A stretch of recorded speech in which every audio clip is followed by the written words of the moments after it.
Where is Earth? Yes, but where is the sun? Where? X, X, X, X, X. What is X? Why? No, no, no. Yes, yes. Why not? No, no, no, no, no, yes. But why? Why? I don't know why!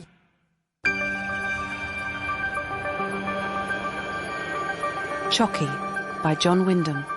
Dramatised by John Constable. I don't know why. It's just the way things are. Well, the time the world takes to turn around is a day. And that's 24 hours, and... Daddy? I don't know why. And I don't see why 32 hours would be more sensible. Nothing. I'm just... Anyway, 24 hours do make a day.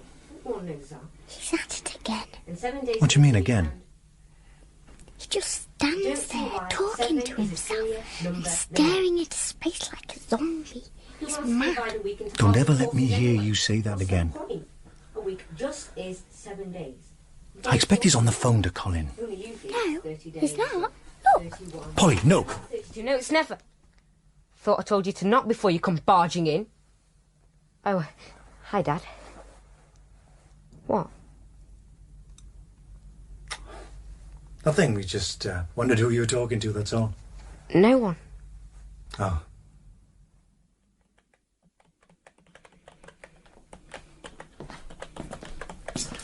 How's it going? Getting there. Darling, have you noticed anything odd about Matthew lately? Well, I don't exactly mean odd. You know, anything unusual. Oh, so you have you? It didn't seem worth bothering about. I mean, all children talk to themselves at times. I'm afraid I didn't pay much attention. I didn't want to do anything that might encourage another piff. Well, don't even think about that. Well, anyway, Polly was only, what was she, 5? No, a piff can provide useful bossing material for a little girl. But for a 12-year-old boy to... I hope you're right. One piff was more than enough. Now, this is different. I mean, Piff used to spend most of her time being bossed about by Polly and having to take it. Yeah. This invisible friend seemed to be criticising and coming back with opinions of its own. What do you mean? Well, I don't see... It was as if Matthew was being argued with, or, well, arguing with himself. He must have been arguing with what someone's told him at school. One of his teachers, most likely. Honestly, some of the questions he's been asking lately. Lately? Was there ever a time when he didn't? Oh, I know. But there's a new kind with a different slant. Such as? Well, the other day he asked me why there are 2 sexes. Well, that's a difficult one, you know, on the spur of the moment. Well, it's difficult anyway, isn't it? Well, now you come to mention it, yeah. But I didn't mention it. Matthew did. Well, of course, it helps to spread the load. And there was another one, too, about where is Earth? Would you believe it? Where is Earth? In relation to what? Oh, yes, he knows it goes around the sun, but where, please, is the sun? Well, I suppose that's why we send them to school. Broaden their horizons. Anyway, we don't want to make heavy weather out of this. It's probably just a passing phase. Why does a cow stop? Why? Why? What stops? What stops happening? What makes it stop? No, I can't tell you now. No. No, Chocky. Not now, I want to sleep. Shall I call the doctor? Oh, do Sure, it's nothing to worry away. about. Just a fluey germ he's picked up from school. Stop it, Chocky. He's running a high Shut temperature. up. Doesn't seem to know whether he's talking to me or... Shut up and go away. It's all right, darling. Mummy's here. Mum, tell Chocky to go away. She doesn't understand. She won't leave me alone. Here, darling. Have a little drink. There. Now lie down, darling, and try to go to sleep. Asleep, but Chocky won't let me. He will keep talking. Please make him shut up. There now. You'll feel better when you wake up. But do tell him, Mum. He won't listen to me. Tell him to go away now. Chocky, you really must let Matthew be quiet and rest. He isn't at all well, Chocky, and he needs to go to sleep. So please go away and leave him alone now. Perhaps, if he's better tomorrow, you can come back then. See? You've got to clear out Chocky. Yes, she's gone. Good. Now you can settle down. Good night, darling.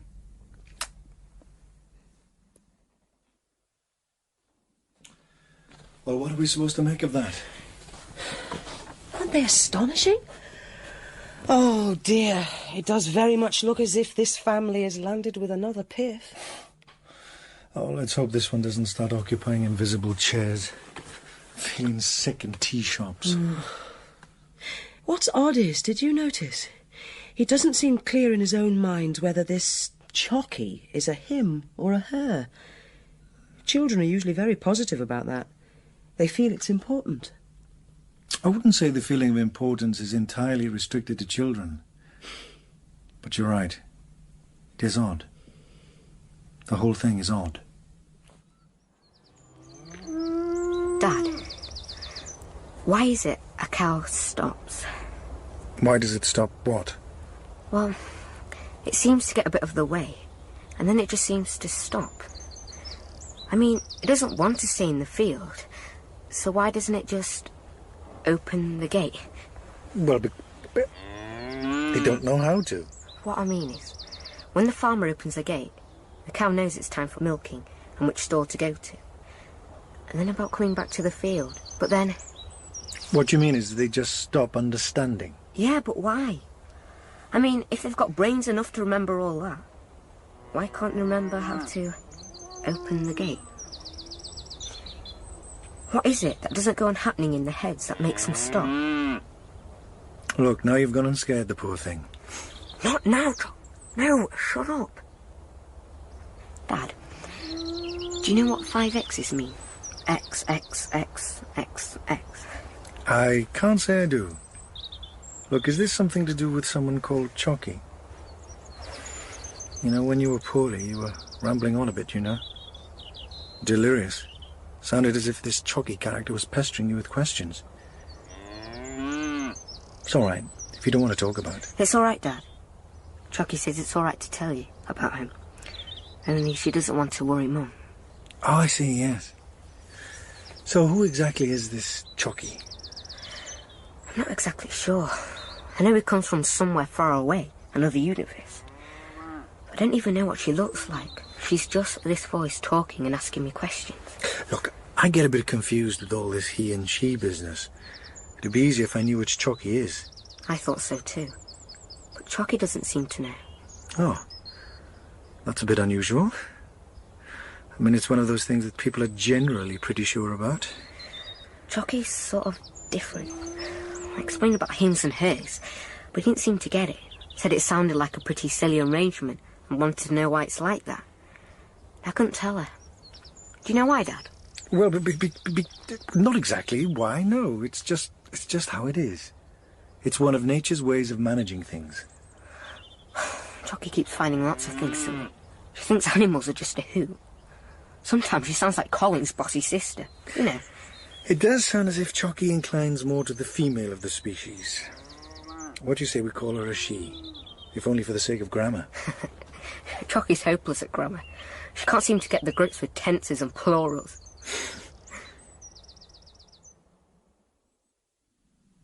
I do wish we knew more about his parents. In Polly, I can see bits of you and me. It gives me something to go on. But with Matthew, there's no guide at all. Oh, God. You don't think it could be drugs? In Oswestry. Look, nobody's saying there's anything wrong with him. I mean, apart from the fact that he... Hears voices. Chocky? What sort of a name is that? Sounds like some voodoo doll in a video nasty. She named herself, apparently. Matthew seems to think she's... She? Yes, we sort of decided it would be easier if... You decided she was feminine so you could gang up on her? Now, don't be ridiculous. Why does a car crash? Why?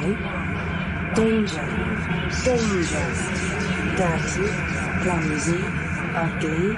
Stupid. Stupid. Stupid. It's not stupid! It's not stupid. No, it's not. It's a brand new... Shut up! Shut up! Shut up! Matthew, it's all right. Come on, there. Take it easy, son. Let's get away from all these spectators, shall we? There you go, son. Sorry, Dad. That's all right, old son.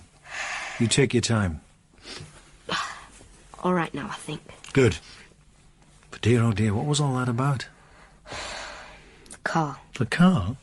What's it done to you? No, I think it's great. That's why I wanted to show. Oh, I see. And Chocky wasn't interested. She said it was stupid and ugly, and she laughed at it. Oh, what did you find so amusing about it? Pretty much everything. She said it was dirty and wasteful and dangerous. And why does the engine have to guzzle petrol? I didn't know, so I said that's how cars are. Anyway, and ours was brand new, the latest model. She said nobody with any sense would ride in something so clumsy and dangerous.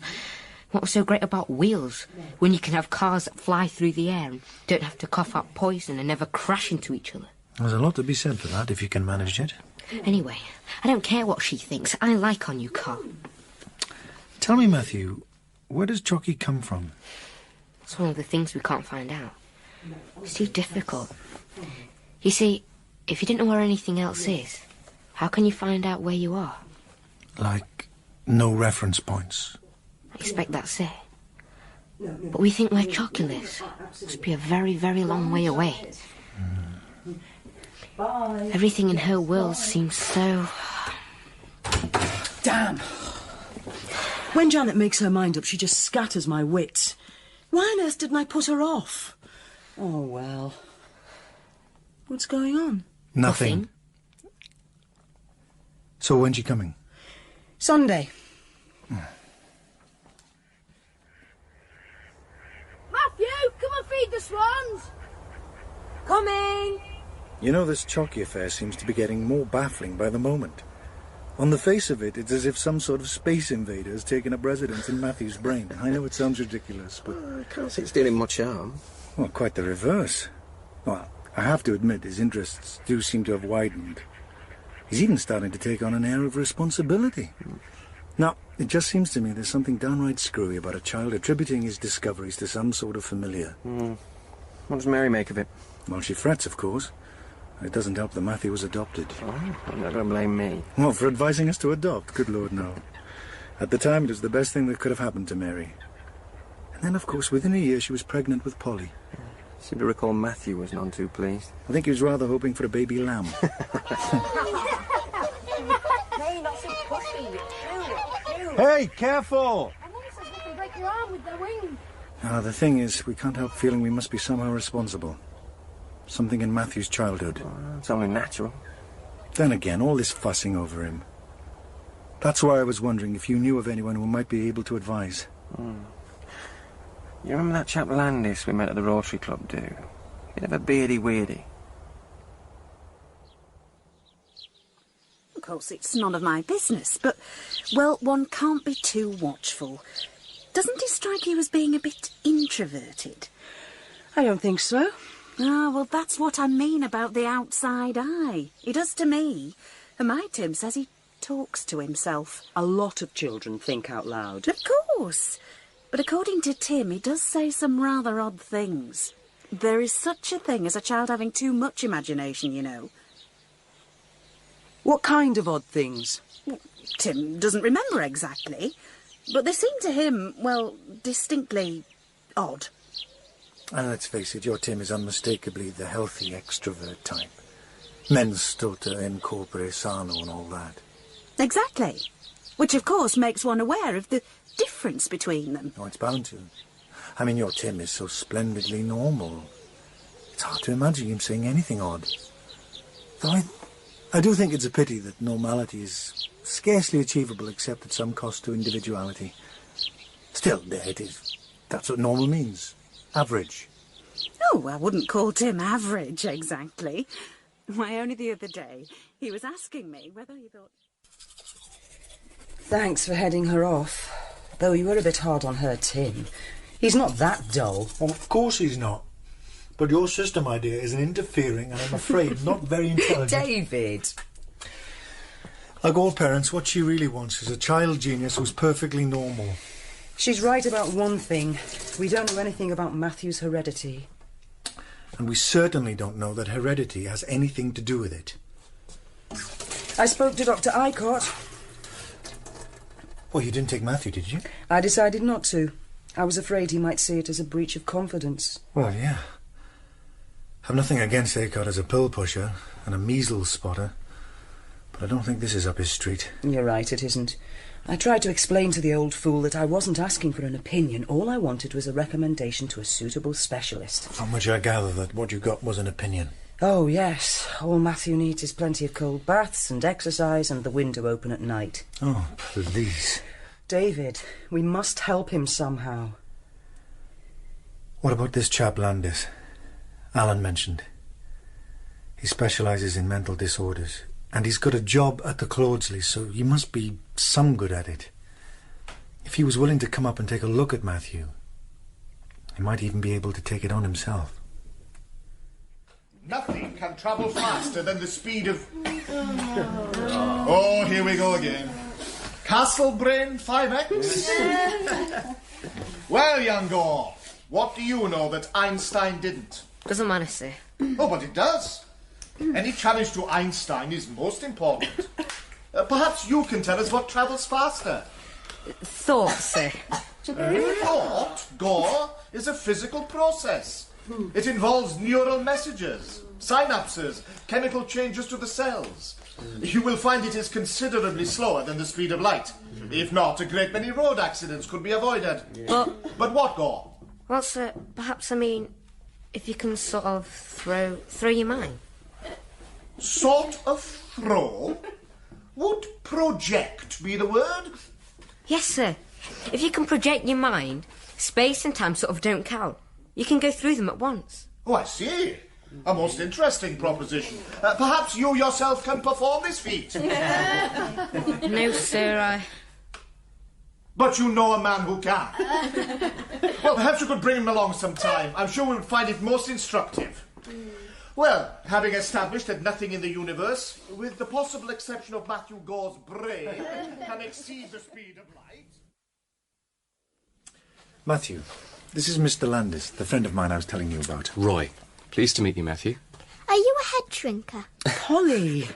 I don't know where she picks up No, I'm just someone with an interest in Matthew's friend Chocky. I have a feeling I may have run across someone a bit like her. Someone who talks to you in the same way? Not to me personally, but to someone. Well, quite a few people, actually. Why don't we leave you two to have your talk? Come on, Polly. Oh, Mum. From what David told me, I was rather expecting an imaginative child who'd been reading too much science fiction. And what do you think it is now? Well, Chocky exists, all right, but where Chocky exists, or how, and what she is, beats me. And it beats Matthew, too. I can understand that for him she exists. That's why we've been playing along. Oh, Chocky has a much more definite existence than that. Whatever she is, she's more than his own invention. His conscious invention, yes. But could she not be some sort of complex? Naturally, I looked for some personification of his subconscious, but I don't understand it at all. I know what it looks like, but that's sheer nonsense. Oh, please. What does it look like?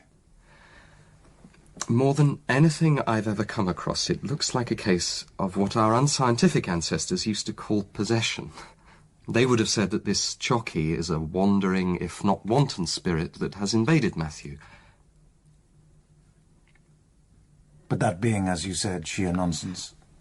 We must be careful not to be as dogmatic in our way as our ancestors were in theirs. When Matthew says he talks or listens to Chocky, he may be speaking metaphorically, but the conversations are quite real. You'll have to explain that. Well, for instance, he was trying to explain why Chocky thinks our space rocket's even funnier and more old-fashioned than your car, and how the... How did space rockets get into this?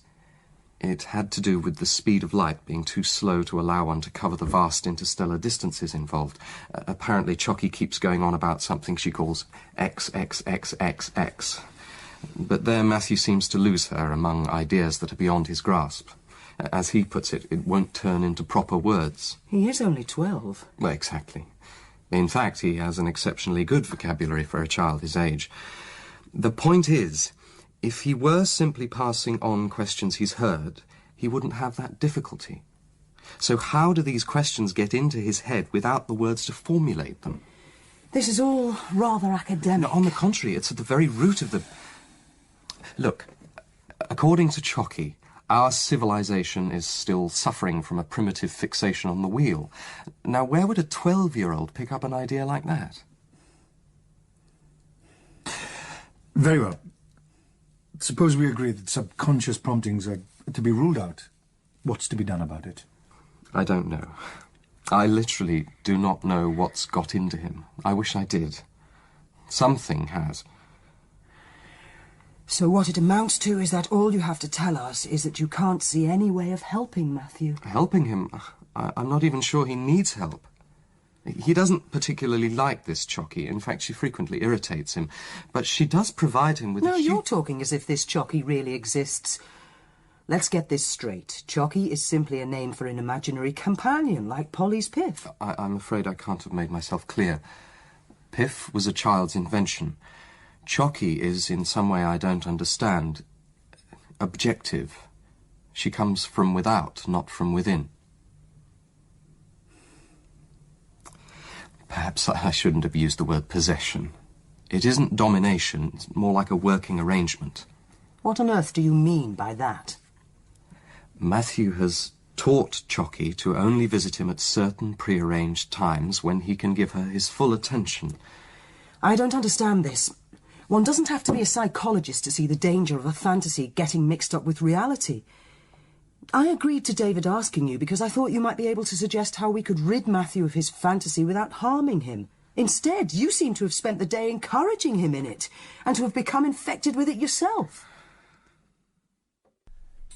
You're sad. You spend all your time talking to this Chocky person. Sure, you stupid little idiot. You don't know what you're talking stupid. about. That's why no one wants to be friends with you, because everyone knows you're mad. You're the one who's mad. Even Colin thinks you're mad. Shut up! Shut up, the both of you! And what have you got to cry about? You started it again, as usual. Darling, Daddy doesn't mean it, but you really must try not to quarrel with Matthew, especially at meal times. Matthew doesn't want to quarrel with you, and I know you hate it too, really. So do try. It's so much nicer for everyone if you don't. But I do try, Mummy, only I can't help it. Well, you'll have to just try a little harder, won't you? I'm sorry about that. But honestly, we haven't had a meal in the last 2 weeks without this infernal bickering. And it's always Polly who starts it. I don't know what's come over her. They used to get on so well. She's jealous. Jealous? Of what? I'd have thought that was obvious. But that's ridiculous. Chocky isn't real. She doesn't even exist. She's real enough to Matthew. And you two haven't helped by deciding she's a she. Polly's always been his confidant. Now this Chocky has replaced her. She feels left out, and I'm not surprised she's jealous. It's getting beyond a game of make-believe and...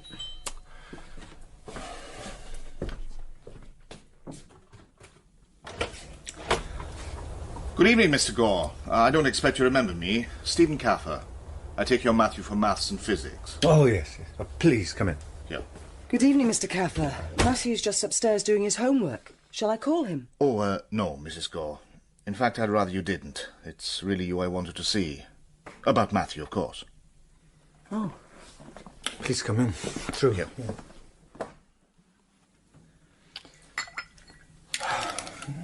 Well, now, what seems to be the trouble? Oh, no trouble. Well, nothing like that. I hope you don't mind me calling on you like this. It's quite unofficial. To be honest, I'm puzzled. Oh, thank you. I presume you're the mathematician of the family? Well, I'm just an accountant. More arithmetic, not... Then it must be you, Mrs. Gore. Me? Well, I do talk to Matthew about computers. I design websites, but no maths, not even arithmetic. Well, someone has been helping. Not that I mind that, but... Well, frankly, I think it's too much for him to grasp at the moment. What? No. What is X? No, what is X? No. Is what is X? X. X is X. What is X? What X?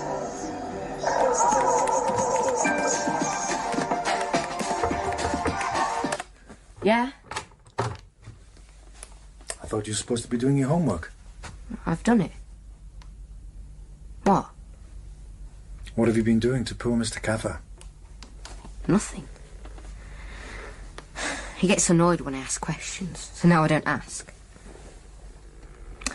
He wants to know who's been teaching you the binary code. For what? What's this, Matthew?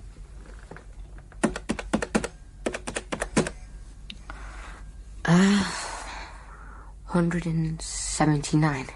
Wouldn't it be simpler to write it in the ordinary way? That's the way I have to use with Chocky, because that's how she counts. She thinks it's silly to bother with 10 different numbers just because you've got 10 fingers, when all you really need is 2 fingers. You mean Chocky counts in Y's and N's? Yeses and no's. Look. Yes, yes. No, no. Yes, yes. No, yes. See, each one is double the one in its right. So if you start on the right and add the yeses together, it comes to 179. I see. Mr. Cathy also took the liberty of delivering your school report in person. Oh. Seems he's not the only one who's a bit perplexed. Your music teacher can't seem to decide if you're young Mozart or simply tone deaf. She says I'm crap at music. I'm sure Miss Soames doesn't use language like that. Then there's Miss Blade, biology. She seems a bit sniffy too. Oh. She was going on about some plants have only one sex. And I said, so do some people. And she said, nonsense. And I said, it wasn't, because I knew someone like that. And she said, what did I mean? In that tone of voice. And then I shut up, because I couldn't tell her about Chocky, and ever since. She keeps giving me these funny looks. That's all. Does Chocky ever talk about her mother and father? Yeah. But the hims and hers get mixed up, as if they were both the same. She thinks it must be terribly confusing to have 2 parents, and not a good idea. Why's that? She says it's easy to love one person, but if your parent is divided in 2, you only upset yourself trying not to love one more than the other. She thinks that's why we're all so unhappy. Dad, you don't think I'm mad, do you? Good heavens, no. Pay no attention to Polly. It was Colin. You haven't told him about Chocky, have you? No. I haven't told anyone, except you and Mum and Polly. Good. If I were you, I'd keep it that way. I only asked him if he knew anyone who could hear someone talking sort of inside himself. And Colin said that hearing voices was the first sign of madness, and that people who do hear them get locked up or burnt at the stake. So I wondered... Of that? You must have been thinking of the kind of voices that make people do stupid things and get them muddled over what's right and what's wrong. That's a different kind of voices from the ones that ask questions and tell you about the binary code and so on. Quite different. He'd probably only heard of the other kind. Didn't know what you meant. Good. You see, I don't feel at all mad. No. No need to worry about that. No need at all.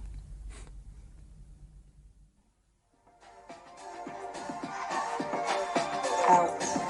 Help. I am here. I am here. What is X? Here. 1, 2. X. Help. Help. Help. We shouldn't be doing this. I know, but... David, what is it? What does it mean? You don't think this Chocky could be some sort of computer virus? You can't catch a computer virus. Well, perhaps we shouldn't read too much into it. All the kids are messing around with this sampling. Oh, hello, Matthew. I thought you were at... Mum was just tidying your room. You'd left the computer on. We didn't mean to. We were just curious. Did you do that? Yes. I didn't know Miss Soames had got you composing. It's not for Miss Soames. It's private. You seem to be hearing things in quite a different way. I expect it's something to do with growing up. It's all right, Matthew. We were only wondering who really did it. I did. I mean, sort of... Well, I did do it. It doesn't matter a bit, darling. I think it's very good, though it's rather strange. I did do it, Mum. Really, I did. Why it sounds sort of funny is because that's how Chocky hears things. Tell us about it, darling. It happened one day after music. Miss Soames said that what I'd done was hopeless. And Chocky said it was because I didn't know how to listen properly. So I said I didn't see where properly came into it. You either hear things or you don't. And she said no, because you can listen to things without hearing them. And what about trying an experiment with me composing and her listening? Matthew, does Chocky speak to you through the computer? No. Well, I mean, she doesn't need the computer to speak to me. But you see, the way Chocky thinks, it's somewhere between words and music. She has trouble finding the right words? Yeah. So I thought if I sample all the words I could think of, and not some musical notes... That was your voice. It didn't sound at all like it. It's sample, Mum. Anyway, we still haven't cracked the words. Even the music didn't come off at first, because I couldn't empty my head. But the more we did it, the easier it got. So now all I have to do is toggle the mouse and, well, sort of switch off me, and the music comes. Only the way it comes is the way Chocky hears it, not the way I do. I think I understand, Matthew. You sort of hand over to Chocky. But I should think that feels a bit funny, doesn't it? At first. But then it gets more like riding a bicycle. No hands. Only not quite, because it's Chocky doing the steering, not me. It's so hard to explain. I suppose it doesn't ever happen when you don't want it to. By accident, I mean. Oh, no. I have to make it happen by thinking of nothing. Yes, dear, we understand that, but do you think it's a good thing to do? I think so, Mum. It's much better than the music I do on my own. That wasn't quite what I... It's getting late. That's right, it is. By the way, Matthew, have you shown these to anyone else? No. Well, not really shown. Miss Soames came in when I was messing around on the sequencer and asked me whose music it was. I couldn't pretend it was anyone else's. So I had to say it was mine. She gave me a funny look, you know, and said I didn't mind if she had a copy. I couldn't very well say no, so... Ah. Come on then, young Mozart. Time for bed. Good night, darling. Oh, David. He was such a lovely little boy. Darling, I'm sure you've got it all wrong. I mean, it is not...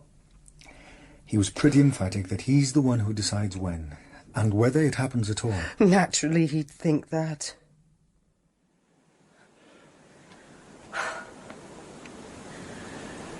Worth a climb, eh? Oh, you can see for miles. Look at it. All silver with frost. And that sky, so red. Careful, not too near the edge. Is that Clonmacnoise down there? What do you mean, Clonmacnoise? Clonmacnoise. I'll get there in the end. Well, we've only lived here 13 years, haven't we? It's good to hear you laugh again. Oh, it was good of Sue to have the kids. I just needed a break from them. Not to mention you-know-who. Yes, it's getting a bit chilly. What do you say we head down for a swift one in Lanny Monkey?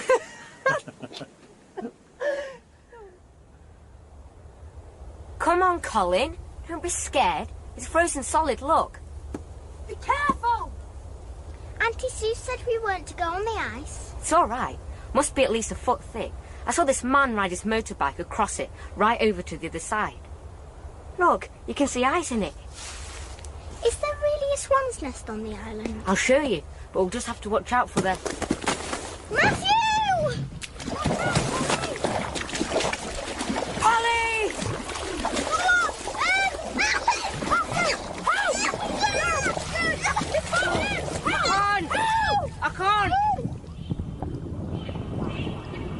You can. You can. Think. Nothing. Nothing. Must. Help. Help. Help. Polly.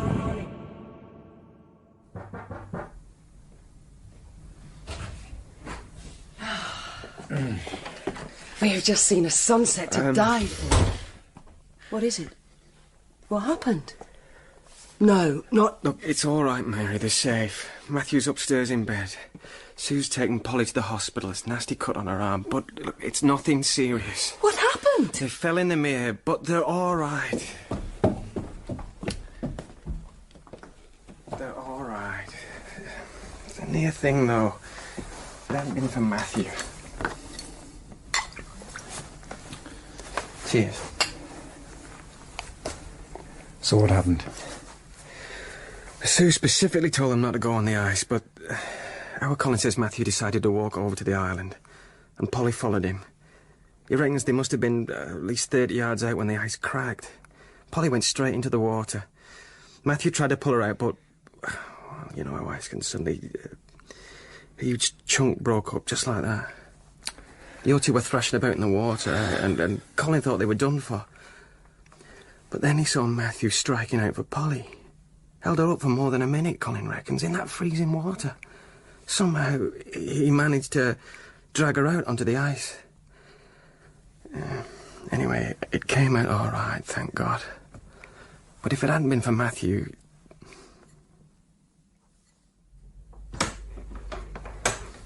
Hi, Dad. How are you feeling? All right. Andy Sue made me a hot bath. I've been hearing great things about you, Matthew. It's not true. No? Must say I was a bit taken aback. I never knew you could swim. I can't. It was Chocky. What happened? She was sort of fierce. Like Mr. Cathy, only more so. I was so surprised. I stopped panicking. She told me to think of nothing, and I don't know how, but somehow she showed my arms and legs how to swim. You see, it was really her, not me. I see. So once you found out you could swim, you looked for a way back onto the ice? No, it was Polly. Yes, there was Polly too, yes. That does rather seem to be the point. But it was Chocky who did it.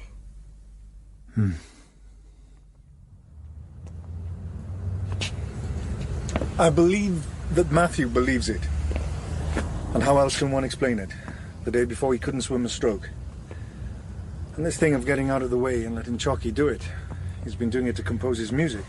Yeah, this is what it seems to be. It opens up a whole new phase of this Chocky business. That's what we thought. And poor Mary's not at all happy with it. She's afraid for him. I don't see why. After all, whether Chocky exists or not, it's only because Matthew believes she does that your two are alive today. Doesn't she see that? Oh, I don't know. Why do people find it easier to believe in evil spirits than in... Hello? Who's Matthew talking to?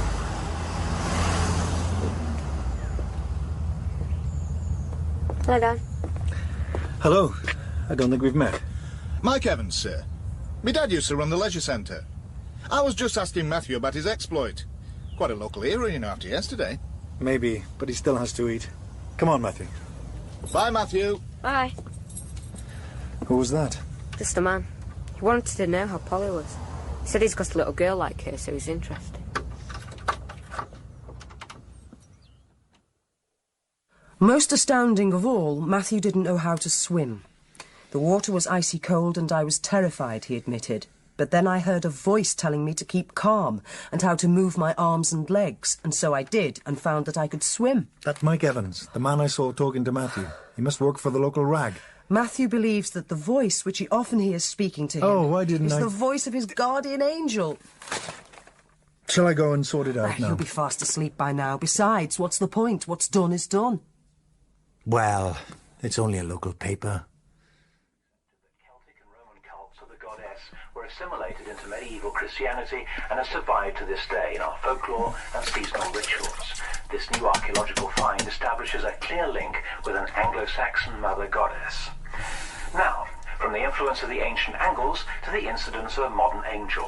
12-year-old Matthew Gore from Oswestry, Shropshire, currently in an icy lake to save his sister from drowning. The funny thing is, Matthew can't swim. Denise Clutterbuck spoke to our reluctant hero. Oh. Matthew, is it true that you'd never swum before? Yeah. I mean, no. You'd never swum before? No. I tried, but it wouldn't happen. But this time it did? Oh, no. You heard a voice telling you what to do? Well, sort of. And you think this must have been the voice of your guardian angel? No. That's a load of rubbish. But you told the local reporters Oh, that... bloody Mike Evans. He said it, and I didn't know he was a reporter anyway. But you did hear a voice? Sort of. But now, don't you think it could have been your guardian angel telling you how to swim? I never said anything about guardian angels. It was him. All that happened was I just found I could swim. Swimming in one easy lesson. Well, whether or not there was a guardian angel involved, congratulations to Matthew on the way he put the lesson to use. Now sport and news of Manchester United's thrilling 3-2 victory last night in Barcelona. I've just been listening to you on the radio. Oh. How did it happen? A woman phoned up when you and Mum were out. She said she was from the local radio and could she come round and see me. Well, it seemed rude to say no to. So she came round and showed me a bit about me in some local paper. Then she turned on a recorder and asked me some questions. I didn't think it would be interesting enough to get broadcasted, honest, Dad. Can't be helped now. But if there are any more would-be interviewers, I think you'd better refer them to me. Will you do that? I'll try. But I didn't know that Mum was a reporter. And with the radio lady... Well, it didn't seem like an interview exactly. Perhaps the simplest thing would be to treat any stranger as a suspected interviewer. We don't want them getting onto Chocky, do we? Mm-hmm.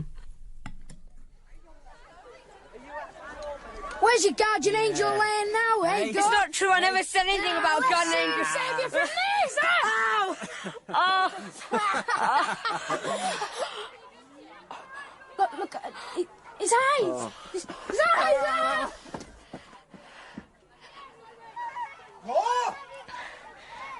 Go! You all right, boy? Yes, sir, I think so. Let's have a look. Oh, you're going to have a bit of a shiner. So it all from the staff room. That's Simon Leder and his gang. Whatever did you do to scare them off like that? Don't know, sir. I just stood up and looked at them. Looked at them? Well, you must have looked pretty fierce. Perhaps you threw your mind at them, eh? Don't know, sir. Can you see out of it? I'm all right. Did Chocky do it? Now then, break it up, you two. Oh, not again.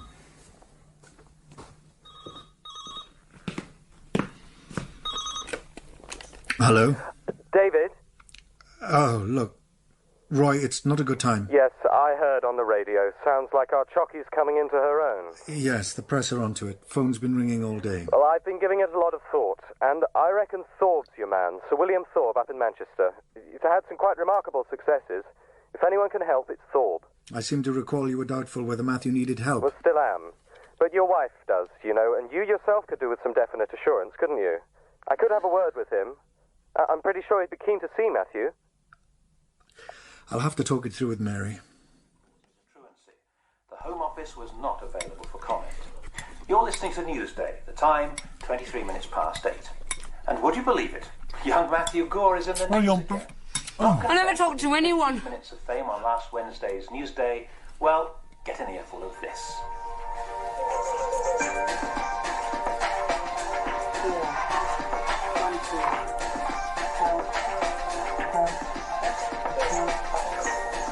Did you do that?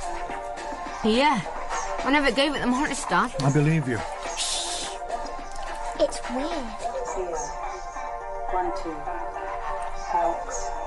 Help. Help.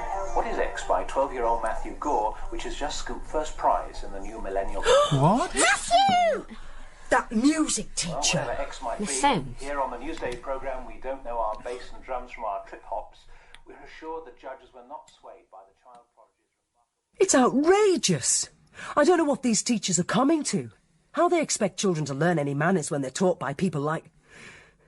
I want you to write to the headmaster, telling him what we think of her and demanding an apology. She won't apologise. Why should she? One of her pupils composed something she thought was good enough to enter in this competition. What right has she to send it in without consulting us? Naturally, she thought we'd be delighted, and so we should, if it weren't for this Chocky business.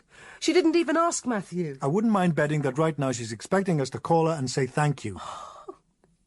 Go ahead, write your letter. You won't get an apology. What are you going to do then? Make a row? Go to the press, tell them exactly why you didn't want anyone to hear your son's music. How long will it take before Chocky's right out of the bag? No, Mary, I'm sorry. Darling, don't. Why? Why us? I don't know. Oh, darling, don't cry. I'm so afraid for him. David, tell me honestly. They won't think he's mad, will they? Of course not. How could they? You couldn't find a saner boy than Matthew. But if they find out about Chocky, that he hears her talking to him, I mean hearing voices... Darling, please get it into your head. There is nothing wrong with Matthew. I just want him to be normally normal, not plus or minus anything. Look, whatever Chocky is, I think we'd be wrong to regard her as a threat. She seems inquisitive and intrusive, but basically well-disposed, essentially a benign kind of presence. Oh, I see. Now you're telling me it really is a guardian angel. No. Well, I suppose in a way, yes.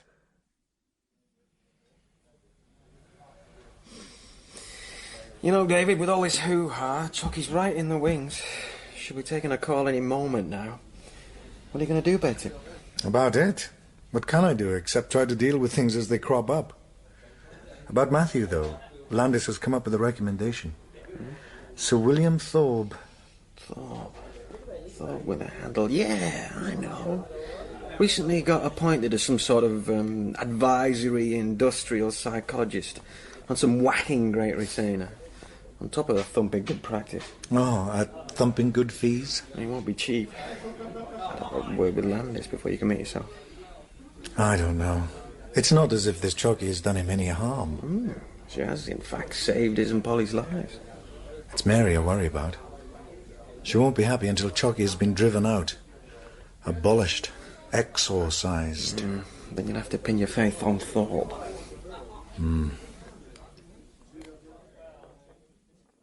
The report, the Sunday Voice, the Psychic Observer, for heaven's sake. The phone hasn't stopped.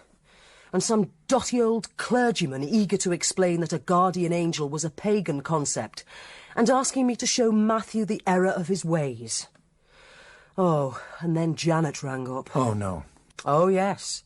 Thrilled to hear we've got a composer in the family, though she couldn't help feeling his music was a bit... what was it? Disturbed. And wants to come over tomorrow to dissect him? Well, Sunday, actually. I hope you put her off. Well, you know how insistent she is. Oh, well.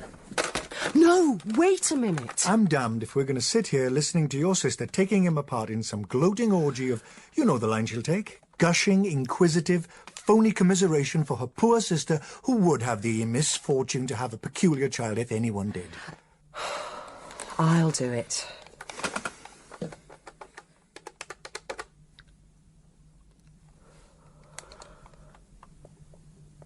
Janet?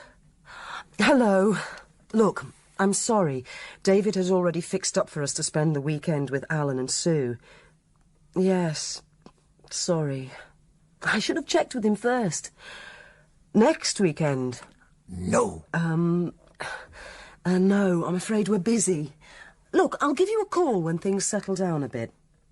No, he's fine. All right, Janet. Yes, I'm sorry too. Bye. Thanks, David. Hello? Who is it? Sunday Dawn? No, I'm sorry, you can't. No, I'm his mother. He's gone to bed. No, he'll be out all day tomorrow. Goodbye. That settles it. We have to go out tomorrow. And we'll have to start early before they start camping in the front garden. Tell you what, we'll stay away overnight. Oh, leave the thing.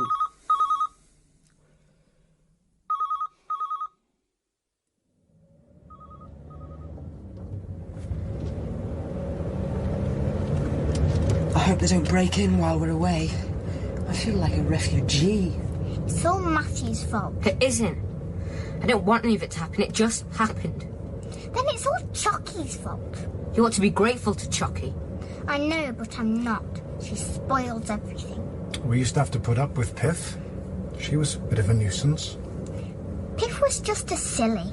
She didn't tell me things. I had to tell her. I bet Chocky's telling Matthew things now and asking him her stupid questions. As a matter of fact, she's not. She's been here since Tuesday. I think she's gone home. Where's her home? I don't know. She's a bit worried. I think she's gone home to ask about things. What sort of thing? Well, if she's not here, let's all forget about her for a bit. Good. I shall read my book. What's that supposed to be, a circus? It's a very interesting story about a pony called Twinklehoofs. He was in a circus 3 books ago. Now he wants to be a ballet dancer. Oh. I don't care if he can swim. He's not swimming in that. This used to be such a lovely beach. Now it's... Just the edge of Cloaca Britannica. Let's go somewhere else. Matthew, come on. You two go on ahead. I'll wait for him. Why can't we all go together? Come on, Polly.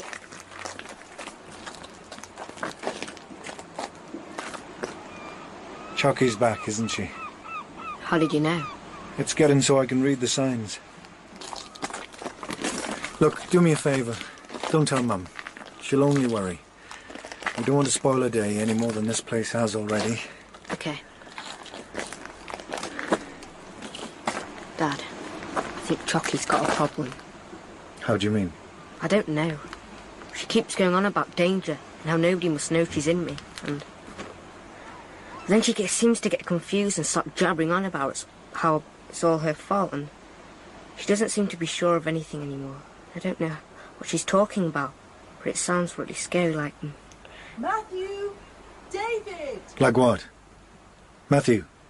Something terrible is going to happen.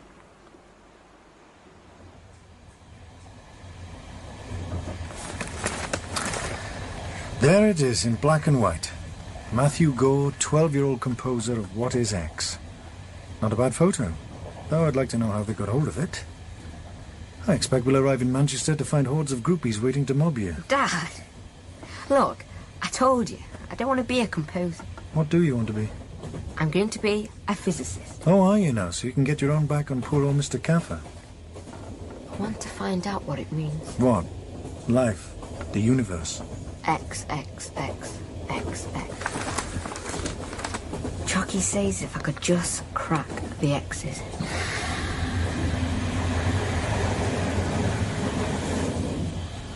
Dad? This man we're going to see. Sir William. He's a shrink, right? Don't you go calling him that to his face.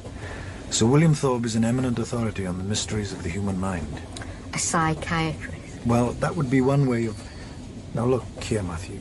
We've been through all that. There's absolutely nothing wrong with you. Quite the contrary. So why are you taking me to see a shrink? Stop it. Look. He's not going to do anything to you. He just wants to have a little chat. About Chocky? Precisely. I mean, we do want to find out as much as we can about her, don't we? Who she is, where she comes from. Chocky doesn't want me to talk about her anymore. She says I've said too much already. Well, no offence to Chocky, but I'm not sure she's the best judge of what's best for you.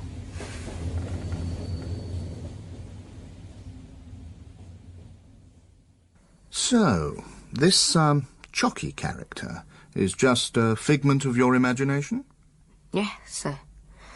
Well, sort of. I suppose it's what you'd call a fantasy.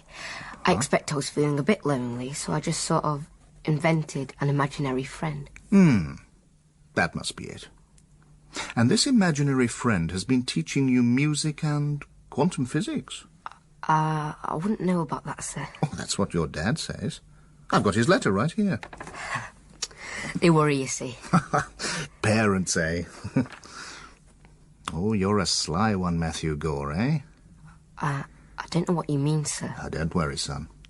I'm not going to hurt your friend Chocky. We just want to find out what she's up to.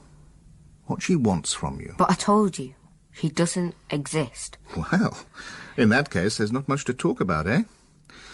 Well, however, your dad has left me in loco parentis, as we say, and he won't be back till 5, so I suppose we'd better find something to pass the time. You like music? Oh, stupid question. New millennial composer.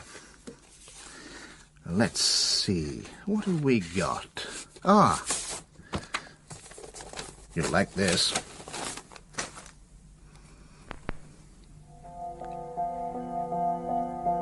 Look, Matthew. This record's got patterns on it. See how they all run into the middle? A bit like water going down a plug hole. Yes, but not quite. If you look very carefully... Just runs into itself and disappears to nowhere. Just keeps doing it. Just keeps... Oh. It's all right, son. I'm here. No. Help. Danger. Danger. Not here. Not here too. Help. Talk. Don't talk. No. No. Matthew. Matthew. Chocky. That's right, lad. Tell us about Chocky. No. No. Shut up. Shut up. She doesn't want... Ah. But it's not what she wants now, is it? No. The question is, what doesn't she want us to talk about? X. X. X. X.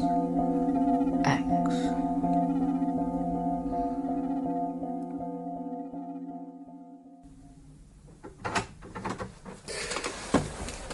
Well, how did it go? Fine. Gosh, is that the time?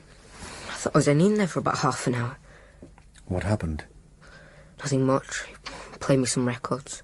Oh, so he runs a discotheque? Then he asked me some questions. Mr. Gore, Sir William asked me to make his apologies for not seeing you now. He has an urgent consultation, but he will be writing to you shortly.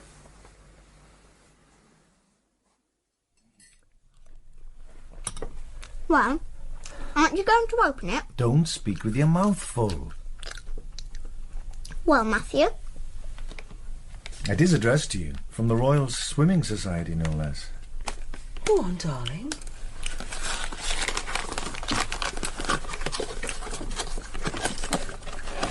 What's that? A medal? I don't want it. What's wrong with it?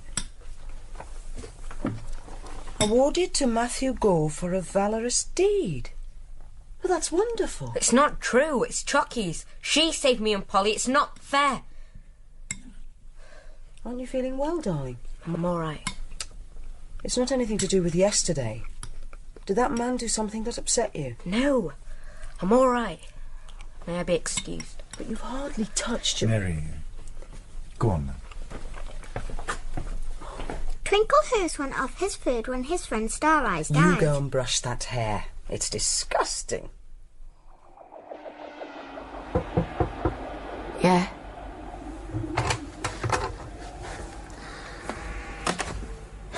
You're looking a bit played out, old man. Why don't you go to bed? I'll bring you something up on a tray. No thanks, Dad. I don't want anything. Well, you ought to have something.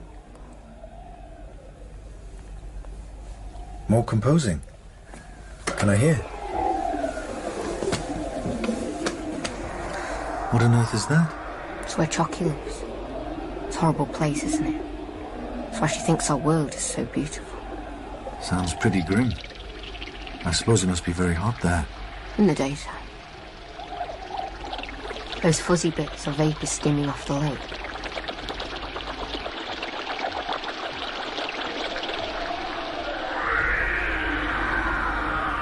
And those? Things that grow there. Chocky's world. Where is it? Never found out. Or where our world is either. It's the last recording. Has she gone, Matthew? She's gone forever. Dad, it's like losing a part.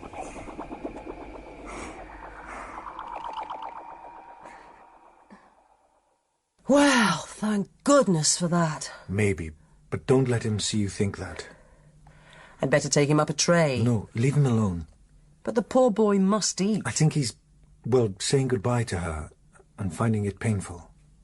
But David, you're talking as if... I mean, Chocky isn't real. To Matthew she is, and he's taking it hard. Do you think it's something that Sir William man did? Well, he obviously hypnotised Matthew. Suppose he told him when he was in a trance that Chocky was going away. I mean, Matthew goes to see him and the very next day. I do think it's a bit high-handed. We go to him for a diagnosis, which we haven't got, and get given a treatment we haven't even asked for. But isn't it possible that a suggestion of that kind might have cured him? Cured him?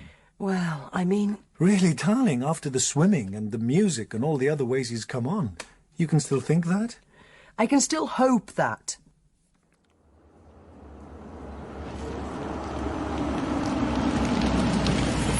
Excuse me, we're looking for Ellesmere Road.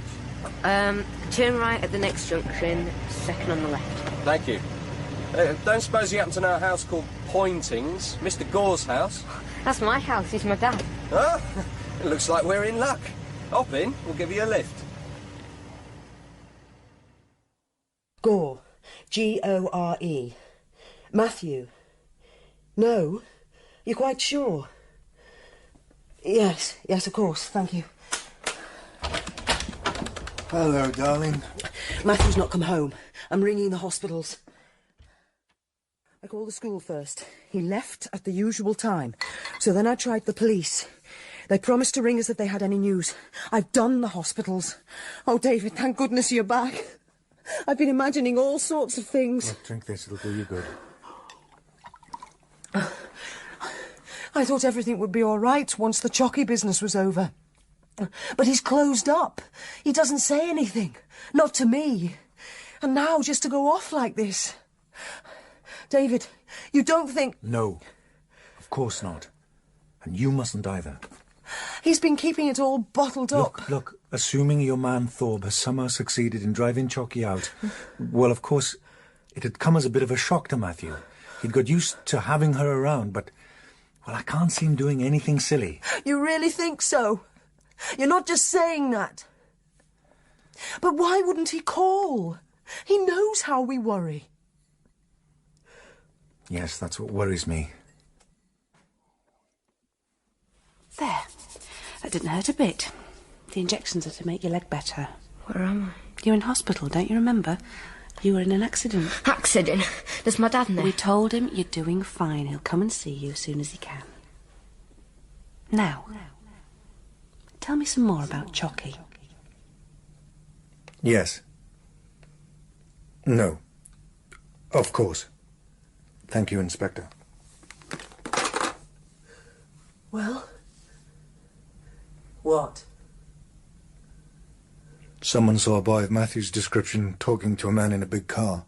A Mercedes, he thinks. Looked like they were arguing, apparently, and then Matthew got into the car. Oh, God! No, Mary, no, you mustn't think that, no! Mary, come on. Oh, God. I don't know, I tell you. It's all right, you don't know, but Chocky does. You said she wants to help us open the channels. I told you, she's gone away, she's gone. There, don't cry, Matthew. I'm sure she can't have gone far. She'll be back. No, she says she's never coming back. Never. Oh, there, now don't. It's all right. Shh, now. He never did any harm to... We just want him back. Whoever you are, if you have taken Matthew, if you're holding him, please don't hurt him.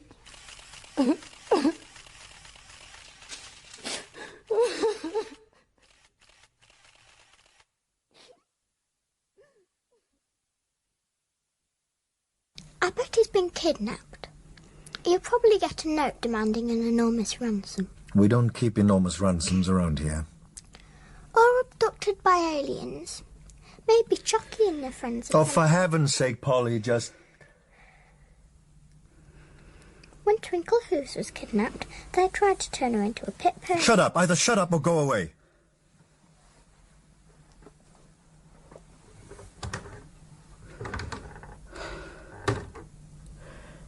been almost a week.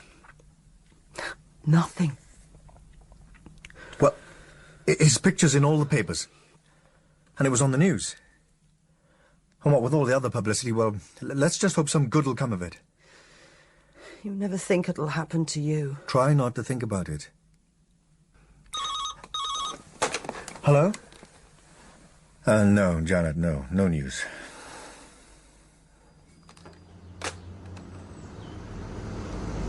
Excuse me, sir. Can you tell me what city is this? I think I can manage that. Lived here all my life. You're in Birmingham, son. What's your trouble? Well, sir, I seem to be lost and haven't got any money to get home with. That's bad. And where would I be? Oswestry, Shropshire. And who might you be? Matthew Gore. Are you now? Now, you just stand where you are, Matthew. Don't move an inch. As far as I can tell, the boy has come to no harm at all. He's not even frightened. It's certainly the most, considerate kidnapping I've ever heard of. However, there are certain anomalies. Matthew is convinced that he's been in a car accident and that his right leg was fractured. He says it was put in plaster and that the people at the hospital gave him a new treatment which made it mend quickly. Certainly his skin condition was consistent with the use of a plaster cast. Well, naturally we x-rayed and there's no sign of a break. Which brings us back to these injections. The way Matthew describes it sounds like some sort of truth serum, presumably used in conjunction with hypnosis. But why anyone would want to use such sophisticated interrogation techniques on a 12-year-old child, Well, if you know or suspect anyone who would have an interest in doing that, you'd be well advised to tell the police. No. That is, well, as you say, why would anyone? The whole thing has the appearance of an elaborate hoax, deliberately contrived to be as unalarming to him as possible. Oh, well, if you should happen to come up with any other explanation... When Twinklehoos got kidnapped, they had to hire a horse box to bring him home. Kidnapped? Was I kidnapped, Dad? It very much looks like it. Well, they were kind people. They made me better. I mean, it was all phony. My leg wasn't broken at all. The police surgeon x-rayed it. But I had plaster on and everything. Anyway, why would anybody want to... Did you have to pay a lot of money? No, nothing at all. Then it can't have been kidnapping. You must be dead beat. Give me a kiss and then run along, both of you. Daddy and I'll come up and see you when you're in bed.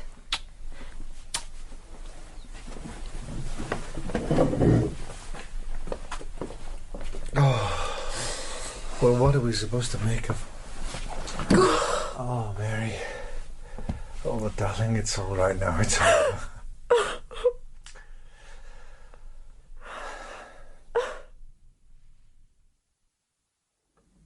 No.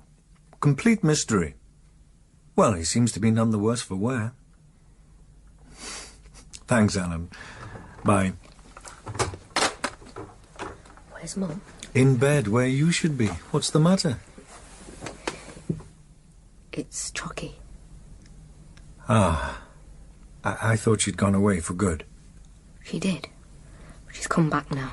She wants me to tell you some things. Well, fine. Fire away. Matthew? Sorry, Dad. Just a minute. Okay. I'll try. Chocky says it's better if she talks to you herself. Oh. Righto. Tell her I'm all ears. What do I do? No, not the way she talks to me. I don't know why, but she says that only works with some people. She wants to try it another way. How do you mean? A bit like how we wrote the music. Come up to my room, I'll show you. I'm not sure this is such a good idea. Don't you think it might be better for you to tell me in your own words? I don't know. But Chocky's pretty sure she can work it, and she's usually right about things like this.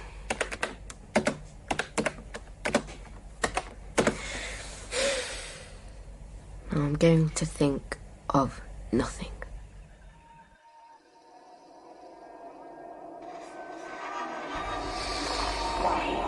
here. I'm here to help. Dad? Dad? Look here, Matthew. Are you sure you know what you're doing? This is Chocky speaking. I want to talk to Dad, because it is the last time, because I will not come back. Dad will be happy to hear this. Other part of parent, I mean Mum, I mean your wife, will be happier, because it is afraid of me, thinks I am bad for Matthew. But no, I am here to help. Help. Understand. Dad? Who are you? Why are you here? I am explorer. I mean scout. I mean missionary. I mean teacher. I am here to teach. Oh, are you? Teach what? Matthew not have words, not understand. Not perhaps a very good teacher. Yes, I mean, no. Failure. You take over his life, turn it upside down, and then you just walk away, leave him to sink, or... Swim? Yes. Failure.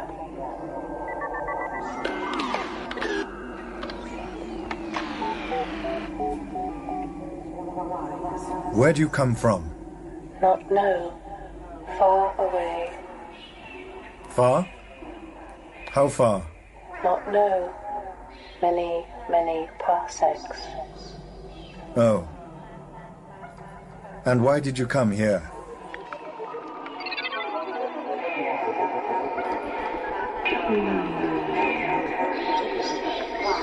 We are a very old people, from a very old planet compared to yours. If we are to survive, we must colonize. Oh, so you're here to colonize us? I am here in mind only. It is difficult. A ship that can only travel at the speed of light takes a very long time to get anywhere. So a scout is sent. Because mind has no mass, it takes no time to travel. The scout makes his report. If conditions are favorable, we may send a ship of colonists. I see. So when can we expect a ship? What's the joke? Your planet is very beautiful, but it is no use to us. It is too cold, too much water. Then why stay here? Why not go and find a more suitable planet? We are explorers. As far as we know, we are the only explorers in the universe. For a long time, we thought we were alone in the cold vastness of space.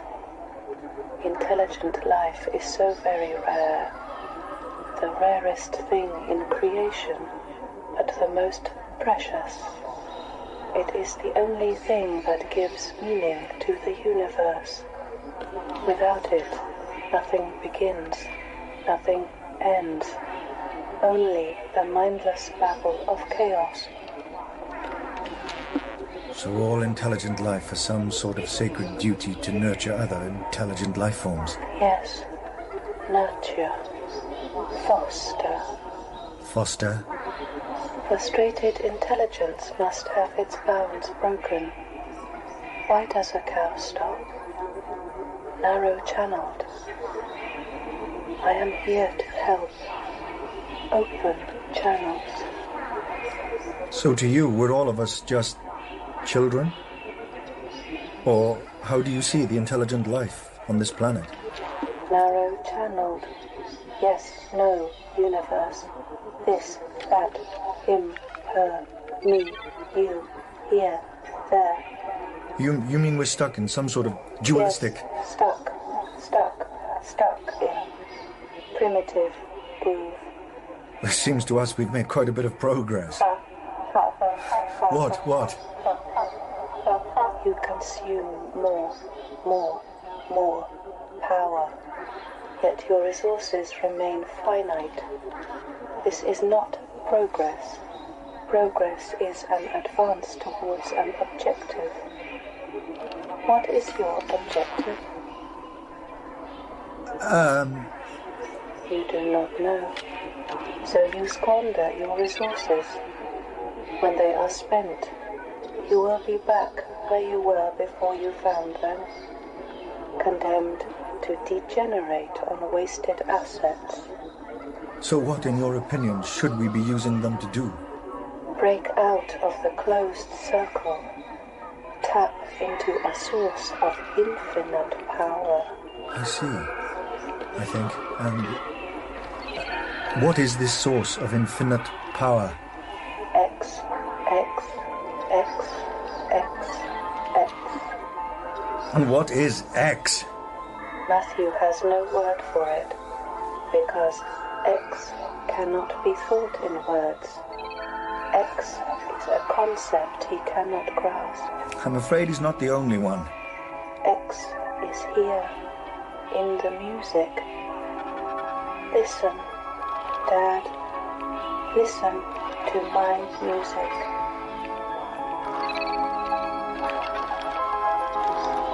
Dad, understand. X, X, X, X, X.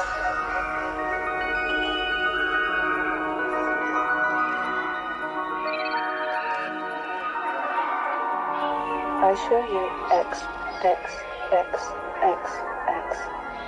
But you do not hear. You do not know how to listen. Look, Matthew. Chocky. I'm sorry if you feel we've let you down. But after all, we are only human. Oh, I know we've made a right mess of things down here, but... well, we're doing our best. Maybe we are like those cows you seem to find so funny. Maybe we do just get so far and then stop. The thing is, we don't know what you want from us. That's why we're afraid of you. I just don't think you understand what you're dealing with. An impressionable young mind. You could have driven him completely off the rails. I mean, why Matthew? Why, out of all the eminent... Must be a young mind. Open. Ask questions. What can travel faster than speed of light? Why a young mind? Old minds. Closed. Shut up. Narrow-channeled. When old minds hear voices, they think they are going mad. You may have a point there, yes. But I still don't understand what you wanted with Matthew. I would have taught him physics, the basis of a common language. I would have told him about X, X, X, X, X. And he would have begun to search for it. He would have become the most famous man in your world. Greater than Newton. Greater than Einstein. You know, Chocky, I don't think that would have suited Matthew. He hated taking the credit for saving Polly. He'd have hated all that unearned fame. So why have you decided to give up? I have failed here. I made mistakes. It is my first assignment. I was warned of the difficulties and dangers. I did not heed the warnings. The failure is my own fault. I don't quite see how. A scout, a teacher must remain detached. She must not allow herself to get involved or identify with her host. Above all, she must be discreet. Your mistake was to care about Matthew. Help. Help. Matthew. Polly. Which led you to interfere in the natural course of events. So when he fell in the mere... I should have let him drown. Well, thank God for your lack of discretion. I mean, it did arouse a certain amount of unwelcome attention, as we learned, to our cost. But I still don't see... Yes. Attention. Danger. Sir William. Look into my hypnote eyes, Matthew. Look deep into my record, have pattern. Look, it all go down plug hole. Click, click, click, tape recorder, question, question. What is Chocky? What is X? X, X, X, X, X. No, danger, danger, help, help, yes, no, no, no.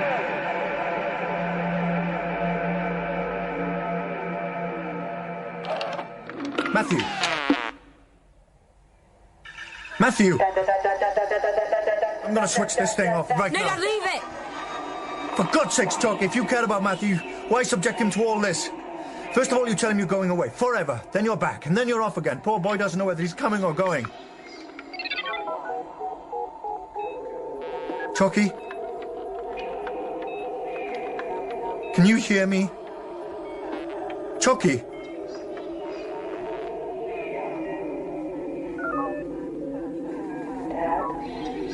What happened to Matthew? When Sir William hypnotized Matthew... He did not hypnotize me. I saw through Matthew's eyes, heard what he heard. Did Matthew tell him about... Everything. And I knew that having discovered my existence, Sir William would tell others. The others? There would be no end. That was when I knew I had failed. I knew I had to leave Matthew, and that I had to make the parting painful for him too, so he would think I had really gone for good, as I will go now, soon, go away. And that's why Matthew was kidnapped? Under the drugs and hypnosis, he could not lie. Everything I had ever told him went into their tape recorders.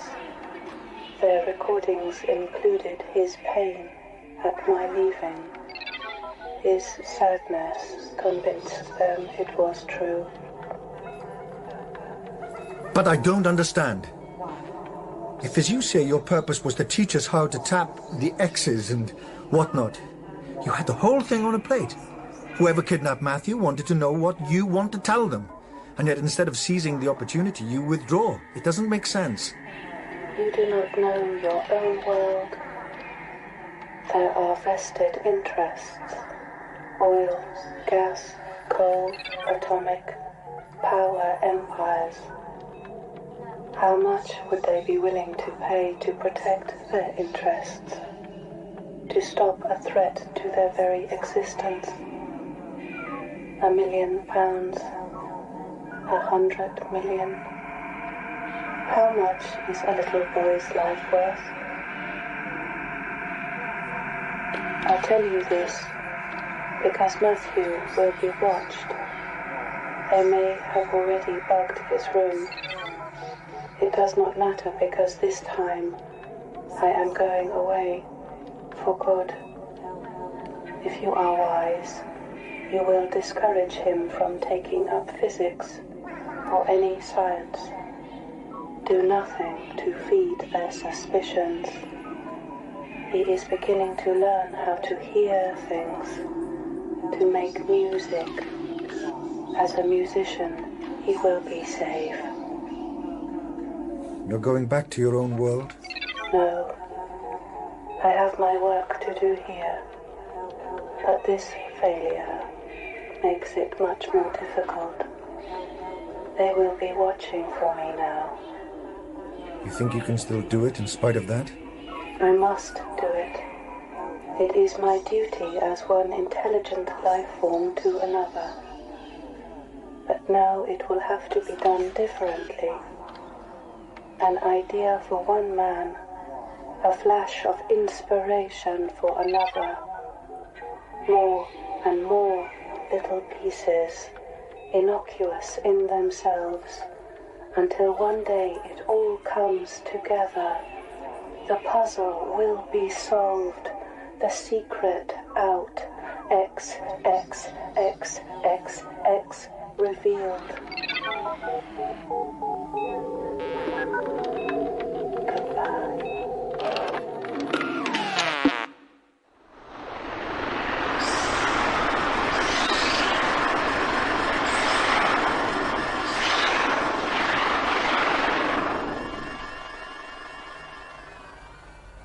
Chocky. Matthew. Dad? You all right, old man?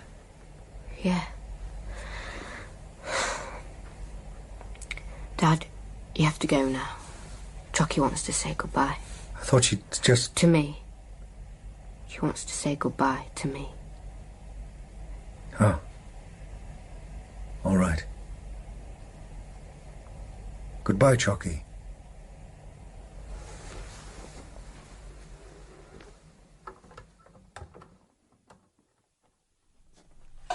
Aren't we going to do anything? What do you mean, do anything? Well, it's Sunday. We could do something.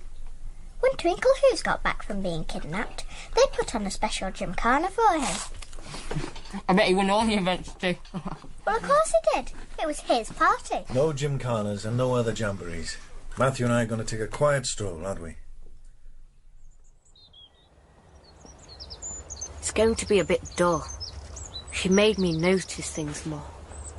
Can't you go on noticing things? The world's quite an interesting place, you know. Lots to notice. Oh, I do. More than I did anyway. And it's a bit lonely, just noticing it by yourself. But yeah, and she taught me how to hear. Perhaps if you could get it down in music, you'd be able to share it with other people. Yeah. It won't be the same. It'll be something. Matthew, I want you to have this. Dad, I said I didn't... No, take it. Go on. Read it. Awarded to Chocky for a valorous deed. You changed the inscription. Well, fair's fair. What do you think? It's all right. No, it is. Thanks, Dad. Now that they know about her, she says it'll have to be done differently. A hint here, a hint there, little pieces of the puzzle, until one day it all comes together. May take a long time. She says it may not happen in my lifetime, but it will happen. It will come, Dad. It will.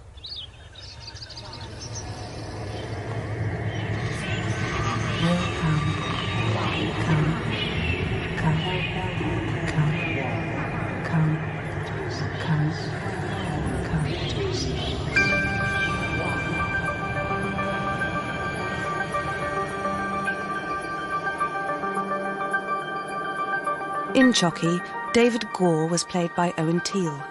Mary Gore was Cathy Tyson, Matthew Gore was Sacha Dhawan, and Polly was Holly Granger. Chocky was played by Catherine Hunt, Sir William Thorpe by John Branwell, and Alan was John Lloyd Fillingham. Roy Landis was played by William Oxborough, Denise Clutterbuck by Melissa Sinden, and Colin was William Hague. The Newsday presenter was Stephen Perry. All other parts were played by members of the cast. The music was composed and played by Paul Cargill, with technical presentation by Steve Brooke. Chocky was produced in Manchester by Melanie Harris, with special thanks to Nandita Ghosh.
presents The Day of the Triffids, a serial for broadcasting in 6 parts by Giles Cooper from the novel by John Wyndham.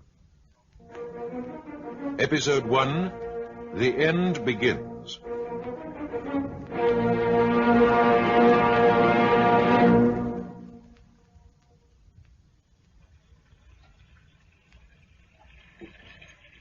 Have you finished, Bill?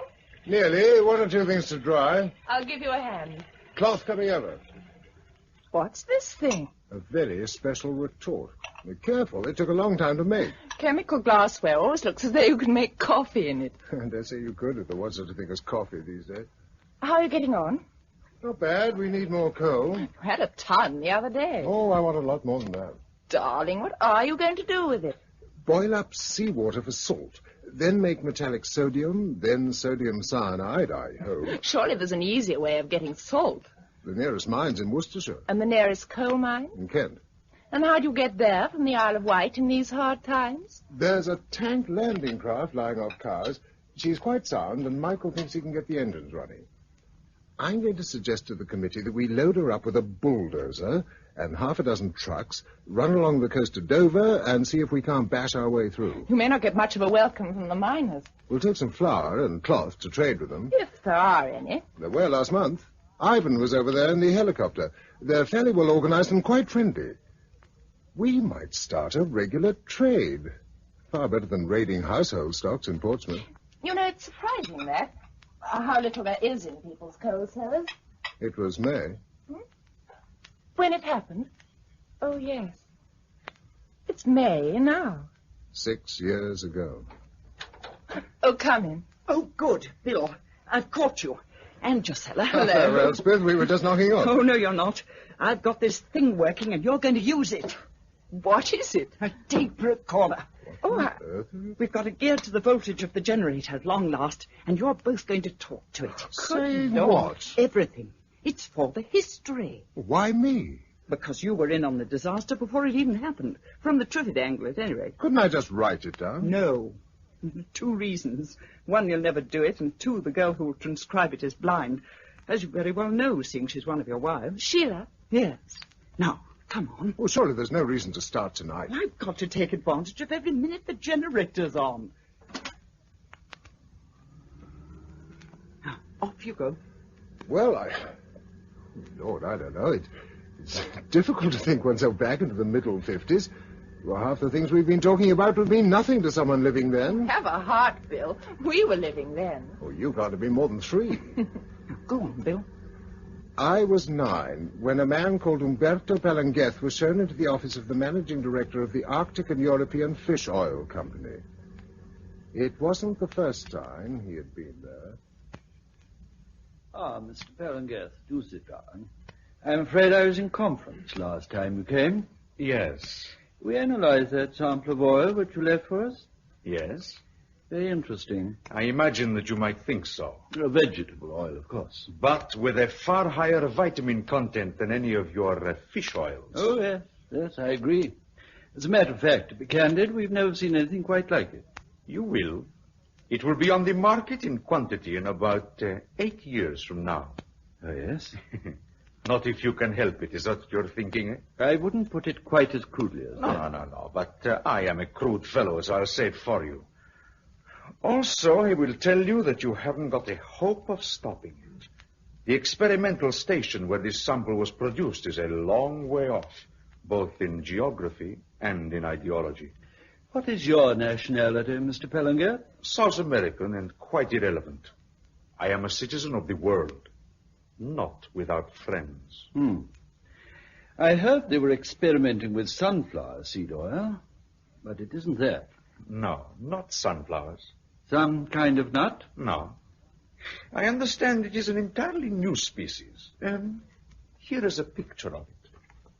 Good Lord, what an incredible thing. It is a plant. Oh, certainly. It looks like a cross between a giraffe and a cairn terrier, covered in leaves. It is a cross between a great many things, some of them not nice. But in a few years' time, it will be producing a far better oil than yours, at half your present price. What are you offering, and how much do you want for it? I offer you a tray of fertilized seeds 6 months from now, and I want £100,000. Do you? If you consider all the implications, you will find that I am being very reasonable. I shall have to consult my fellow directors. Naturally. I would like an advance of £25,000. That's rather high. Not really. You see, I shall have to buy myself a jet aircraft, and it had better be a good one. But not good enough. He landed by night on a flat Siberian waste. A man ran up to the plane with a box under his arm and got in. Palangeth took off at once and climbed steeply. Somewhere high over the Pacific, they caught up with him and quite justifiably blew the plane to pieces. After the fragments had dropped away and the pursuers had followed them down to sea level, there was nothing left but a trail of white vapor. Only it wasn't vapor. It was a cloud of seeds, so gossamer-like that they even floated on that thin air until they drifted down into the winds of the world. Good. Keep it going, Bill. How much of that is speculation? Not much. A gentleman called Fedor turned up a couple of years later and said he'd helped to organize it, laid out landing lights and so on. He'd heard the planes in pursuit of Palangeth.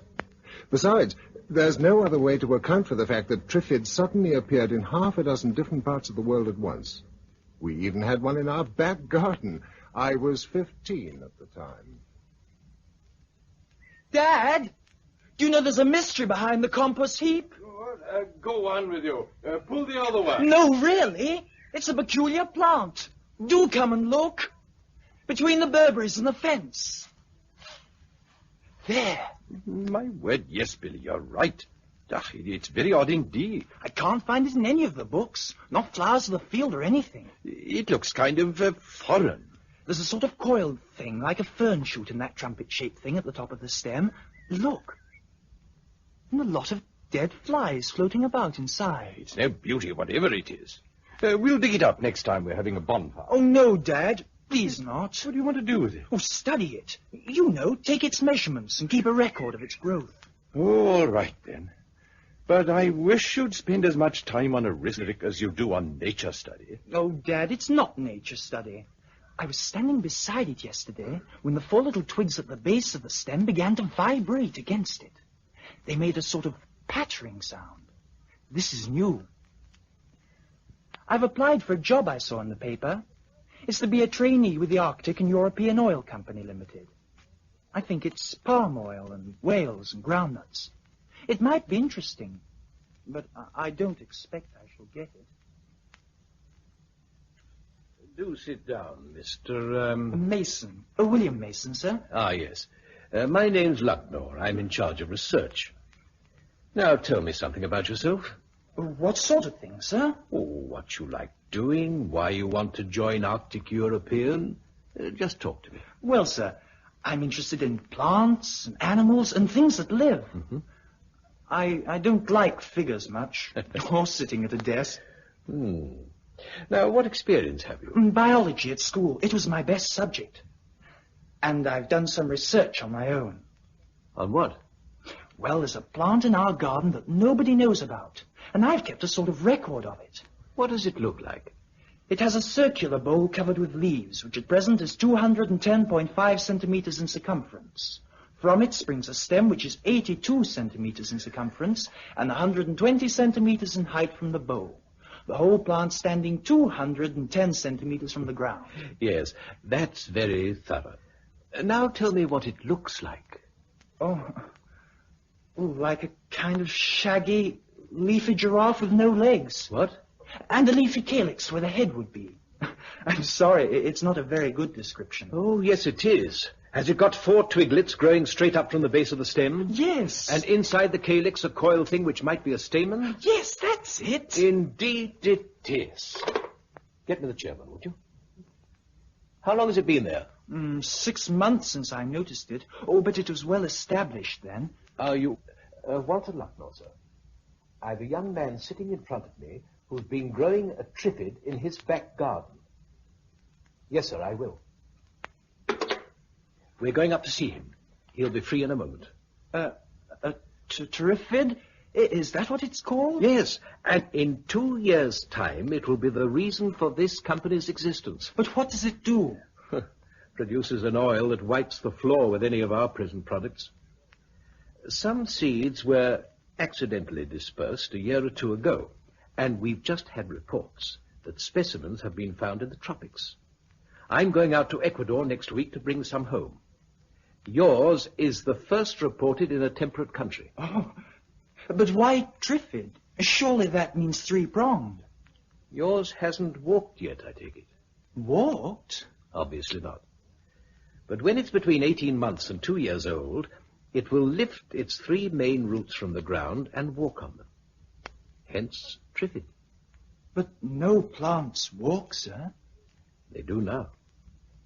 And by the way, you've got the job. But I very nearly lost it.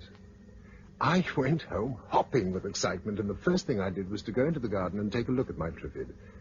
I bent down and examined the roots. For the first time, I noticed that there were indeed 3 of them. I began to scrape the earth away from them with a vague idea that the thing might walk sooner.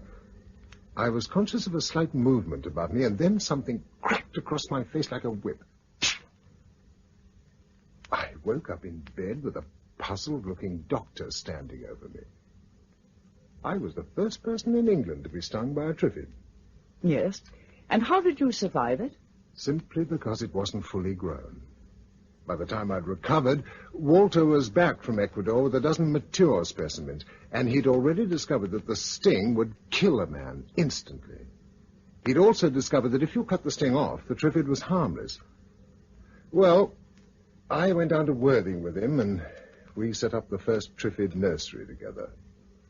You know what happened in the next few years. The wretched things were so successful as oil producers that we reared more and more of them until, well, here we are today. Yes, good. Now, can't you give me something more personal, Bill? I mean, you worked with them more than anyone. Except Walter. He really understood Triffids. Go on, Bill. I remember once sitting on a bank looking at a field of tethered Triffids one evening, just about sunset.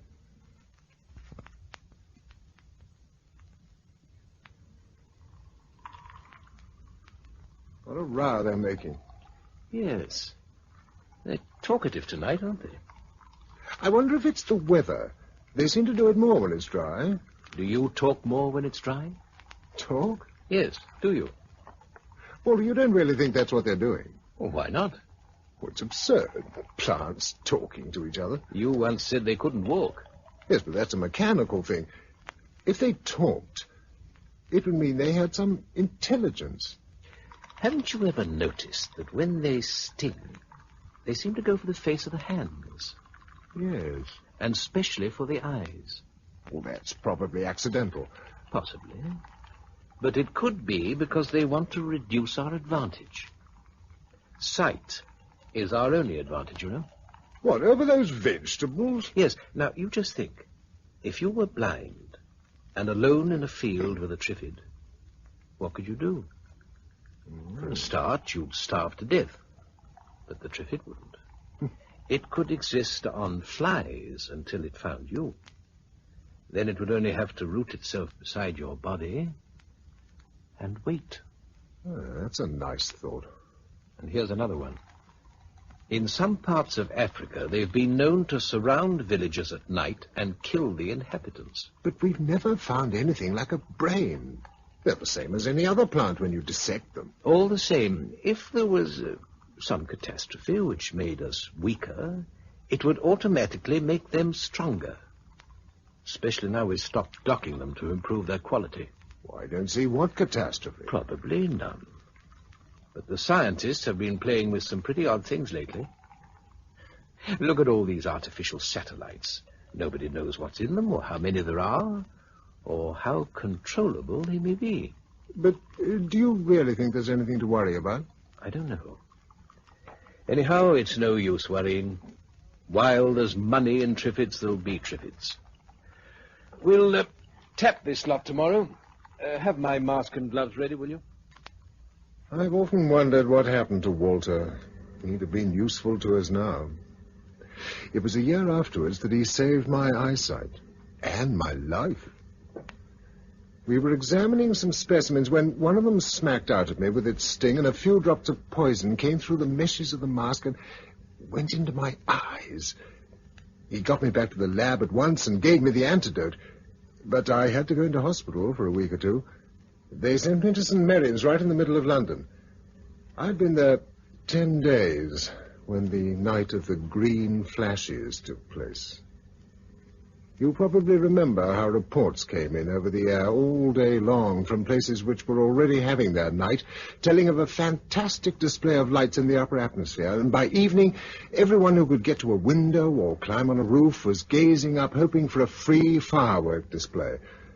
As soon as darkness fell, I could hear the ahs and oohs, not only from the hospital staff, but from the whole city outside.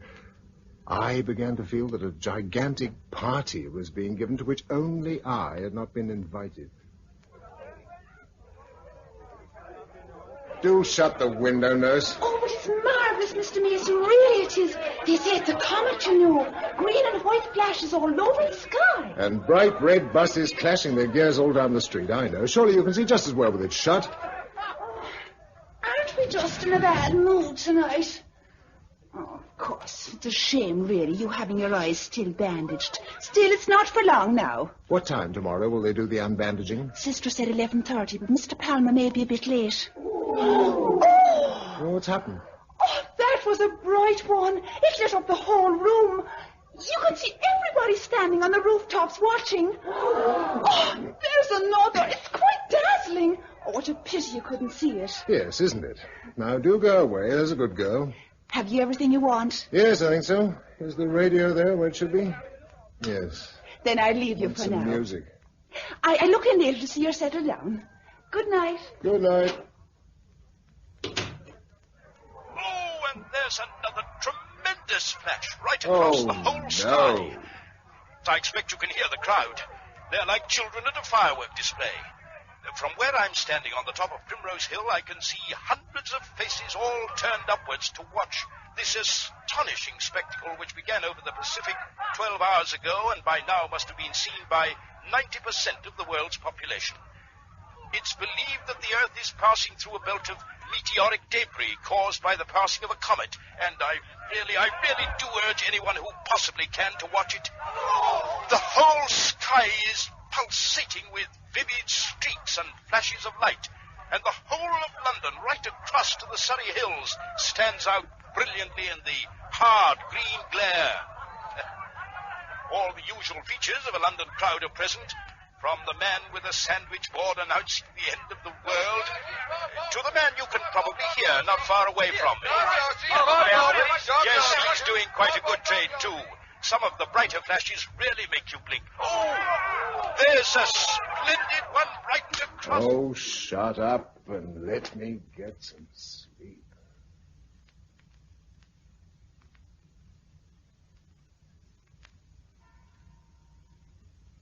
Six, 7, 8. Oh, it must be 7.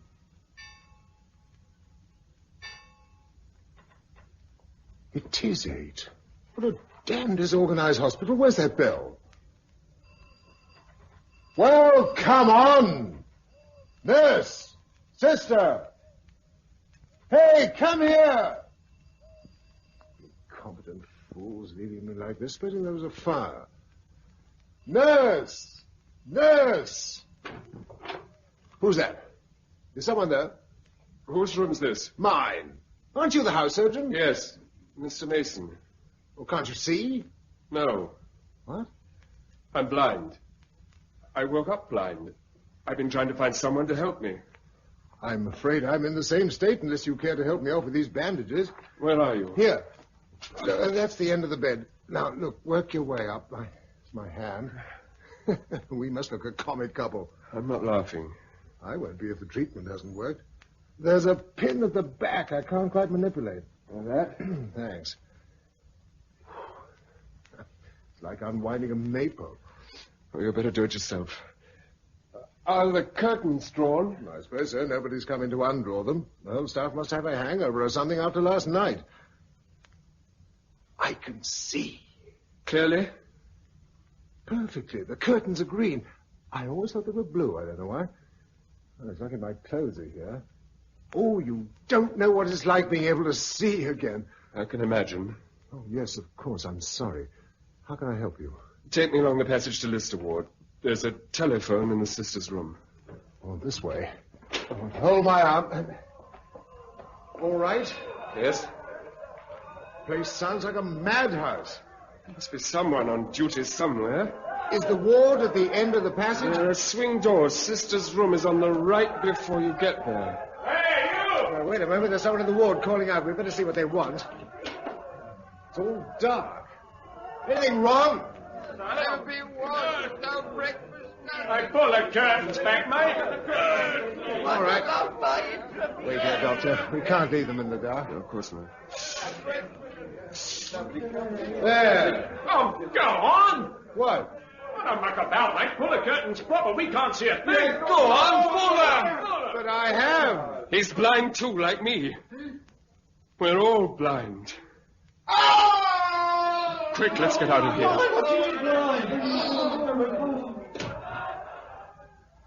This looks like the room. Give me the telephone.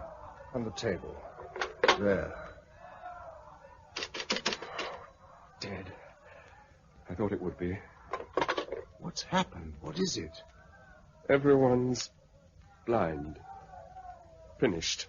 There must be something we can do. Yes. This is the 5th floor, isn't it? Yes. Where's the window? You're facing it. Thank you. Oh. Oh, God. Oh, my God.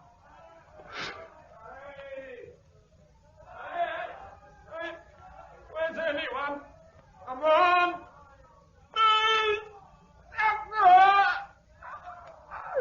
I'm blind. Help me. I'm blind. Where are you? Look out! The stairs! Who's there? Don't move if you're on the stairs and can't see. He knocked me over. I couldn't see him coming. Is that Mr. Mason? Yes, I took the bandages off. I can see. Are you hurt? Bruised a bit, that's all. I was washing the diabetic in number 7. And I suddenly couldn't see. And he couldn't either. Then I went for help. But there's nobody. All right. Don't worry. Let's get out of this place. Which is the best way? Straight down these stairs and through the main hall. What about the man who fell? I'm afraid he's dead. Oh, no! Hold on now. Now, there are 4 steps coming. 1, 2... Here's a landing. You turn right. What's that? The children's ward. Oh, we must go to them. There's nothing we can do at the moment. Look, 4 more steps.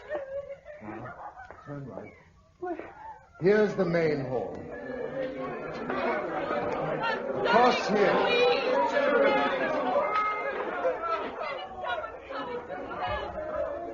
Stop now. Here's the door. Now, forward. No, I'd rather stay here. I don't want to go out. This place is a nightmare. What place isn't like this? Besides, I know my way around here. Blindfold. There'll be no food, nothing. I feel safer here. Besides, they're the children. What can you do for them? Make them a little less frightened. I am a nurse, after all. You want me to stay? No. You must go out and do what you can. Goodbye. The street was empty and horribly silent. There seemed no particular reason to go in any direction, but after a moment's pause, I set off towards the West End. skirting a fruit lorry which had run across the pavement and deposited its load of oranges in the gutter. I badly wanted a drink. I crossed the road to a pub called the Alamein Arms. The door was open and a lugubrious song came from the interior. Don't bury me at all. Just... Oh, that's gin. What's this one? Ports. Some blazes with ports. Hi. Who's that? Are you open? Just broken the window, haven't I? Course I'm open. I need a drink. Who are you, anyway? From the hospital. Can you see? Yes. Is this whiskey I've got here? No, peppermint. To blazes with peppermint. Find me a bottle of whiskey, Doc. Okay. I'm doctor enough for that, anyhow. This one's whiskey. Thanks. Help yourself. I'll have a brandy, if I may. Anything you like.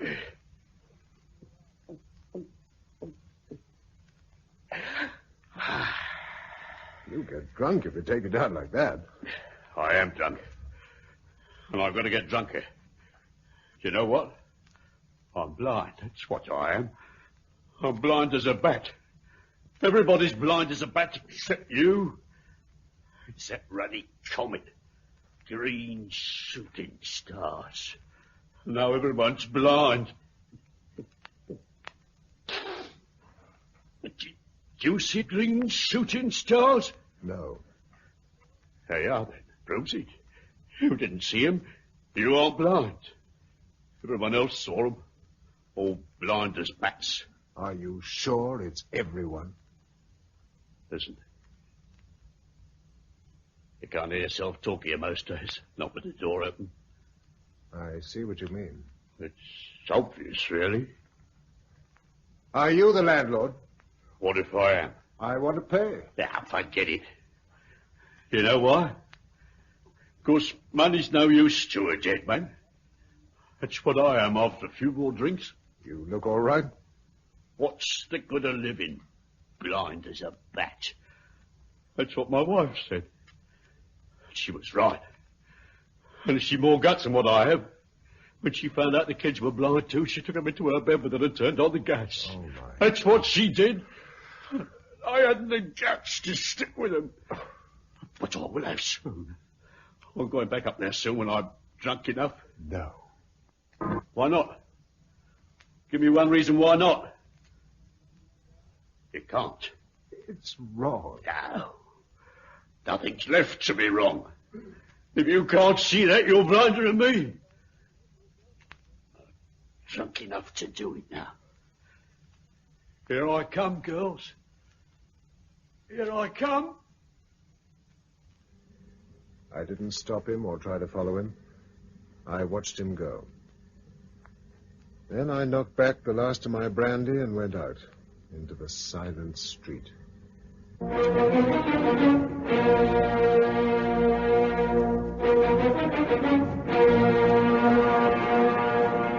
That was episode 1 of The Day of the Triffids, a serial for broadcasting in 6 episodes by Giles Cooper from the novel by John Wyndham, with Patrick Barr as Bill Mason.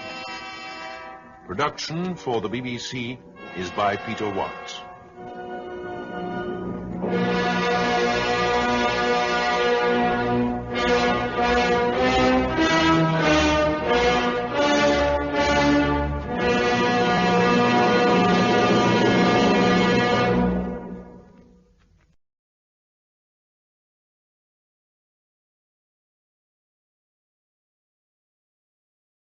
The BBC presents The Day of the Triffids.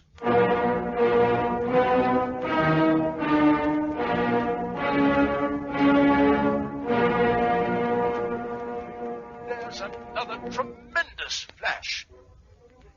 It's believed that the Earth is passing through the debris of a comet. There's another, so brilliant it almost hurts. I really do urge anyone who possibly can to go out and watch.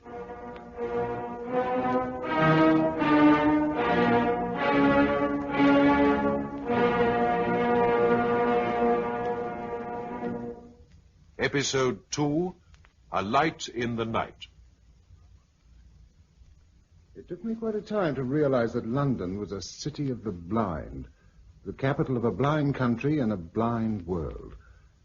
But by the time I'd walked from the hospital to Piccadilly, I knew it was so. In no direction was there any traffic, nor any sound of it. The only signs of life were a few people here and there cautiously groping their ways along the shop fronts. Outside a famous provision shop, I came upon a group of people gathered round a small child, which still seemed to have its sight. What's in this window? Come on, what's in the window? Oh, he's only 3. He doesn't understand, do you, dear? He's all the eyes we've got. Come on, kid. Tell us what's in the window. Give you a sweetie. Mommy. Tell us, darling, what's in the window? Is it numbs? Tell us what you see. Tell us. Tell us, you brat, or I'll wring your neck. Hey! Stop! Who's that? Well, don't bully the child. We've got to find food. Well, there's none in that window. It's full of china. He can see. That's right. That's right. You can see, can't you? Show us a window with some grub in it. All right, all right. This way. Oh, we're starving. This one. The one you're facing now. There's a ham in it. Okay. Here goes. Oh! Mind you don't cut yourself. Where's the bloke that can see? He can put his hand in. Where is he? Here, beside me. Well, hold on to him. I've got him. Is it you?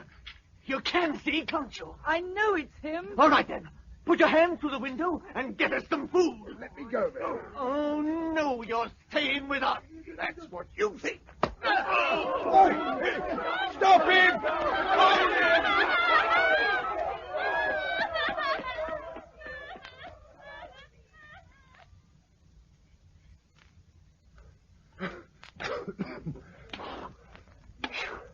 Someone's there.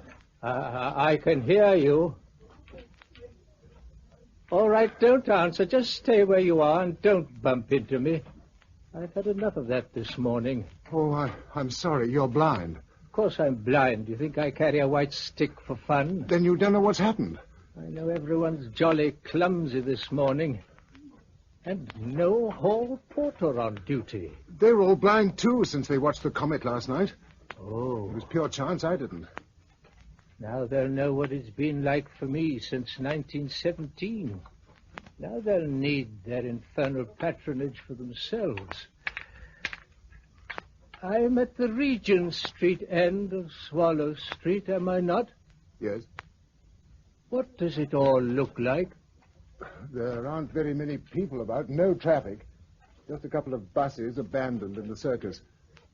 Most of the people are creeping along against the walls. You might see me across the road. Of course.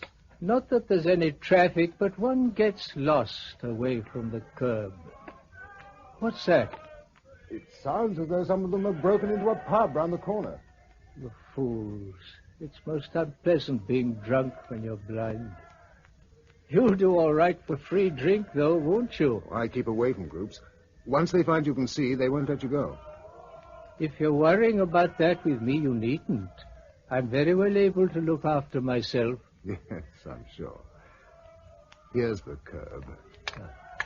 Thank you very much. Good luck to you. Good day.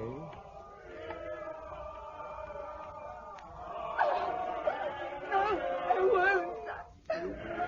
What's your tongue, and don't you forget it. Where I go, you go. Stop, let her go. You go away, you. Oh, no, you don't. All right. Up you get. I'm tied to him. Not now. I've cut the cord. There's an empty pub over there. Let's get away from the crowd. But you can see. Certainly I can. Oh, thank heavens. I thought I was the only one. Oh.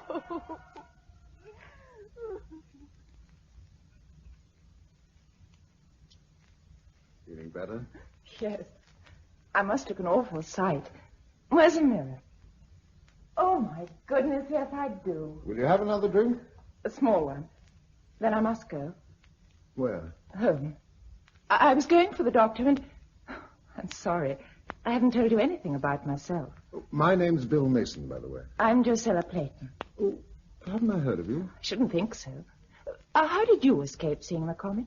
I was in hospital with my eyes bandaged. What about you? Rather disgraceful, really. I went to a party on... What's today? Wednesday? On Monday night. And goodness knows what they'd put in the drinks. Because I felt like death yesterday. About 4 o'clock, I gave up the struggle, took a couple of sleeping tablets, and went to bed. If the sky had fallen in, I wouldn't have noticed. When I did wake, my father was standing beside the bed. He'd gone blind. So had the servants. Where do you live? Dean Road, St. John's Wood. The telephone wouldn't work, so I got out the car and drove down this way to fetch our doctor.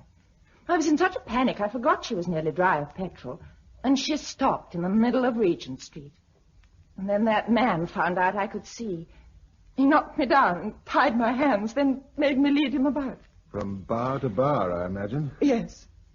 I should have been able to get away from him, but he... Well, I was sorry for him in a way. One's sorry for them all, but they're dangerous. In a way, we're rich and they're poor. Why did he start beating you? Because I wouldn't go into his house with him. Thank heaven you came along. And what do we do now? I must go back to Father. There's no point in trying to find the doctor, even if he's been one of the lucky ones. Would you mind if I came too? I'd have asked you to. Only I thought perhaps you had someone to look for. No, my parents are dead and I've no other attachments. Then I'd be very glad. It's the awful loneliness. I know. And I think it'd be wiser for us to stay together anyhow. Shall we go? Yes. Where can I get petrol? No need. What? There are plenty of other cars. Oh, it's funny. Like a dream, being able to take anything we want. Seeing the sort of dream it is, I think we might break into that shop over the road. What for? A couple of good, sharp knives. Oh.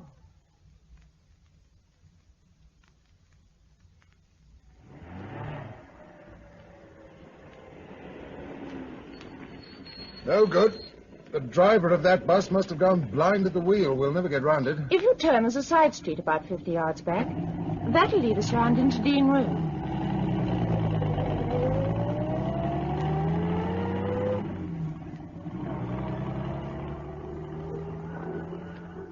What on earth is that? The zoo.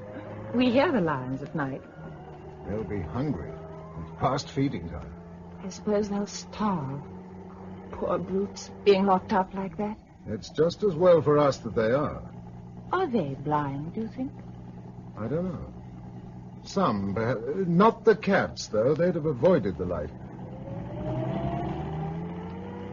Look, over in the park there. Triffids. There's an enclosure of them by the zoo. Should they be loose like that?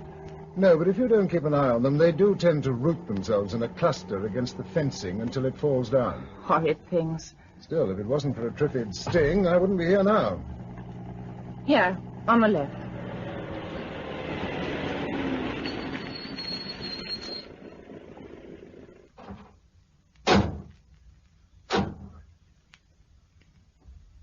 Lucky I've still got my key.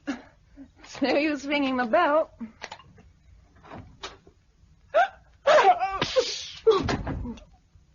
It's in the hall.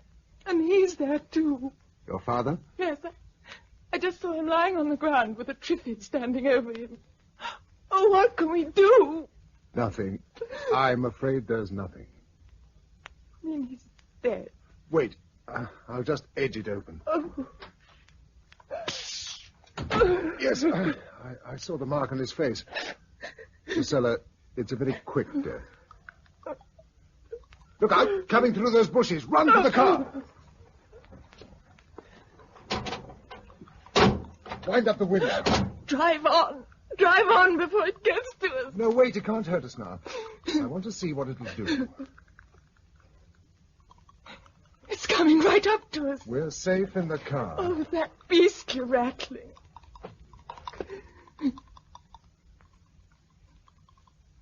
It's going away now. There's another one standing there in the laurels. Oh, let's get away. You were right. There's nothing we can do. You're sure? Yes. Where can we go? For a start, we make for a factory in Clerkenwell.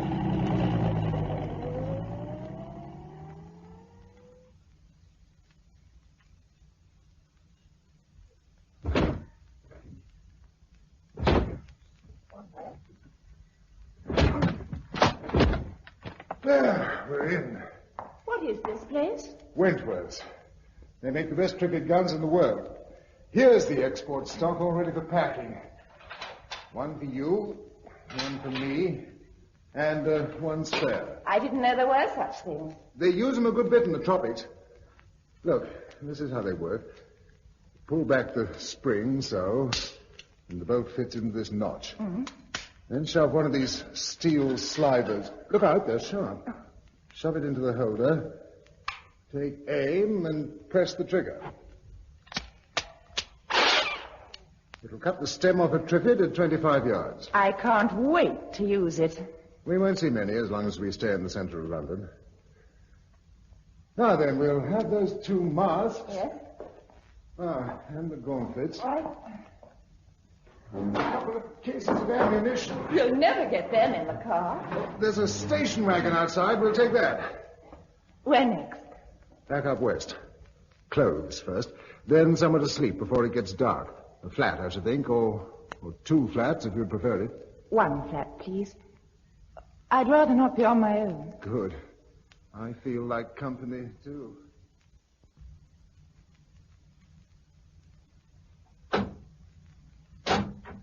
Let's try this block.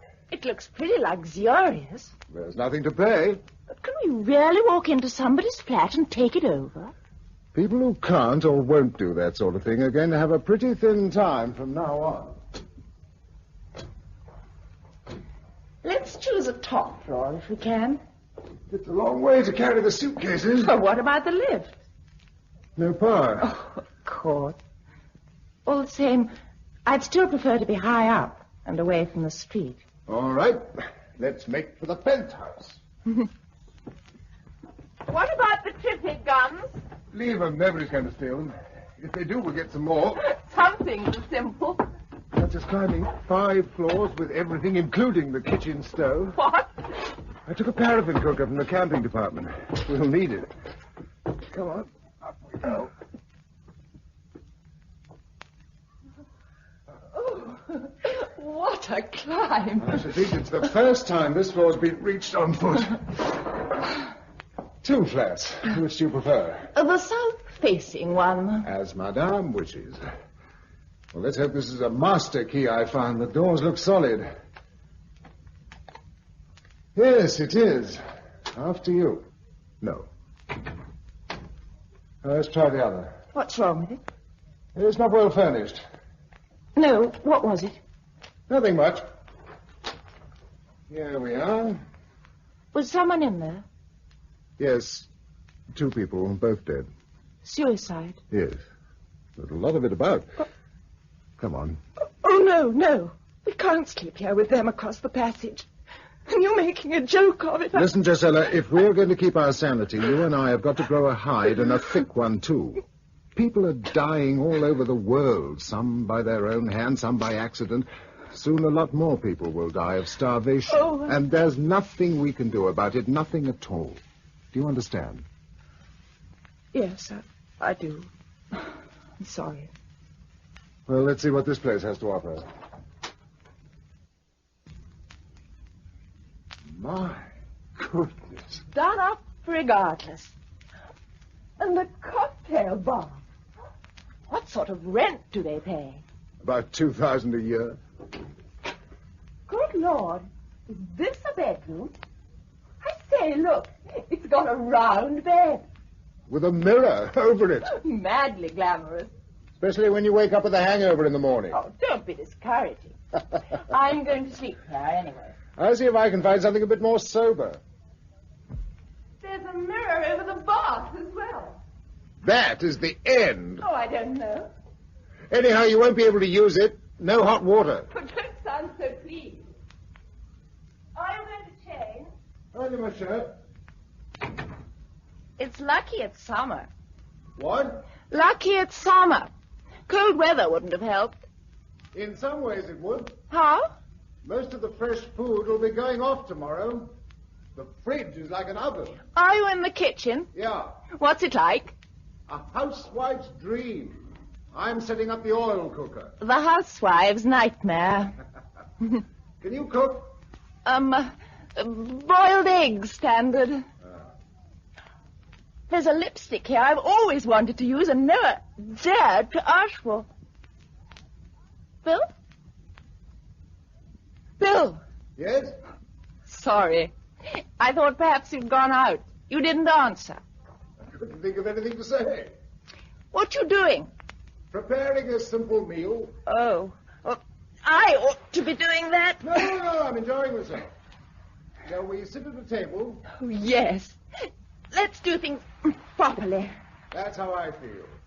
What are we having? Avocado pear, fried scampi, cold chicken and salad with asparagus tips, peaches and coffee. What? No caviar? That's in a pot. It'll keep. Oh. Will a white burgundy suit you, or would you prefer champagne? I'm in your hands. Very well, then. There's a good-looking Bata Montrachet here. I'll lay the table. Bill! I was busy. Sorry. What are you doing, anyway? Putting on the lot? Yes. I can't wait. Blimey. How does it look? You look beautiful. Thank you. Where did the dress come from? I found it in there and tried it. It fits. It does. Emeralds suit you. I've always wanted some. Funny time to get them. I know. You're saying goodbye, aren't you? So you do understand. I hoped you would. I'm glad you've done it, anyway.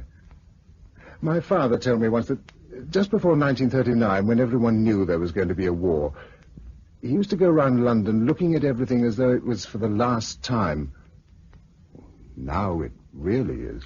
Thank you for understanding. Thank you for everything, in fact. If you hadn't helped me when you did, I don't know where I should be by now. I know where I'd be now if I hadn't met you, lying drunk and maudlin in some bar. Oh. Talking of that, shall we have a drink? I can recommend the sherry. Thank you. Here's to you. And you. My goodness, I'm hungry. So am I. Napkin? Thank you. It's getting dark. What should we do for a light? Oh, there are candles among our loot. No, wait a minute. Yeah. What do you think these are? Small models of the Venus de Milo. And also a rather decadent type of candle. Matches? Oh, good heavens, what will they think of me? What, indeed? Sorry, stupid remark. But I'd have sat around in darkness without realizing there were candles at all. Shows what a misspent life I've led. Tell me about it. Tell you what? Everything. Childhood memories, love affairs, why you aren't married, or are you? No, I'm not. Are you? No. I nearly was when I was 19. There was a fearful row. With your family? With my father. Mother was dead by then. I ran away from home and went to live with a girlfriend. He cut off my allowance, so I had to do something, and I wrote the book. You did what? That's what they all say. I must look awfully dumb. I wrote the book. What book? It was called Sex is My Adventure. Drusilla Clayton, of course. Did you write that thing? Yes. Did you read it? No. It was very mild. Rather silly, really. Only the title was shocking. But it sold like anything, and the film rights. Made a lot of money. That's why I went home again. Having shown your independence. And to get away from the people who thought I meant the whole thing literally. Which you did not. Which I did not. Still, you can hardly blame people. No. That's why I was writing another book, to balance things up. With an equally alarming title? I was calling it Here the Forsaken. Quotation? Congreve. Here the forsaken virgin rests from love. Oh. Ready for the next course? Brandy, port, or a liqueur? Brandy, please. Oh, I suppose we ought to wash up. No, we won't be here long and nobody else will be using the place. That brings us back to earth with a bump. I know, but I think we ought to rough out a plan of campaign. Oh, let's have a few moments more. There ought to be soft music. Is that a gramophone? An electric one. Oh, pity. There's a battery-operated wireless in the kitchen. I tried it earlier, but there was nothing doing. Oh, let's have another try. I don't know what you expect to hear, but it won't be soft music. I'll tell you then. You never know. Somebody, somewhere, might have something to say. Oh, don't knock my brandy over. It's too good to waste. Nothing.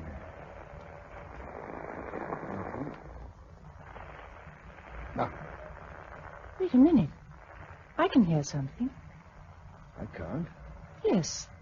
There. It's Morse. Terribly faint. I've got it. It's SOS. Oh. Where is he, do you think? I don't know. Some ship drifting off the coast with all the crew blind. Gisela, think of the ships. And the prisons. What's happened in them? Aircraft, too. Their troubles must be over. Not like ours. Which brings us back to where we started. All right. I'm down out of the clouds now. What are we going to do? Get out of London for a start. What? And keep away from towns as much as we can. Supplies will be difficult in the country. Yes, but didn't you see what's going to happen here? There's still water in the tanks. Soon there won't be any, and the whole city will begin to stink like a great sewer. There are some bodies lying about already, and every day there'll be more. You don't have to tell me that. Sorry, but you see, it means that soon diseases will begin to spread. Cholera, typhus, Lord knows what. It's important to get away before anything of that kind starts. Have you any ideas where we might go? Somewhere out of the way, I suppose. We'll want a good water supply, and as high up as we can get, so that there's a nice, clean wind. That's a thought. The Lake District. Too far. Maybe. The same goes for Cornwall. We'll be dependent on towns when we can use them again. What about the South Downs? I've some friends who have a lovely old farmhouse on the north side, looking across to Pulborough. It's fairly high, and there's a wind pump for water. They make their own electricity, too. It's a bit near civilization. How long ought we to leave the towns to themselves? Oh, a year or so. That ought to be long enough. We're going to need a stack of supplies. Yes, well, I suggest that the first thing we do tomorrow is to load up a lorry with stores, or 2 lorries if you can manage one. I can try. What do we put in them? Pencil and paper. Let's make a list. It's like Robinson Crusoe. We'll go for a couple of 10-tonners and load half each with food. Tinned meat and flour as basic, and as many luxuries as we can fit into the cracks between. What do you call luxuries? Anything that's not absolutely necessary, but will give us variety. Sardines, tinned fruit and vegetables, biscuits, all that sort of thing. Condensed milk? Yes, or dried. We'll find some large grocers that haven't been broken into and make our final selection on the spot. What else? We'll need winter things. Blankets. Note them down. We'd better take a couple of camp beds, too, and a tent in case of emergencies. A tent? Cooking things? Yes, frying pans, saucepans, kettles. About 3 of everything. What about paraffin? Or use the stocks in the roadside garages. Matches, thousands of them. We don't want to have to rub sticks together before we need. Candles and lamps? Yes, torches and batteries. What about first aid kit? Yes, and any medicines that strike us as possibly useful. Brandy? Yes, a couple of cases. And a supply of mineral water for emergencies on the way. We've got the Triffids guns. A couple of shotguns, about 5,000 rounds of ammunition, a rifle, a couple of revolvers. Fishing rods might be handy if we're living off the land. Nets and explosives will be handier. We'd better have a last and some cobbler's equipment, as well as all the shoes we can carry. A sewing machine. Barber's clippers. Who's going to use them? You. On me every fortnight. Oh? And what about me? Well, you'll just have to evolve a hairstyle I can cope with. We are going to have to learn a lot. We've learnt a lot already. Such as? How to accept the fact that sooner or later we may be the only survivors. There must be others like us somewhere. I've met nobody in London, except a child. It was too young to talk, too young to stay up and watch the comet, or whatever it was. Well, what else could it have been? You know every great power has had satellites whirling round overhead for the last few years. You also know that they aren't all for research. Some of them are weapons, ready to be brought down when needed. Supposing one of them went wrong, collided with a meteorite, perhaps. And instead of doing what it was supposed to do, which was to burst low down, affecting one country, it burst up in its orbit, affecting the whole world. But who would think up a weapon that would make people blind? Any nation on Earth that was rich enough or frightened enough. And that means all of us. Oh. Now, let's get on with the list. Oh, no. Let's do it in the morning. All right. Ooh. We've all the time in the world, in one sense. Nobody else seems to want it. It was a good dinner. Thank you. Thank you for adorning it. Some things were fun. Stay there a moment. Why? You're a sight that I shall never see again. Thank you. Good night. Good night.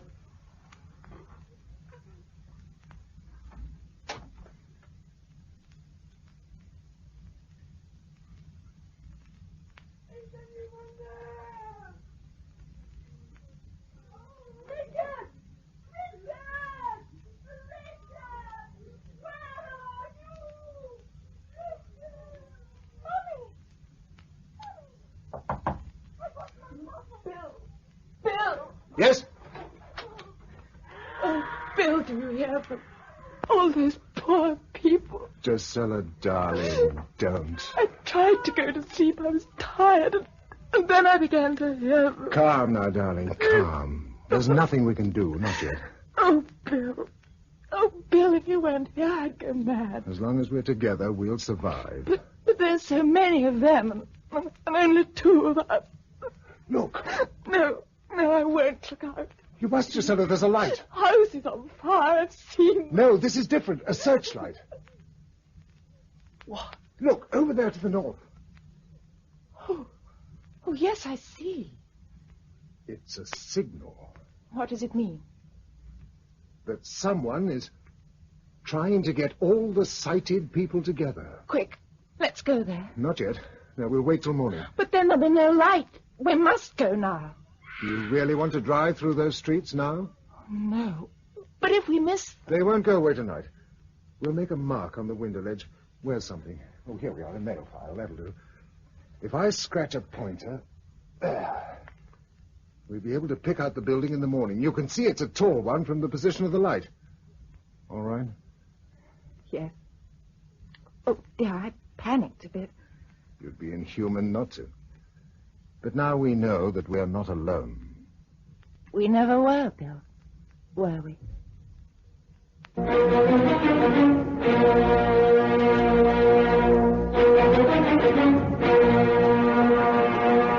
That was episode 2 of The Day of the Triffids, a serial for broadcasting in 6 parts by Giles Cooper from the novel by John Wyndham, with Patrick Barr as Bill Mason and Monica Gray as Drusilla Clayton. Production for the BBC by Peter Watts.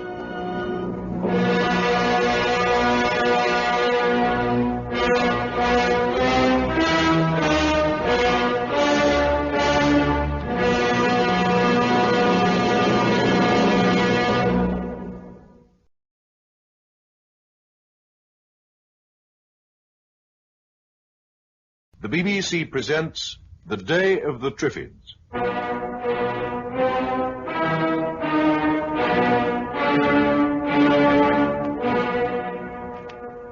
Drusilla, there's a light. A searchlight? What does it mean? Someone's trying to get the sighted people together. Then we're not alone. Scratch a pointer on the window ledge, then first thing in the morning, we'll identify the building.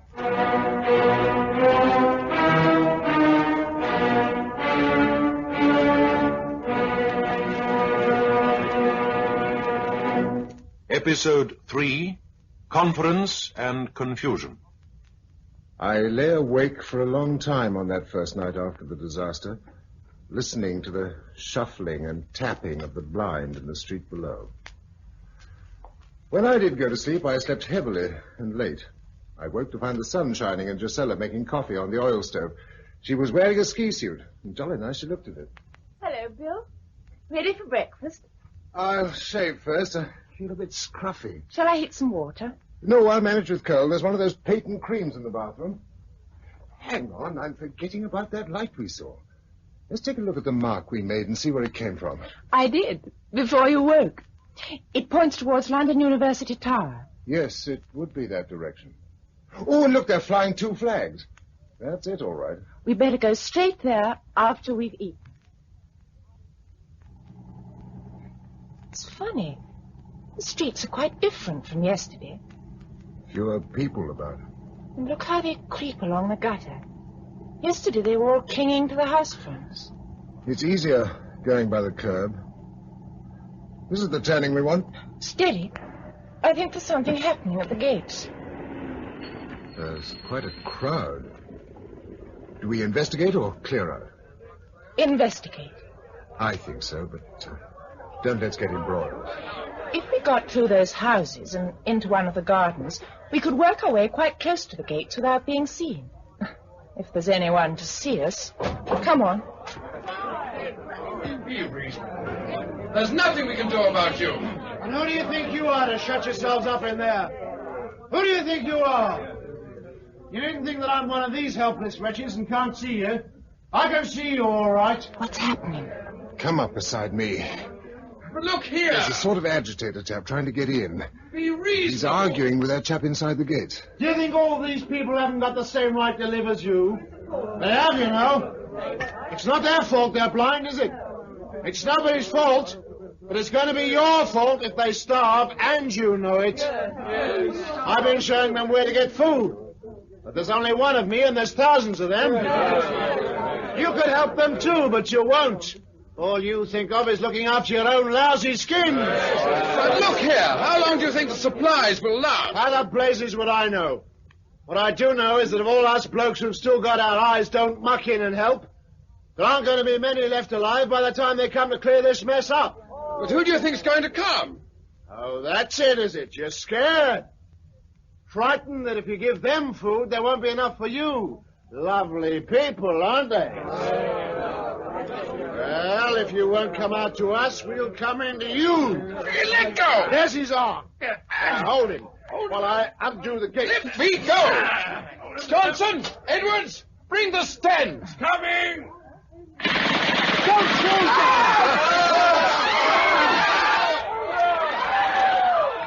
Oh, no. To shoot at them like that. They fired over their heads. How'd you know? If they'd fired into that crowd with 2 Sten guns at a range of 20 yards, the street wouldn't be empty now. But all the same, even to frighten them like that. They had to do something. That man, the one who spoke, was right.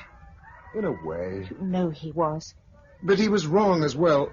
You see, there is no they to come and clear up this mess. It won't be cleared up except by us. And one of the things we simply cannot afford to do is to spend our entire time pillaging food stocks on behalf of other people. Because when the stocks are gone, well, what will anyone eat? It seems so callous. I don't like it any more than you do, but we've got to make up our minds. Do we help the ones who've still got their sight to rebuild some sort of life, or do we make a moral gesture? No. You're right, Bill. We've got to go on. Then let's go over. But the men with the guns... They won't hurt us. We're sighted. Can you get down? Give me a hand. There. Can we come in? How many of you? Just the 2. We saw your signal last night. Okay, come on over. We had a bit of a party just now. Yes, we saw it. Those were the orders. Not to let them in.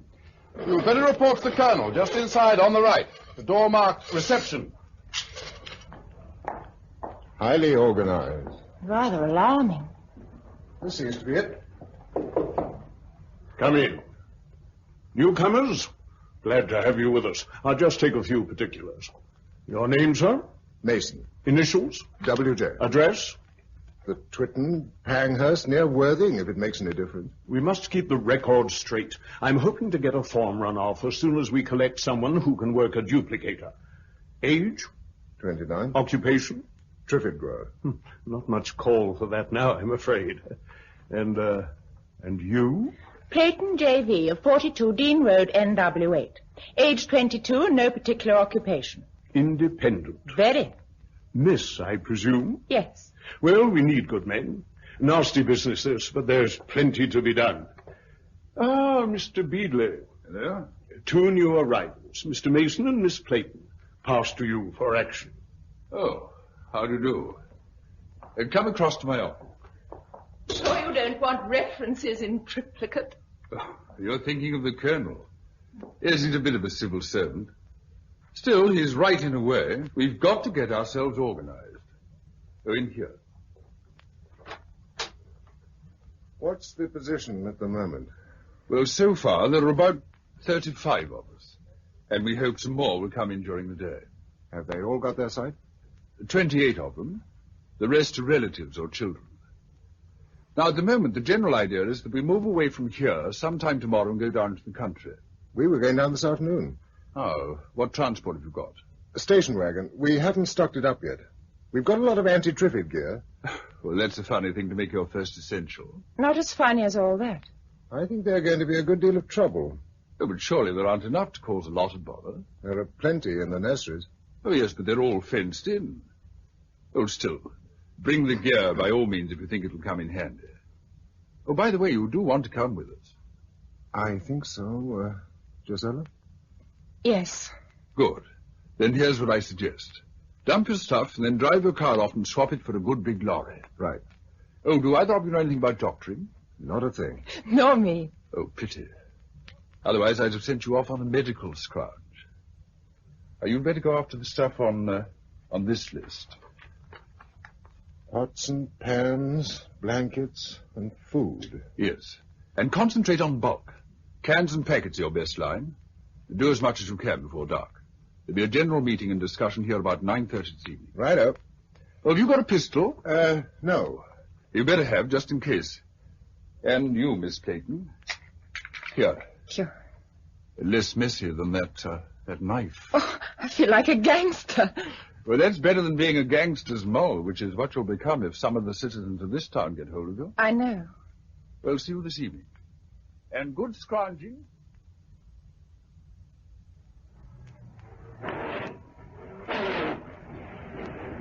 Whoa! Whoa! Switch off. Sorry about that. You must double declutch when you change down on these things. You can't just slide through as you can on a car. Yes, I see. Otherwise, it's not too bad. You were doing fine till then. Get a bit worried on corners. It's like having a row of houses behind you. Lucky there aren't many people in these parts. That's because it happened after working hours. If people had gone blind in the daytime, Lord knows what it would be like. Awful to think of them still in their houses. Pinner and Stepney and Kensington. Not only awful, but quite unprofitable. Sorry. What's the next warehouse on our list? A blanket wholesaler in Teale Street. And then back we go. I'm stiff after all that loading up. What do you think I am? Think you can manage to drive? That's for you to say. Yes, you'll do. Then I'll follow you down in the other truck.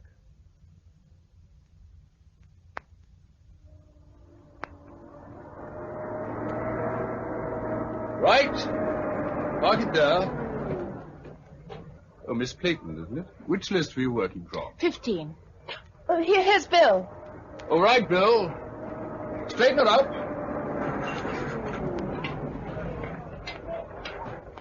That's fine. Well, how have you made out? We've got all this stuff on the list. And a bit more besides. We've made a couple of plans of where it's all packed in case you want to find anything in particular. Oh, jolly good. I wish they'd all do that. Is this Triffid gear you put down here? Yes, I thought it might come in useful. Oh, yes, of course. You brought a lot in this morning, didn't you? It doesn't take up much room. Still... Oh, well, leave it on for the moment. I dare say you could do with a cup of tea. There's a canteen operating in the hall. All right, the next one in. Come along.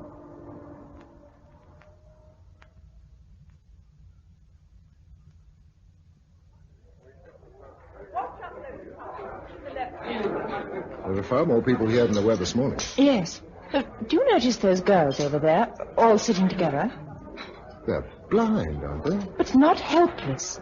They must come from some institute. Wonder why. Excuse me, Mr. Mason and Miss Clayton? Yes. Good. Keep quite still, please. I want a picture of you. Don't tell me you're the press. Oh, more or less. At least I'm the official record. Elspeth Carey's the name, formerly of the Post. This sounds like the Colonel's doing. It is. I say, are you really Gisela Clayton? Yes. And I wrote that book, and none of it's true. And I really don't see why the one static thing in a collapsing world should be my reputation. Fair enough. Somebody said you were worried about Triffids. I am. They think he's got a bee in his bonnet about them. And have you?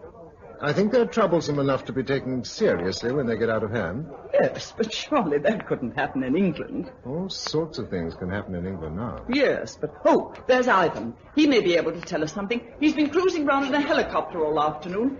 Ivan! Hello. Bill Mason, Gisela Clayton. This is Ivan Simpson, our intrepid birdman.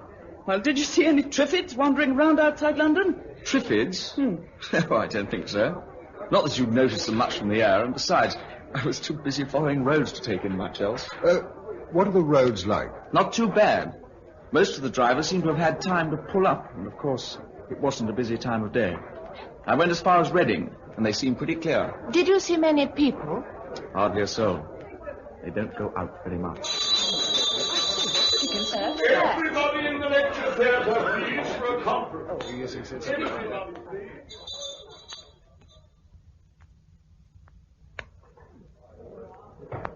What do you think this is going to be about? Tomorrow's routine and so on. We're a funny mixed crowd. Michael Beadley seems to be organising the platform.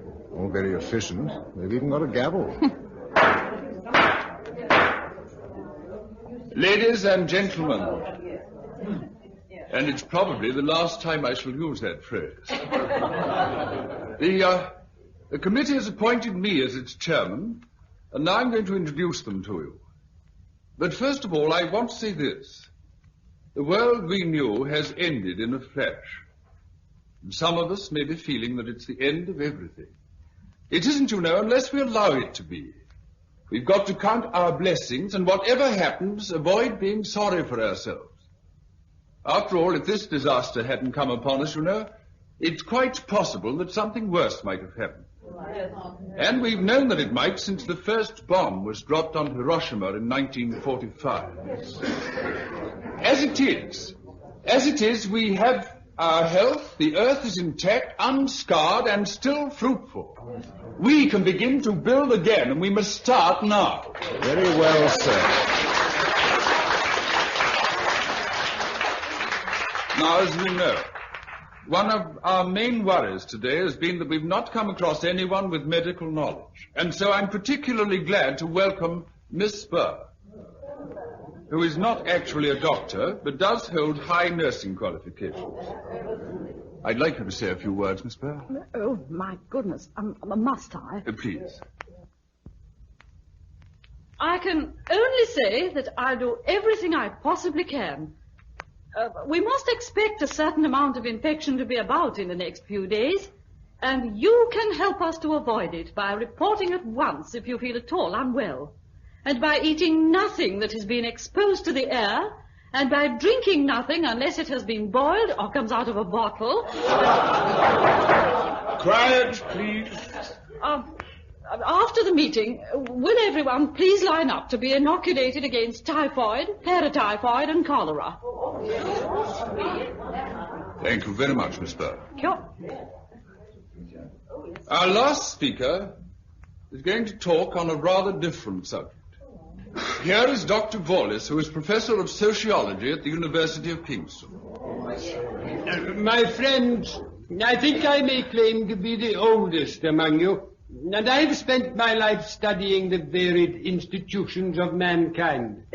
I have always been struck by the fact that every age and every community has evolved its own moral code to meet its own peculiar circumstances. And moreover, every man believes his own code to be not only the right one, but the only one for him. although he would not deny that life in a penurious Indian village calls for different customs and manners from life in, say, Mayfair. What's he getting at? Thank you, madam. The point I am about to make is this. The world we knew is gone, finished. Our needs are now different, therefore our standards must be different. For instance, you have all spent the day indulging with clear consciences in what 2 days ago would have been housebreaking and theft. Yes, you have already lost one prejudice, and now I suggest to you that you must lose others. The only one which we dare retain is that which tells us the human race is worth preserving.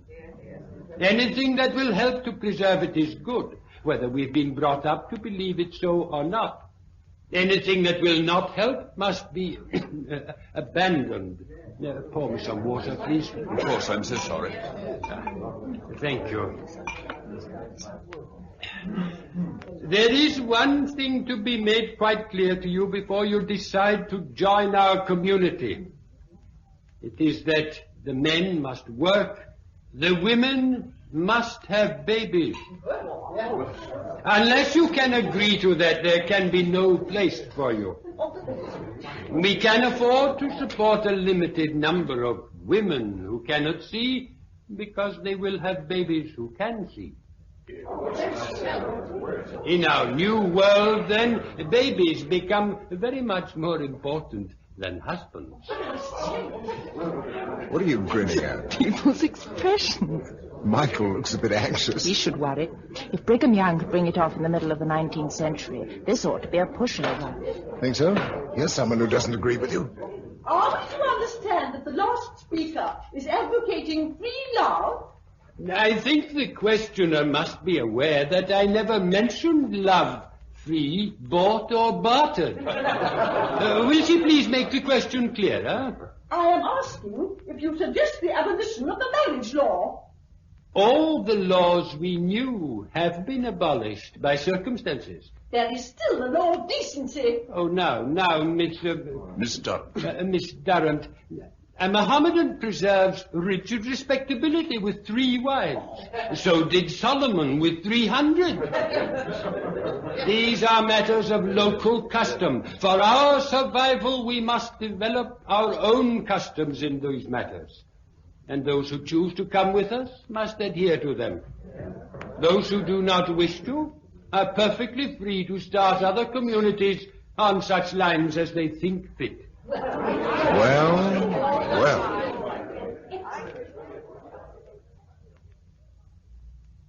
Oh, dear. It's nice to be alone again. So we sit. What's the matter? Shall we sit this one out? Just a thought. It's a lovely night. How's your arm? Not too bad. She's quite good, that nurse. The needle was blunt by the time it got to me. We girls were so busy arguing, we wouldn't have noticed even that. I bet you were. How many will decide to come? Nearly all of them, by morning. You think so? Most women want babies. A lot of them prefer them to husbands. Do they? Provided they've got some sort of security. Oh. Don't tell me you're going to cling to the old order. No, but I don't know. It's difficult. What is? I was going to ask you to marry me, but there doesn't seem any point in it now. Oh, Bill.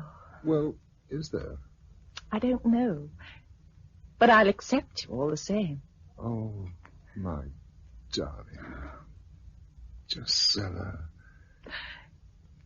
Did you really think I wouldn't? I didn't know. Of course, it isn't quite as straightforward as it seems. Why not? I think if I were the committee, I should make it a rule that every man who marries a sighted girl must take on 2 blind girls as well. What? Well, that's about how the numbers work out. But you don't mean that. I do, and so do they. Didn't you think it was implied in that speech? It may have been, but I don't see that they can hold anyone to it. Meaning you don't love me enough to take on 2 other women as well? No, but... Well, it's crazy, unnatural. No, it isn't. Listen, Bill. This isn't easy for me either. But we do owe a sort of debt for being alive and able to see. One of the ways of paying it is to help these girls to as full a life as they can have. I think that's the queerest argument I've heard today. And yet it's right. I know it is. Very well. If that's the way you think it ought to be. Oh, darling, you do understand. I knew you would. All the same. Now, don't worry any more. I shall choose 2 nice, sensible girls. Oh, will you? Good. It's getting late. We better go in. Yes, it's been quite a day.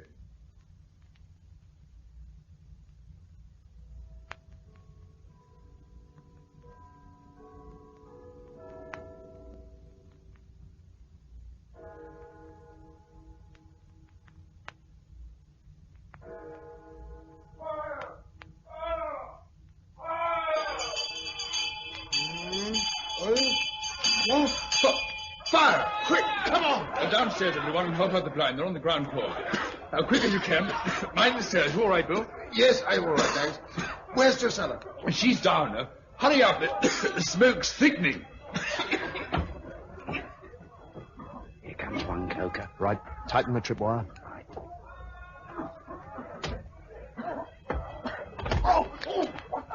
Push him one. Right, get him in the lorry. Here comes another. Drusilla, are you down there? Drusilla. He's out. Get him away. No, wait a minute. There's another.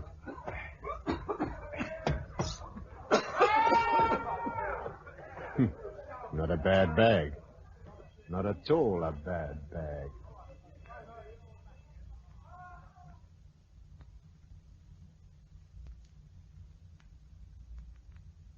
Wakey, wakey. Rise and shine. Hmm? That's right. I thought I heard you. Oh, my head. You had an accident, mate. That's what you had. My hands. Who's tied them up? Now, take it easy, Cock. There's no harm intended. What's happened? I'll tell you in a tick. Here, where are you? Over here. Oh.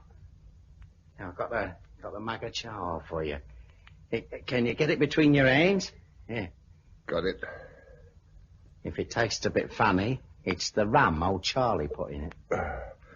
Who's old Charlie? He's our cook, Charlie.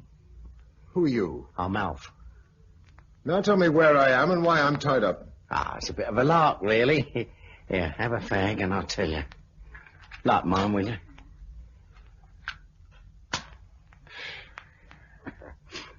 Tar.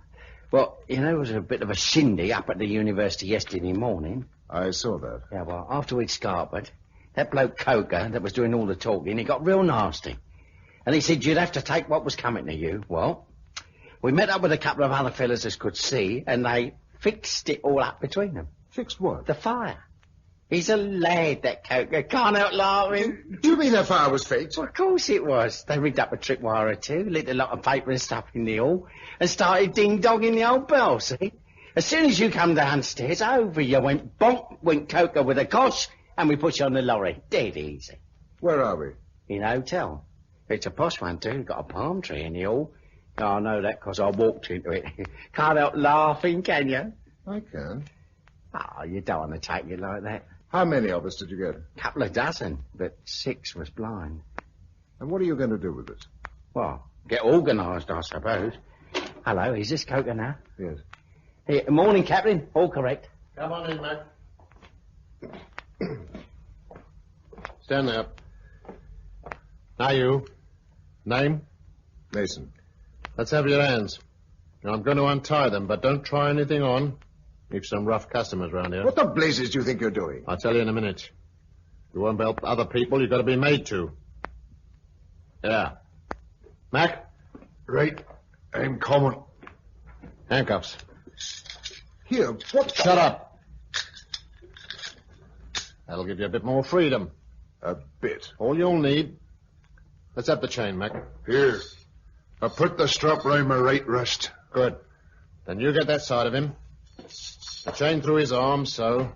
Alf? Yeah? You on the other side and the strap round your left wrist. Ah, yeah, all right. Now, It's sort of a shotgun wedding. Now, Mason, I want you to look at this street plan. You're going to take these 2 and 50 others, and you'll be taken by truck to your area. Once there, you'll find them accommodation and lead them to supplies. Now, there'll be others working to right and left of you, so stay in your boundaries. How am I supposed to help anyone tied up like this? You'll manage. Now, here's your area. Maida Vale to Fitzjohn's Avenue. No further in than Swiss Cottage, but as far out as you like. Now, I shouldn't let them get hungry if I were you. Some of them are tough. Aye. And some of them have knives, mister. I'm one. And I'll be out to check up on where you are, but otherwise, you'll be on your own till someone turns up to straighten out this mess. If they come. They'll come. You'll probably get a medal for your noble work. Okay? One thing. Yeah? Did you get a girl called Josella Playton in your raid? I think so. Where have you sent her? Westminster. Oh, that lot won't find much grub. Not in the Houses of Parliament, they won't. And don't you try wandering off to find her. He won't. I believe you, Mac.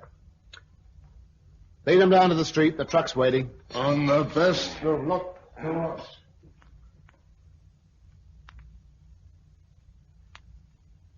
Six steps. 1, 2, 3, 4, 5, 6. Well, we'd better go in and have a look round first on our own. Wait where you are. The lot is. One more small step and into the hall. Hotel, is it? Yes. Here, any palm trees? No, it's not as grand as that. Oh. Seems empty. Now, well, what's the drill? Bring them in 4 at a time, hands on shoulders, and find them somewhere to sleep. The first 4 of yous. Come on. 6 steps, remember.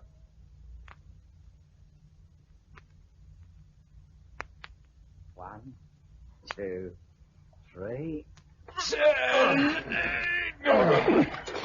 Oh, it's funny. I never thought what it'd be like.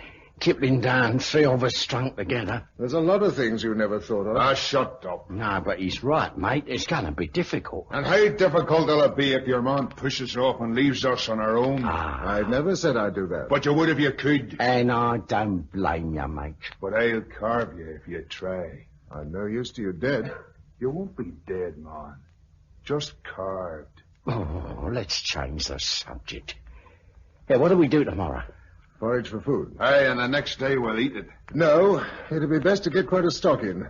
Spend a week or so going out every day, and then there'll be no chance of anyone else pinching it. Yeah, that's true. Huh. And afterwards we can sit back quietly here, fair lapping it up. Till we run out. Some sort of thing will happen. Don't you worry. Is anyone there? Who's that? It's a kid they call Lucy. Come in. What do you want, Ducks? A man who can see.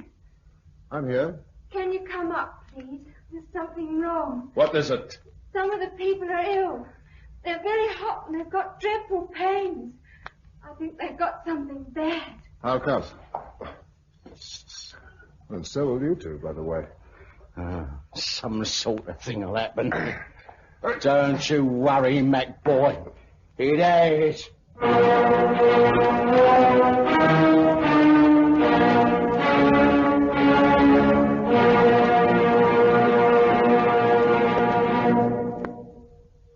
That was episode 3 of The Day of the Triffids, a serial for broadcasting in 6 parts by Giles Cooper from the novel by John Wyndham, with Patrick Barr as Bill Mason and Monica Gray as Josella Playton.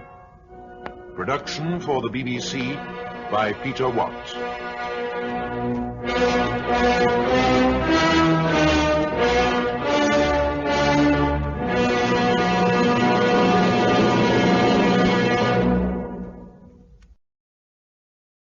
The BBC presents The Day of the Triffids.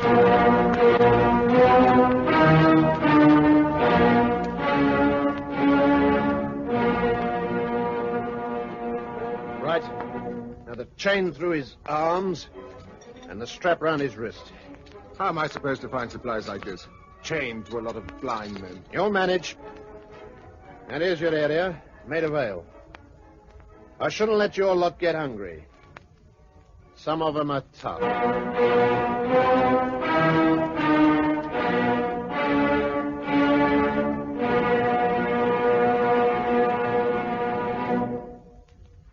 Episode 4, Dead End. The morning after we settled in at Swiss Cottage, I found that the 2 men who'd been taken ill in the night had died, and that now 3 more of the party were ill. I made them as comfortable as I could, and we set out to find food. I led the party, still chained to Mac and Alf, and the remainder followed in file, their hands on each other's shoulders. Alf called out the step to stop them falling over each other. Right. Hey! Pick 'em up, pick 'em up. Where are we now, Gov? In a side street running downhill. There should be shops at the bottom. We're wandering around like lost souls. Oh, but what do you expect? If you'd let me loose, I could drive round till I found a good place and then pick you all up in a truck and bring you along to do the loading. This way's bound to be slow. He's got something there, mate. Aye, an easy getaway. I wouldn't say you're wrong. Suppose I gave you my word. There's no man's word worth tuppence. We're in the jungle now. Come on, pick up the step. Left, right, left, right. We're coming left. to a corner. Get ready to turn left. Yeah, when you say. Stop! Oh, here, give us a bit of warning, can't you? Shut up! 100 yards down the street, there's a group loading a truck. They're outside their area. They aren't our crowd. The man in charge, a red-haired chap carrying a rifle. Get down! He's seen us. Down! What is it? What is it? What's up? What's up? Max had it. Turn back, the rest of you, and go up the hill as if nothing had happened. Come on, mate. Run for it. No, he's coming towards us. Okay, I've undone Mac's strap. We're free of him. This way, round the corner. And in here. What is it? Garden. Now down. He'll shoot us all. No, he won't. He only wants me. Oh, yes. Where's the key to these handcuffs? In my pocket. Let's have it. Look, mate. Alf, I'll crack your skull with a chain if you don't hand it over. There you are. Good. Now keep quiet.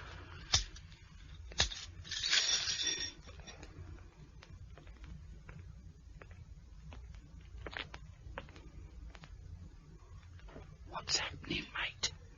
He's taking a look at Mac lying in the middle of the road. I think he believes that he was the sighted one. Go on. Now he's following the rest of our lot. They're straggling up the hill. Come on. What? Take my arm. We'll follow him. He'll see us. I've got a stick here. If he thinks we're blind, he won't take any notice of us. That's it. Come on. Okay, you're the boss. But keep telling me what's up. It's not knowing that gets me down. He's about 50 yards ahead of us.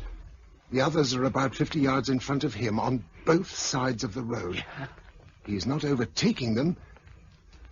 He wants to see where they're going. So as he can pinch our supplies, I dare say. Something like that. Hello. What is it? One of our chaps is ill. He's staggering, holding his stomach. He's fallen down. What? Come on, keep going. The red-haired man's caught up with him. He's looking down at him. Down, he's shooting at us. Not at us. He shot the sick man. Swine. Now he's coming back. Keep going.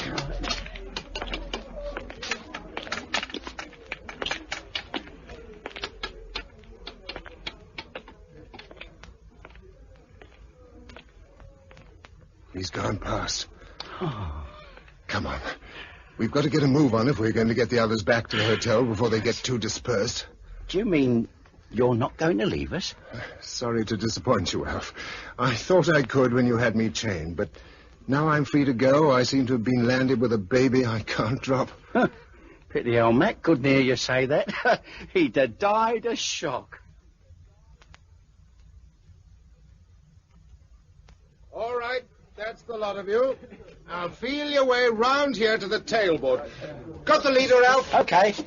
Up you go, chum. Follow him on. That's it. Now, and the next. That's it. Pass right down the car, please. Oh, he's steady. Don't kick the conductor in the teeth. He's doing his best. Yeah, another. Go on. Is that the lot, Bill? That's the lot. Tailboard up. Yeah. I'm getting handy at this. It's nothing like practice, eh? Let's see if I can get back to the cab on my own. There's a real wheel. Right. Here's a petrol tank. Oh, that's a step, yes. OK, I'm there.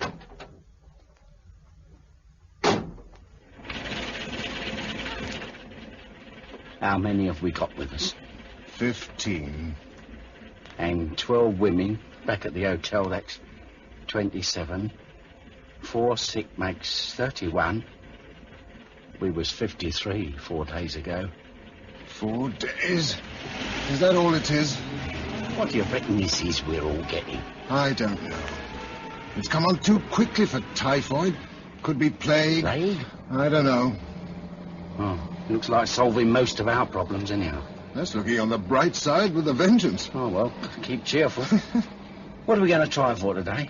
Tin milk, biscuits, candles and paraffin. Oh, we got 40 gallons of paraffin yesterday. We need more, much more. Why? No time to dig. Oh, that. Yes. Nothing makes much difference what you do. It's more of a taste than a smell. Yeah. Was you in the war? No, too young. I never thought the whole of London had put me in mind of the Falaise Gap 2 days after the battle. Oh, here I'm getting morbid. Where are we going, anyway? Up towards the Heath. We haven't tried that yet. Ah, get a bit of fresh air, too, eh? Yeah, pity it wasn't bank holiday. We could have had a free ride on the Dodgem. You think of everything. Yeah.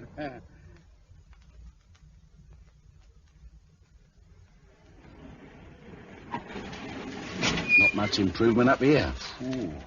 No, there are more dead bodies lying around here than in most places. Yes, is the shop okay? Seems to be. Hang on there to the back while I open up shop. Right. Someone's been in before. They haven't taken much. The ham's gone off. Yes, you're by the cold meat counter. Oh, that's it. Stay there while I see what's in the bag. Hi there.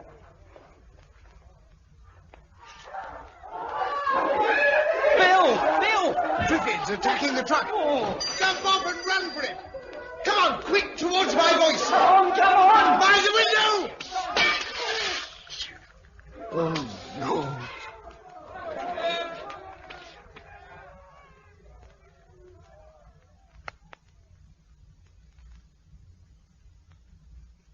Gurney? Bradshaw? Bradshaw? Williams? Here. Foster? Higgins?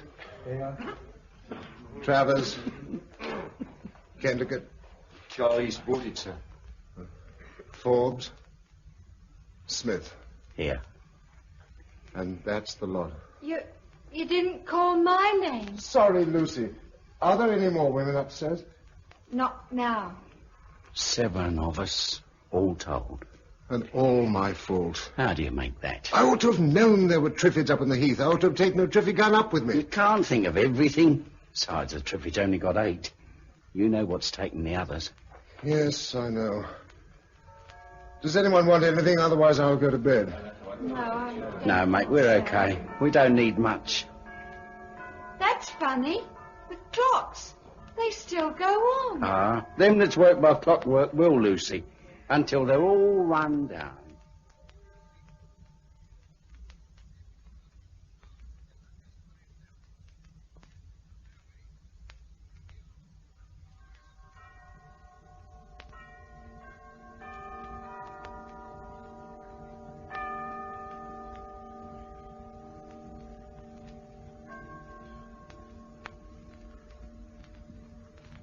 Hello? Hello? Anyone there? Oh, hello, mate. You woke up, have you? What was that just struck? I don't know. It must be about 8 o'clock by the feel of the sun. Where is everyone? Cleared off. What? That kid Lucy took ill in the night. And the others got the wind up and said the place was unhealthy, and they pushed off to find somewhere else. And Lucy?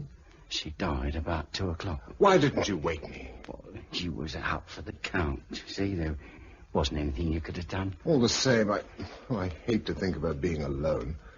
I was there. Yes, why? Well, 'cause I hadn't gone. I know, but why not? Don't you think it's unhealthy here? I think everywhere's unhealthy.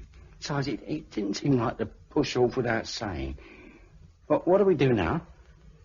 We have some breakfast.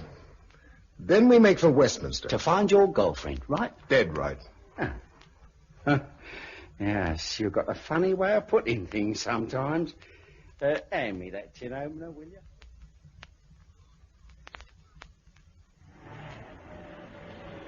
Where are we? Vauxhall Bridge Road, outside the cinema. Vauxhall Bridge Road, yeah.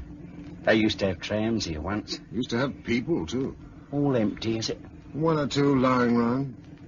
Oh, no! Get out! Get out! What's up? I thought one of them moved, but it was a cat.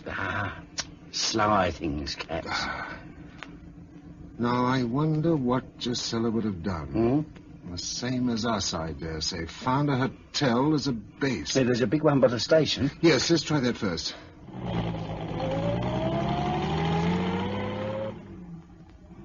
Are all the buses still in the station yard? Yes, all standing there, empty.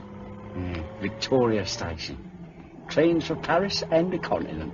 I've taken 10 minutes to do these few yards on a busy day. Yeah.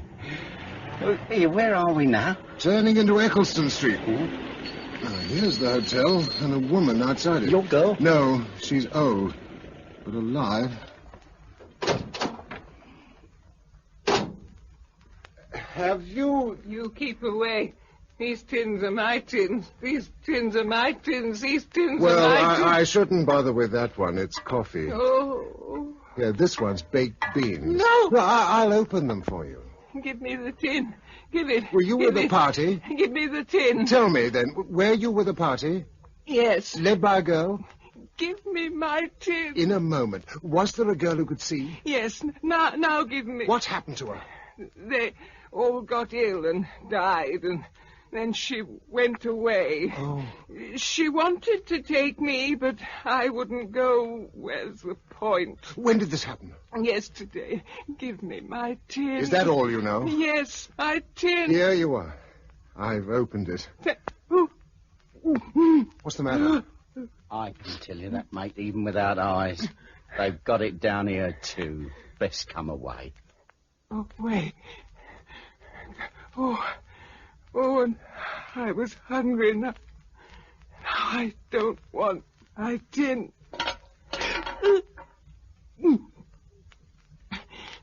That girl was a good girl.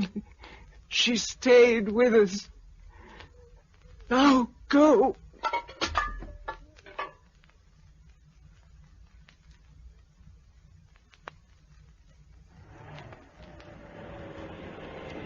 Well, this is where I came in, the university. Anyone about? Not by the look of it. There's only one truck left. Maybe the ones Coker did in Shanghai, they just, pushed off. Looks like it. Oh, wait a moment. There's something pinned on the main door. Hang on, I'll go and have a look. Hey, watch out for Triffids. I'll take the Triffid gun. No, I won't, though. I'll take the revolver. There's someone coming. Stay there. Don't go too far. Stand still. Put your hands up. Why, it's Mr. Coker. Yes, it's me. Don't worry, I'm not armed. Well, what are you after? Another little party? No, I've had enough. They all died. So did mine. Still, we tried. The wrong way. Yes. No, but it seemed right to me at any rate. I didn't realize then that the whole world must be like this. Good, think of New York. And what are you going to do now? Go after the others and eat humble pie. Have you seen the address they left behind? No, I was on my way to look at it. Tynessham Manor, Tynessham, near Devizes. We won't get there tonight. No, I was going to bed down here and move in the morning. If you take that truck, I'll take the car. Well, couldn't we take the truck alone? I got a passenger. Alf, here's your old friend Coker. Alf! Oh, he's gone to sleep. Wake up, Alf. No, mate. I'm not asleep. Keep away from me. Where's Bill? Here. I've got it. Alf. No, you keep away. I've got it. I'll be dead by the morning. I'll try that trouble to stay alive. Thanks for all you done, Bill. Hope you find your girl. Just give me a drink of water.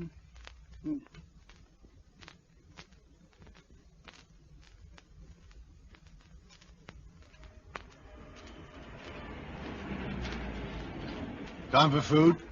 Yes. 12:30. Oh, we made good time, considering. Where are we exactly? It's about a mile before we turn off on A361 to get down to the Devices. It's hot in here. We might as well sit on the grass. Watch out for Triffids. We'll see them coming on this downland. It's a bit of luck we've got this anti-Triffid gear on board. No, it isn't. I put it there. That's why they didn't take this truck. They thought I was an alarmist. Biscuits? Oh, thanks. What's to go on them? Pate. Beer? Ah. Here's the opener. Here, where'd you find these tankards? In the Athenaeum. Oh. Bishops have drunk from them. I feel better. It's getting to London. Yes, out here it might be any summer's day. Less traffic. There were an awful lot of people on this island. Don't start telling me it's all been for the best. No, but something was bound to happen sooner or later. That's what Michael Beadley said. Is he? The chap who was leading the university group. They had some interesting theories. I can't wait to see how they worked out. Polygamy, among others. 3 wives per man. That wouldn't work. I tried it once for a bit. What? Polygamy? No, marriage. Took me all my time to keep one in order.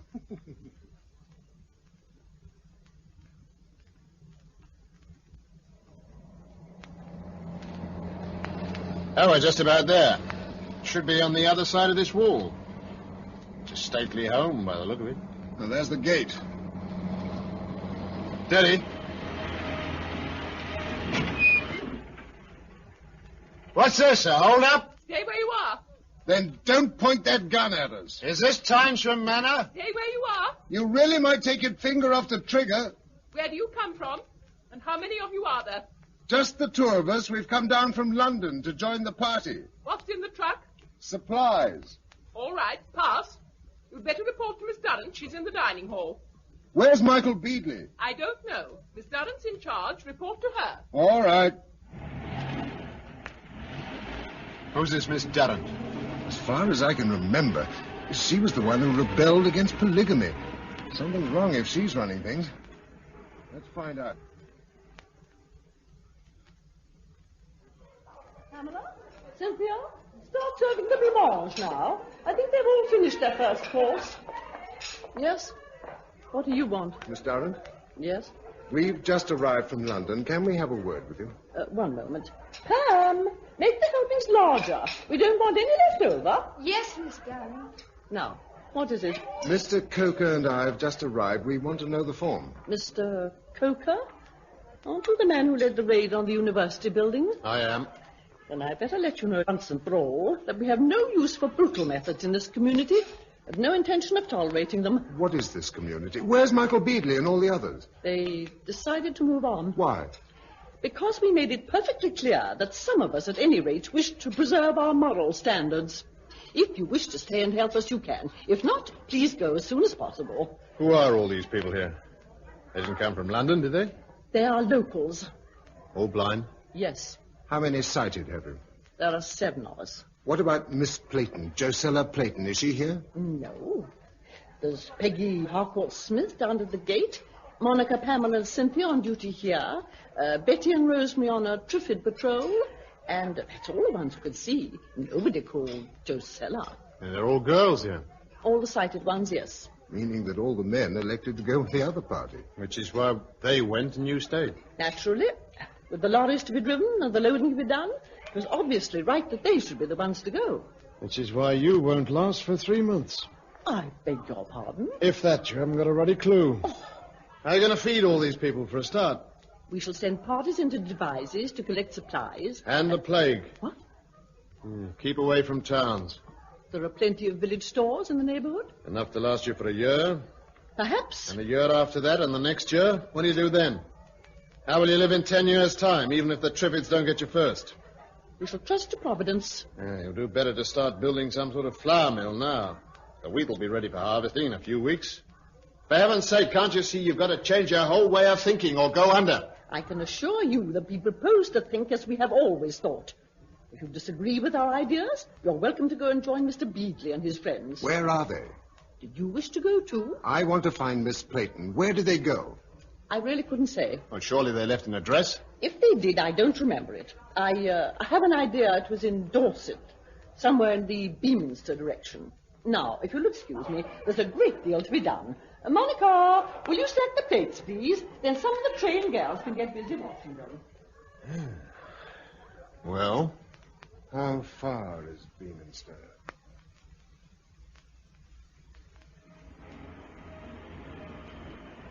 Where are we? Steeple Honey. Where's that? In Somerset. It's pretty. To look at. What the blazes has happened to everyone, Bill? I mean, I can understand them getting disease in the big towns, but you'd expect people to be alive out here. There have been accidents and suicides? Well, not all that many, surely. We've come 50 miles now without seeing a living creature except a few sheep. And the dickens of a lot of Triffids. Yes, more and more of them. You've noticed that, too. Why is it?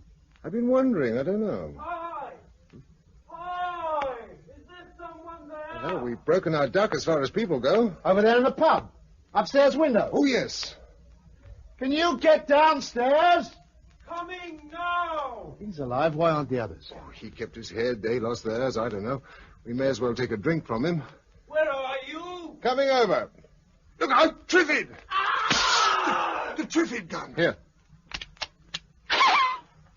Got it. Is the chap dead? Yes. Look, it had rooted itself in his garden, just in reach of the door. Almost as though it was waiting for him. Almost. But it couldn't have been, could it? I mean, they got no intelligence. They're plants. A friend of mine who knew a lot about them wasn't so sure. He thought they'd talk to each other. And do you think so? I don't know. He also said that sight was the only advantage that mankind had over Triffids. Yes, but what about the idea of killing people? They can't eat flesh. If they wait long enough, they can drink it, just like any other plant. Thank you. I'll have a large brandy after that little thought. No, I won't. Here come two more. Let's get out of it. Miss! Come on!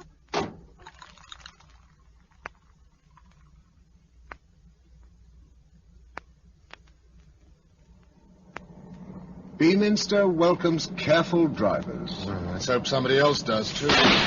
Crikey, who was that? The character in that doorway. Stay where you are and don't move. What's the idea? Dog eat dog? How many of you are there? Only us two. We're harmless. All right, you can get down. Come on, you it's all right. But who are you? Where do you come from? Have you any gin? What's happened? You mean you don't know? Well, only that we were all in a car smash a week ago and taken to the cottage hospital. When we came round the next morning, everybody else was blind. Oh, my name's Stephen Brennell, and I'm supposed to be a stockbroker. This is Vera Paul, a girlfriend of mine, and this is Sid Farrer, who used to run a radio shop. Pleased to meet you. My name's Bill Mason. This is Jack Coker. I do. What about the others? Well, they're up at the manor. They broke their legs. Who? The others who were in the accident. But haven't you seen a large party? A man called Michael Beadley's leading them. No, not a sign. We've been all round, 15 or 20 miles radius. Oh, my boy, we've been ahead. Miss Durrant. Bless her. Look, supposing you come back to the manor with us. Then we can all put each other into our respective pictures. Oh, fair enough. Lead on. Then you see, I've sighted the machine gun so that it fires from this window covering the drive. And a mortar here to deal with anybody beyond the shrubbery where we can't see them. Well, that takes care of this side of the house. But why? Well, there's bound to be trouble sooner or later when stocks run low in the cities. We've been expecting gangs out any day. You haven't seen the cities. They're emptier than the countryside. What? Do you mean nobody in them? Yes, darling, that's exactly what he means. Well, that only shows what I've been saying all along. We've got to wait for the Americans. What Americans? Well, they're bound to come sooner or later. I mean, you know, like in the war and the food parcels and all that. They won't be coming this time. How do you know? Well, because they were all out watching the comet or whatever it was as well. They're as badly off as we are. Maybe worse. They had more Triffids and less canned food in these deep freeze days. But all the same, they are the Americans, aren't they? I mean, they're bound to come sooner or later. Look, you've got to get it into your head. There are no Americans. But there must be Americans. It's no good. You'll never convince her. Here, have a drink, darling, and keep quiet, eh? I believe it, though. That's why there is nothing on the shortwave. It's a bit paralyzing. What the blazes do we do about it? Oh, can't we just stay here and wait? No, we very well can't. I don't swear at the girl. No. I'm sorry. I'm apt to blow my top a bit. Ask Bill here. He's noisy but harmless. Oh. Yes, it was being noisy that saved me. I never told you that, did I? On the night of the comet, I was down in Rotherhithe doing a bit of organising in a strike. The police turned up, so I hid in a cellar all night. Crime pays. And all the same, if we don't stay here, where can we go? My suggestion is Tynesham, where we've just come from. Why? Oh, I know you've got the girl to look for, Bill. That does give you a reason for swanning about the country.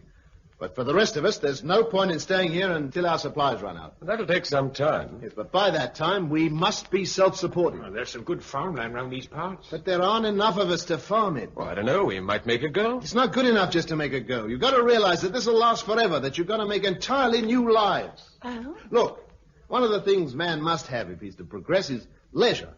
Leisure. Time to learn, to study, to experiment. Oh, that's true. There are only 6 of us here. We may get 1 or 2 more in, but even that won't give us enough. Well, it means that every single person will have to work all day just to keep himself alive. Well, there's lots of machinery lying around. Yeah, but in a few years' time, there won't be any petrol or oil. We'll have to find horses and breed from them and learn how to shoe them. And later, we'll have to learn how to smelt iron and make horseshoes. Some job. When the candles give out, we'll have to live in the dark unless we've discovered how to make fresh ones out of tallow. Candles are made of wax. I do know that. And wax is made of paraffin. Now, we got a chance to live on capital for a few years, but if we don't take the opportunity it gives us to learn, we should become peasants. Our children will be savages, and theirs will be back in the Stone Age. Yes, but how will going to Tynesham help? Well, there's more than 60 people there. Most of them are blind, but they can be trained to help. We'll be a society, growing and developing, instead of a desperate garrison with nothing to look forward to. Are you on? Yes, I am. Me too. Is it a very small place, this Tynesham? Oh, it's on all the best American maps. Oh. Well, let's have a drink on it. Miss Durrant will be surprised. If she doesn't like it, she can go and dance with the Triffids. Have you had much trouble with them round here? Oh, we certainly have. But we've found something that really scares them off. Oh? Yes. When we were collecting our weapon supply at Bovington, we picked up a couple of flamethrowers. One tickled with them, and they keep well away. Just as well. You can shoot at them all day, and they don't mind. Not any more than a tree would. Well, that's what they are. Oh, I know, but you sort of forget it when you see them sitting around waiting to take a smack out of you. There's half a dozen in every farmyard around here. They park themselves in the manure heaps. Yes, I look forward to putting in a little flamethrower practice. You sound as though they were getting you down, Bill. Funny, really. I used to regard them as part of my job. Oh, they were odd, yes, but no odder than some other hybrids we produced. But now I'm beginning to realize just what it was we were bringing into the world for money. Well, there's one thing about Tynesham. It's more open up there. You can see for miles across the downs, and they can't creep up on you so much. Good Lord. What's the matter, Bill? The Downs, something Josella said. Your girlfriend? Yes, back in London, she said something about some friends of hers who lived on the Sussex Downs near Pulborough. That was where she suggested we might go. I bet that's where she is. Unless what? No, nothing. Oh, I know. Unless she's caught the plague and died. She might have done. But all the same, you're starting for Pulborough in the morning. I don't blame you, chum. In fact, I wish you luck.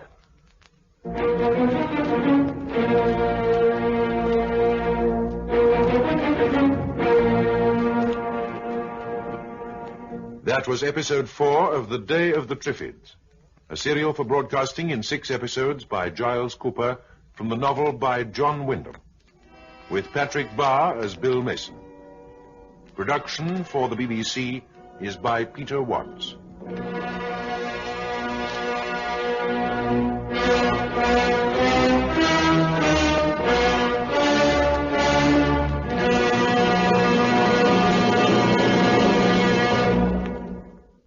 The BBC presents The Day of the Triffids.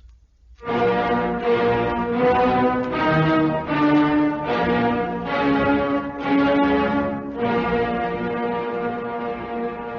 Downs, of course.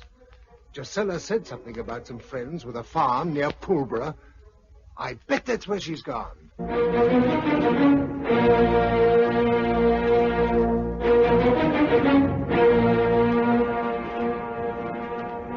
Episode 5, World Narrowing. The day after the others decided to go to Tyson, I set out for Sussex. That morning the weather broke and the rain was falling in sheets as I said goodbye to Coker. Dorchester, Wimborne, Ringwood were drenched and deserted. The only life I saw besides the occasional Triffid were 2 blind ponies in the New Forest. After Rumsey, the sun came out, but the utter loneliness was beginning to get on my nerves. I even thought of turning round and going back to the others. But suddenly, as I passed through a village not far from Southampton, a small figure bounded out of one of the garden gates and came running up the road towards me, waving both arms. Hello, who are you? My name's Susan. I'm 9. Will you come and help me, please? Are you alone? There's Tommy, but something's happened to him. One of those things hit him. He's lying in the garden, look, and the thing's still there. Put your fingers in your ears. I'm going to shoot the top of it.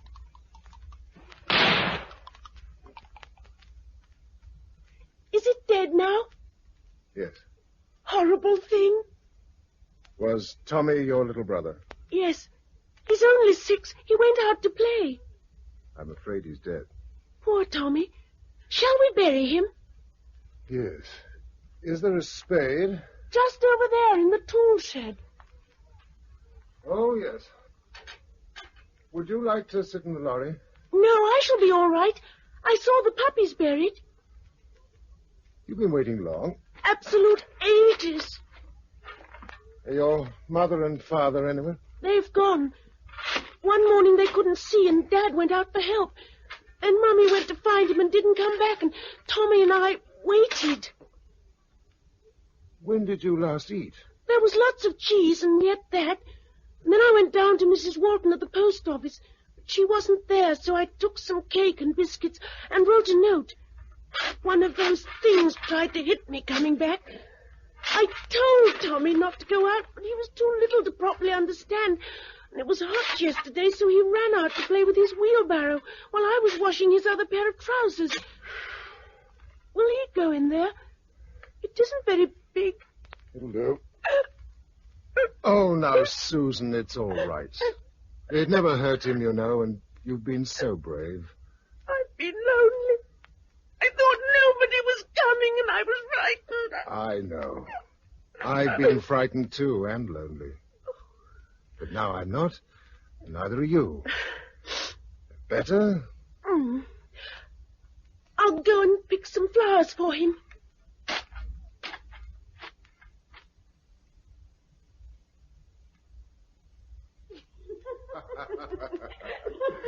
What else would modern like? A purple velvet tea gown trimmed with lace, a hat with fruit on it, or a nice comfy corset. You are funny. Oh, thank you, Susan. Now, if you've got all the clothes you need, we'd better push on.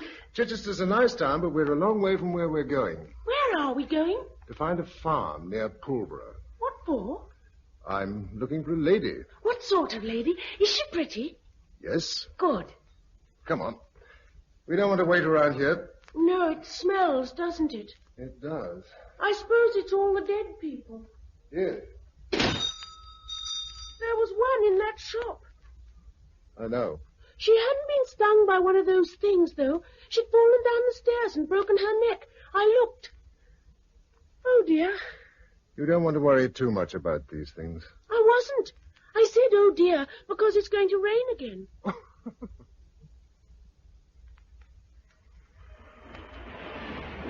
So this is Pulborough. Where are the downs? Over there. Miles away. Yes, I'd forgotten they were so far. What shall we do? Well, the farmhouse she talked about was on the north side of the downs, so we might be able to see it from here. There may be smoke or something. It's hard to see anything much in this rain. I know, and it's getting dark. A light, that's what we need. Put your Mac on and we'll use the spotlight. Wish I had a pair of gumboots. Now, you keep watching on the left while I swivel it over to the right. It's like a searchlight. Now off. Let's see if we get an answer. know the Morse code? No. I knew a boy called William who had a diary with it in. If we can only get one solitary gleam of light, that'll tell me all I want to know. Now again. Left and right. Left and right. Cover it up! I saw something! Well. Right over on the left. There it is again, look! Yes, you're right, Susan. You're right. Is it her? It's got to be. If you only knew the Morse code, you could ask her.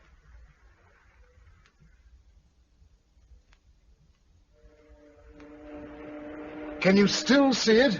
Through the trees, just. You'll want to turn left somewhere. Can't see a thing. There, a signpost. And the light's right ahead. There's someone standing by it. Is it her? Yes, it is. Josella. Hello, Bill. You've been a long time. Josella, darling. Oh, darling, darling. I've been hoping so much. Oh, Bill. Darling. You are getting wet. Why don't you kiss her indoors? Yes, come on, Bill.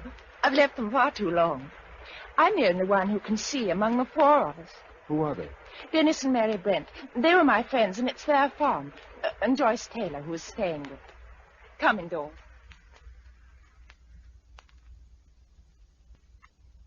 Then after they'd all died down in Westminster, I went up to Hampstead to try and find you, and then on to the university. I went there, too.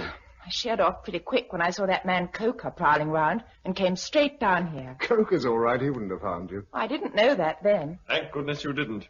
If you hadn't come quickly, it would have been the end of us. And to crown everything, Mary was having her baby, and the house was surrounded by Triffids. Joyce was wonderful. How is the baby? They're both doing well. And it isn't blind. So now we have 4 pairs of eyes. 2 grown-ups, 1 little girl, and 1 baby. And 3 blind encumbrances. Shut up, Dennis. No, I'm sorry. I don't know you well enough to say that to you, but you aren't encumbrances. You can't afford to be. All right. But what happens next? Next, I shall go to bed.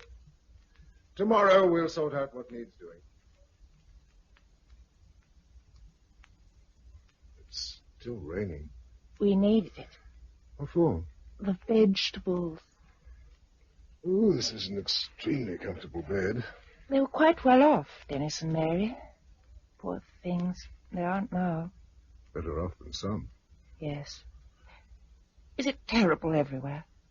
Everywhere except here. I know. That's how I feel. Oh, Bill, thank heaven you came. I was terrified you wouldn't be here. And I was afraid you'd got the plague and died. But you didn't. You haven't. It's funny to think that we're only at the beginning of our troubles. Thank you.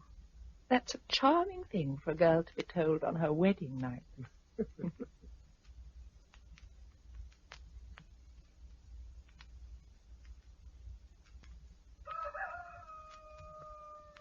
What on earth? Oh, hello, darling. You're up. It's past milking time. You've been doing it? Yes, I'm teaching Joyce. But it's tricky for her, especially as the cows are blind, too. Hello? Can I come in? Isn't it a lovely day? Can I go out? Yes, I suppose so. No, wait. Let's see how many Triffids there are sitting round. They tend to come nearer in the night. Oh, there's one by the gate. Another in the head. 2 by the cow shed. Beastly things. How'd you like to do something about them, Susan? I'd love to. I've still got all that anti-Triffid gear in the truck. Come on, Susan. The Triffid season is open. Whoopee! 3, 4, 5 cups.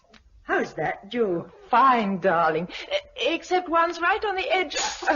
No, not anymore. Oh, Lord, I can't even do that. Oh, Joyce. One step up, Dennis, and you're in the house. All right. You can let go now. I know my way round. Well, we've toured the estate. And I've sliced the tops off 27 Triffids. Dead eye, Susan. I love killing them. I'm going to go out every day, Gisela, and kill as many as I can and keep a record, can I? I shouldn't think there'd be many left soon. They'll last for a bit. Tea up. Nearly. But we'll have to hurry. We've the cows to get in, the baby to bath. I can do that. Not yet, darling. The butter to make, the water to draw. And I've got to unload the truck before tomorrow. Why?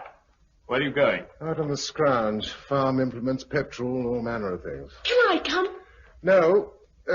There's a lot of heavy carrying to be done. Are you up to it, Dennis? If you think I'll be any use. Of course you will. You can take one end of a 40-gallon drum as well as the next man. Thank heaven.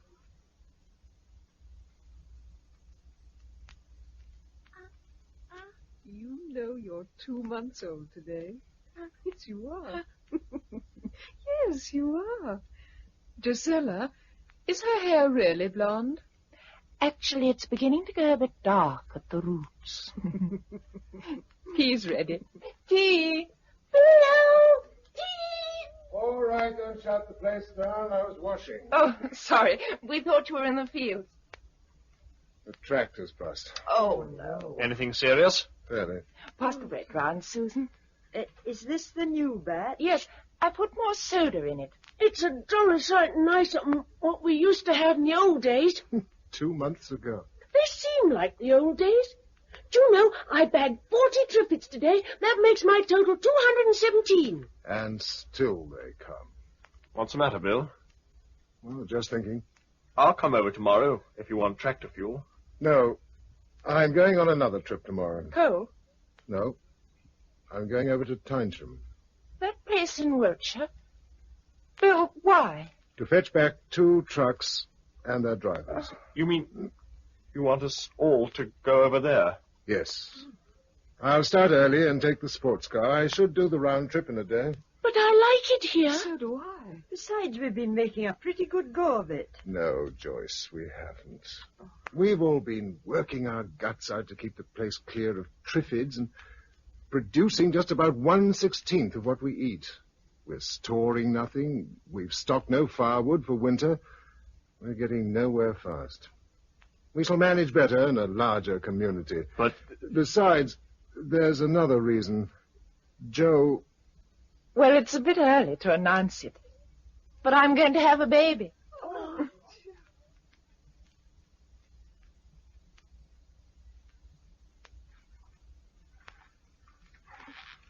Joyce, how can you tell when it's butter without being able to see? I can feel it change. You're all getting awfully good at things.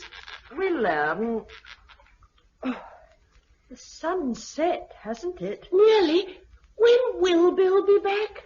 Darling, for the 15th time, we don't know. I only wondered. And do try not to ask Gisela. It worries her. It's all right, Joyce. I'm here, bringing in the eggs. Sorry.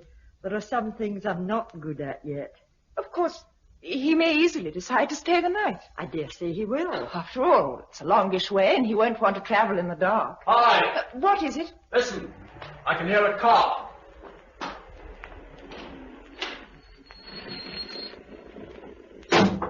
Oh, Bill, darling, how marvelous. You just made it before dark. Yes. Hello, Joe. Hi, Bill. Good trip? I got along pretty fast. What's wrong? We won't be going to Tyson after all. It's finished. Finished? They got the plague by the look of it. Oh. Some must have got away because they took the trucks. I think they'd left a message on the door, but it had blown off all except one corner. Anyhow, there was nothing alive in sight except a few Triffids growing in the drive. Then what do we do? We stay here. We learn how to support ourselves, and we go on supporting ourselves. For the rest of time, if necessary.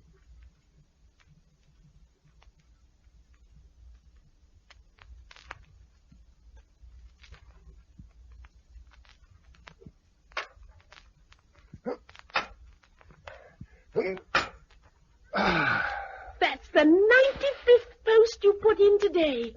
It feels like it. Here, pass the wire along. It'll be like the Roman War when it's done, with Triffids instead of Picts and Scots wandering around outside.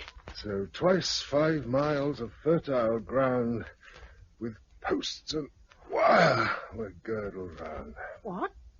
Dear me, I suppose we ought to give you some sort of education. But I am educated. Well, nearly. I mean, I can hit a Triffid at 25 yards and practically milk a cow. Here's number 96. I can hit a Triffid at 25 yards and practically milk a cow. Perhaps she's right. Perhaps that's all the education she needs. What are you writing so busily, darling? My journal. Are you going to be the Anglo-Saxon chronicler of our age? No, but we got to keep a record of what we did and how we did it. You know, when we sowed and what we reaped. Otherwise, we won't even be able to learn from our mistakes. And, oh, my goodness, we're going to make some. Depressed. Not really. But I've been trying to read up a bit about farming and animal management. The trouble is that none of the writers seem to think that anyone can be as ignorant as I am. They all start halfway through. I know. It's the same with cooking and gardening. Well, I suppose we'll learn. How much ground are you going to fence off? About 100 acres, with an inner fence to keep us out of stinging range. That's going to take you a bit of time. Time, darling, is what we have a great deal of. All the time in the world.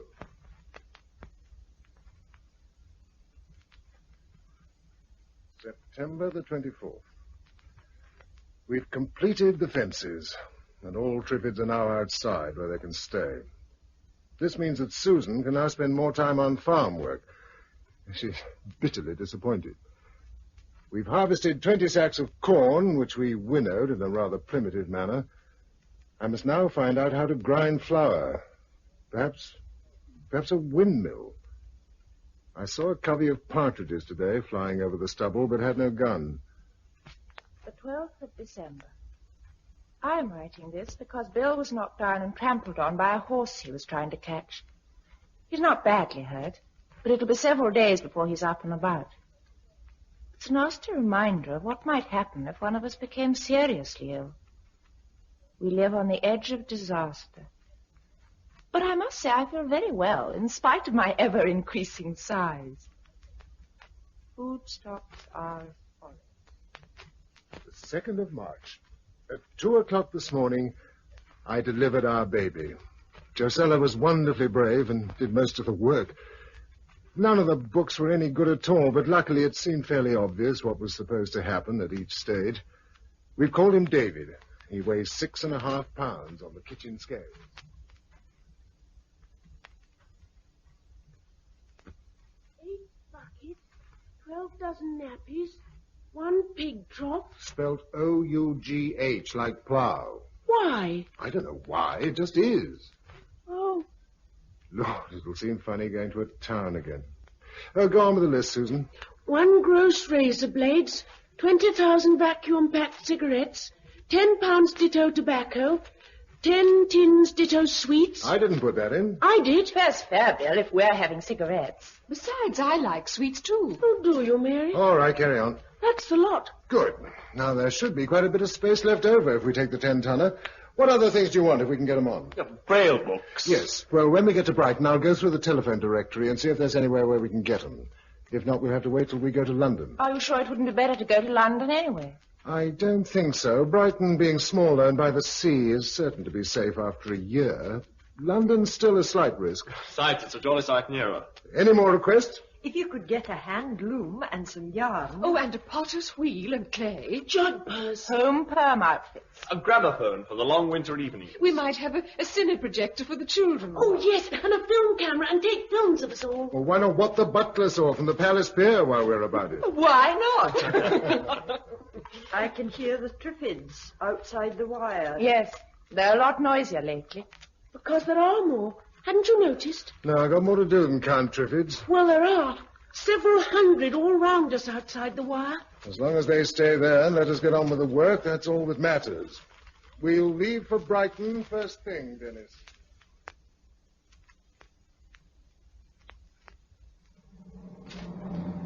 It feels like a good road. It is. Remember it? Through the downs and straight into Brighton. Yeah. We've just passed the turning to Lewis. Today's Saturday, isn't it? Yes, why? Think of the traffic that had been a year ago. I know, and now not a thing in sight. Hello. Yes, there is. What's wrong?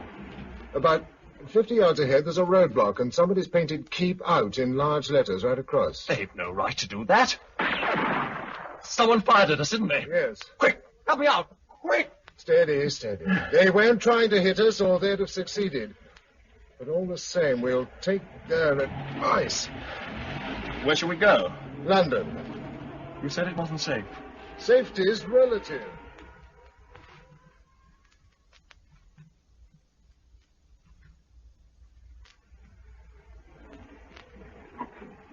Where are we? Top of Lower Regent Street, looking across Piccadilly Circus. At the clock. One of its hands has fallen off. Is Eros still standing? Yes. Well, go on. Tell me more. I want to know what it's like. Like Piccadilly Circus empty. Sometimes when I lived in London, I used to get up early in summer and walk. About 5 o'clock on a summer morning, it was just like this. Was it? There's a musty smell. That's the chief difference. All around, on the steps of Eros, at the entrance to the London Pavilion, under the colonnade in Regent Street, there are little heaps of clothes with bones sticking out of them. And you say it's no different. Well, let's go shopping, shall we?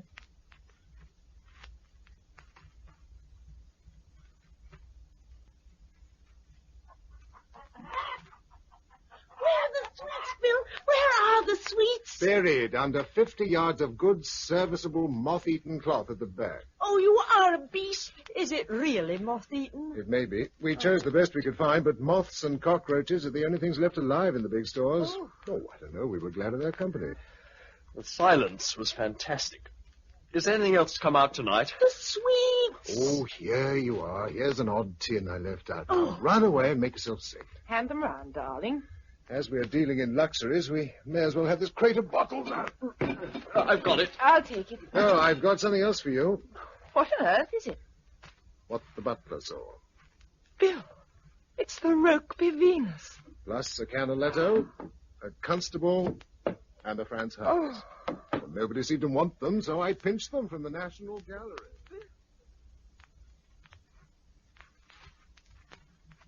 That gramophone was a find. It's going to make all the difference to them. Do you think they're unhappy? Mary and Joyce are all right. They can keep themselves busy in the house. Dennis chafes a bit. He'll be better now. He's learned quite a bit of Braille already, and we brought back a stack of books. He's not the type to spend his time reading when everyone else is working. It'll be his work. I want him to read up all the medieval stuff he can find. What? I want to know exactly what villages did in those days, or what they used for soap and sugar and buttons and needles and cough mixture. Are we really going back to that? If we can't, it's going to be a poor lookout. Oh, Bill, I wasn't made for this kind of life. It's dreadful. Darling. Oh, Bill. Oh, sorry. Self-pity. Revolting. Must be the gin. And the music. After all, we've survived a year, and we're better off than we were when we started. Better off by David, at any rate. Oh, and 1,000 things. There's the mill and the animals, and the garden really beginning to get organized. And you. Yes, as long as we stay together, I don't see how things can help you. What are we going to drink for breakfast when there's no more tea or coffee? Beer. Jolly good show. You, my girl, will go on drinking milk. Swizz, how will we make the beer? Brew it from barley. What's the lower field looking like? Pretty healthy. I've been thinking of pushing out the fence to extend it. By the way, who said there were more Triffids around? Me. You were right. I've never seen so many except in a nursery. What are they doing? Just rooted there, being Triffids, but more every day. I wonder why. Do you think there's a special reason? Of course there is. He brings them. Don't point. And why should I bring them? Do you think I whistle to them in my sleep? No, but you make most of the noises round the place, sawing and hammering, and they hear you. Oh, nonsense, darling. They're plants. They can't hear. All right. Look, Bill. Do you see that Triffid crossing the field down the valley? Yes? Fire your gun out of the window. Just fire it in the air. Anything to oblige the young.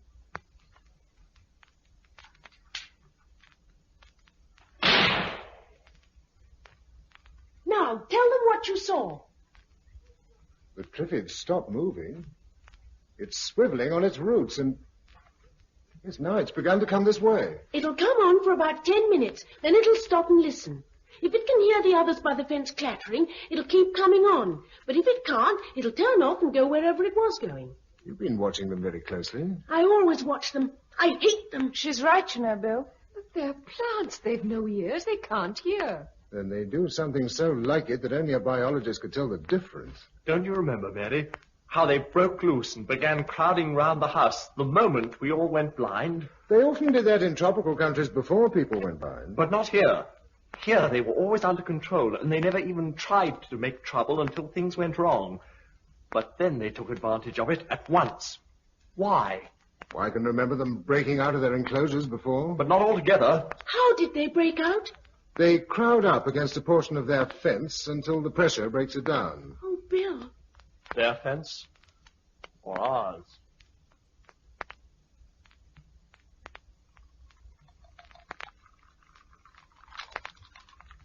July the 1st. At last we found what we were looking for, an RAOC depot containing flamethrowers and fuel. I brought 4 back today, and with Josella's help, we destroyed about 500 Triffids. August the 10th, busy harvesting. I've learned how to make a horseshoe which the horse apparently considers wearable. Notes opposite. We set fire to several hundred Triffids on the northern wire in an early morning drive. It is October the 17th and my 11th birthday. Mary gave me a rug she had knitted. We are getting awfully short of fuel for the flamethrowers and are going to try something else.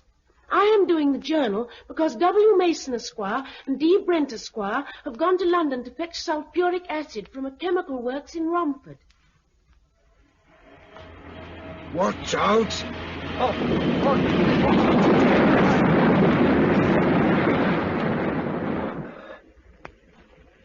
What's it? A sign that we can't come here anymore. Fainham House crashed into the street behind us. Oh. Vibration of the truck? Yes. And it'll happen again if we're not careful. This is our last visit to Piccadilly. What does it look like now? Better. How? As though it belonged to another race, nothing to do with us. There's a sycamore growing out of a shop window, and all the pavements are covered with green moss. You can't see the fountain for willow herb and thistles. We can leave it to the antiquarians now and go home very slowly.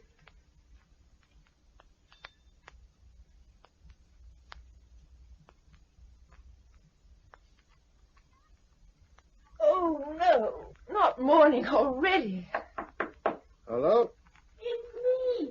I'm going down to start milking. I'll be with you in a moment. Do you know that before I married a farmer, I never got up before 9 o'clock? Before I married a farmer's wife, Susan! What's Anything wrong? No. How are you doing? I thought I couldn't. Of course you can see. Look, it's dark down there, downstairs. Oh, the curtain's drawn. I drew them back before we went to bed. Oh, Bill, what is it? I'll see. Where's the torch? How can it be dark on one floor, light on another? Be careful, darling. You can come down. It all right? No, it's not all right, but you're quite safe here. Look at the window. Leaves. Triffid leaves? Press tight against them, yes. They've broken through the fence in the night, and now they're all around the house. They want us very badly.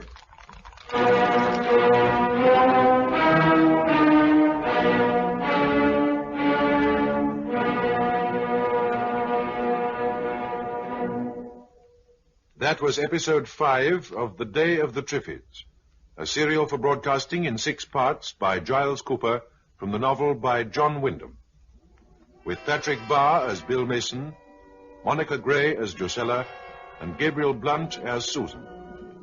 Production for the BBC by Peter Watts.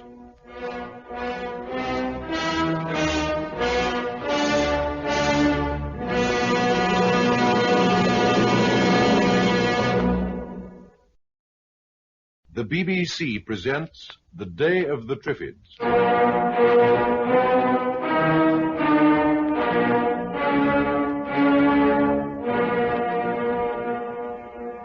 Why is it so dark? Look at the window. Leaves! Triffid leaves! They've broken through the fence in the night, and now they're all round the house. Oh. They must want us very bad.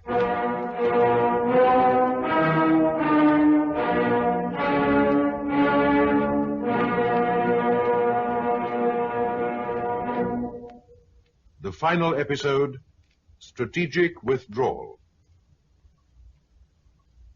Flamethrower. Yes. Keep the window shut. Take your mask. I've got it. I'll keep the flame down as much as I can. Stand back while I open the door. Ready? Yes. Here goes then. He'll never get through. Are you all right? Shut that window! I got a mask, George. Oh, have they hurt you? No, bit of poison in my goggles, that's all. I've got the flamethrower. Some of them are turning back towards you. Let them all come. Here we go. Hooray! Hooray! Oh, Phil, hooray!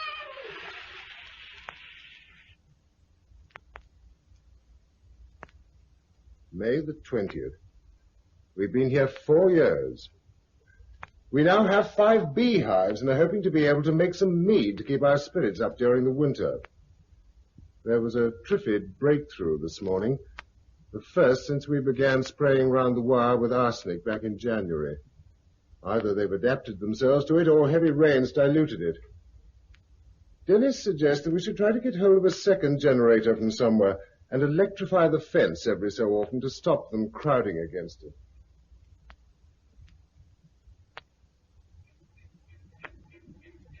Okay, that scared them away. All right, I'll switch the generator off. Bring a few logs if you're coming in. We'll have to cut some more tomorrow. I could do it by myself. No. I jolly well could. 14's too young to work a circular saw. I worked it while you were away getting seaweed. For heaven's sake, don't argue. Ah, logs. Here you are, Joyce. Can you manage? Yes, I've got them. Oh, help us, Susan. Oh, sit down, Bill. I'll bring you some beer. You didn't run the generator for long this evening. Long enough. We're all cleared off. They don't go as far now as they used to. They know that when it's not working, they're safe. Perhaps we ought to run it more often. What on? Are you short of petrol? Yes. There used to be a place over at Henfield that had a goodish stock. Have you tried that? Not yet. I was thinking, as a matter of fact, if instead of taking the half-track, you found a tanker, you could carry a lot more. If I could get a tanker along roads that have almost stopped being roads... Well, it was only an idea. What you don't seem to realize is that in a year or two there won't be any petrol to put in a tanker or anything else. Oh, yes, I do. And I've been thinking about that, too. We need a stronger fence, then. It should be possible to build a stockade of telegraph poles strong enough to keep anything out. Possible? For who? If you could get hold of a light crane, it would help. And if I had 10 arms, it would help even more. Bill. Well, I'm sorry, but I get fed up with everybody having brilliant ideas which only need me to sweat my guts out to put into practice. Don't you think I'd like to be able to sit back and think for a change? Well, don't you? Pencils, paper, pepper, a pop gun, and a plastic pot. What? Isn't it a nice list? There are 1 or 2 other things. We can get them all in Littlehampton. Can we? Yes, tomorrow. We'll take the half-track and have a picnic by the sea. Don't be silly. I've got 1,000 things to do tomorrow. Nothing more important than this. Besides, we've never both been away together at the same time. That's why it's important. But... Susan can look after everything perfectly well.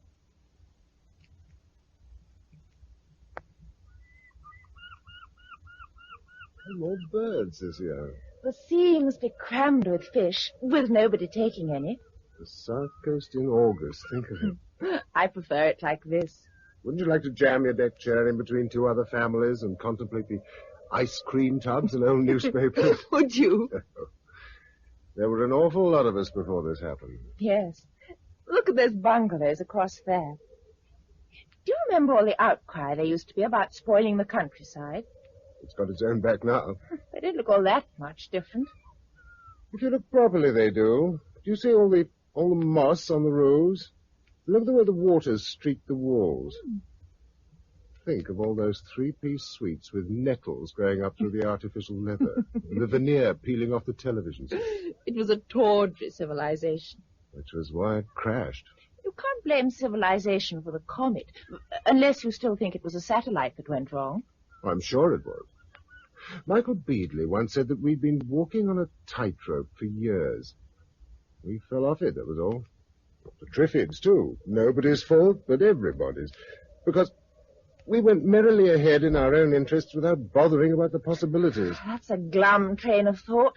Still, it's a mental process. Quite a change for me. I told you it would do you good to have a break. Yes, darling, you did. Was I frightful to Dennis yesterday? A bit hard, but he understood. The worker's resentment of the intellectual? More or less. I never realized it was so easy to slip into. Too much hard work does make one stupid. Oh, darling, we all depend on you. And you. And here we are lying in the sun. We might be worse off. In a way, the last 5 years have been the happiest of my life. Oh. Listen. What's that? Triffids? No, listen. Plane. Can't be. Wait. There it is. Look. A helicopter. Hi. Wave something. A towel. Quick. Oh, I haven't got... Oh, hello. Hey. Hi. Stop. Oh, what a pretty land. Hello. You never saw it. Silly shouting, really. You couldn't have heard. He's gone inland. Where can he have come from? He seemed to be flying along the coast. Of course, it may be someone from another family group like ours. If they can service and fly a helicopter after all these years, they must be fairly well organized. I mean, it's no good assuming that they could have rescued us, even if they'd seen us. No, but all the same... Oh, darling, I know. Makes you want to sit down and howl. Oh, we better pack the things up and start for home. Oh.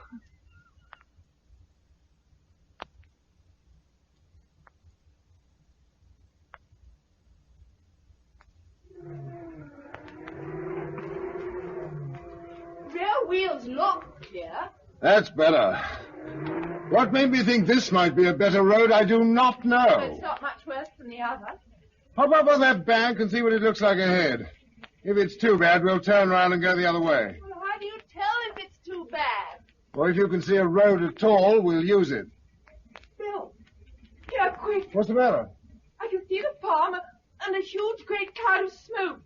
It could be Triffids burning. Oh, no, Bill, you know it isn't. They've had a fire and only Susan's left to fight it. Quick.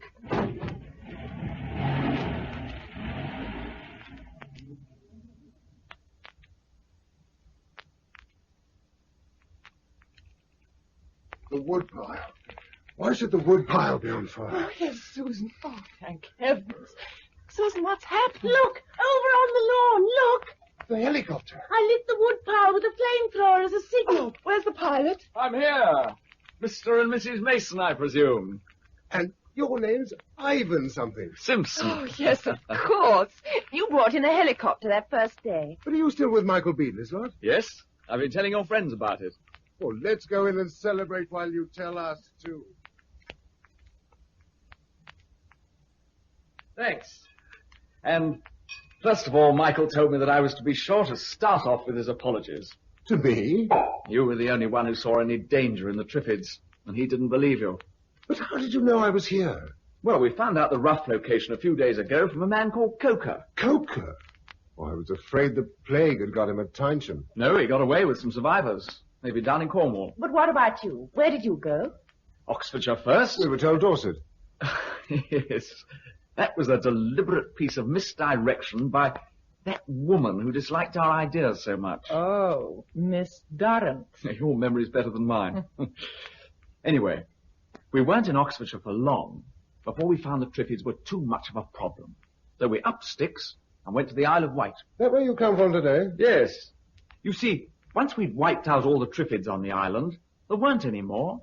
It took a bit of time, but the whole island's clear now, except for seeds blown over from the mainland, and we deal with those each spring. We're about 300 strong, with our headquarters in a country house near God's Hill. You've multiplied all right, haven't you? We've been recruiting from outside as well. I tour the country whenever I find a group of survivors. I drop down and invite them to join us. And do they? Sometimes. Sometimes not. There are quite a lot of little tribal communities that don't want to be governed anymore. There's one at Brighton that even shoots at the aircraft. I know. They warned me off, too. It's the same at Guildford and Maidstone. I suppose they've got a lot of stores and they're scared of other people wanting them. How do you do for supplies? Well, we had the whole island, and Portsmouth and Southampton to draw on. But we're feeding ourselves now and beginning to branch out. How? A fishing fleet, a cement works, and an iron foundry. Do you know we even brought a load of ore down by sea from Northumberland last summer, just to prove that we could do it. The next thing will be an expedition to the Nottingham oil field, and we hope to get the Fawley refinery working. Sounds a busy life. It is. There's plenty of room for helpers. You could be very useful. I have learned to do a good many things in the last few years. No, I don't mean farming. That's all looked after. But you're a biochemist, aren't you? Well, a biologist with a little chemistry. That's too fine a distinction for me. The point is, Michael's been trying to get some research going into a method of knocking off Triffids scientifically. A selective killer? Something like that. If we're ever going to extend, we've got to find one. But the trouble is that the only people to work on it are a few who have forgotten even the biology they learnt at school. What about it? Would you like to turn professor? There's nothing I'd like better. Does this mean that you're inviting us all to your island haven? To come on mutual approval. What does that mean? Well, Bill and Gisela probably remember the broad principles laid down that night at the university. We still keep to them. All of them? Yes. How do you feel about that, Gisela? I made up my mind about it years ago. Don't you remember? You see, we aren't out to reconstruct. We want to build something new and better. Some people don't take to that, and it's better to let them go elsewhere. That sounds a pretty poor offer under the circumstances. Oh, well, we don't throw them back to the Triffids. No. There was a party of about 100 that split off from us and went over to Guernsey. They've cleaned it up and they're doing all right. If anyone's odd enough to prefer it. Sounds a bit dictatorial. Pioneer governments have to be. How's this council formed? The best thing is for you to come along and find out how it all works. Even if you don't like it, you'll find the Channel Isles a better spot than this is likely to be in a few years' time.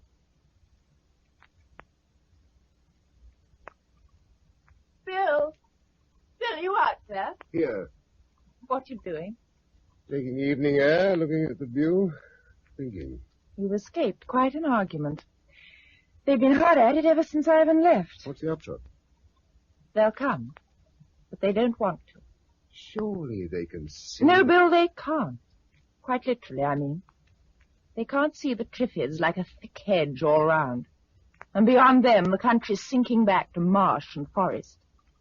They still think of a tidy countryside, lanes and fields and cottages. Besides, they know their way around here. Oh, it must be awful moving house when you're blind. It's our home, too. I know. We've made it. Oh, we could stay a year or two longer. What do you think? No, not now. No point. And think of the children. That's what finally made the others decide to leave. All the time I've been haunted by something Coker said years ago. The first generation peasants, the next savages. Well, that's the way we're heading, unless we admit defeat and go. Not defeat. A strategic withdrawal. All right, but when? Let's have the summer here. We can live off stores and have a sort of holiday. Very well. And on the 20th of September, when the schools used to reassemble, we'll pack up and drive down to Portsmouth. We'll flash a light to the island and wait for a boat to pick us up. Fancy being in a boat again. And yet, you know, I shall cry buckets when we do leave.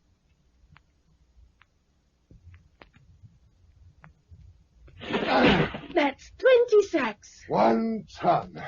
Put up the tailboard. I'm sorry about this. Why? If I hadn't burnt the wood pile yesterday, you wouldn't have had to come and get coal today. All in a good cause. I shan't have to do it again. Shall I like it in the Isle of Wight? Yes. Drusilla said I'd be going to school. You will. But I know everything now. I can milk and drive a tractor and harness a horse and shoot Triffids. There are other things worth learning. Oh, all right, if you say so. But I won't have to leave you, will I? No, you'll always stay with us. Now, come on. Let's go home and start our holiday.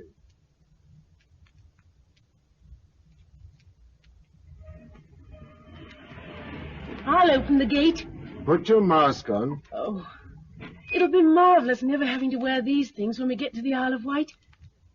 I say, look, we've got more visitors. Ivan again? No, in the yard there. That's not one of our cars. What on earth is it? Well, the top part looks like a sort of caravan. There's no doubt about the bottom part. It's a tank. Here, hurry up. Let's go and find the owner.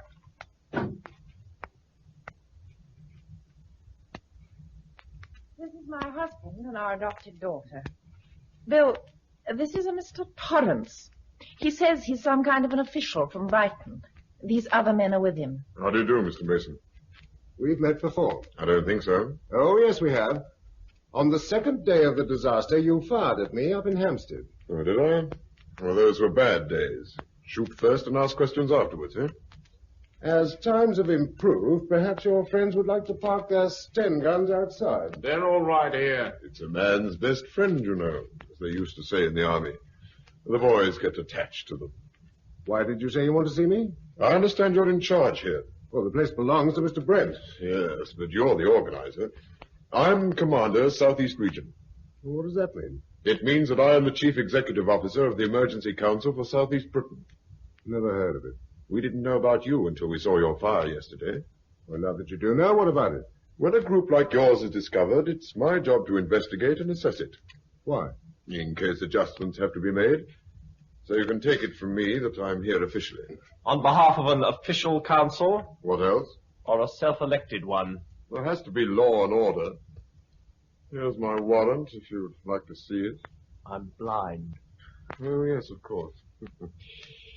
Well, Mr. Mason, this is a well-found place you have here. That Mr. Brent has. Mr. Brent is only here because you made it possible for him to stay. But it's his property. It was. Meaning what? All titles to property have ceased to be valid. Besides, Mr. Brent is blind. He's not competent to hold authority. So shut your mouth, Blindy, and keep it shut. Now then, let's get down to business. Your wife says there are 8 of you here. 5 adults, this girl, and 2 small children. All of you are sighted except these 3 here. Check? Correct. We'll have to alter that. What? Well, it's disproportionate. It happens to be the way we like it. Oh, yes, I'm sure it is. But we've got to be realistic these days. I don't quite gather what we have to be realistic about. Yes, well, I'll put you in the picture. Regional HQ is in Brighton. Yeah, we paid you a visit once and got a shot across our bars. I dare say. We've had to discourage outsiders because of supplies. We've been there ever since London got too bad. It's a big place, and we were able to isolate part of it until the sickness passed. Since then, we've been living on the stocks we found there, plus what we've run in from other towns. But all that's folded up now. Roads are getting too bad and petrol's running low. So we're beginning to disperse and live off the land. Or in other words, having used up all your own supplies, you're starting to pinch other people's. Shut up, Dennis. It's barefaced robbery. They've got no authority over us. Shut up. Bill. Let me handle this. Tell me your plans, Mr. Torrance. You've got a good place here, fully capable of supporting 2 units. A unit being what? 1 sighted person to 10 blind, plus any children. We shall allocate to you a further 17 blind persons, making 20 with the 3 you already have. And, of course, children. Well, 20 people can't live off this land. It's impossible. It can be done. Oh, of course, you will be in command of the double unit. Supposing I don't choose to? Then we put someone else in. We can't afford waste in these times. All the same, I still say the land can't do it. It will. Mind you, you'll have to lower your standards. We'll all have to tighten our belts for a few years. But in the end, you'll get the payoff. How? Well, in 6 or 7 years' time, the children will have grown up a bit. You'll have labor to expand with. Then you can relax. Just supervise. You'll be the head of a clan that's working for you. You'll have an inheritance to hand on to your sons. What you're really offering is a kind of feudal seigneury. Yeah, that's it. Just the word. And with all the rights. If you know what I mean. It's the only practical way to work under present conditions. But what on earth are they going to eat at the start? Mashed triffid. That's cattle food. But very nourishing. Filthy stuff. Look, Mr. Mason, you're still doing some old-fashioned thinking. What are these people? Why are they alive? Because of us. Okay, then. They do what we tell them and eat what we give them. Beggars can't be choosers. The especially when they're blind. Bill, shut up. Just where do you and your council stand in all this? Exactly where the monarch would stand in a feudal system. We rule and control the armed forces. Armed forces? They will be raised as and when necessary by levies on the seigneuries, as you call them.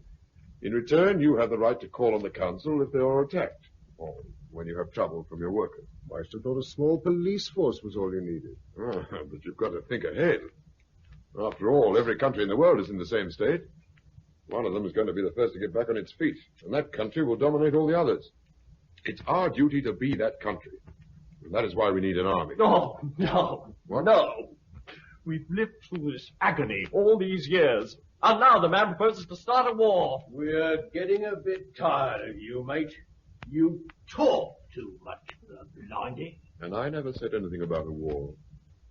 It will simply be a question of pacifying and administering tribes that have reverted to lawlessness. Unless they think of it first. Which is why we have got to be prepared.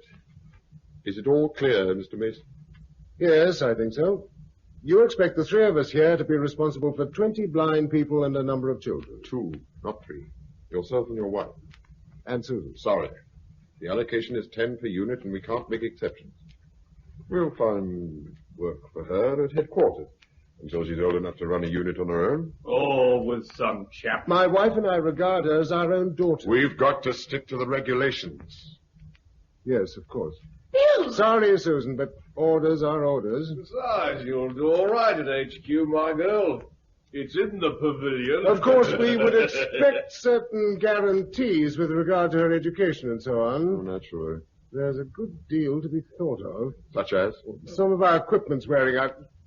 We're going to need a couple of good draft horses soon. It's difficult. We must have them. Not for a bit. Well, how do we plough? Hitch all your blinders to the plough and make them pull it. All you have to do is encourage them. You thought of everything. That's what the council is for. What about housing? Well, we'll bring up a couple of prefabs and put them up for you. Oh, thanks. Well, that will be a help. Anyone who cooperates with us can be sure of every possible assistance.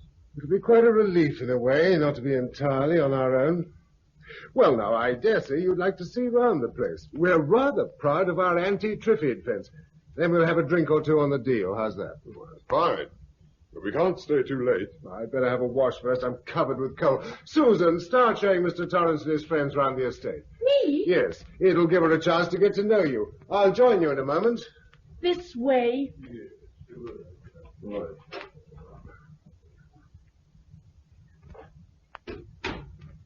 Bill. Oh, Bill, how could you? Quiet. Let him get away from the door. Now, make no mistake about it. Those men are very dangerous. We can't do what they suggest. Of course we can't. You really see me driving my serfs before me with a whip. But we're not in a position to give a flat no to a proposition put up by 4 armed men. Surely we don't have to give them such a hearty yes. I agree. For the moment we must. Now listen. I think their idea is to leave tonight taking Susan with them as a sort of hostage. No. And perhaps one of them will stay behind to keep an eye on us. Well, that is not what's going to happen. I'm going out to join them in a moment, and this is what I want you to do.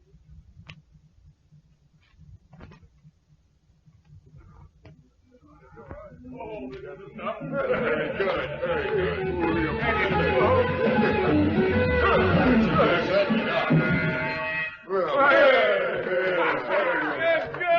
Good kid. Hey, she can jive.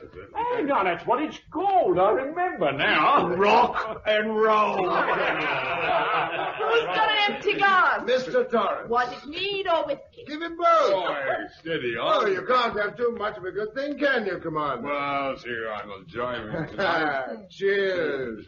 You know, I like you, Bill. You're all right. Yes, you're all right. You've got a bit of sense.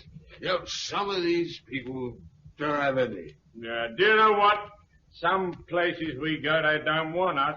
Tell us to go away. Well, that's true, Jim, eh? Yeah. Remember Louis? Yeah, that's what I mean. They told us to push off, but Louis told us. What did you do? Lined them up against a cowshed and shot the rotten lot. Well, you've got to be firm. Any empty glasses? Yeah. You've got to show them who the masters are. Put another record on, Blimey. Coming up. And then we'll all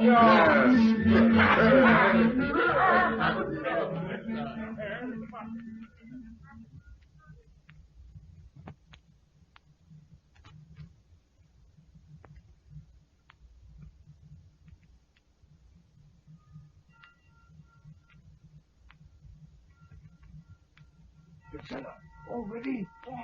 Are they asleep? Flat out. Down you come.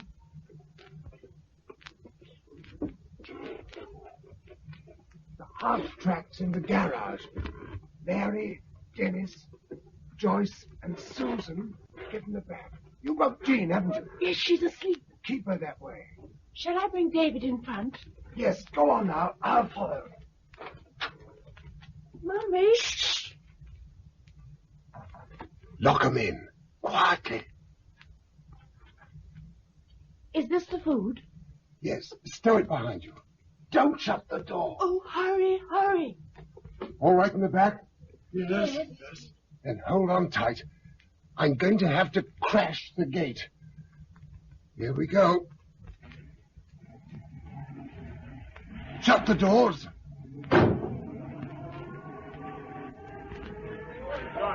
They're awake.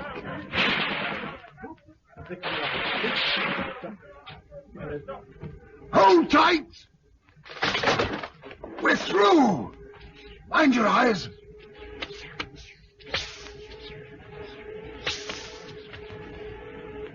We're past the Triffids. Right.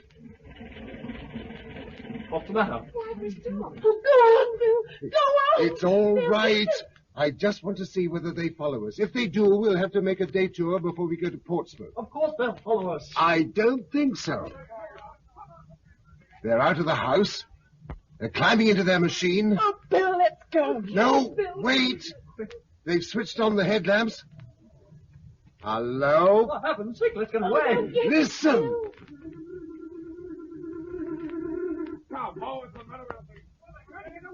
That's all right. What's happened?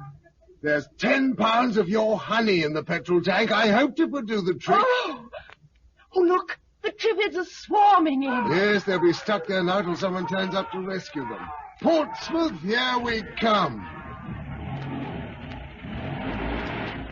How's David? Asleep. And are you crying buckets? No. We're leaving. Why? I've got all I want. And someday we'll be coming back.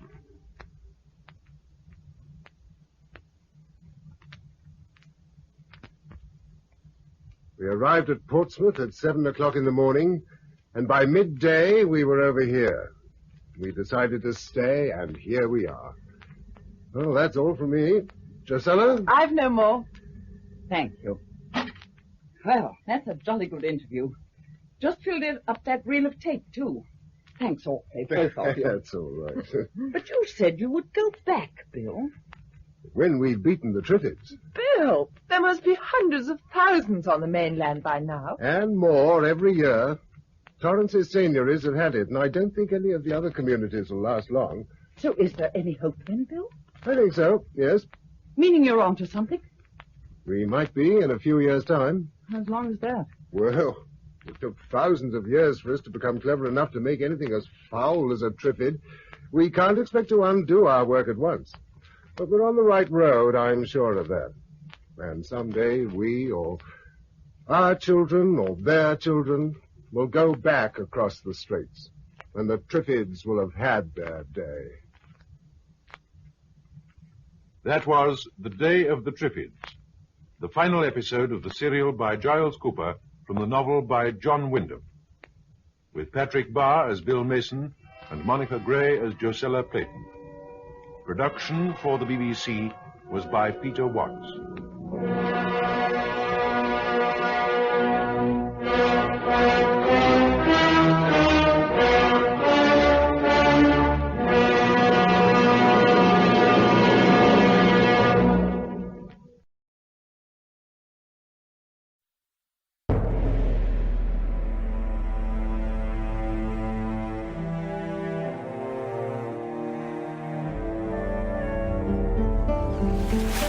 flyers coming closer, sir. Be downcasters, for God's sake. If we lie low, they might miss us in the smoke. Not a soul left alive. The crowd's taking a torch to the whole camp. Liquid fire, no one stands a chance. I thought that was a Martian weapon, Captain. Then the Germans are learning new tricks, or forging new alliances. And they got here before us. Don't bear thinking about, do you? Being certain, if Prince Scarron was with the nomads, he's dead now. Sir Henry's not going to like this, sir. Governor-General will be positively incandescent. Prince was his chance to spike the Kaiser's policies of expansion on Mars. Wasted journey then, wasn't it? Those big birds again. More of them. They can smell death. If we can make a run for the Gashants. No, we're days out from anywhere. If the Krauts don't pick us off, the birds will before we're caught away back to Syrtis Major. Birds? Oh, what the devil? They're attacking the flyer. That's it. Come on, Sergeant. Make a dash for it. Right behind you, sir. Oh! Captain! Captain Folks, sir. Must be ground troops, too. Steady, sir. I've got you. No, don't waste time, Casters. Get back to Syrtis. I'm not leaving you here, sir. I need to get you under cover. Tell Sir Henry. Tell him that Prince Scarron is dead. Sir, I can't. Those are orders, Sergeant. You have to warn them. I'll take my chances here. If there are ground troops, I'll draw them off. Then I'll be back. Take my orders, damn it. The birds! They're coming for us! Get down!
Who's that?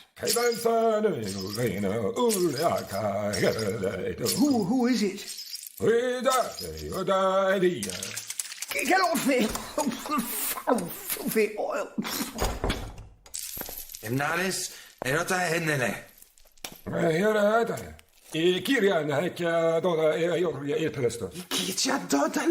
Who is that? Erota hennele ixen, Emnalis. Who are you, Arthur? He's covered me in stinking oil. Emnalis, Imea. Where am I? You are safe here. You have slept for many days. Oh, I'm still tired. You are British, yes? Roger St. John, folks. I'm a travelling merchant. Liar. What? Merchants travel in groups. You were alone. I was lost. A hunting party finds you on the steps. They carry you here. You are a British Army captain and a spy. I'm not a spy. Oof. Lie still. My head. Oof. Whose house is this? Is it your father's? My father. You have been sick with hill fever, Captain. We nursed you as best we could. My name is Heranx. Heranx? Then I thank you for your hospitality and kindness. The wound to your forehead healed slowly. Wound? Ah. How deep? The scratch of the bullet. From a German gun. There are many Red Earthers on our world. Where is this place? I have to leave. What the devil? Unchain me. Let me go, blast it. This was necessary. I'm not a spy. I cannot trust you. Would the British trust me? Damnation, let me go. Let me go. Be happy for your injury, Captain. The nomads of the steppes always tend the sick. It is their law. If you were unhurt, they would treat you like any other trespasser caught on their lands and cut off your feet. It seems I'm your prisoner. Delighted. Here, drink this. You must take sleep, Captain. How long? To sleep? Since they found me. This is the 18th day. 18. And we were already 10 days out from Sergius Major. Oh. Do you think it's still burning? Captain, sir. Carstairs, what is it? Sir, the shipyards, they're all ablaze. Get those men in line, get a chain going. Come on, you sluggard. Get that water moving. Go on. Lieutenant Carter, clear those men away from here. A whole lot could go up. Sir. Captain Folks. Sir. It's hardly safe here, Governor. Please go back to the residency. I have to see what the devil's happened. 3 airships blown up, sir, in their docks. God heaven. This is a work of Martian separatists. Were you the duty officer? Captain Mayhew, sir. I'll have him paying hell for this. Where is he? Dead, sir. Caught in the blast. I see. Keep that line going. 3 flyers. This is a German plot, Captain. You mark my words. The black wing of the Kaiser strikes the heart of the Crown Colony. He wants nothing less than to see Sergius Major isolated and in ruin. Please stand back, sir. I can't vouch for your safety. Desperate to seize our liftwood trade routes and the city of Alcyon. Sir Henry! Do you think they haven't already sunk their claws into Alcyon's king, eh? Into Scarron's younger brother? Look out!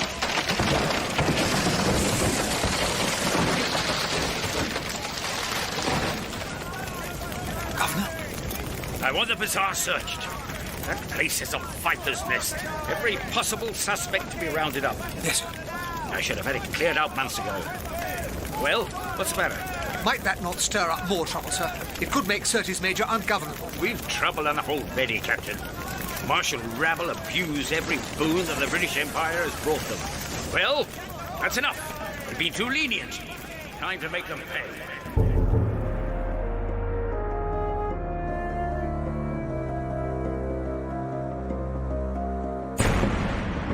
Oh, is it an attack? Oh, Arax. It's you again, lad. How long have you been there? You are safe, Captain. Who's attacking? The damned Germans? Lie still. There is food beside the bed. Food? What's this? Some sort of sausage. Others would be grateful. Tastes like bratwurst. And just as rank. Food is scarce. We eat what we can get. Are we under attack? You are the spy. Do you not know? I am not a spy. Don't even know where I am. Go! You are a Britisher. All Britishers are spies and untrustworthy. Who told you that? The man who sells you the bratwurst. Everyone knows this. Confound this thing. My leg is red raw. Tell me of your Earth. What? Is it as wet as they say? What does the sea look like? The sea? Oh, God, I miss that. Water, stretching as far as the sky. They say most of Earth is sea, so the land must be as crowded as noonday in the market, yes? Is that why you all come here to Mars? Sometimes I wish we'd stayed at home. I have an umbrella. Umbrella? Yes, umbrella, a gift from Earth, like a big black tent on a stick. An umbrella must be pretty useless on Mars. What with the lack of rain. I have uses for it. It is my own shadow in the dark when both the moons are high. Tell me of Queen Victoria. Is she queen of all Earth? Have you seen her? Does she truly exist? I saw her once at a royal review. She's old now, God bless her. 2 years past her golden jubilee. She's ruled the empire for 50 years. Sometimes we think she'll go on forever.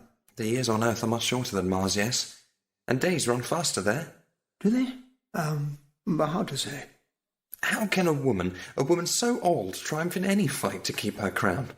I would like to see that. The Queen is so strong, yes? Strong as an ox, and twice as stubborn. So who is stronger, the Queen or the Kaiser when they fight? Good Lord! Who have you been talking to? I must learn these things. Teach me. I know that sound. Those horns. Where the blazes is this? Guess. What the... This is Alcyon. That was the noonday gun. I was here before. As a spy? No. On official business. I came to the city to return the holy arena stone to King Dariun. This is not true. Our sacred arena stone was taken, stolen from the temple by the Earthers. It is locked in the British Museum. You are lying. You are a liar. The stone was never returned. I promised the king's brother. It's a matter of honour. Scarron?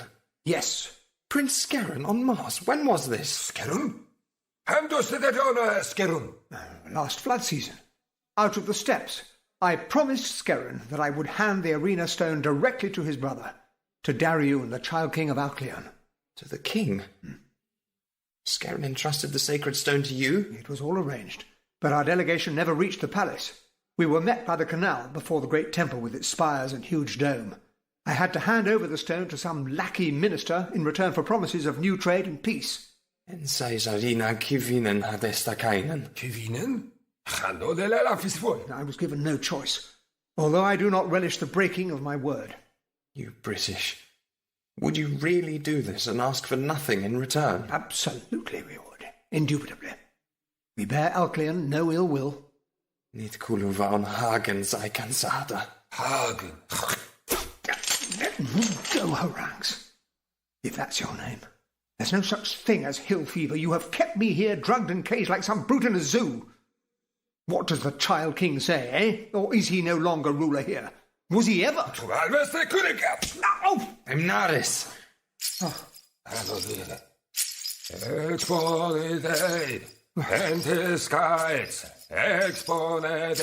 What's all this about? Emnaris is a holy man. He serves the living old ones. He's a worm priest. I thought all that loathsome stuff was suppressed. We have many beliefs, Captain, and our ancient gods choose you if you will choose them. Choose them? Pagan Tommy rot. No, where are you going? You can't leave me here. I'm filthy. I need water. We shall return, Captain, when I know that you speak the truth. Come on, damn you.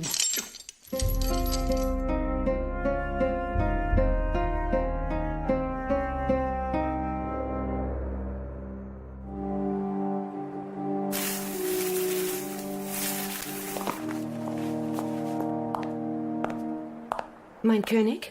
Fräulein, I did not see you there. I'm not surprised. Out all night again?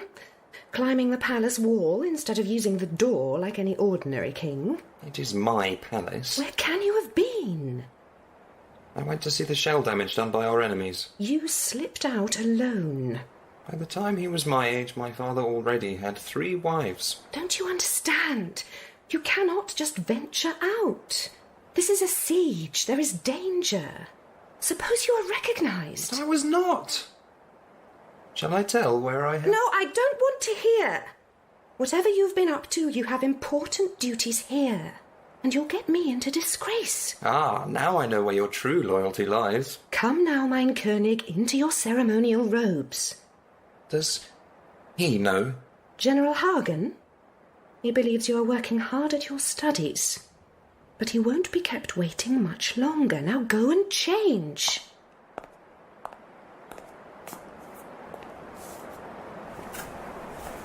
Fräulein Wang, you really are an indubitable... Well, I don't know what you are. I am an angel. A peach blossom. Perhaps both. Yes, both. What is a peach? And make sure to wash your face. Fräulein? Yes, mein König? Do you know the story of the lost arena stone?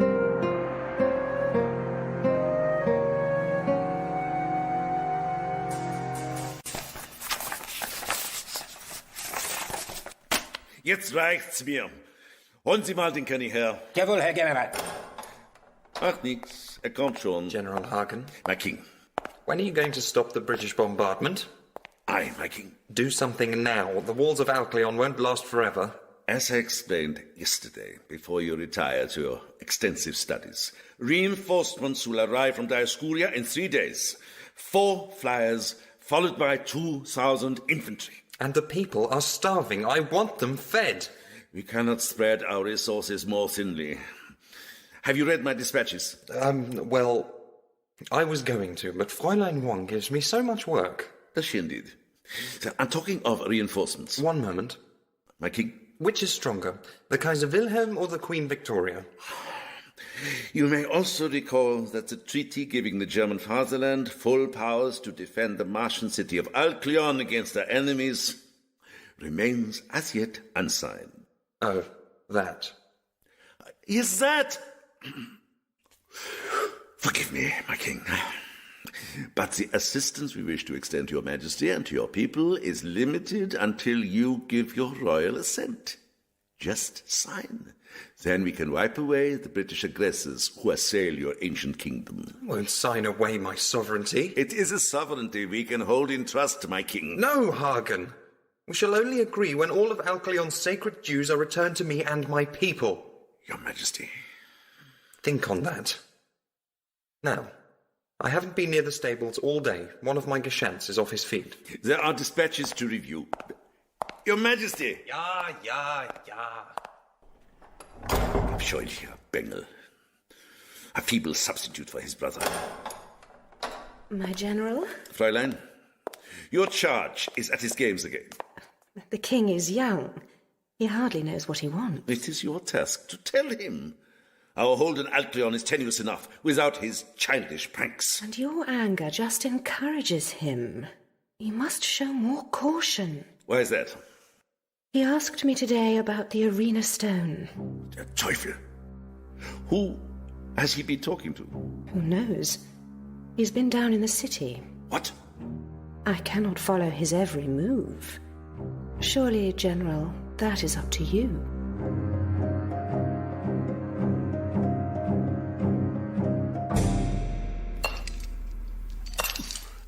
Come on, dash it.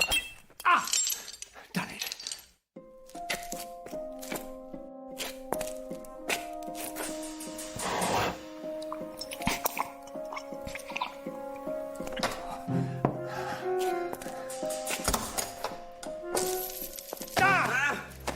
Got you now, you little brat. Hold still. Let go, Arthur. Now, Ranks, let's see where we are. Now, what about? What's happened? Is it a curfew? Come on, suddenly lost your tongue. Let go of me. No, you're not going anywhere. It's not safe after dark. There's enough damage here. Who's attacking you? Is it the Germans? It is your army, Britisher. What's that? Alcyon is under siege from Her British Majesty's troops, led by the noble Sir Henry Rutledge. Impossible. I'm not lying. His blockade starves the city. No, I'll never believe that. Britain only attacks when provoked. The Governor-General would need good cause. And it was your king who closed the trade routes. The king? And there were attacks on the dockyards in Sirtis Major. King had no part in that. Oh, really? How well you seem to know his mind. I heard he was a child ruler who couldn't even wipe his own backside. These are lies. So, who is the king in Alcyon, eh? Ranks. Down!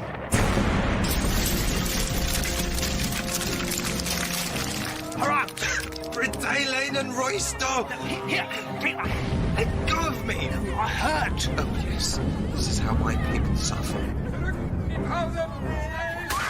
No, those are Germans! Inside! No, damn, Germans are here! Quickly!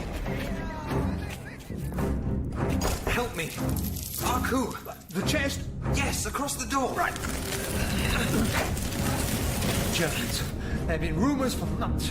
Are they in charge here? We have to get out. Is it an occupying force? Please, Captain. What? Take me with you. Out of the city. Ah, now you change your tune. I have to get out. Escape from here. So do I. Through the back? No, up the stairs. Over the rooftops. It's safer. Well, go on then.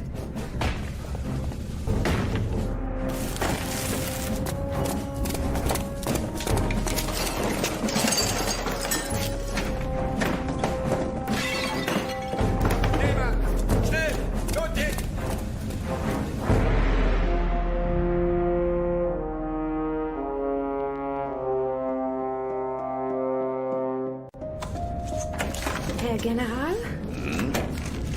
The king. He has gone again. I know. Ah. Down into the city, just as you predicted, mein Schatz.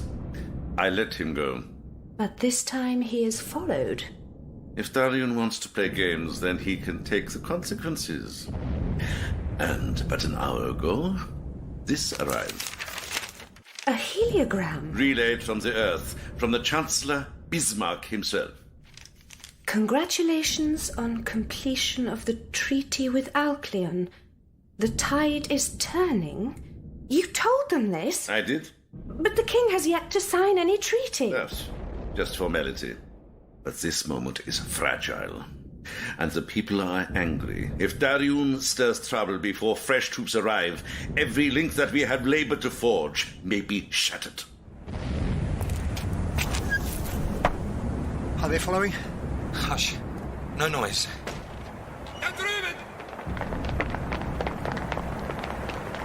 No. They follow their noses straight through, out along the back street.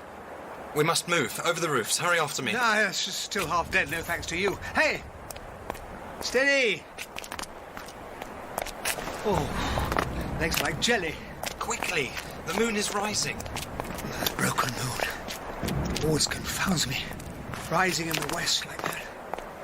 And the other blighter rising in the east. Often wondered if there'd be a collision. There, Captain. Now you see all of Alcyon. Good Lord. What's left of it? Half the city's been flattened. It's still burning. Shattered by the British assault. But the ancient walls withstand your fire. Steady on. Sir Henry must have cause. I mean, good Lord. Must be reasons. Oh, well, I mean, the Germans, for starters. The city was built thousands of years ago, in another age. It was a fine city. Great, even. I remember. The dome of the temple could have swallowed St. Paul's 3 times over. Smashed and broken. Calamitous. And down there, the lights flickering on the plain beyond the city walls. British encampment. British fist at our throat. Suppose they were trying to free you. By bombarding the city. People are dying. Look, in a siege, there are bound to be casualties on both sides. Better to drop a few eggs than lose the whole basket. Is that the British way? Rule Britannia? The place is full of Germans. Don't tell me they're not allies. They're not in charge. And is that what the king says? British trumpets. They sound like something crying out in pain. It's a ceasefire. Well, harangues, or should I say King Darun, what does your majesty say? Are you thrown out of your palace as well? Do you have orders to kill me? No, sir. I was searching for your brother, on the steps. I gave Prince Scarron my word that I would return the arena stone to Alcyon. I now believe that it never reached your royal hand. You said that Scarron still lives. Is it true? Is he out on the steps? Can you take me to him? We were seeking him, certainly, but to no avail. I fear that he's dead. Dead? Yes, sir. It's so cold here. Sir, we must climb down. Look, on the spire, against the moon. One of those carrion birds. Queln, people of the sky. They ride on the dagger-taloned skrill. Like a black reptilian swan. Captain, it is an omen. Anhalt! Cleverer than we thought, dash it. Kommen Sie her! Kommen Sie! Gnädiger Herr, erkennen Sie mich nicht? Im Mondlicht? Der König! Kommen Sie! Look out!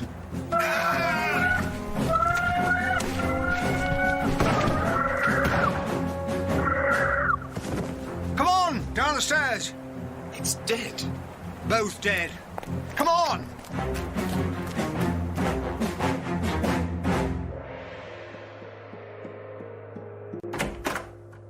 Fräulein, you're late for dinner. I couldn't eat, Herr General. Is there news? My guards followed him to a grubby hovel down there in the Temple District, where they found these. Oh, but this is a British Army uniform. What do you think? Does it suit me? Such a fierce scarlet. It's hardly the apparel of a governess. Attention. Well, a British officer here in the city. So much for your guards. And what of Darun? Was he there too? He eludes us still. He's as crafty as a fox. I put it down to bad company. Oh, yes. The worst. What's the matter?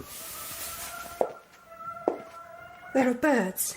High over the city, can you see? Huge birds there against the moon. Skrill riders. Time, I think, to supervise this hunt myself. Fetch your coat, Fräulein. An excursion? You don't imagine our little fox will come to lead you. This path leads through to the temple. Away from the palace? What are you running away from, sir? The end of my world. Wait, sir.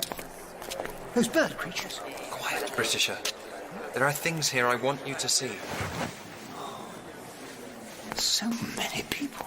Their homes are destroyed by your army of liberation. Poor, desperate creatures, they're starving. Have they nothing to live on? Food was low before the siege.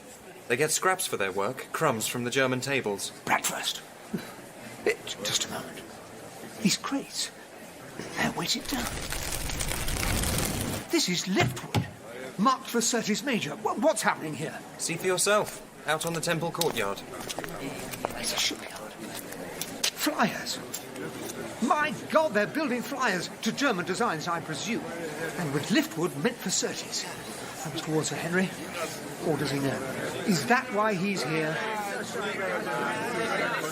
Sir, what's the matter with him? Ay si sutak si payin, ikir dyan hangki ay sigaret sigit tegas noin. They recognize you. Yeah, leave him alone!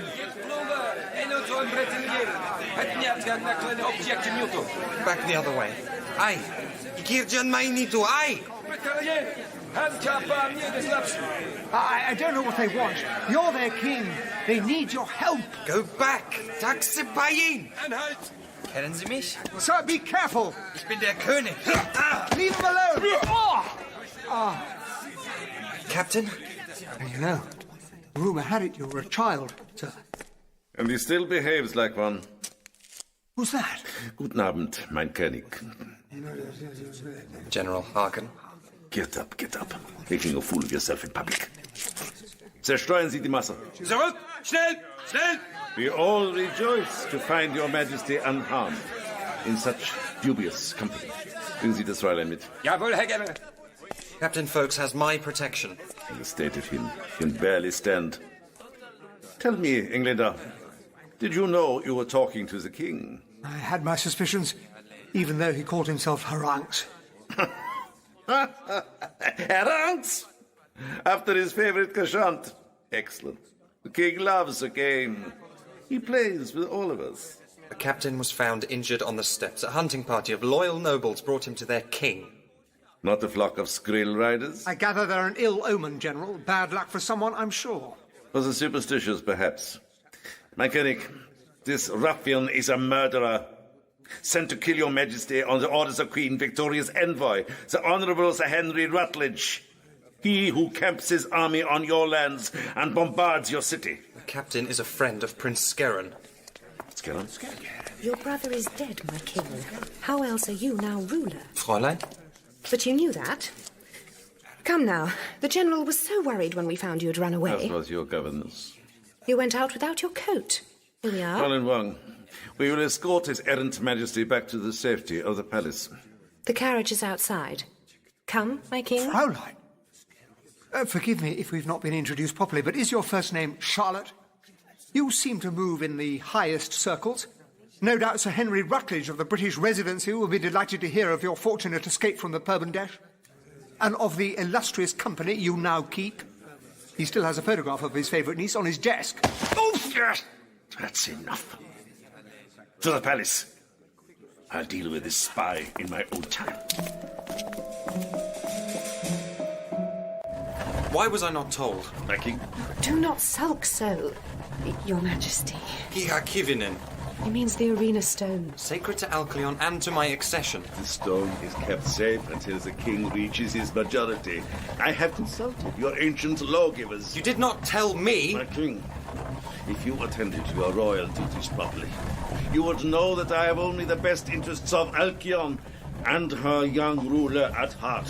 Captain Folks tells another story. Because the British desire Alcyon for their own purposes. They can be ruthless in their pretension. You said they broke the trade agreement with us. You lied. It was you who cut the links. My king, They will steal your treasures, violate your women, and fill the city with cricket and polo. And Gilbert and Sullivan, too. Do you want this? But Fawkes himself returned the arena stone to secure my accession. So where is it? I will remind the king of the prosperity of his city. We are under siege. And there is work for all. Your shipyards were chosen to construct a fleet of German flyers. You are protected by the Kaiser's militia, and more troops to come. If the British do that, remember their atrocities at Shastapsh. I will not sign your treaty. Wave to the crowds, Your Majesty. It is night. They never wave back. Wave them. They're throwing things. The rebels grow bolder. They fear you, General. And you, Mikey, must persuade them otherwise. Kutscher! Schnell, schnell!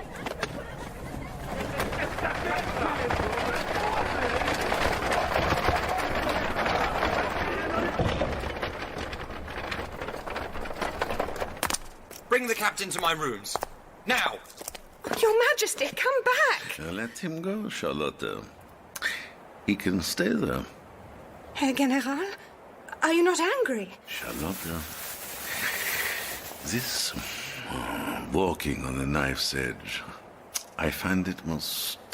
Stimulating? The guards!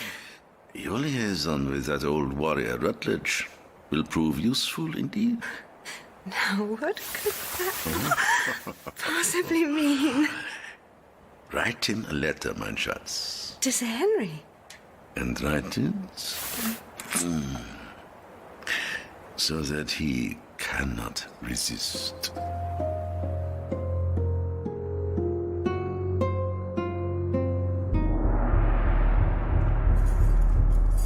Who's there? Who are you expecting, Captain? General.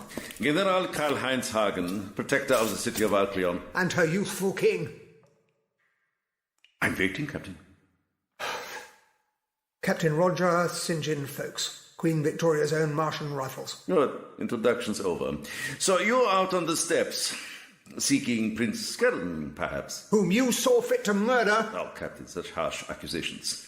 Skerrin chose to live as a wild tribesman when he could have returned home as the rightful king. Under your protection. If he invited it. Skerrin's death was no accident. He threatened your plans for Alcyon. Sir Henry Rutledge planned a rebellion to restore Skerrin. You have no proof of that. But with the prince removed, he sits outside the city besieging us in a fit of pique, sending daily demands for our surrender. He has no imagination. I would be seeking a pretender. Never mind. The succession is secure. With a little guidance, Darion will prove a fine king. At least Sir Henry is honest. Despite appearances, the Martians are not the primitives that you superior British find wherever you tread. Their civilization is ancient, complex, and steeped in impenetrable mysticism. Prince Skerrin entrusted me with the stone which you stole.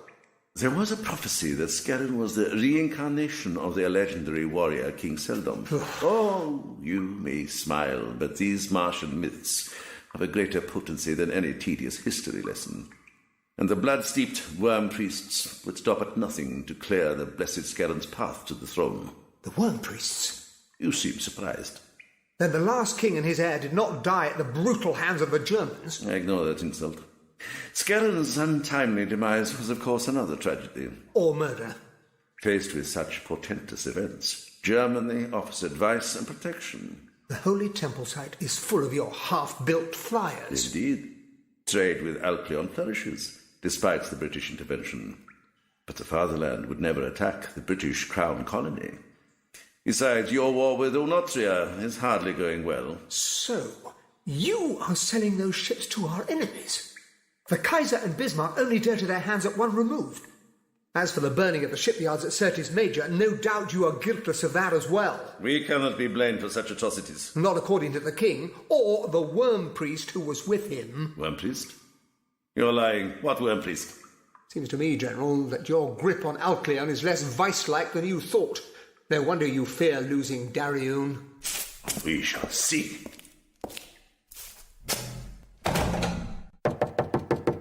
Your Majesty, let me in. Leave me alone. Don't be such a baby. You cannot sulk in there all day. It's not fair. I told you to bring Captain Folks. General Hagen has forbidden it. Now open the door. That sort of language is not fitting for a king. He is punishing me. I am king here, not Hagen. Oh, woe and misery. No one understands me. Grizzling away like a spoiled brat. You should just hear yourself. Listen, suppose you open the door, then I can help. I will not sign the treaty. No, of course not. He has the arena stone, and he wants the city too. It's true. He is such a bully. But he needs you too. If you only signed, he might be more agreeable. No, I never wanted to be king.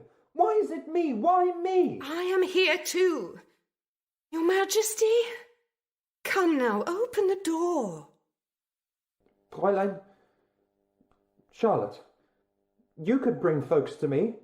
What precisely did the captain tell you? Surely you know that the British are untrustworthy. Is it true? Were you with them? How else do you think I know not to trust them? Sir Henry Rutledge?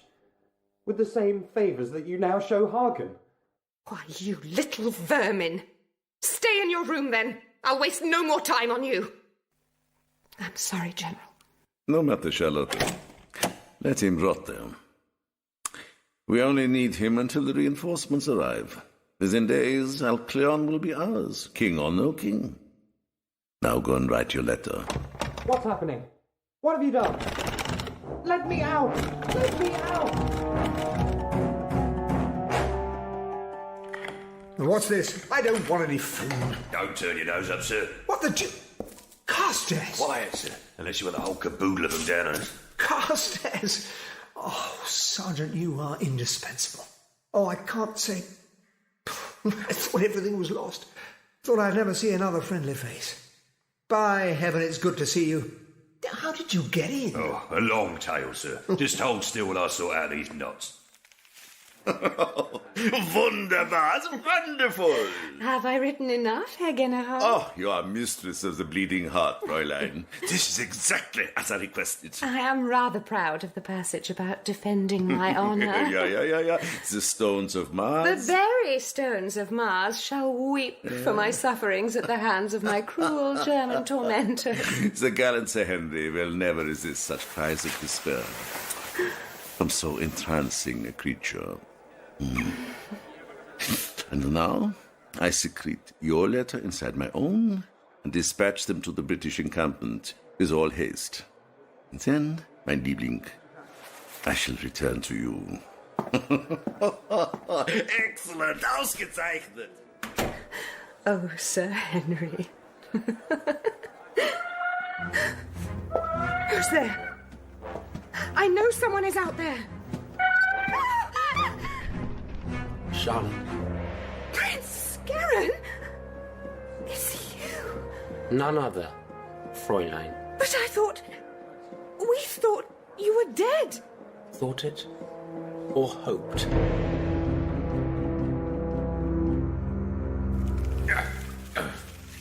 Scarron? Prince Scarron? Yeah, that's right, Captain.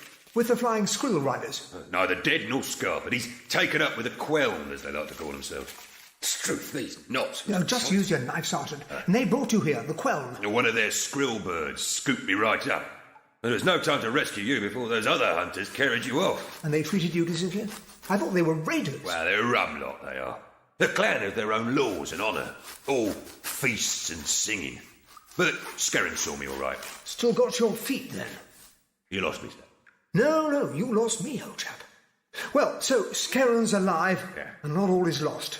Seems there's been quite a rumpus going on out there. Yeah, Sir Henry's moved a whole garrison up the canal, sir. Orders direct from Lord Chelmsford in London, no less. They've set siege to the city. 10 days now. Nothing gets in, nor out. Blimey, these ropes are as hard as tarred rigging. Does he know that you're here? What, Sir Henry? No, sir. I mean, I know about orders, sir, but... See, my first thought was to find you. You're a stout fellow, Horace. Sir, let's just find Prince Scarron. Scarron? Back on the steps? No fear, sir. He's here, in the palace. Here? Is he mad? Right in the lion's den? Done it. Hagen, I'll shoot him as soon as I look at him.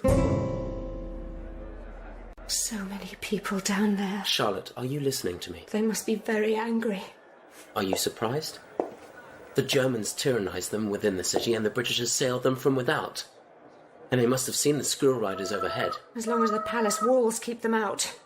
Scarron, is that bird thing safe? As long as she's kept well fed and out of sight. Where's my idiotic little brother? The king. He's sulking in his room. I wonder why. And you, Charlotte, still alive? And with such elevation since last we met in the wreck of the Perbendesh. Governess to a king. I must seek employment where I may, Prince. But with the Germans? I take what I can. But with you here, their power must be failing. I still have your brother's safety at heart. And whoever pays the best? No! Are you sure? Charlotte, I had hoped. Yes? On the ship that... Well, perhaps I had found a mutual companion. A friend. Yes. I believe that I was similarly hopeful. I have often thought of it. Out there on the steps.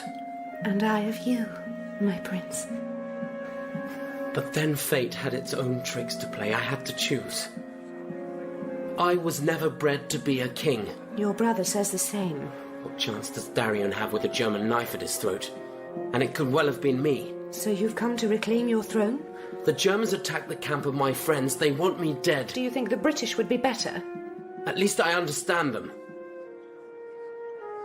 Charlotte, I still think of us. Did you come alone? I saw other birds in the sky. Will you give me away? The crowd are out there, Scarron. And Hagen has only one squad of guards. Talk to your people now. Here's your chance. I'm not sure. I don't know. General Hagen. The German warlord. Here, at your bedroom door. You didn't even bother with the door. Go, quickly. Go on!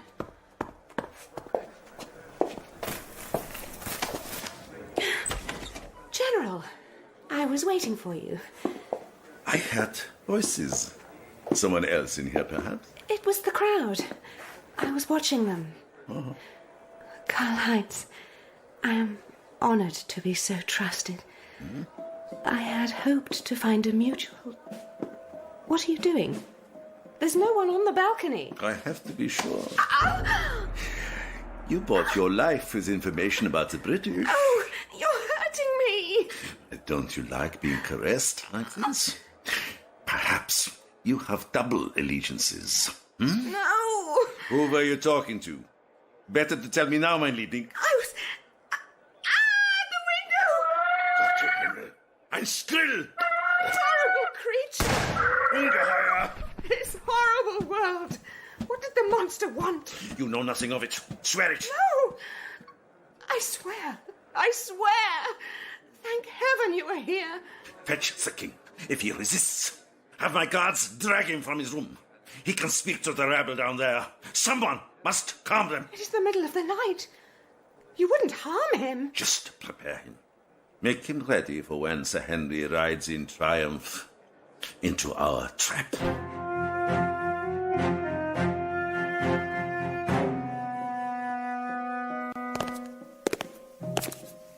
This isn't the way out, Carstairs. Where does Scarron say he would meet you? He didn't, sir. We need to find our way back up to the roof. The roof, good grief, I've had enough roofs lately. We'll never stop Hagen that way. We've got to get the king out of the city and reach Sir Henry. The king? Darion's only a young lad, but he's in with a thoroughly bad lot. We must get him to safety behind British lines. I don't know, sir. I'm not sure what Prince Scarron will have to say. No, confound Scarron. Only Sir Henry can stop this business once and for all. Come on, back the other way. I'm sorry, sir, but I promised the prince. Carstairs, you'll do as I say. Damnation, someone's coming. No time, sir. Up here, quick.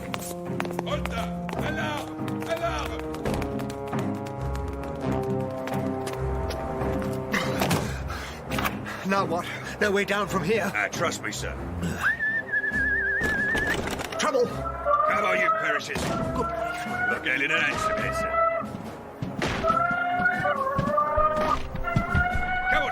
What? On those things? Yes, get on the stools back, sir, behind your rider. I think you've gone native, Castle. Get on, sir. He'll do the piloting. Hold tight. All mooter! All mooter! Ah! She's lost!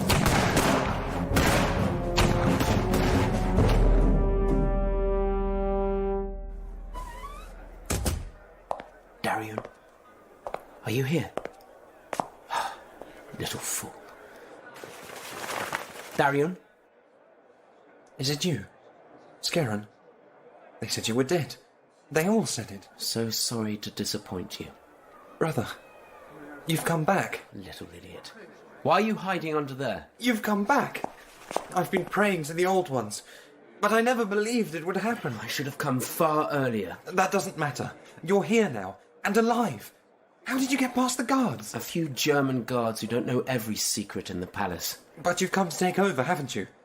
I never wanted this. There, the robes are over there. Take them. Shut up, idiot. What? You are the king, not me. No. Yes.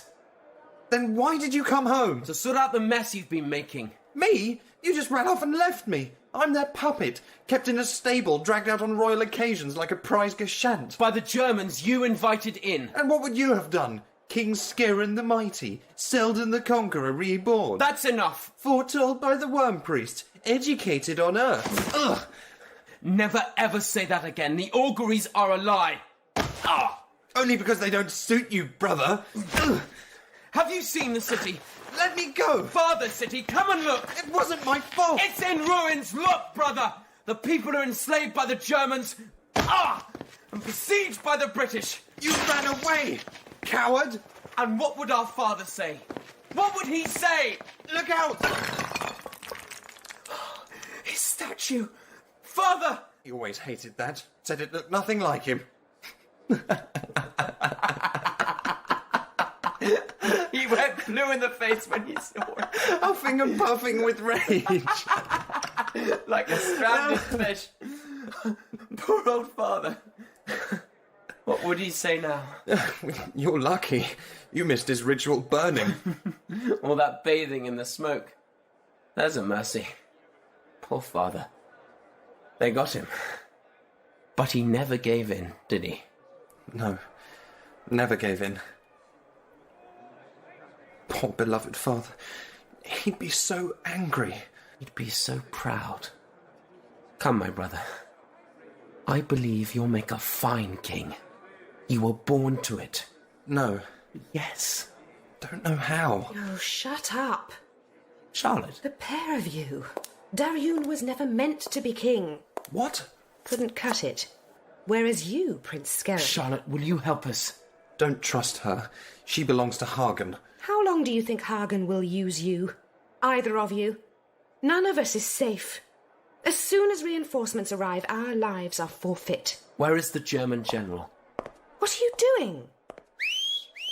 Calling my squirrel down. If I rally the Queln, we can sweep the Germans out of the palace now. Brother, you come with me. Then you will take the throne back? No. Alcyon is your destiny. I have other commitments.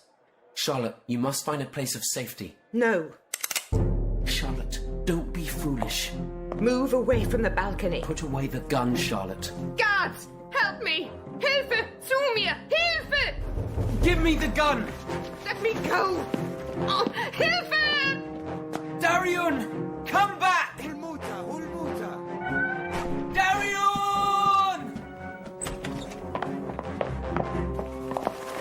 Well, now. Take your hands off!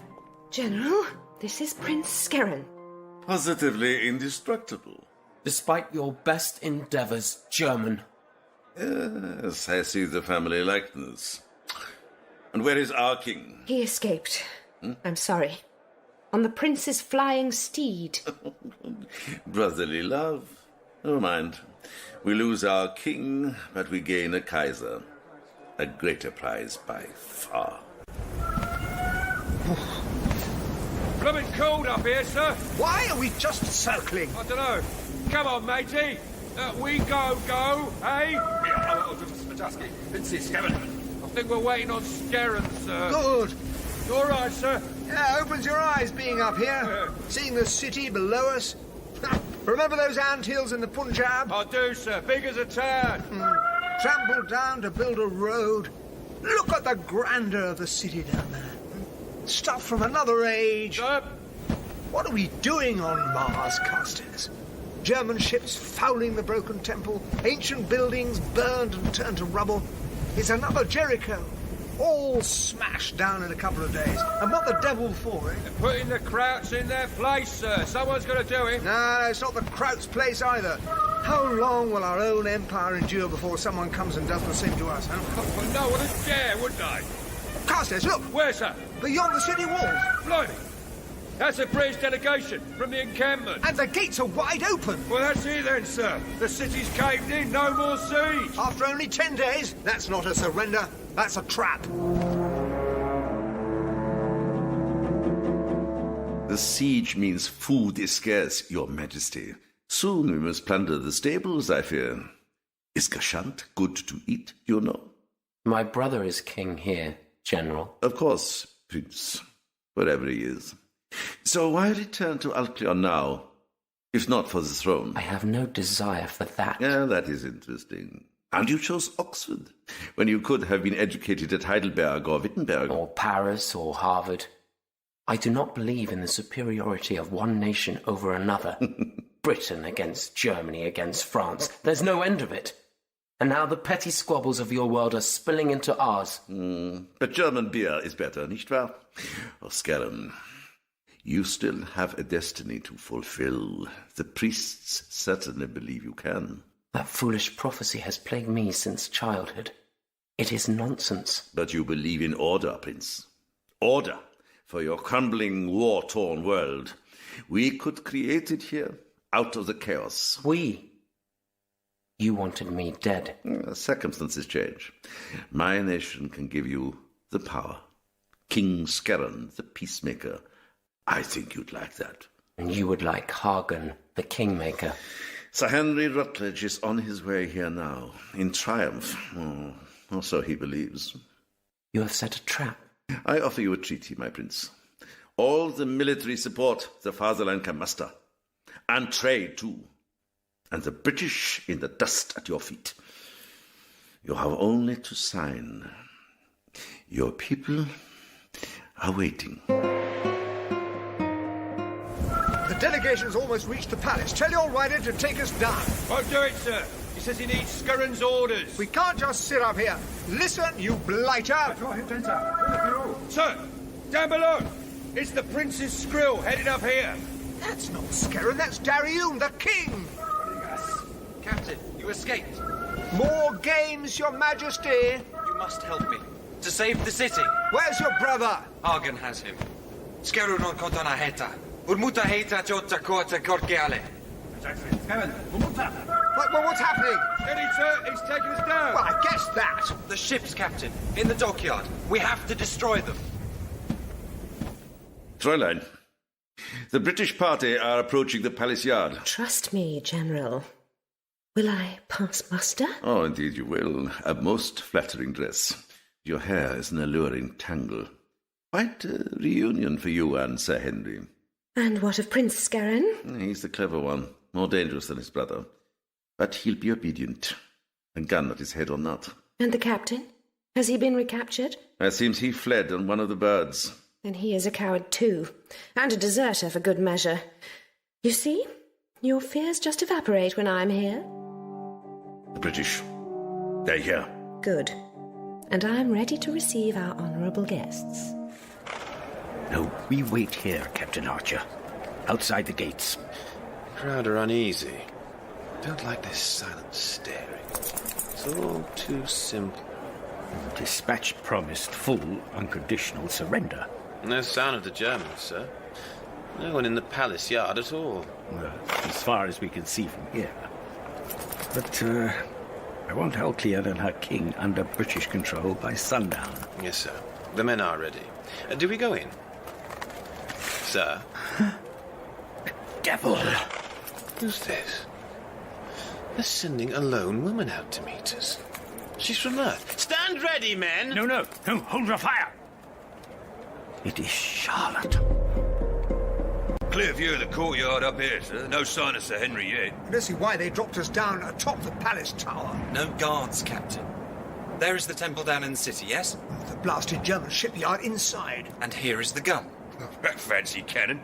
Bet you a barrel of biscuits that's never seen action. It's the noonday gun fired off every day. My father placed it here. You must fire it at the temple to destroy the ships. Haven't we done enough damage? What do you reckon, Carstairs? I reckon he needs a good canning, sir. Teach him some manners. He's a king, Sergeant. Oh, well, that makes all the bleeding difference. An answer? Well, there's the rigging and masts, see? But the bulk of the ships are down behind the buildings. I mean, you'll never get a clear shot of them. But you must. No must about it. If my sergeant says it's no good, then that's the way we stand. Better to warn Sir Henry. Yeah, hang on, though, sir. Half a mo. Carstairs? Well, you see the bank of the Grand Canal right next to the temple? Raised up, yes. Yeah, a nice clear shot, that, mate. Soon flush the blighters out. But the people are there. Your people, sir. I know. But what did you say? Better to drop a few eggs than lose the whole basket? It's a saying, not the law. I didn't mean... Well, you got a better idea, sir? Oh, hang it. It's them or us. Good. Angle the gun, Carstairs. Take your shot. I have to go. What's that? You little perisher. Hey, come back! To find my brother. He has a world to say. Oh, Sir Henry, it is so great a relief to see you. Miss Wong, Charlotte, I thought you were dead. I mean, your letter. Yes. With its information. Oh, confound this. Archer. Sir? Just withdraw a little, would you? Go on. The lady's distressed. Sir? Oh, Charlotte. Dearest child, what have they done to you? Sir, I cannot say here. Oh, no, of course not, of course. But I have been subjected to such tortures, both of mind and of body. Oh, by the damn Krauts. And where are they now? Gone, sir. What, gone? And how gone? There has been a coup. The oppressors have been thrown down and have fled. But hardly what that devil Hagen said in his submission of surrender. That was before. Now Prince Skerrin is here. Skerrin? And Captain Folks. Folks, too. They have taken the city in your name, Sir Henry. The victory at last. The valiant fellows. Through all the torments I endured, it was the thought of you as my rescuer that gave me hope. Oh, Charlotte, I would take you in my arms now. You have triumphed as I knew you would. Oh, beloved child. Skerrin. Skerrin. And where is Skerrin? Inside. Come into the palace and see. Archer, we're going in. Sir, I must ride ahead to ensure your safety. You'll stand back, sir. I lead the entry into the conquered palace. Miss Wong, please accompany us. Company forward!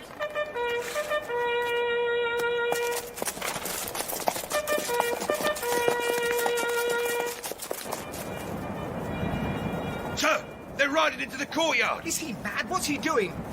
Carstairs, it's her! That woman, his so-called niece! It's a trap! Doesn't the governor realise? Sir Henry! Get back, Sir Henry! Can't hear us! Too late! Halt back! Sir, it's a trap! What the devil? Germans! Fall back! Fall back! Open the gates! Form up! In a circle, form up! Charlotte! Where is she? Charlotte Wong! What have you let me into, you jade? Where are you? Defensive position! Oh, heaven, I believed her. And Williams died on her word. Dear God, the woman is poison. Where is the bitch? Henry Rutledge! What? Lay down your weapons now! Never! Never! You are surrounded, and you are the king's prisoners.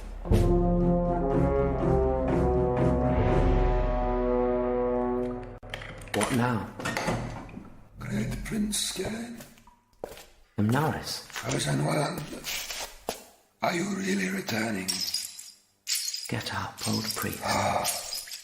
Power of the old ones. Power of the world. Stand up. I am not the saviour you imagine. He is returned, and the broken moon shall be whole. The land washed clean. The sun rises, fish skip the water, and the birds in the sky. Dario, I'm here, big brother. It's no joke. Flying off like that. And I am not seldom the mighty reborn. He is the last to see the sun. I couldn't think. And then I saw the city from above. Father's city. Sacred Alcyon trampled by the red devils. You were right, brother. Help me now. They are swarming all over Mars. Start with your city, my king. You know Alcyon's ways. It's you who must rebuild it. But I don't know how to. Of course you do. I should have stayed at home, brother. It's you who should be teaching me.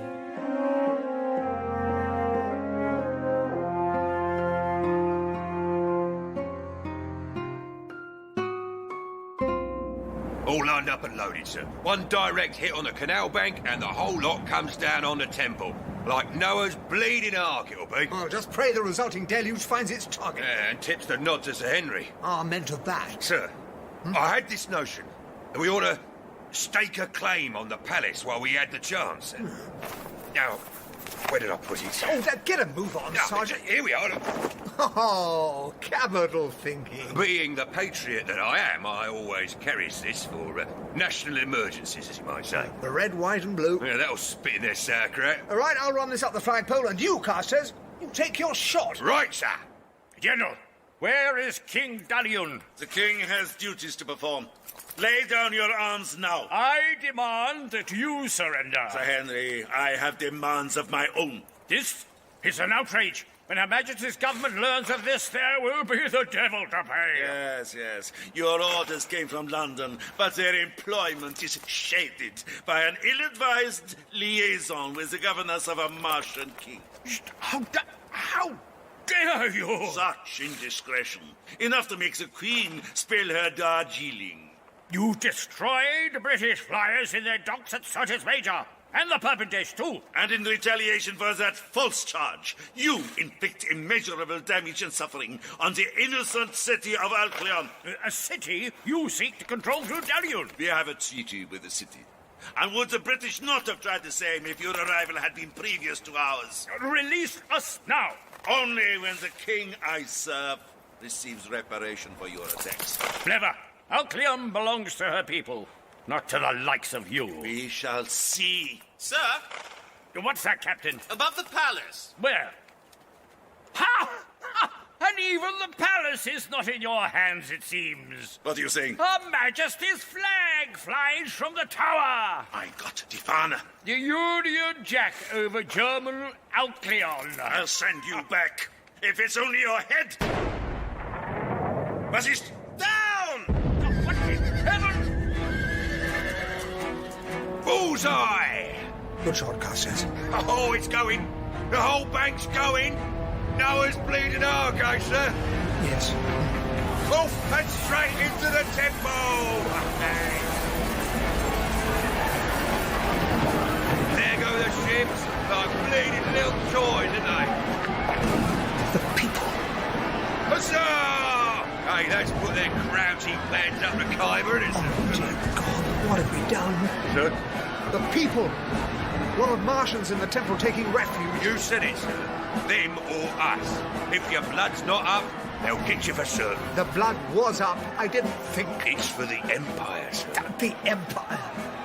Don't you think... Don't you just think that we are as bad as the Germans? Herr General, eine Flut. Was? Das Tempel wird überschwemmt. Die Schiffer! Sie ist tot. Verflucht! Meine Schiffer! Your ships are destroyed, Hagen. Hand over the city now. It is mine for the fatherland! Sir, the birds. Skrill riders?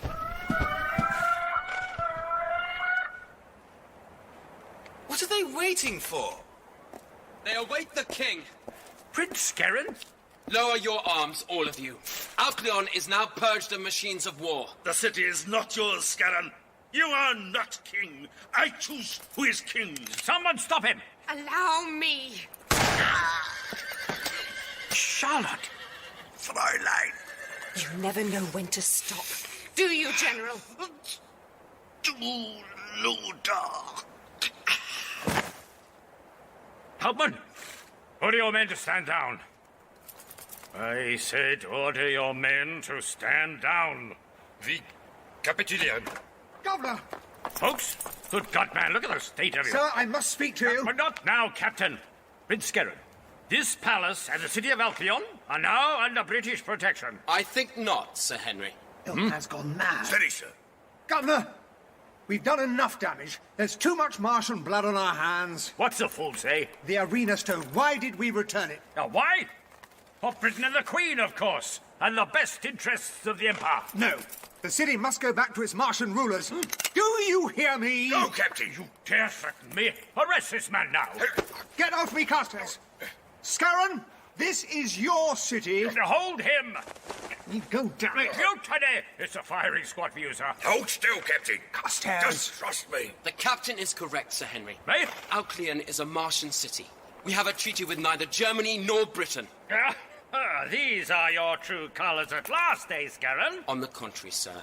I have seen both our worlds from afar. They are small. But England and Germany are smaller still, and so is Alcyon. You Earthers are fighting out your own petty wars, but they have nothing to do with Mars. I speak for all my world. The throne here belongs to my brother Darion, the crowned king of Alcyon, and I bow to his rule.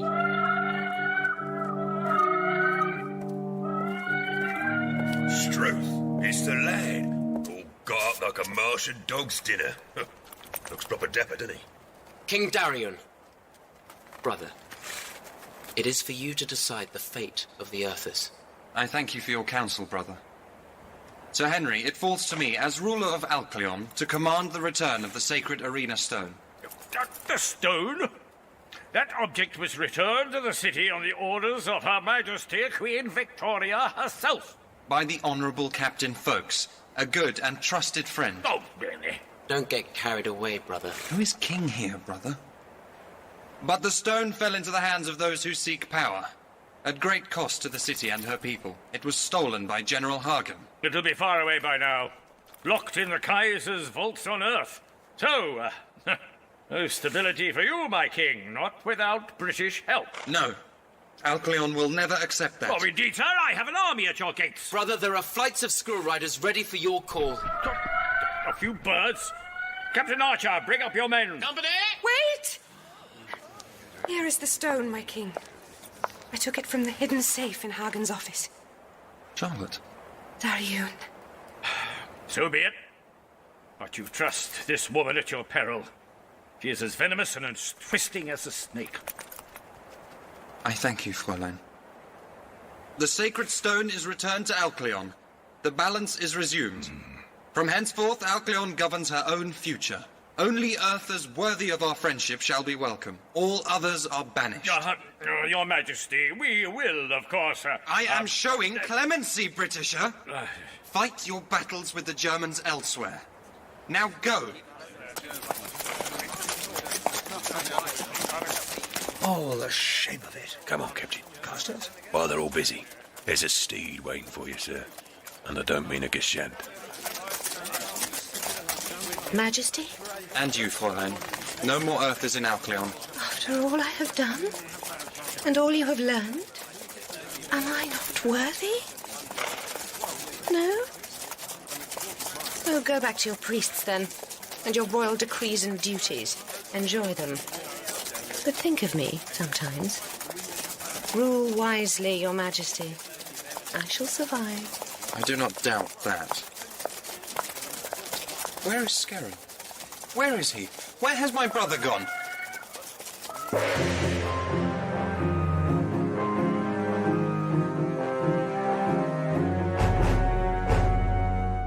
Then search again. I want folks in chains, Captain.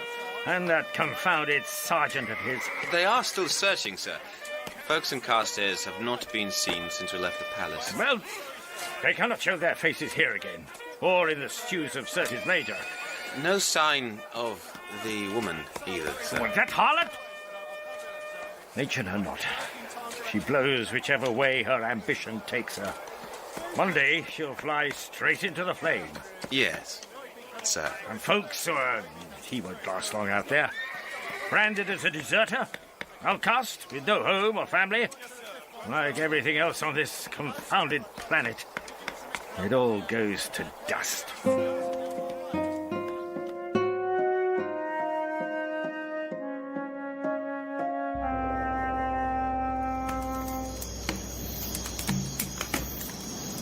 Ready, Captain? Ready as I'll ever be, Scarron. Downstairs. I reckon of getting all undressed like that myself. Being native, you mean? All them scars. Ain't natural. It is part of the initiation. The captain said he wanted to learn more of our Martian ways. They are waiting, Captain. Not captain anymore, Scarron. Better off behind me. The old man said I was chosen, but I don't believe in destiny any more than you do. Good luck, Roger St. John Folks. You are still an English gentleman. Sir. Good luck.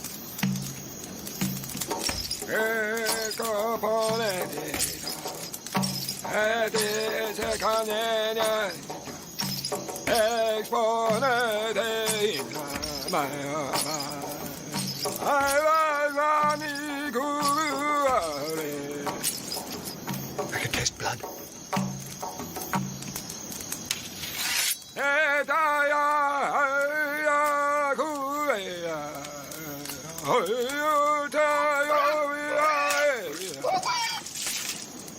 The priest cuts away the old life to make way for the new.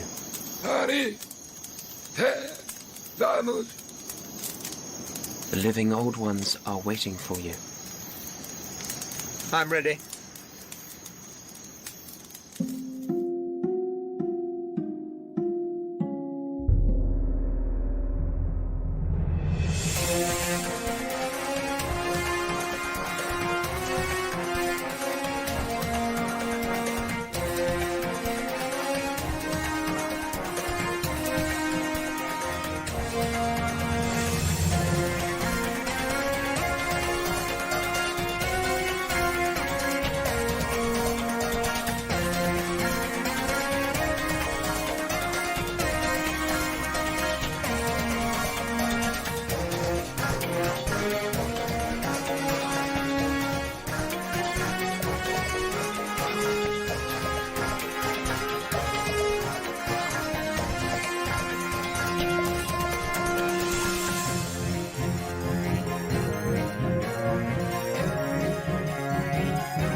Also available from Noise Monster Productions, Space 1889, Red Devils. Gentlemen, and two lovely ladies, this night is the last we shall dine together. Tomorrow, when the sun is rising over Greenwich, the Perbindesh shall finally deliver you to the embrace of the Red Planet. Mars is a man, Miss Golightly, a god of war. I sense his influence already upon certain passengers. Not so to the Martians. To Scarron's people, Mars is female. Really? Kind and nurturing. Cruel and capricious. Withholding her bounty, forcing the men to struggle for her attentions. Miss Wong, this area is restricted to the crew. As I recall, Mr. Williams, it is also restricted for the crew. The captain said no messages were to be sent. I was not sending. Indeed you were, Mr. Williams. So, tell me, Captain, what game is afoot? Games? What is this nonsense you've been spouting about the shadow of Mars? There is a war in the south of Mars, Sir Henry. Even I know it, and without the South Canals, your trade route must go through the city of Alcyon. You ask me what game is afoot? I say the greatest game of all, with Scarron as your trump card. Are you threatening me, Prince Scarron? No, I'm educating you, Mr. Williams. Your words would be a capital offence on Mars and fully deserving of a duel, even in a backward world like Earth. A duel you want?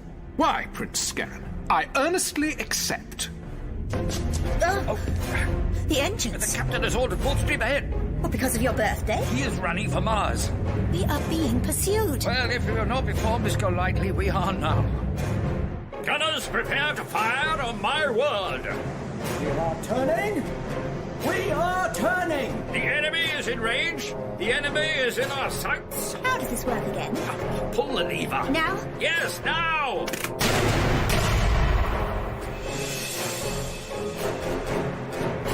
To you, Captain Carter. To your new governorship, Sir Henry. And to Mars. To Mars. To Mars.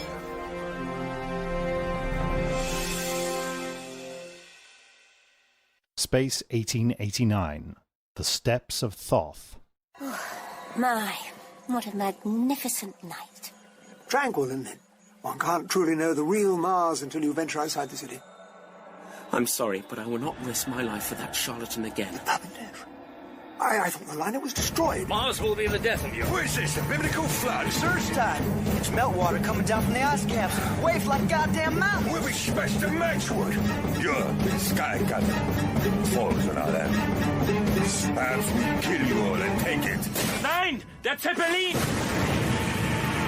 Ooh, for a minute there, I thought I'd be singing with the harp and a halo. I heard one of them call Scarron a traitor. I refuse to be the pawn of an earther nation, yours or any other. When the shooting starts, it won't be just red devils dying.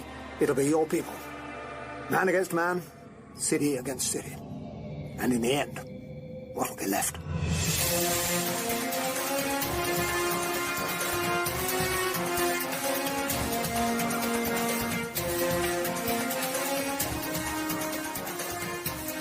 Here's the arena stone. A bland piece of rock, and yet the source of so much trouble.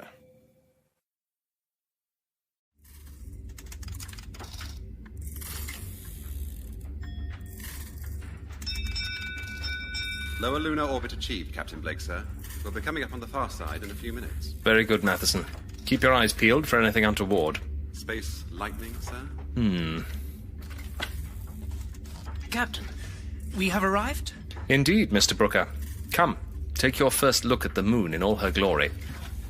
It looks so much bigger up close. I had no idea. Even after years of study... Books are no substitute for first-hand experience, Mr. Brooker. Nevertheless, it is your expertise on Lunar and your close association with Dr. Grant that I hope will aid us in his recovery. And Annabel, Miss Somerset, the doctor's niece. Quite. So, to business. We will soon be at the spot from which Grant broadcast his distress call. What do you make of it? Save us. Beware lightning. It is not much to go on, Captain. I'm at a loss. Safe to say that lightning is not a naturally occurring phenomenon in the ether. I cannot imagine to what Grant might have been referring. Approaching coordinates, Captain. The Indomitable is the finest ship in Her Majesty's fleet, Mr. Brooker. We are prepared to take whatever surprises Lunar throws at us. Stand by, Lieutenant. Any sign of another vessel in the area? No, sir. The sky is empty. What the devil is that? Lightning! It came from the surface, sir. Helmsman, fire rockets! Turn us about! Good Lord! Are we in? All hands, prepare for emergency landing. We're going down.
Damn thing off! And where is that smoke coming from?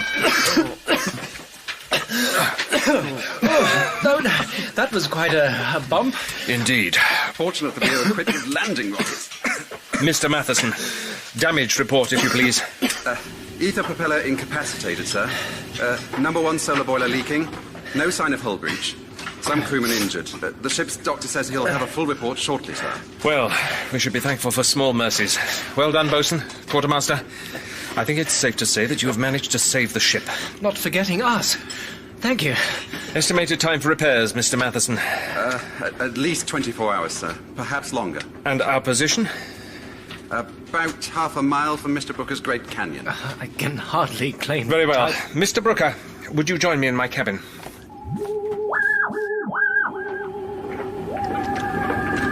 How are you bearing up? A little shaken, Captain, to be honest. However, I think I am slowly acquiring my space legs. Good. Well, we are a stricken vessel, Mr. Brooker. Should we not send a heliograph to the Admiralty? We're on the dark side of the moon. It was a miracle that Grant's distress call was picked up by an outbound vessel from Earth. We cannot rely on similar good fortune. So, we are on our own? But we still have our orders. We shall not leave Lunar without your colleague. I doubt that Dr. Grant would still consider me a colleague. We did not part on the best of terms. Nevertheless, finding him is of paramount importance. There are many questions about Lunar to which the Empire would like answers. Such as who fired upon us? You believe it was a deliberate attack? Lightning never strikes twice in the same place, Captain. Well, if it is a weapon of some sort, then we must disable it before we can countenance taking off. If it brought us down once, it could do so again. But who might have control of such a weapon? Dr. Grant's previous expeditions to Lunar revealed indigenous life below the surface. But why they might wish to fire upon us, I could not say. Might our enemy have his origins closer to home? Well, I did read of some Russian fellow who disappeared here a couple of years ago, but as he never returned... So our enemy could be Russian. I was thinking perhaps German. I really do not know, Captain. So, what is our course of action? The Great Canyon? Yes. According to Grant, that is the way down into Lunar, which contains an atmosphere that can support human life. If, God willing, Grant and Miss Somerset survived the crash, then that is where they would have made for. Then that is the route that I shall take. I, Captain? Surely you mean we? I have not come this far just to sit here and stare at the stars while you face unknown perils single-handedly. Well spoken, sir. I will be glad of your company as well as your knowledge of the locale. We shall break out the atmosphere suits and head for the canyon.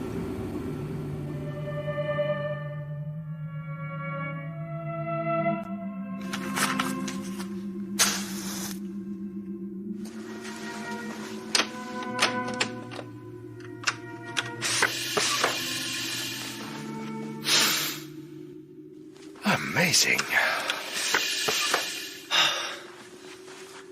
I'm grateful that we did not have to rely on pure conjecture. Yes, the bosun's matches proved invaluable.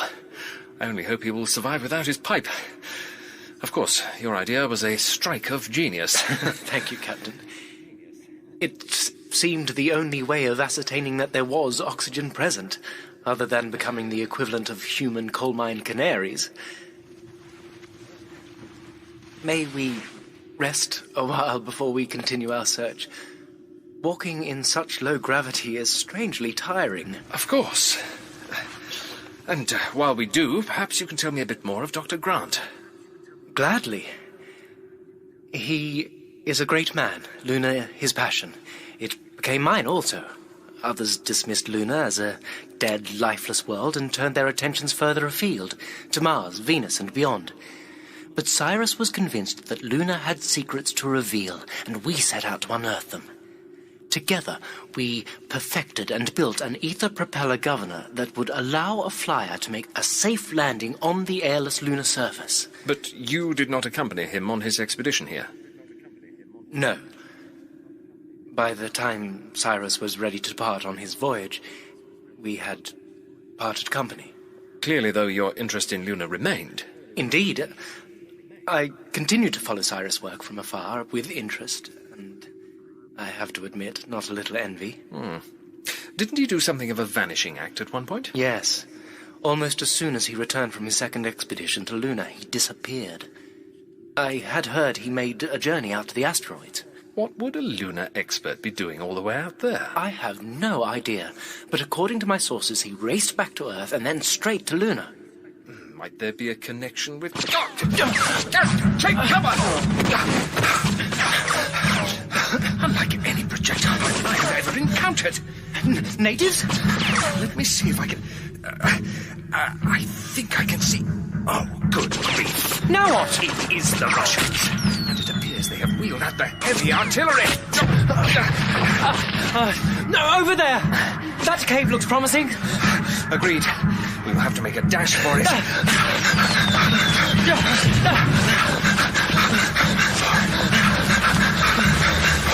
This is bad, Mr. Brooker. I do not care for the sound of that. The cave roof? We should retreat further. I believe they intend for this cave to serve as our tomb. Look out!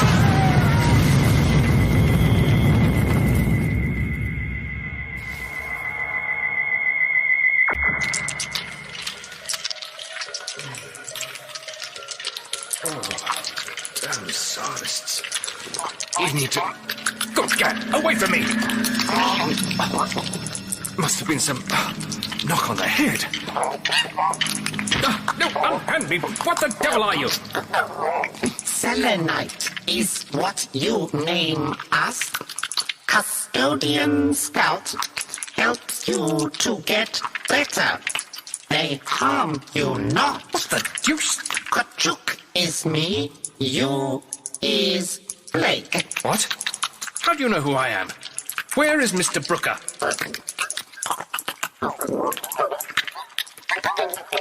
Friend Brooker sleeps. Follow Kachuk. I demand to be told what is going on. Custodian Scouts saw attack. Rock fall on friends. Brought friends to village. What about the Russians? Are they here? They not find us. Village sealed, hidden. You safe here. Then take me to Brooker. Follow Kachuk.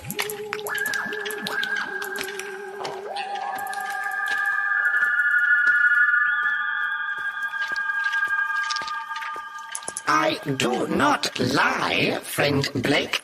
Maybe so. Where are we going? To friend Annabelle. She explain better than Kachuk. Annabelle? Miss Somerset? She is offspring of Cuckoos doctor's batch relation. She accompanied him on journey. Dr. Grant? Yes, Cyrus Grant is name. An offspring of his batch relation, eh? That's rum. I take it you mean his niece. We arrived.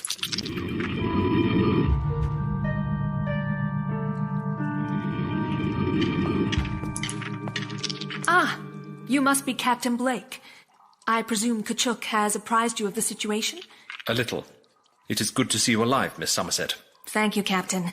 But I would not be so if it were not for the kindness of Kachuk and his people. My abject apologies to you, Kachuk. It seems I have done you a disservice. Apologies not needed, friend Blake. Kachuk, fetch friend Brooker. Do not hurry on my account. Miss Somerset, I am loath to ask, but what of your uncle? To be honest, I am uncertain. All I know for sure is that the Russians captured him. I am sorry. I take it your flyer was shot down by that strange weapon. The lightning gun? Yes. We crashed in the upper reaches of the canyon. We left the flyer, but before we had a chance to escape, the Russians were upon us. Sounds familiar. Kachuk's people came to our aid and put up a brave fight to save us. I was fortunate. Uncle Cyrus was not so. So these Selenites are armed? Do not fear, Captain Blake. They are our best allies here on Luna. That could certainly prove useful in our mission. Mission? We are here on the orders of the Foreign Office to rescue Dr. Grant. Oh, thank goodness. What I cannot understand is why Luna has suddenly become so important to the Russians. From what I have learnt, the Russians have forged an alliance with the Moon Men. You mean Kachuk's people? No, there is another species native to Luna that live even deeper beneath the surface. Uncle and I discovered them on our last expedition here. We were held captive by them in their fantastic city of light and science where they tend to their great machines. They are a highly advanced species and have little regard for humans or Selenites. If that is so, why are they collaborating with the Russians? I must confess that is indeed a puzzle to me. Captain, you are unharmed. Chocky here was just... Annabelle. William? I am pleased to see you. I wish I could say the same. If I could draw you back to the situation in hand. Now, we must find the location of this so-called lightning gun and put it out of action. While the Russians still have control of it, it seems rather unlikely that we shall be able to leave Lunar. However, we must also find Dr. Grant. Or at least discover his fate. The doctor must be found safe. He is a good friend to Selenites. Must be returned to us safe. Agreed. Kachuk, do you know where the lightning gun can be found? It is on upper ledge. It is accessed by an airlock in one of the caves and has a self-contained atmosphere, much like an ether flyer or a land juggernaut. Then I propose that we form two parties, one led by myself to rescue Dr. Grant, and the other to first disable the lightning gun and then alert the Indomitable to our situation. If the Indomitable was fitted with an ether propeller governor, it would be able to safely navigate through the canyon and come to our aid. If only we had such a device. But we do. There is one on my uncle's crashed flyer. I believe it is what saved our lives. I just hope the diamond is undamaged. Capital. Then it is decided. I shall render the lightning gun useless before venturing on and recovering the propeller governor from the flyer. I must protest, Annabelle. Such a mission is not for a lady. I must go. Besides, only I have the necessary knowledge of how to install the governor. But only I know the location of my uncle's flyer. I am more than capable of looking after myself, William. Have you forgotten that I lived with Geronimo's band of Chiricahua Apaches for 2 years? It would seem that there are good reasons for both of you to go on the mission. I would have asked Kachuk that he might provide you with an escort, but we have only 2 atmosphere suits, so I must ask you to go alone. I trust that you will be able to set your differences aside. Our lives may well depend on the success of your efforts. You can depend on me, Captain Blake. You have my word, Captain, that nothing shall keep us from our goal. Kachuk must go with friend Blake to help good doctor. Russian superiors use Selenites as slaves. You can pose as my Batman, then. That way we will not arouse suspicion. Now, how do we get to the canyon floor? Climb? Russians build machines to take them down Great Canyon much quicker. Yes, they're great elevators. It will cut the journey time considerably. Captain Blake, please accept this as good luck. It is a phial of lunar acid, given me by my uncle. It will help establish good faith and may well prove useful. I always keep some about my person. Thank you. Then we are all agreed. Splendid. I suggest we get weaving at once.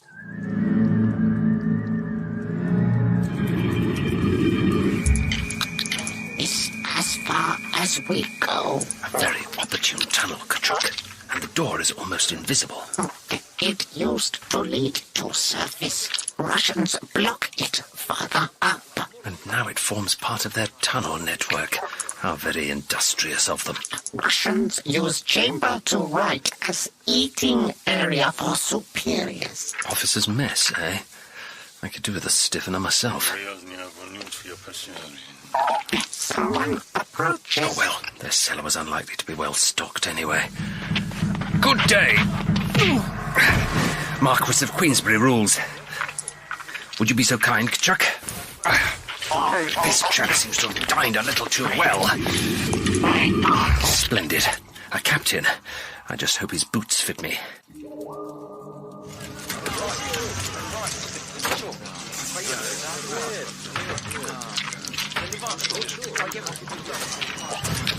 They use my people to load elevator machine. That may well be turned to our advantage. Perhaps you can mingle with your countrymen and ascertain what they know of the Russians' activities. Yes, Do you speak language of Russians, friend Blake? I know a little, yes. It paid dividends to have a smattering of the lingo to get by on postings to the Black Sea. Excuse me, Captain. Are you boarding the elevator? I am. What of it? Please follow me then, sir.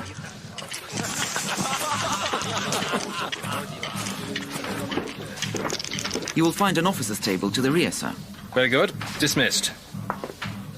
Let's find a chair. Here we are. Not exactly the Tsar's palace, but a seat is most welcome after all that clambering through tunnels.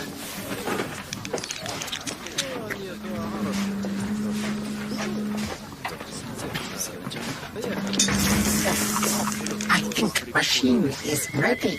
Capital. This really is quite a feat of engineering. You have to marvel at the Russians. I believe the late Mr. Brunel himself would have been proud of such an achievement. Its sheer size. It's almost as large as an ether flyer. One of the flying ships? Yes. Admittedly, the comparison may be slight hyperbole, but mark my words, it was most likely fashioned after a ship. See? The hold, below decks, and up there a bridge of sorts. Almost certainly where one controls the rate of descent, I'd wager. Yura, where's your balalaika? What is balalaika? The balalaika is an instrument favoured by the Russian proletariat in the playing of music. It seems we are to be treated to a recital.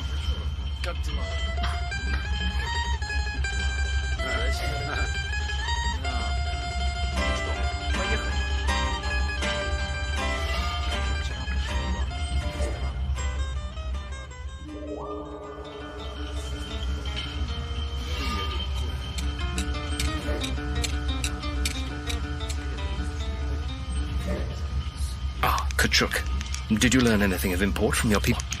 Yes, some have traveled to the City of Light and Science. They tell Kachuk Russians are holding many meetings with moon men. Some aboard Russian boat and some in city. A boat? You mean to tell me there is a sub-lunar ocean? Yes. Well, whatever the topography, the Russians have certainly wasted no time in establishing a powerful military presence. Friend Annabelle and I crossed sea on ship that moved beneath water. Really? Incredible. I can see why the Russians would be interested if these moon men possess such technology. Moon men and Russians have shared food several times.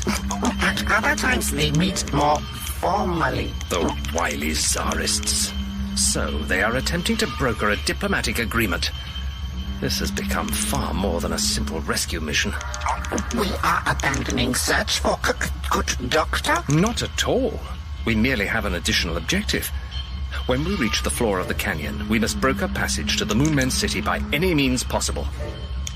That difficult? Believe me, Kachuk, I have never failed in embarking a vessel, and I'm not inclined to alter that record now.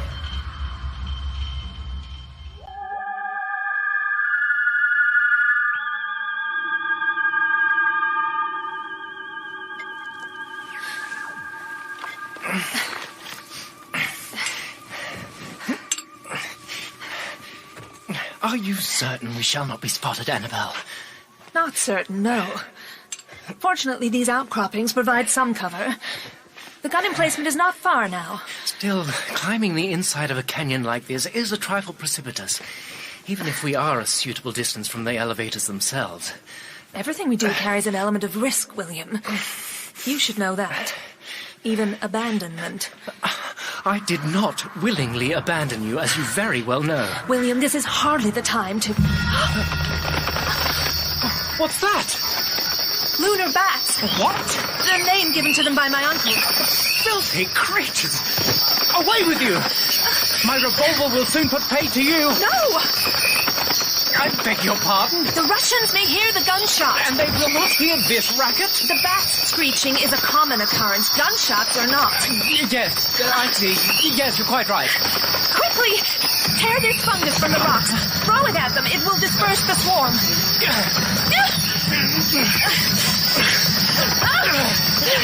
How about you? And you!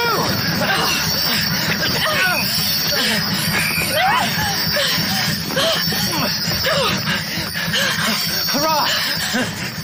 They are retreating.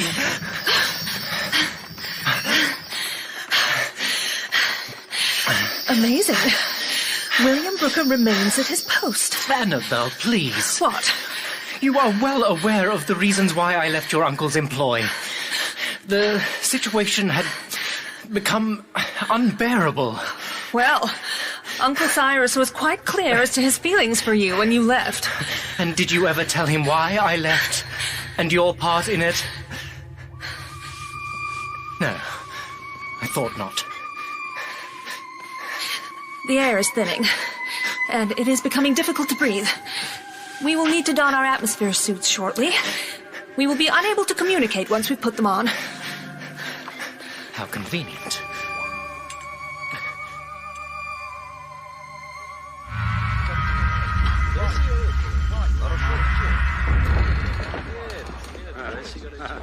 All change, I see. Halfway change to second elevator. Great Canyon too deep for just one. Well, good to see there is a limit to the Tsarist's engineering abilities.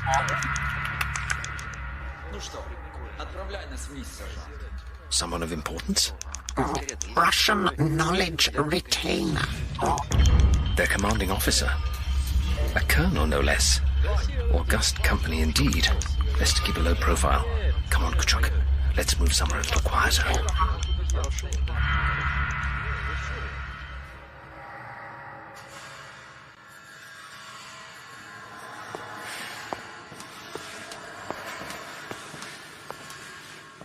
At last. The airlock.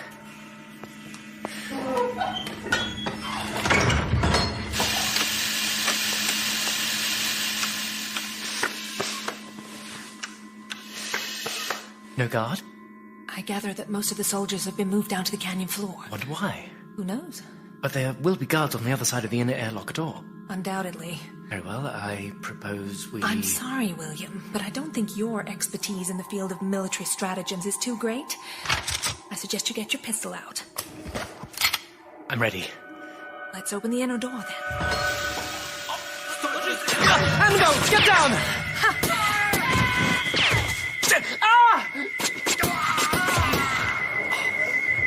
William, are you wounded? Just a scratch. I will live. Which is more than can be said for our Russian friends. Then let's deal with this lightning cannon and get out of here. What a brute of a thing it is. But strangely elegant. These moon men of yours must be master craftsmen. I believe they are. Now then, let's open this hatch, see what we... And within we have the firing mechanism. And if I just add a dash of lunar acid... strong stuff. Yes, I'd stand back if I were you.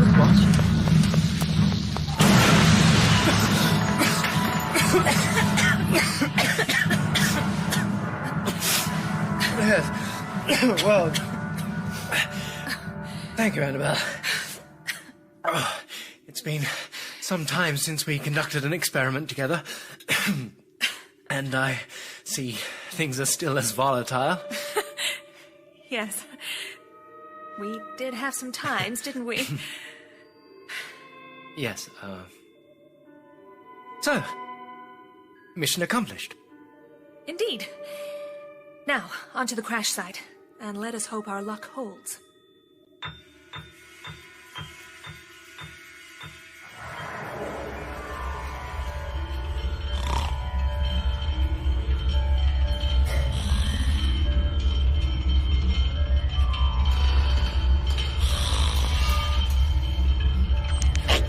Friend Blake, wake!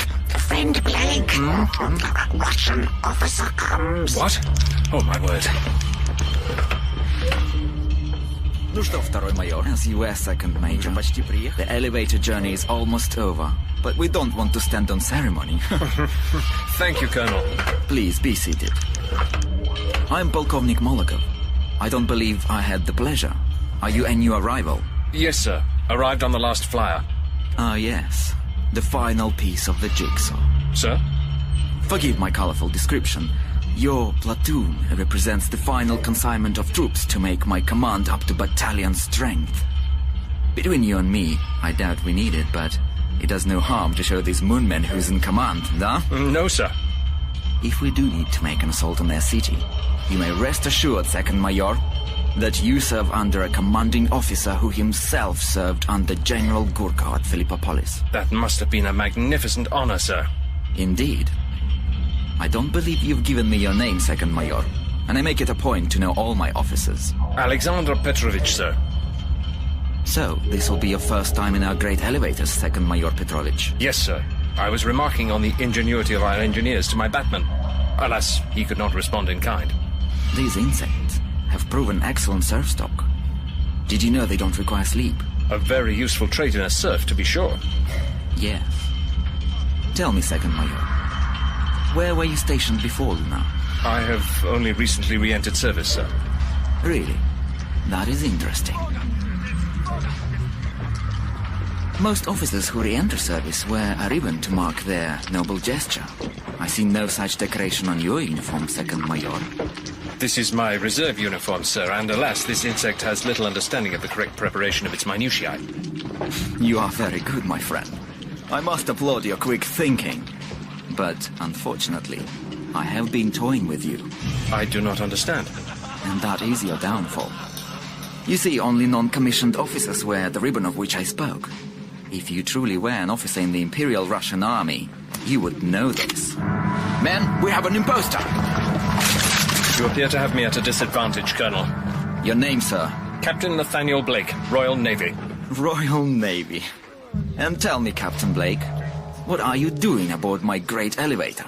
Well, I'm certainly not enjoying the vista. Compared to where you're going, this will seem like your Brighton pavilion. Never much cared for Brighton. I should shoot you right here. Spy. And what is this? An insect insurrection. I tell them to attack if you kill friend Blake. There is no need for this, Kachuk. It would be a waste of your people's lives. This is extraordinary. A British officer with a conscience and an ant that talks. Is there a bearded lady as well? No? You are right, insect. I shouldn't kill Captain Blake. I believe he would be far more valuable as a diplomatic gift for my esteemed friend, Jank. Take them aboard the movement submarine and place them in the brig. Where are we to be sent? To the City of Light and Science. But I think you will experience neither. Goodbye, Mollusk. We shall not meet again. Move. You see, Kachuk? I told you I would broker passage for us. I not think in this way. No? Well, never let it be said my methods are dull.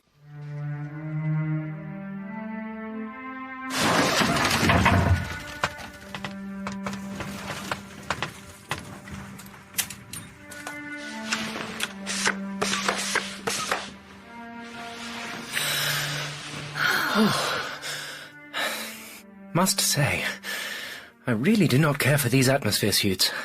And as for mountaineering in them, well, quite stifling. At least we have air aboard. I'm amazed. I'm relieved. It is a privilege to see the completed flyer, even in this sorry state. My only regret is that I did not have the honor of being aboard for the maiden voyage. We need to find my uncle's journal. It contains instructions for how to install the governor. I can assure you, Annabelle, I have no need of an instruction manual. So you claim. Aha! Here it is. According to my watch, it's been some 15 hours since we parted company with Captain Blake. I do not know how long his mission will take, but I would like us to proceed with all haste. I share your desire for speed, William, but it would not do for us to leave unenlightened. This may be my first journey into the ether, Annabelle, but it has not caused me to lose my wits. I am quite familiar with the propeller governor's design, and its removal is the simplest of operations. Though I will require your assistance. Yes. What is it? These sketches. Look.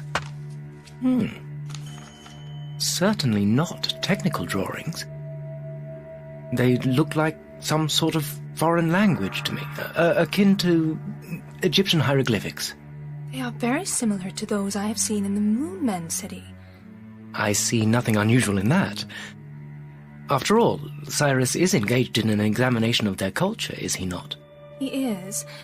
The unusual thing is that these sketches must have been made on his recent trip to the asteroids, not on the one he made to the Moonmen City. That is odd. But shouldn't we see to the propeller? What puzzles me is why he did not mention them to me on our journey from Earth. Annabelle, if we do not reach the Indomitable in time, I fear for the lives of both your uncle and Captain Blake. Not to mention Cuckoos, William. What are you waiting for? Let's roll up our sleeves and get to work.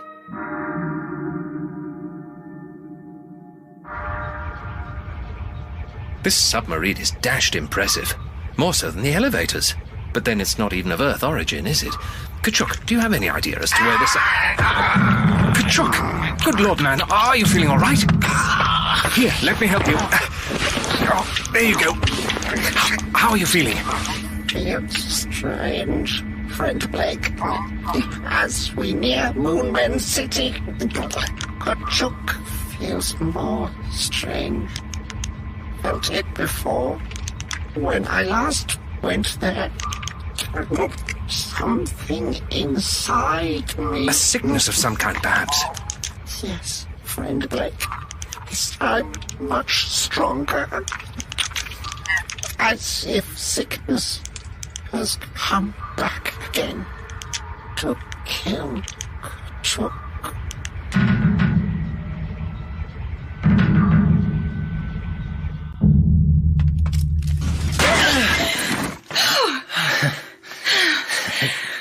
Well, William, not quite the simple operation you claimed, was it? Indeed not. Theory and practice. Not always the same thing. Thank you, Annabelle. I certainly could not have achieved this alone. I'm very glad you are here, to be with you again. Thank you, William. I wish we had not parted on such... Please. It needs to be said, Annabelle. I had no desire to abandon you, as you have said. Quite the reverse, in fact. William, Your feelings for me were not... appropriate. But they were reciprocated, weren't they? If I did not believe that, your rejection would have been that much easier to bear. You were assisting Uncle in his work. His important work. Personal entanglements should have been set aside. Then you are a stronger person than I. I could not ignore what I felt for you. What I still feel. We really should eat, you know. As a lunar expert, you will no doubt be looking forward to sampling life as a selenite. Oh? Our dinner will have to consist of grey fungus. I am certain I have dined on worse fare. I would not be too sure, William. At least the company is not to be faulted. What was it you were saying earlier about Cyrus' sketches? Oh, yes. I have it here. It has been suggested that the asteroids host the ruins of some ancient civilization. It seems that my uncle was proposing a link between that and the Moonmen. Listen to this. Comparison of the ruins found on several asteroids to the architecture of the Moonmen City attracts the conjecture that the two are not as separate as at first might be thought. Moreover, their styles share many common features in a similar fashion to the neoclassical buildings of New York or London, and those that inspired them in Rome and Athens. So the Moonmen may have visited the asteroids and been awed by the architecture.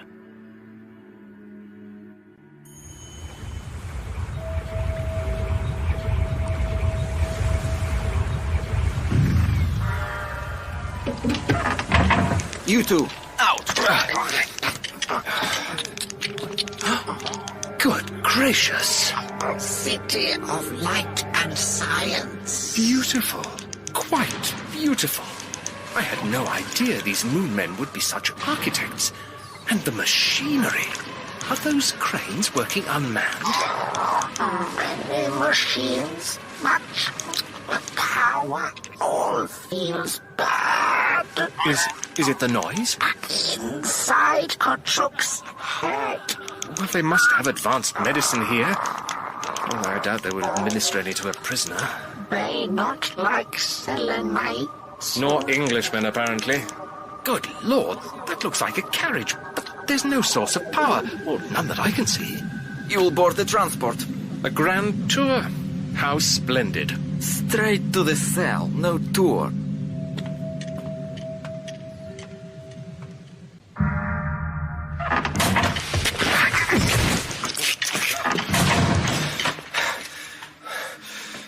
How are you feeling, Kachuk? I do not know, friend Blake.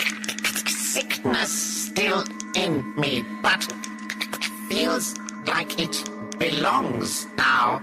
I cannot explain. We must escape this cell and find Dr. Grant, but I can hardly see. You would think with their technology they would have some form of lighting. Good Lord! There is someone in here with us. Hello? Where are you? Can you hear me? Here. Yes, but you're not here. You are in my head. A voice to keep me company. That's right. Keep on talking, old man. I can follow your voice. It is good Doctor. Dr. Grant? Is that you? No, Dr. Grant is not at home. No visitors today. Ah, I see you now. Dr. Cyrus Grant. I am Captain Nathaniel Blake. It is a pleasure to... Good gad, man, what have the Russians done to you? Russians? Oh, no, I see no Russians. I can't see you either. You are not real, only in my head. I assure you I am quite real, Dr. Grant, as real as you are. What have these barbarians done to him to unhinge his mind so? They not like, they hurt.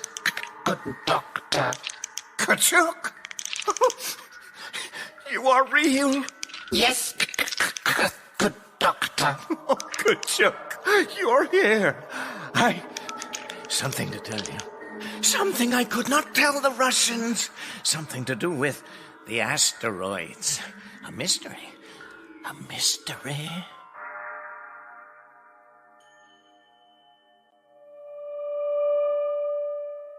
The mystery lies not in these similarities, but in the fact that the Moon Men possess a very insular view of the solar system, and indeed no apparent method of exploring it.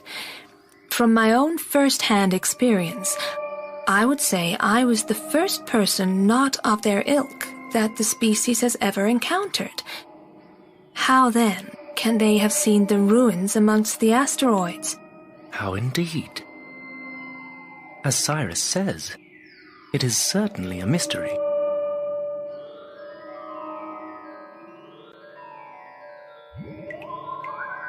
I discovered something on those asteroids, but what was it? I wish I could speculate, Doctor, but I know nothing except that you were returning to Lunar from Earth when your flyer was shot down by the Russians' lightning cannon. Annabelle! What of Annabelle? She was rescued by Kachuk. You have seen her? I spoke to her not a day ago. Thank God! And thank you, Kachuk. Indeed, we are all thankful to Kachuk, but we must leave these cells at once. No! Wait! I have it! The asteroid belt. It is the remains of the 10th planet Vulcan. Yes! While I was there, I discovered the remnants of a forgotten race. That's it, Kachuk. Oh, what wondrous news I have for you. My journals, where are they? Doctor, please, I hate to seem hasty, but I fear for your mental condition. Captain Blake, I assure you I am in full possession of all my faculties. Forgive me, Dr. Grant, I mean no offense. Could your discovery help us effect an escape from these moon men? Silantians, Captain Blake, not moon men. Silantians? This name is new to me. New to Kachuk, too, but familiar. As it should be, Kachuk. For I have discovered there is a link between your people and the Silantians, and the link is of paramount importance, Captain Blake. Crucial to unlocking the secrets of the solar system.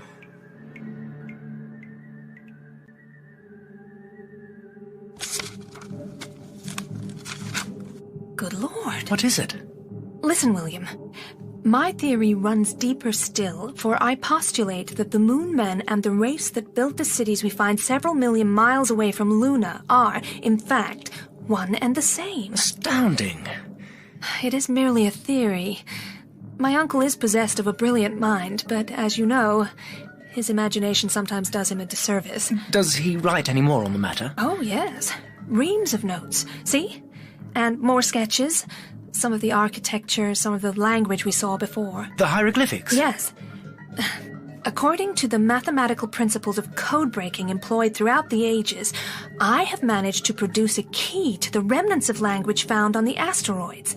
From this, I have deduced that the species I have heretofore referred to as moonmen are, in their native tongue, named Scilantians.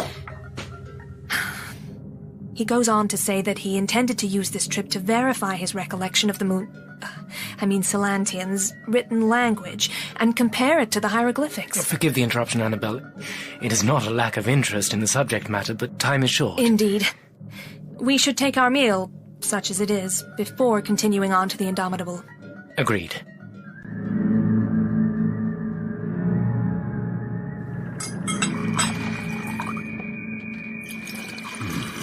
Thank you for your invitation to dine on your boat, Colonel.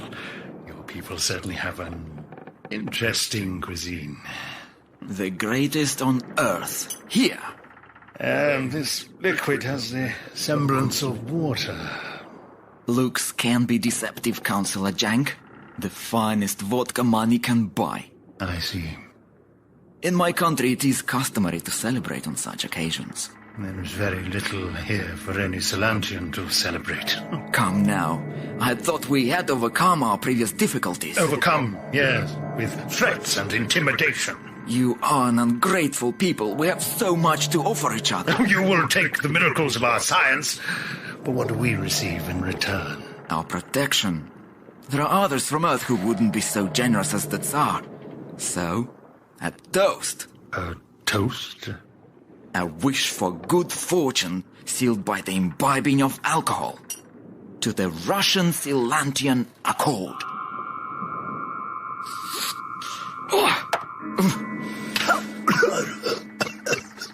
As we are to sign the treaty tomorrow, I thought it might be prudent to start with a clean slate. To say, a new beginning. What do you mean? You hold prisoners who have offended Russian sensibilities. What of it? I was thinking of a public execution. A show of unity between our peoples, and the message to all those who oppose our wills. As you wish, Colonel. Upon my return to the City of Light and Science, I will make preparations for the prisoners to be hanged at dawn. A second toast, then. Very well. To the Scilantian noose.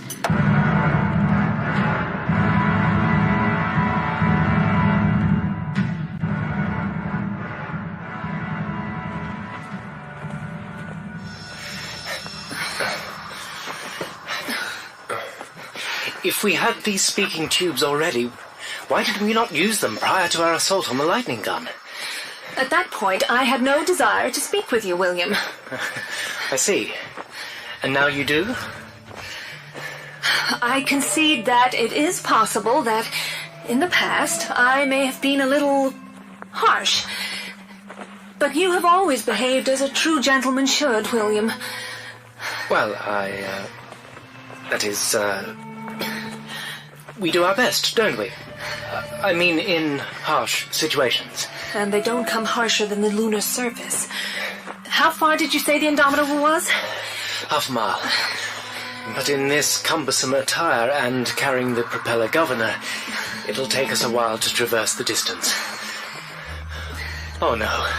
Behind us. So, the Russians are following us. I do not believe their weapons are in range yet. How do you figure that? We would probably be dead if they were. I take your point. We must make haste. Come on.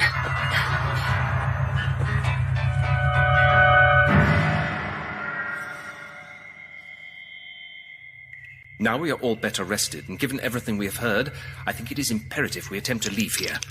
Door locked. Small window barred.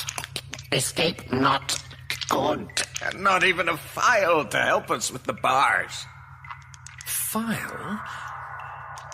Aha! No, not a file, Doctor, but a file. I do not understand. A file of lunar acid given me by your niece. Bless her! She has saved us. Now, if I just pour this into the lock mechanism... There. Hey, presto! You are indeed quite the magician. Do you know the way out? Follow me.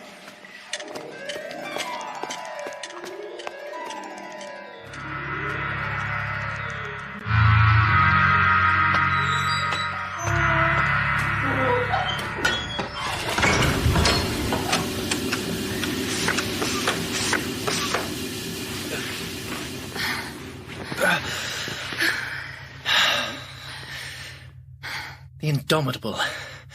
At last. It is good to see you, Mr. Brooker. We were beginning to fear the worst. This is Miss Somerset, Dr. Grant's niece. Annabelle, Lieutenant Matheson. A pleasure to meet you, ma'am. Lieutenant. What of Captain Blake? He has undertaken a bold rescue mission, but we need the Indomitable to secure his own safe return. Very well, I shall prepare the... Before you prepare anything, Lieutenant, Mr. Brooker will need to fit this device to your ether propeller. It will enable you to navigate the Indomitable into the canyon. If you could lead me to your engine room? Excellent. Stevens, Walker? Sir? Escort Mr. Williams below and assist him with the installation of his device.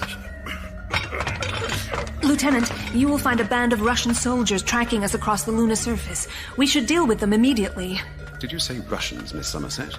If you would accompany me to the bridge, I would like to hear more. Of course. Battle stations, prepare the ship for takeoff.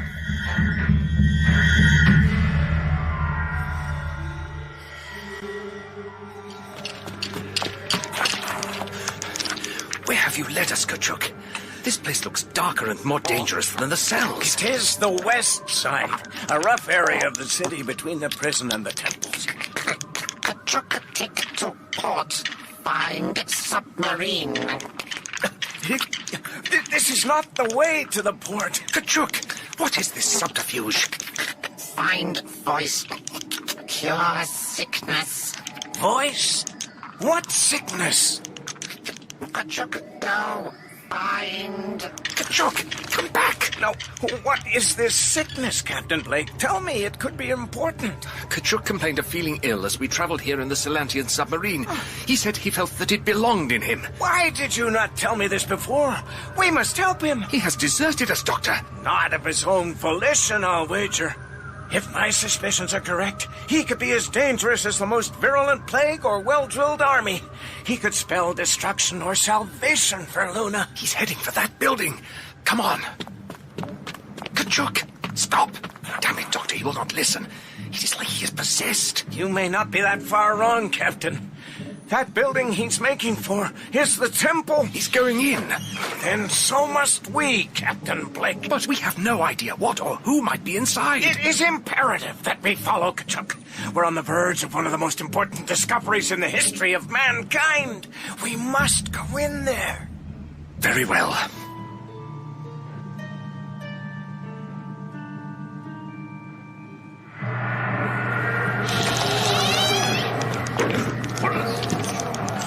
Kachuk has interrupted a meeting of the Celantian Council.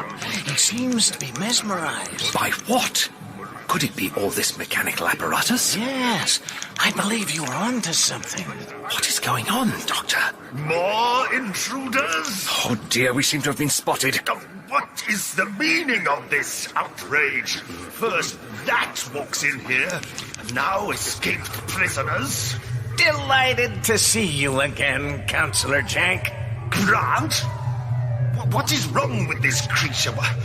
What is going on here? Something quite wondrous, I expect. Take care and watch.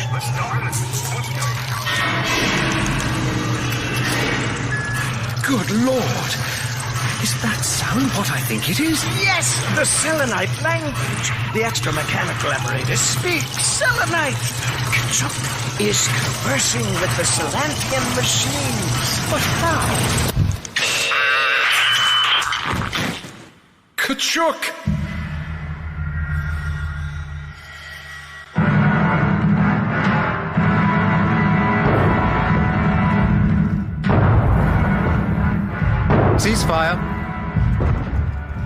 Most impressive. Thank you, Miss Somerset. We still have the Russians in the canyon to eliminate. Ah, Mr. Booker. Is your device operational? I believe it should work, yes. You said the majority of the Russian troops had descended to the canyon floor. Yes, that is what the Selenites told me. Then we should meet with little resistance. And you're absolutely sure you put this lightning cannon out of commission? It exploded, Lieutenant. Good. Very well. Bosun, prepare to take the ship into the canyon.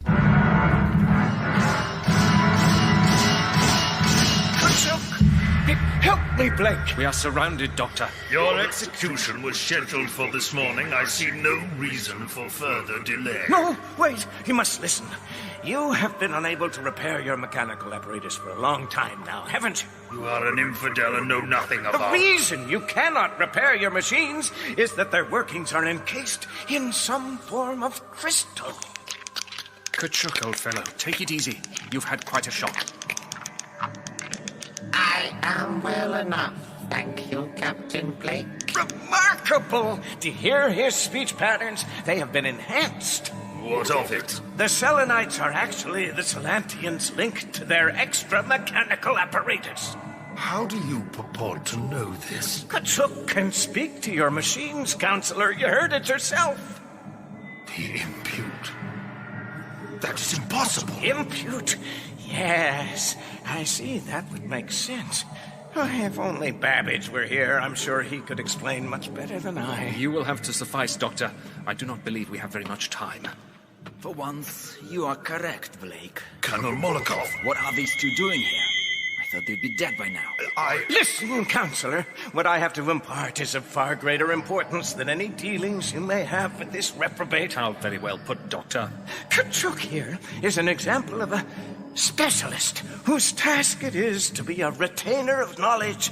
I conjecture that this type of selenite was once the norm. Sacrilege! Lay down your weapons. Kill them. No.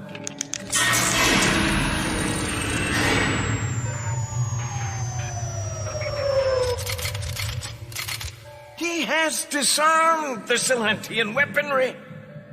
It is the impute. I suggest you release us this instant, Counselor, or the impute will render all your amazing machinery so much metallic sculpture. Never. Their aunt may have disabled Celantian weaponry, but mine is a humble revolver, and Not this time, Polkovnik. Oh! I'll take your humble revolver. Thank you. And you said we wouldn't meet again. I am sorry to disappoint you. I have an armed vessel of the coast awaiting my orders, Blake. You will not escape alive. The impute must not be harmed. I don't take orders from you, Moonman. This creature is a figure from our mythology. We will not offend it. Nonsense. It's an oversized insect, and I have no intention. I feel no hatred for what you have done, Colonel Molotov, but I cannot allow you to remain unchallenged. How dare you? What was that? Some form of earthquake? Good Lord, what on earth is that? Nothing on Earth, Captain. It is steam being expelled by the geysers near the city. Mother of waters. The steam wave is of such intense heat that it will vaporize all flesh in its path. No! What are you doing?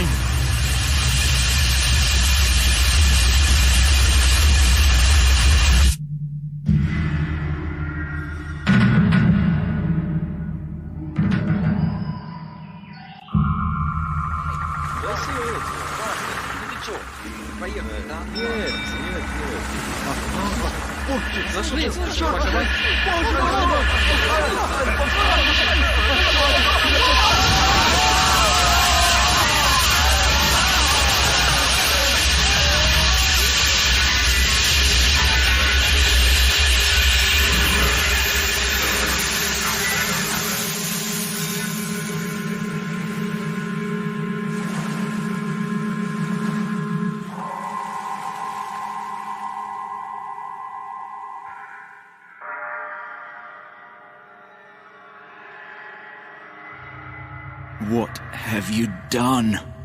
My command! All gone. We will not prevent you from your course. Give them free passage from here. You should expect a representative of the British Empire and his retinue in a few days. What? Any attempt at hostility will result in severe action by Kachuk. If the impute wills it. Good. As for you, Colonel, I suspect the Tsar will be fascinated to hear how you let a British officer with a conscience and a talking ant best a battalion of his finest men. Yes, a battalion. Think about it. I still have men in the canyon. This is far from over, Blake. I couldn't disagree more, Colonel. I have a heavily armed, and I dare say hostile, ship of Her Majesty's Royal Navy that is in most probability relieving your men of their advantage as we speak. Now move, mollusk.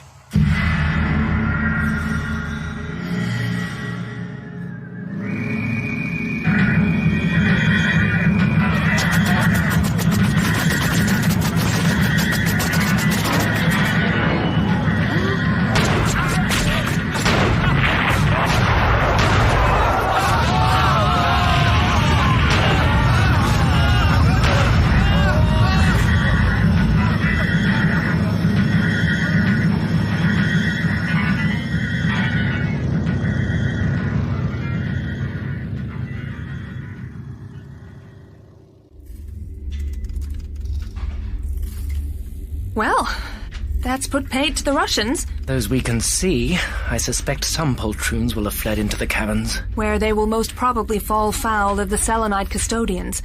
Time for us to make landfall. Bosun, extend the landing struts, if you please.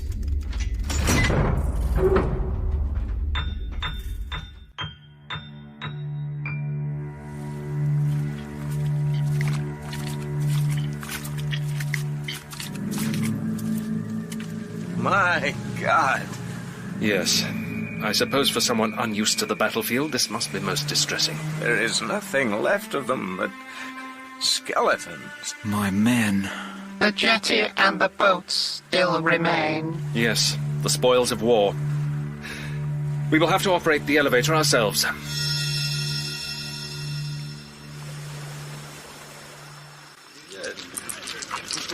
They have captured quite a number of Russian soldiers. So I see. I think our prisoners had better return to Earth with us. Is your brig of sufficient size to accommodate them? No, you are right. There's always the hold. Excellent idea, Mr. Booker. I do hope my uncle is all right. Surely they should have returned from a successful rescue mission by now. Do not fret, Annabelle. Captain Blake is an extraordinary man. If anyone can bring Dr. Grant back safely, I am certain it is he.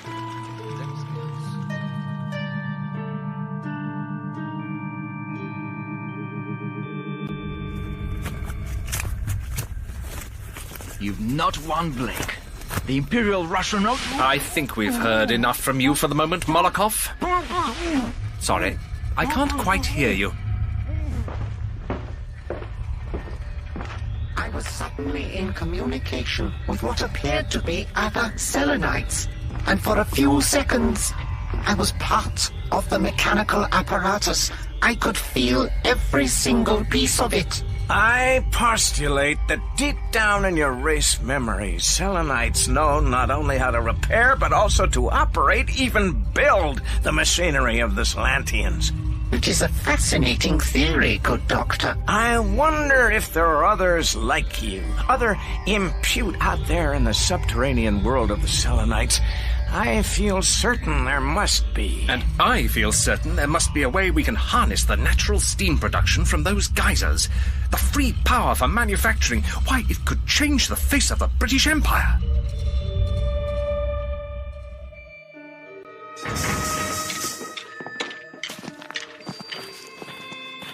Uncle! Annabelle! You're safe. You have Mr. Brooker to thank for that. Brooker? Hello, Cyrus. What are you doing here? Mr. Brooker was seconded to my mission.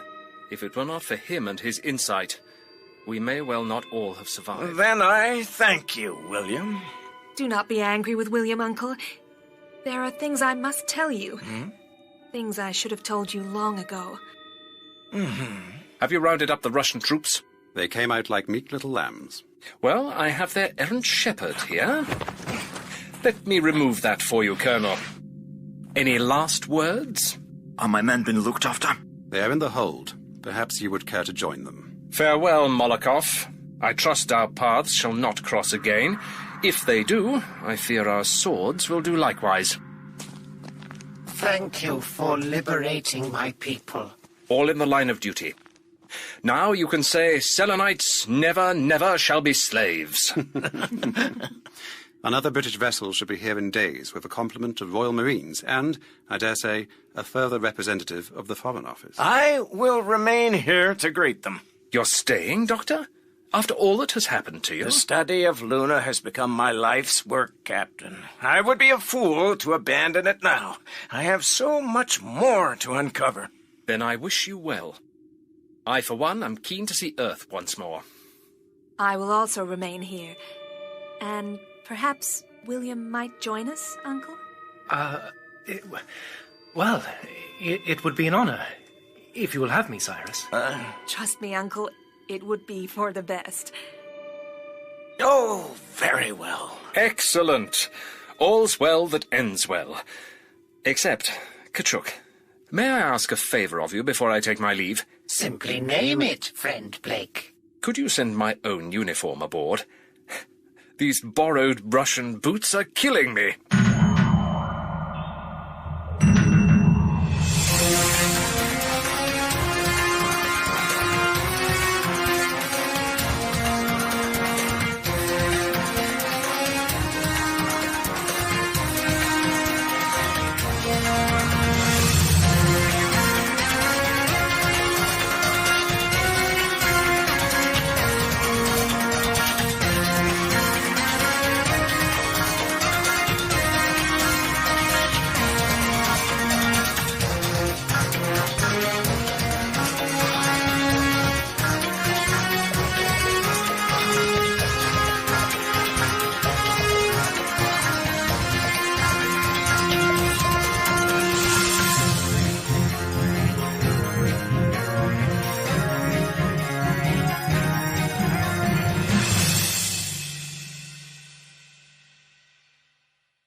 Hallo, Fräulein Pervindesch.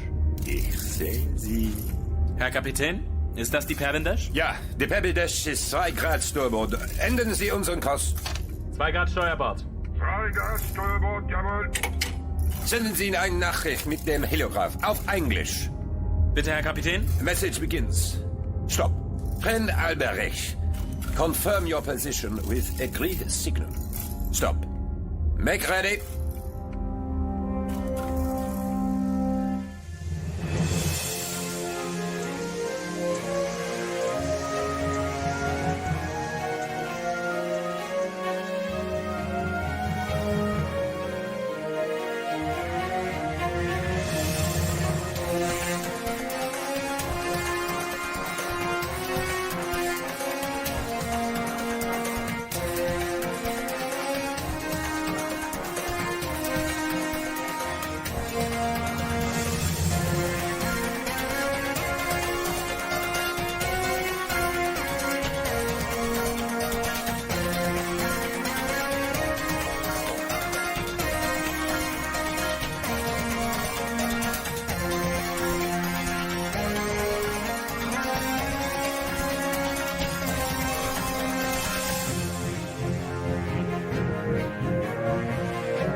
Captain on the bridge.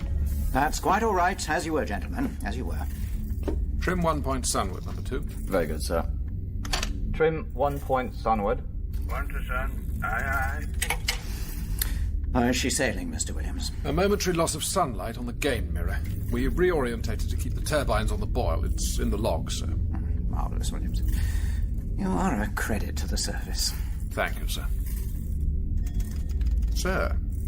Yes, Williams? Are you forgetting something, Captain Carter? Yes, Williams. I was trying very hard. Dinner is at 8, sir, and by the bridge clock it's 2 minutes past. I entreat you, Williams. A disaster of some sort. A diversion. The ship is running smoothly and without incident, sir. I shall remember your efficiency, Williams. I shall recommend you for a promotion. Then you shall be sorry. Very good, sir. Perhaps I have something to help you endure another evening with the Professor. What is it? Some 20 minutes ago, you sailed through the path of a heliograph transmission from Earth. Was it in code? No, sir.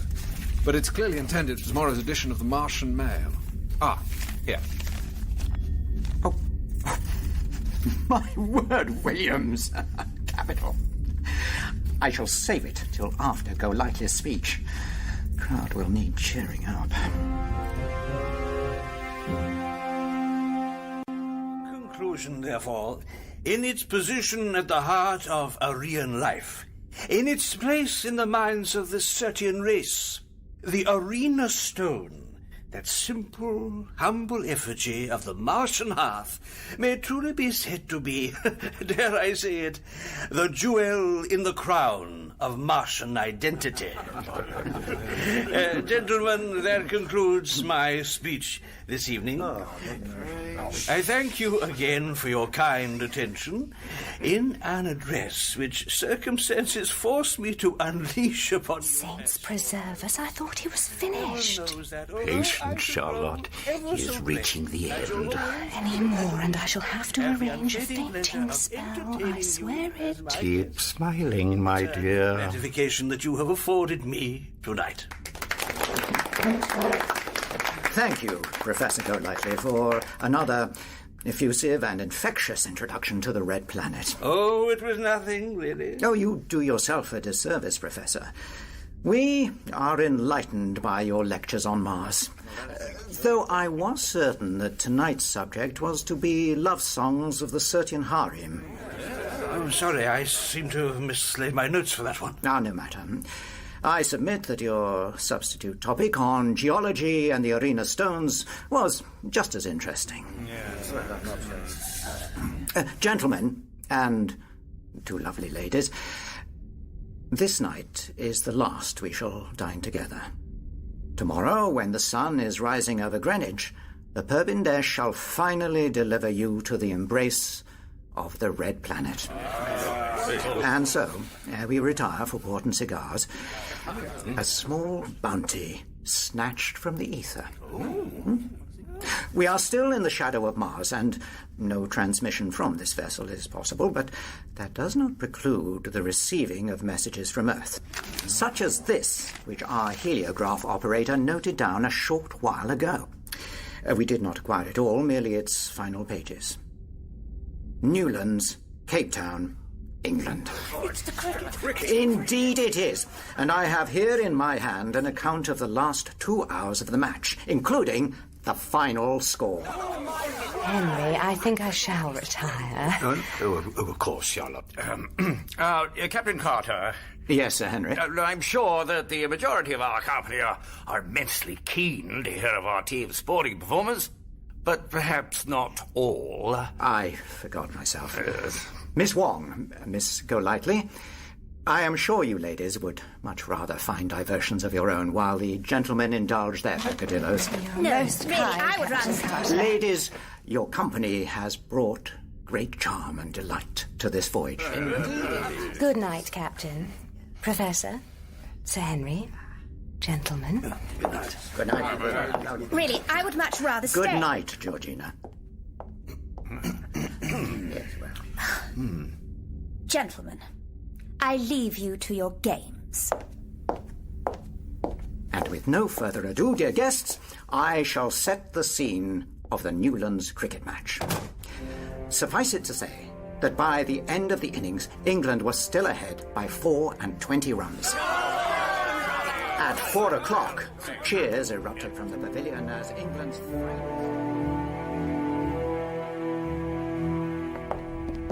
Forgive me, Georgina, but how do you bear it? I find my father's lectures most stimulating. You do? Yes, Charlotte. But then again, I have an inquiring mind. I fear I would not want one of those. Would you slow down? My thoughts or my steps? Your steps, Georgina. I fear you shall leave me behind. Since you engineered our ejection from dinner, Charlotte, I am in search of other diversions. Georgina, my dear and newfound friend, surely you did not wish to hear more tiresome tales of sporting life? Charlotte, had you thought beyond the moment, you might have realised that the cricket tale was all too brief. I fancy it is already over, but we are already banished. To our eternal good fortune. Like winter urchins pressing our noses against the glass. The promenade does seem bleak and lonely. I was not referring to the promenade. I like looking at the stars. Henry knows the constellations, you know. On several occasions when my uncle and I have walked beneath the stars on Earth, he has talked to me of stellar matters. Of the politics of Mars? No, silly Georgina, of the stars. There are patterns in the sky. I am quite aware of that.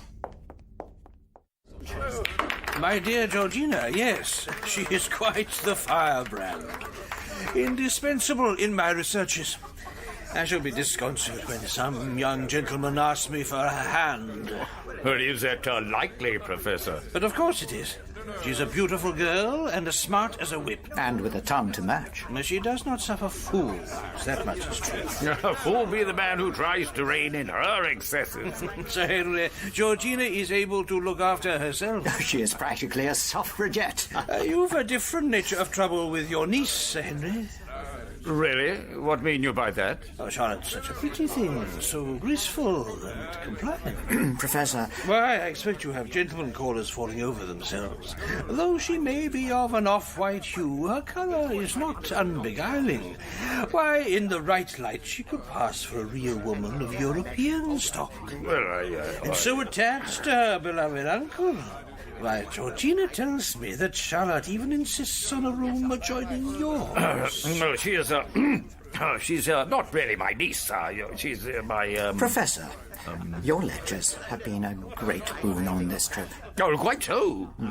When I accepted my governorship, I was afraid I knew nothing of the history and culture of Mars, but through the kind attentions of your nightly lectures... Yes? Well, now I'm sure I know nothing. Sir, you are too kind. You must continue these addresses at the embassy sometime. Oh, and Captain, you would be welcome to attend. Oh, no. I shall be already sailing the Pervendesh back towards Earth, of course. Well, to you, Captain Carter. To your new governorship, Sir Henry. And to Mars. Oh, to Mars. To Mars. You should call upon us when we are installed at the embassy in Certis Major, Charlotte. You would do well to pronounce the name of your new home. Oh, it seems our promenade is at an end. The sign clearly states we are not to proceed. Closed for cleaning. I think not. Georgina, what are you doing? Charlotte, you act as if our path is barred by a castle wall.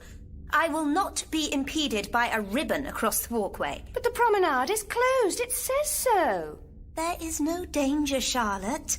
I refuse to halt my course merely to satisfy the injunctions of an absent janitor. But it is dark. I fear I shall not keep my wits about me. God forbid you should lose those, Charlotte. Georgina, do not abandon me. You are on a ship full of men, Charlotte. You are far from alone. But I am afraid of the dark. Then I would venture a space vessel is the wrong place for you.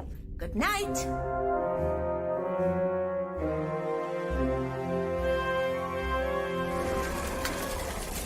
Prince Scarron, what a surprise. You practically live in this greenhouse. You could set up a bed and save the price of your cabin. Had I but thought of it. I don't think the captain would have allowed it. Is dinner over? Oh, I endured all the torments, yet had none of the rewards. You speak of conversation as if it is the pinnacle of human achievement. They shoo me out of sight like some unwelcome child. I have only your word for the tragedy of your exclusion. Just one of the captain's dinners was enough for me. I remember. I thought your coughing fit would be your last. But do you never tire of this greenhouse? Is not your English heaven a kind of garden? Paradise? Where did you learn that? I do listen to your father, Georgina. He knows so many things. Well, he shall miss your captive audience. You really think so? I should be happy if that were true. Scaran, Oxford is a backwater for Martian studies. Father got less attention there than the chair in Afghan. All the real authorities have tenure in Edinburgh. I cannot imagine why your father is not among them. Actually, visiting Mars can only enhance his reputation. He only began publishing again when you became his assistant. You brought him alive. He has been like a father to me. And you, the quarrelsome sister. But don't you see, Scaran? It is that which concerns me. You return to Alcyon, your time on Earth over, and suddenly my father develops an interest in fieldwork. At his age. He has many years left in him, I am sure. He was a ruin of a man, and I fear he shall be again. We shall see, Georgina. Mars may invigorate him. Well, until when? He still thinks you are his eager assistant, translating documents and explaining areology. You have royal duties now. He will see much less of you. I fear he shall retreat into his widower's shell. Life will be different for us all, Georgina. But let us not predict. You are so positive in your thoughts. I think it is this place. Really, it is merely a greenhouse. It is the lungs of this vessel. It is a miracle. Ferns and trees beneath glass hurtling through the sky. To you, perhaps, Scaran. To me, the heat seems quite oppressive. I warrant if there were any more moisture in the air, it would be a fitting facsimile of a Venusian rainforest. Mark this moment well, Georgina. You shall think of it with longing within a week. My world is parched and dry. And pleasantly cool compared to this oven. Surprise! Miss Wong? Oh, Mr. Williams. My apologies. I thought you were Georgina. Why would Miss Golightly be here in the heliograph room? Well, quite. But the captain told us it was out of bounds, and such prescriptions are catmint to her nature. Miss Wong, this area is restricted to the crew. As I recall, Mr. Williams, it is also restricted for the crew. The captain said no messages were to be sent. I was not sending. Indeed you were, Mr. Williams. I know how these devices operate. This... No! ...is open, and this... is closed. I have just sent a single dot out into the ether. Bravo, Miss Wong. But none shall see it, for we are in the shadow of Mars. So, if I may inquire, Mr. Williams, to whom were you signalling? Miss Wong, your wits are too quick for me. I am undone. I am discovered. Why are you whispering? Miss Wong, I dare not confess. Come now, Mr. Williams. If you have a secret, I shall be the willing keeper of it.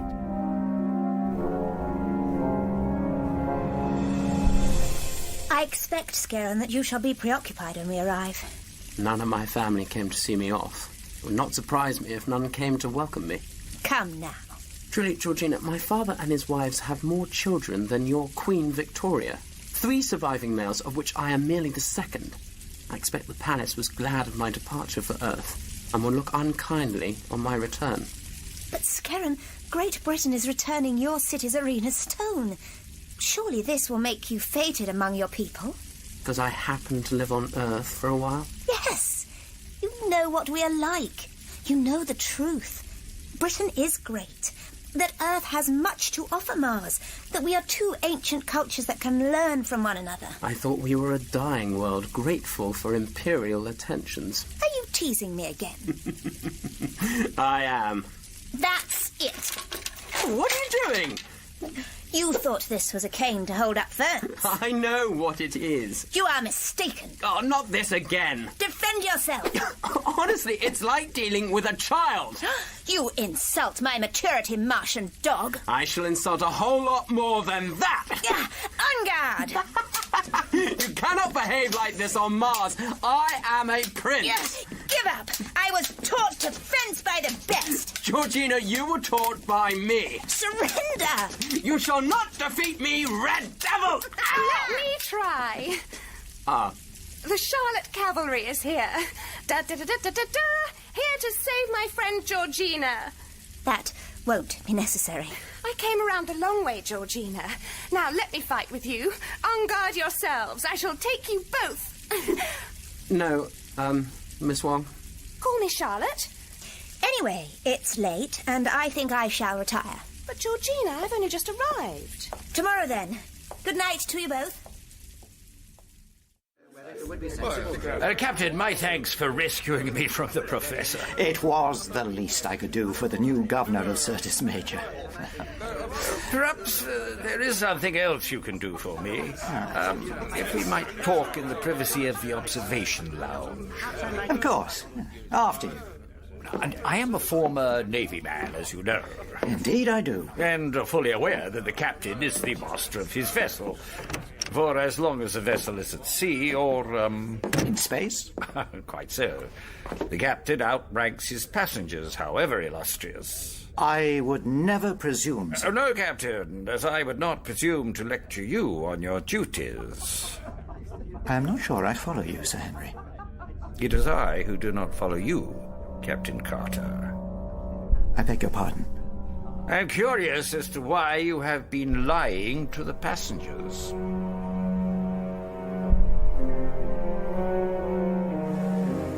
Sometimes I would swear that Miss Golightly does not like my company.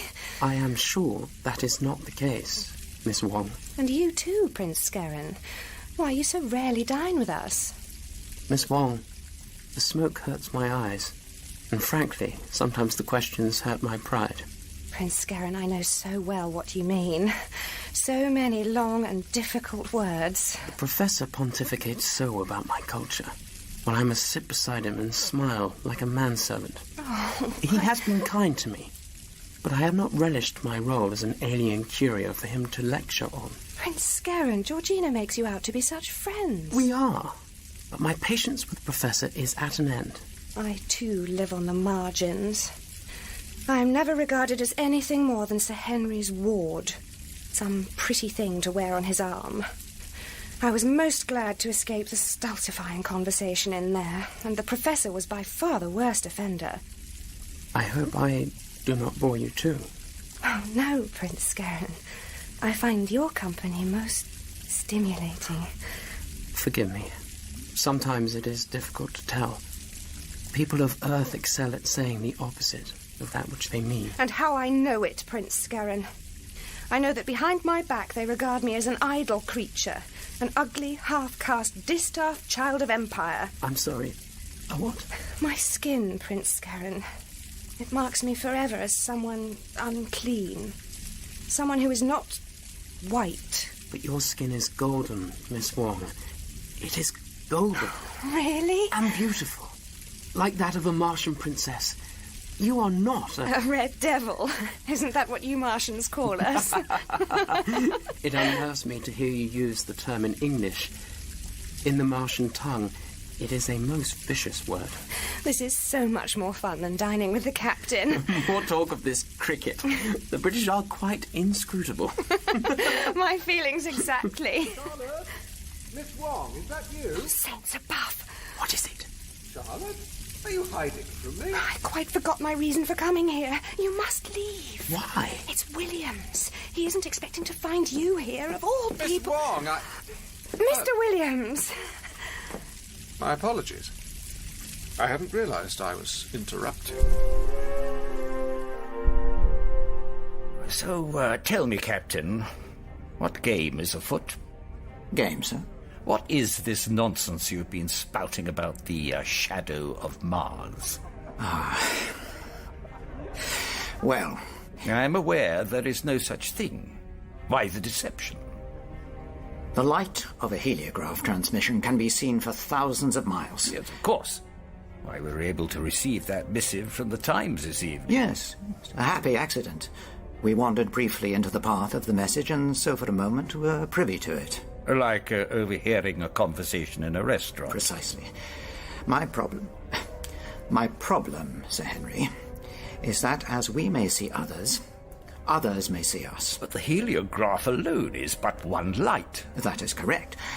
Well, there is a giant mirror on the back of the ship, focusing the sun's rays on the main boiler. Yes, Sir Henry, but that is common to most ether ships. Well, so we are not hidden by any means, Captain. We must look like a veritable star. Ships can see us for miles around. They see our gain mirror, Sir Henry, that is all. The promenade. The promenade is dark. Now, perhaps you see. The port promenade has been closed for cleaning for a long time, and the lights are out. Quite so, Sir Henry. And, Captain, if I were to go to the portside kitchens and crew's quarters, would I find the portholes similarly closed? You would, Sir Henry. You are running dark.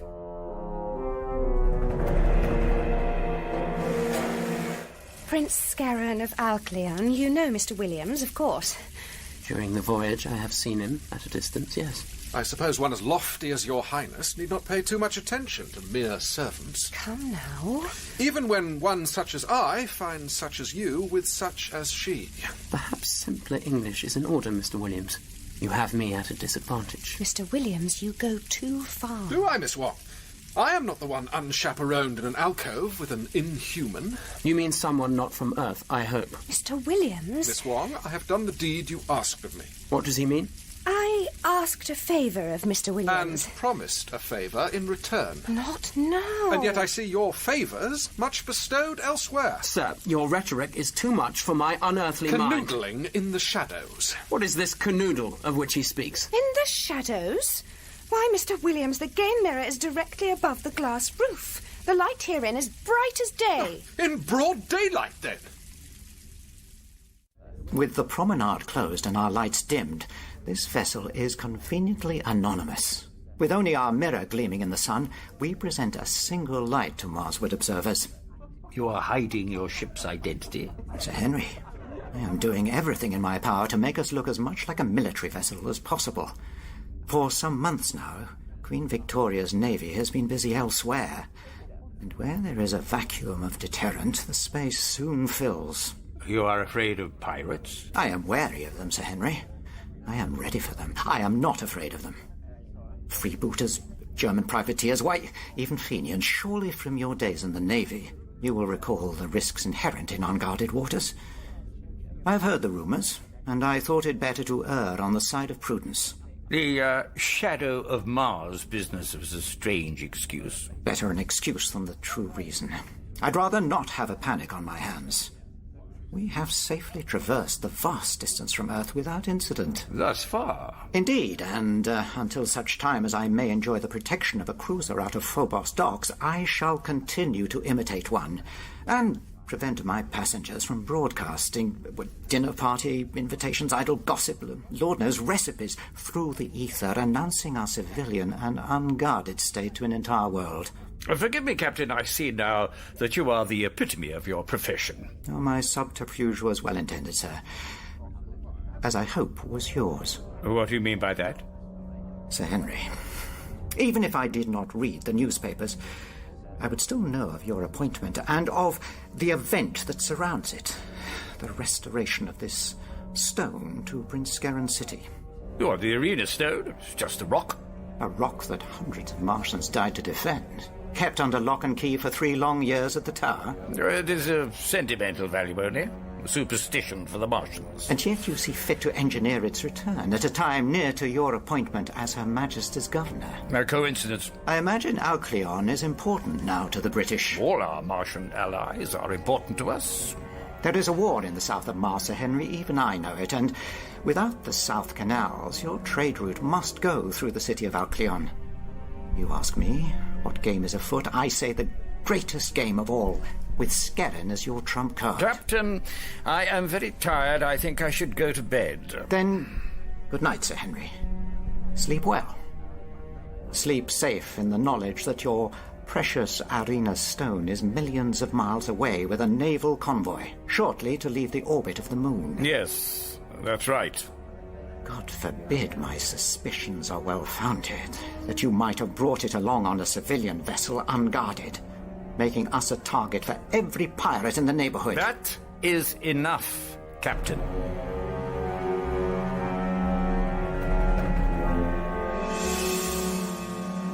You forget yourself, Mr. Williams. It is you who are forgetful, Miss Wong. Easy with your promises where it suits you. What have you promised him, Miss Wall? A matter of no concern to you, Martian. Where I am treated with contempt and disdain by a mere servant, it is most definitely of my concern. Fret on it all you like, Skerran. Your time will soon come. Williams! My time for what? Good night to you both. Wait! The devil take you and your easy virtue. Captain, you have kept us safe in our passage across the void, and for that I thank you.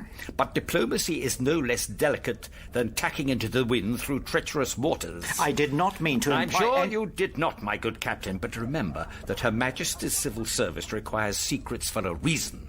If, and I say if, that stowed were aboard your ship, it were best that you knew not where. That I might not succumb to the temptations of treachery? Your discretion, sir, is assured, but what of your crew? Be it in the purser's safe or already among the possessions of Prince Skerran or amid the professor's antiquities, it is best undisclosed.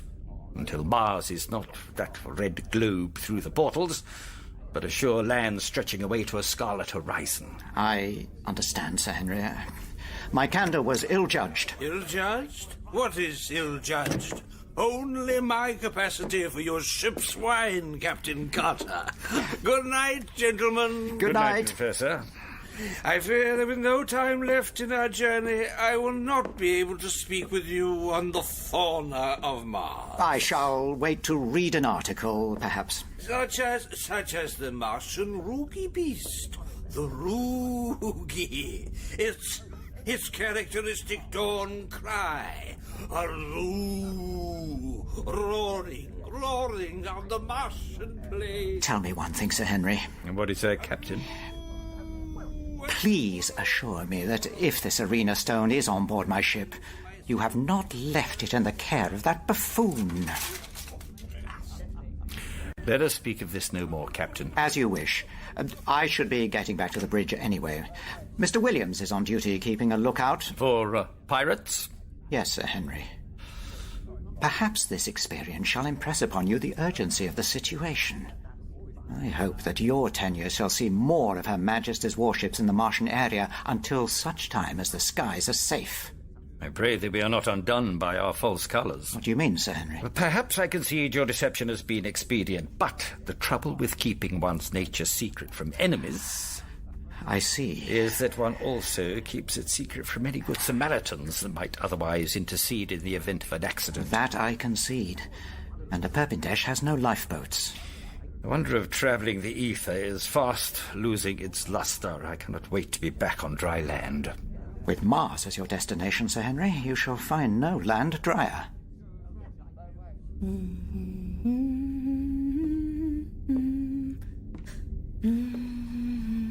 Twinkle, my little star, Georgina. Father.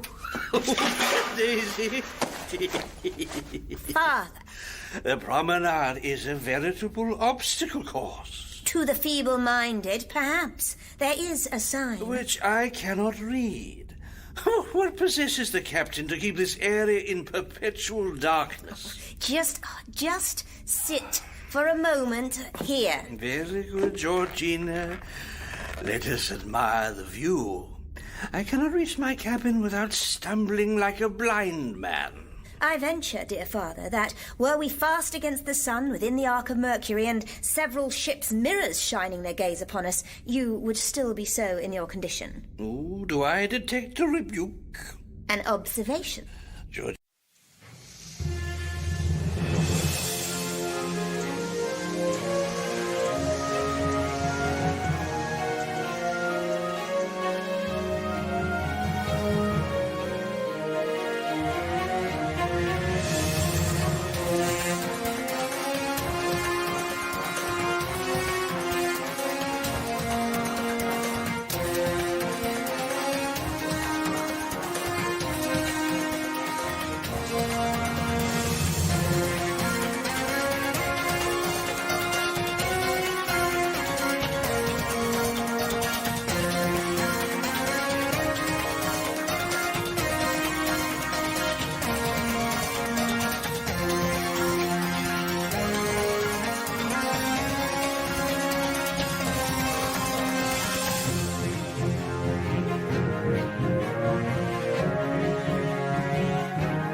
May I help you? Miss Georgina Golightly. I wish to speak with Sir Henry Rutledge, please. Ah, Miss Golightly. I'm afraid that the Governor-General will be unable to meet you due to the circumstances of state. How typical. But he asked me to pass on his heartfelt sympathies to you at this most difficult time. I suppose it was too much to hope that I had left this sort of thing behind on Earth. I'm sure that if I were a man, he would have seen me forthwith. Miss Golightly, please understand. The loss of the ether line at Purbindesh has the highest priority. I wish I could believe that.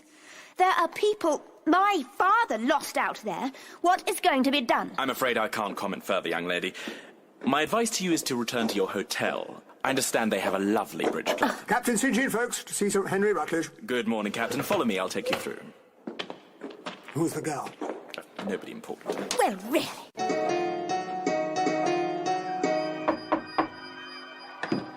Sir Henry? Captain Folks is here, sir. Oh, thank you, Thomas. That'll be all. Captain Roger St. Jean, folks. Surtees Major Garrison, Queen's Own Martian Rifles reporting, Governor. Folks, did you deal with that hooligan Williams? Yes, sir. I led the firing squad. Beastly business. Are you showing sympathy for a criminal, Captain? He was an accomplice of cutthroats and pirates, a traitor to the crown. I meant the whole mess, sir. Loss of the ship and all. I thought it was the Germans who attacked the liner. Bloody Krauts tried to take the ship, but we soon disabused them of that idea. Their vessel exploded, damaged the Purbindesh.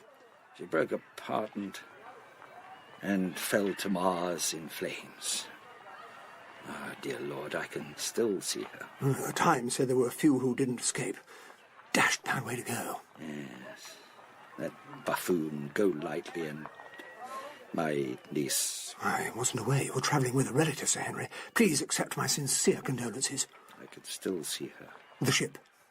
Yes, the ship. So you have a report. I appreciate directness, so don't shilly-shally about with any mealy-mouthed vagaries. Circumstances are delicate, sir. The Navy is largely engaged suppressing piracy, and my army lads are having difficulty keeping those ground cleanser fanatics down. Yes, I read the brief. Canal Martians with too much time on their hands disapproving of aliens. With respect, Sir Henry, it's rather more than that. The purifiers of the soil, as they call themselves, want to purge Mars of all humans, and they're supported by our enemies in Onotria. Militants!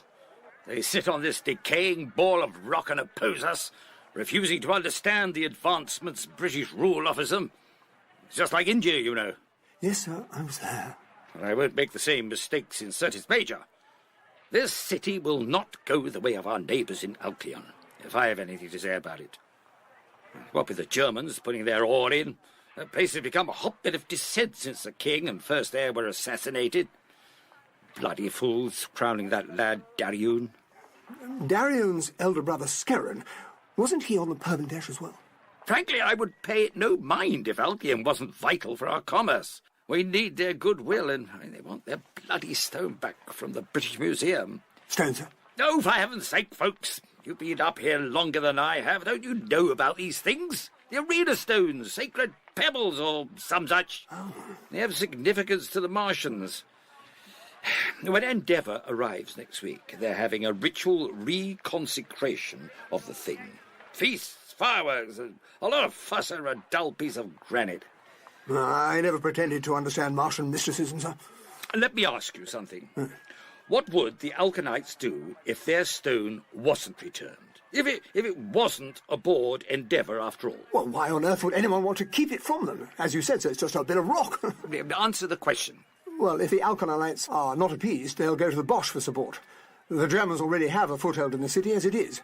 The British power on Mars would be knocked for six. Not a state of affairs that anyone would want. Except the Kaiser.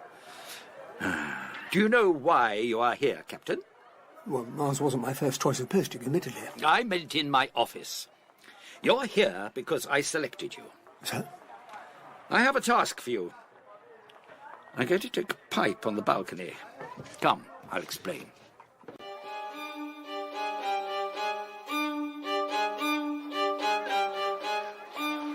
Do you know what they told me when I took this office? Yes, sir. Mars will be the death of you. Well, I bloody well proved them wrong, mark my words. Now tell me, folks, do you know the Nepenthes Thoth steppes? Well, enough to steer clear of them. It's a wilderness, sir, populated by a dozen tribes of hill Martian nomads. No place for a civilized man. If I may, Governor, why do you ask? You'll take command of a mission into the steppes. This venture is of the utmost importance to the British Empire's future on Mars. I want you to find something for me. The Puppet. I thought the liner was destroyed. Her back broke. She came in two and a forward hull ran aground. I had the heliograph station observers calculate a course for me. So the wreck landed on the steps. Dear me, could she have picked a worse place to beach, surrounded by savages and in arm's reach of the rebels from Shashtapsh?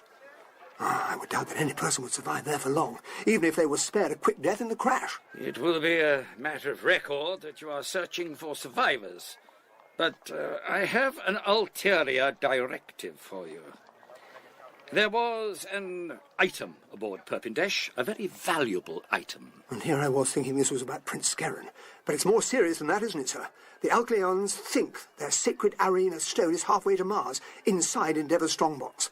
But it's not, is it? Clearly my evaluation of you as a perceptive man was bang on. I don't have to underline the problems that might arise if this information was to become common knowledge. You said you preferred directness, sir, so let me be blunt. There are a dozen senior officers who could carry out this mission. Major Bagley, Captain Timmins. Why choose me? I reviewed your record, folks. There are matters from your earlier career that remain, shall we say, unresolved. Ah, of course. I would never question the loyalty of a British officer, but it gives me great peace of mind to be sure of the man I select. It is my honour to offer myself in the Queen's service, as if I had a choice. Bigstead will provide you with maps. You are to return the stone at all costs. All other considerations are secondary. And the people? What if I find anyone alive out there? You have your orders, Captain. Be on your way. Of course, Sir Henry. God save the Queen! Dismissed.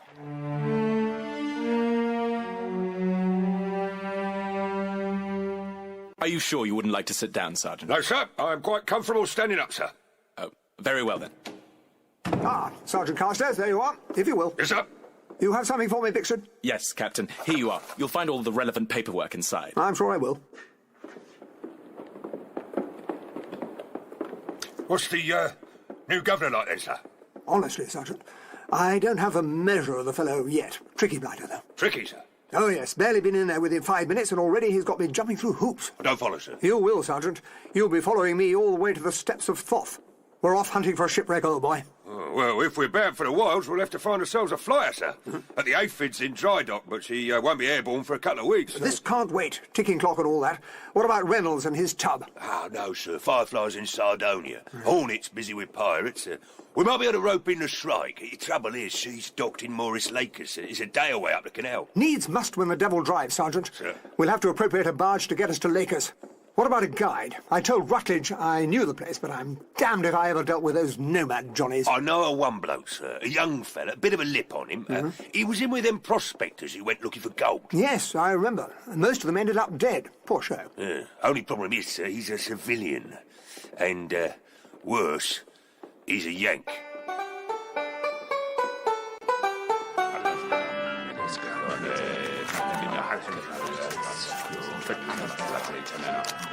Just you and me, pal. Care to sweeten the pot? No. No talk more. Play cards, cowboy. Oh, what's the matter, Vaclav? Got a poor hand? Tyler, play cards and shut mouth. Hey, be nice. We wouldn't want our Martian friends here to think us Earthers were bad eggs, right? I'll see your bet and call. Cards! Show cards! Oh, I intend to. I'm just, building the drama. Read 'em and weep. My winnings, I think. Hey, let go, you big ape. Tyler not seen my cards yet. You read and you whip. Son of a full house. Where you been hiding that? It's Vaclav's money. You pay up. About that, see, I don't actually have the money with me.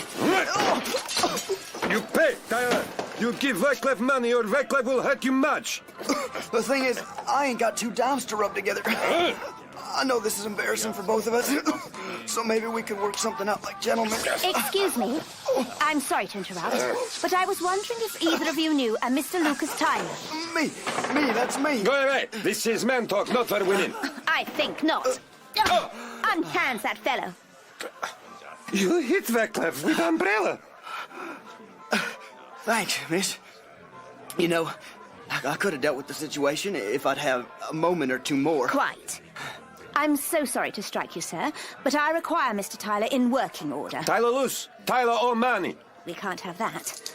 Would this cover his debt, Mr. Vaclav? Da. This fine. Then I think your business here is concluded. Goodbye. Goodbye. As I live and breathe, I got my own guardian angel in a pretty bonnet. Ma'am, may I kiss your hand? You may do no such thing. I'd prefer to keep our relationship on a professional footing if it's all the same to you. Feisty and forthright. I bet Daddy didn't raise many like you. No, he didn't. Which brings me to my point. I have been reliably informed that you know the Nepenthes Thoth region better than any man in Certis Major. For my sins, yeah. That's about the size of it. Well, since I paid to keep your head attached to your body, I think you can give me the benefit of that knowledge. Here. This is twice what I gave your Russian associate. I understand he's not the only person you owe money to. I've had some financial difficulties. It's not something I like to discuss in polite company. I want to engage your services, Mr. Tyler. Call me Lucas. Your services, Mr. Tyler, as a guide. I am Georgina Golightly, daughter of Professor Sebastian Golightly. My father and a dear friend are lost on the steppes, and I want you to help me locate them. Look, miss, I'm sympathetic to your plight, but you gotta know. Thoth, that place is a slice of wilds the likes of which you ain't never seen. I'm real sorry to say it, but anyone missing out there has a snowball's chance in hell. I don't care for those odds, Mr. Tyler. This isn't gambling. This is my father. That is every penny I have. Please, help me. That's the first I've seen anything like fear on your face since you stepped in here. I'll take what you offered first. You can keep this, but I can't promise you nothing. I'm not asking you to. We should light out of here. It's my estimation that this bar ain't no place for a lady of your breeding. Spy those Martian fellas over my shoulder? They seem rather ill-tempered. Ground cleansers. Reckon that sounds like a floor wax myself. What do I know? They keep to themselves mostly. But I think a pretty English rose like you could stir them up and might. Come on.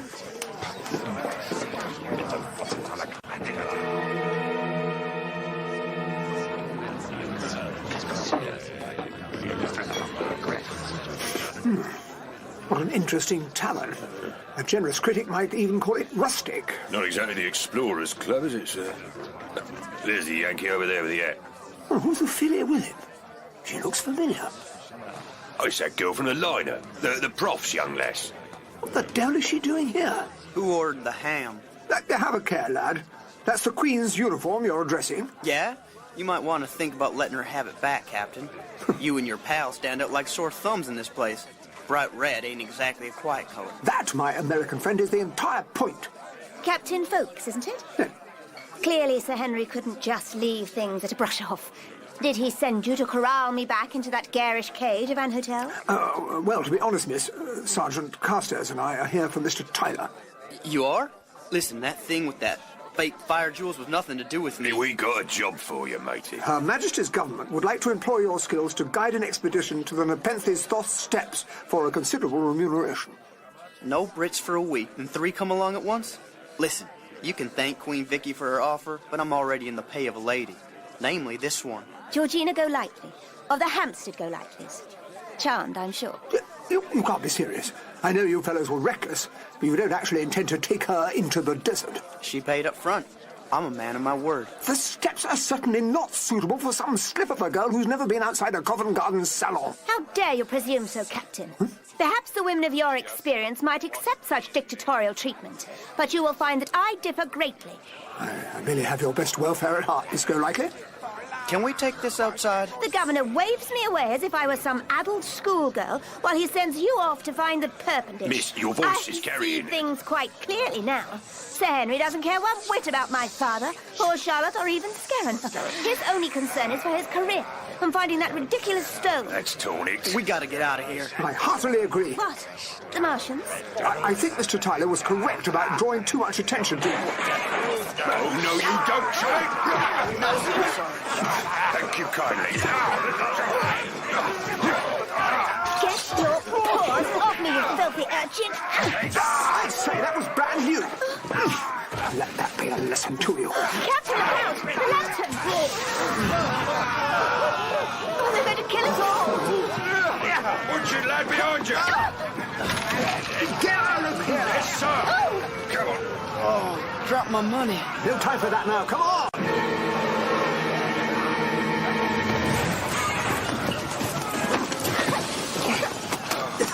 Oh, good grief. This is madness. Not to them, miss. They're happy to kill themselves if they can take a few of us with them. Are you all right there, boy? Listen to the boy, Ham. Well, really. A thank you might be nice. I heard one of them call Scarron a traitor. They say he turned his back on Mars when he went to Earth. Didn't. Scarron dreamt of home every day he was away. Oh, this is all my fault. Father says I cannot hold my tongue. Oh, don't blame yourself, miss. Ah, crow baby. I get my first payday in weeks, and 5 ticks later, it's up in smoke. Yes. Dash bad form, that. I imagine that means you're in the market for work again. My offer still stands. I think accepting it is the least you could do after I saved your life. That's debatable. But yeah, I'll sign on with you on one condition. Miss Golightly comes along. If she stays, I stay. And without me, you won't last a day out there in your very fine hat. I really don't have much choice in the matter, do I? Very well. Miss Golightly, welcome to our party. But let me make one thing quite clear.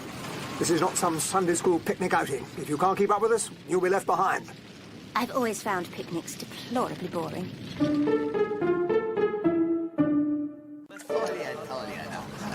The bloke says he wants more money, sir. Says he can't take us upriver without it. I should show in the back of my hand. Yeah. It's highway robbery what we're paying in the first place. Yes, sir. Come on, Ham. Don't waste your time with this loser. I got us a ride to Lakes. And what might that be, Mr. Tyler? I didn't think they rang stagecoaches on Mars. Real funny, Captain. I know a guy. He owes me a favor. The barge is called the Agnes. Oh, it's my dear old mum's name. I left the Calico talking to him. Boat's moored over yonder. Good grief. I thought that decrepit pile of timber was the remains of some sort of accident. Is it seaworthy? More or less. It's not exactly the Great Eastern, but it'll get us where we want to go.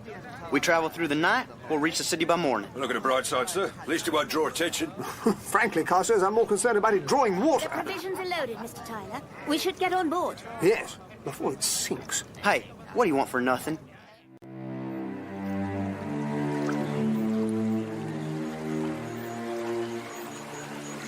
Oh, my, what a magnificent night.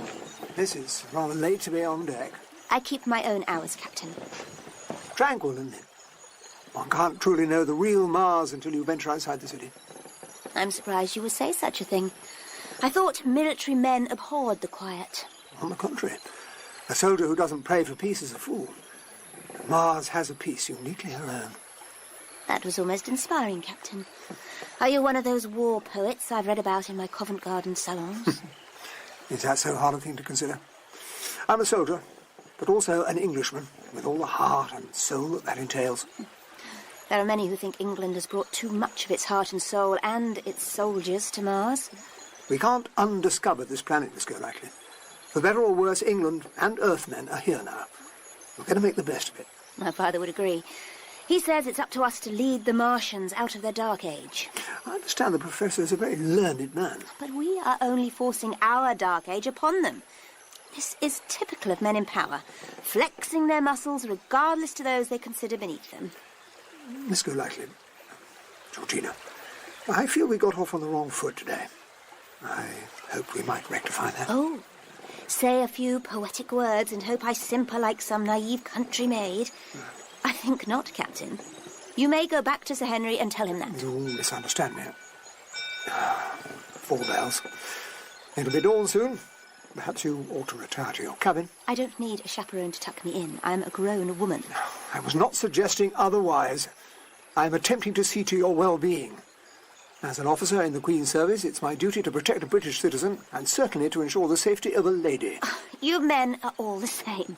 Your chauvinism is transparent, Captain Folks. You'd rather pat me on the head and send me on my way so you can attend to your own concerns. Madam, really, I am no chauvinist. I'm merely a gentleman. Frankly, I have had my fill of gentlemen. Sir Henry claimed to be one, yet he was happy to sacrifice my father and Scarron, not to mention that poor Dolly Charlotte, masquerading as his niece. He ignored my pleas to save them, but the moment his precious reputation is in jeopardy, he sets you loose to find the Purbindish. I ask you, is that a gentleman's behaviour? What do you mean by masquerading as his niece? I'm sorry, I spoke out of turn. Whatever issues you may have with the governor, this expedition is under my command. I promise you on my life that I will do everything I can to locate the Pervendesh survivors. I do believe you mean what you say, Captain. If you will excuse me, I think I will take to my bed, as you suggested earlier. Good night. Good night, Miss.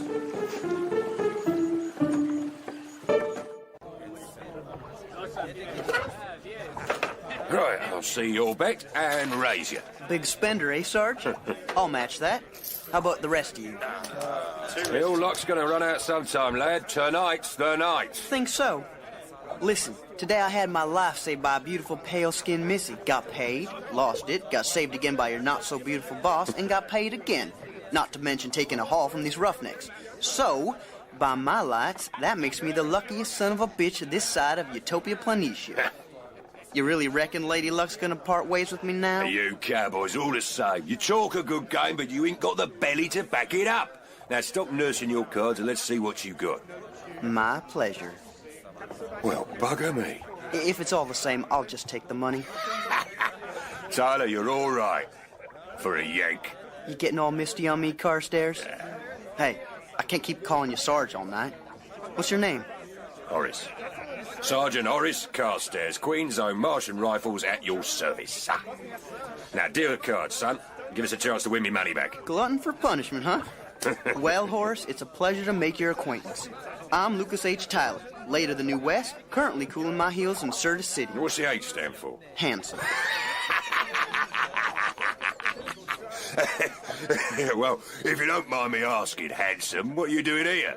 I mean, I heard about the mining expedition. Uh-huh. A bunch of Eastern boys with bright ideas about finding gold on the steppes. But they forgot to dot their I's and cross their T's. Not a nugget inside out there. And we were left to fend for ourselves. 25 men went in. 3 came back, including me. Blimey. Well, how'd you make it out there? I was born and raised on the Great Plains. Thoth ain't that much different. Even the nomad riders would be at home with the Apache. Of course, when we got back to Sirtis, the venture had gone south, so we were marooned. I had nothing back home except some, government trouble. So I stayed. Say no more. I'm sure an enterprising fellow like you can make a few quid here and there. Yeah, I get by. How about you and the ham? What's your story? Yeah, well, I'll serve with the captain for years, me. Joined up to get out of the slums.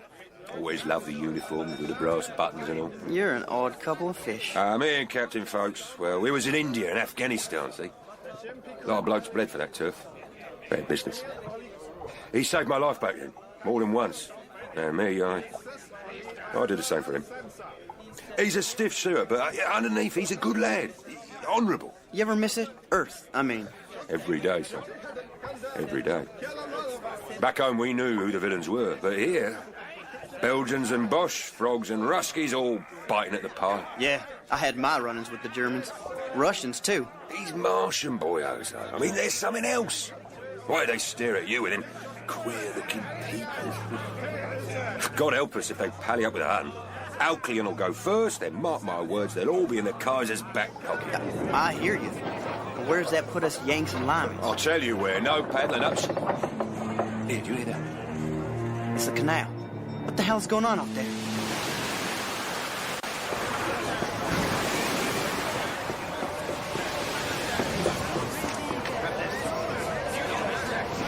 Sergeant, where the devil's all this water come from?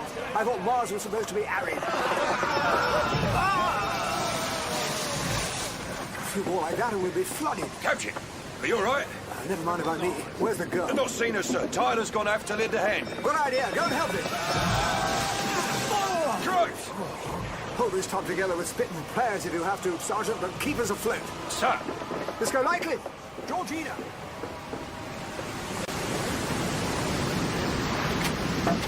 Let's go lightly. Oh, Captain, I was asleep. The canal is rising at an incredible rate. What is this, a biblical flood? Surge tide. It's meltwater coming down from the ice caps. Waves like goddamn mountains. We'll be smashed to matchwood. Bloody hell, wow! Boris, grab the rope. Don't let go. Go, Slippy! Hold on! Get off me, Captain. This is most improper. Forgive me. I'm hardly responsible for tidal waves. Well, that's impossible. I I checked the charts before we made sail. There are no surge tides due on this canal for months. I think nature begs to differ.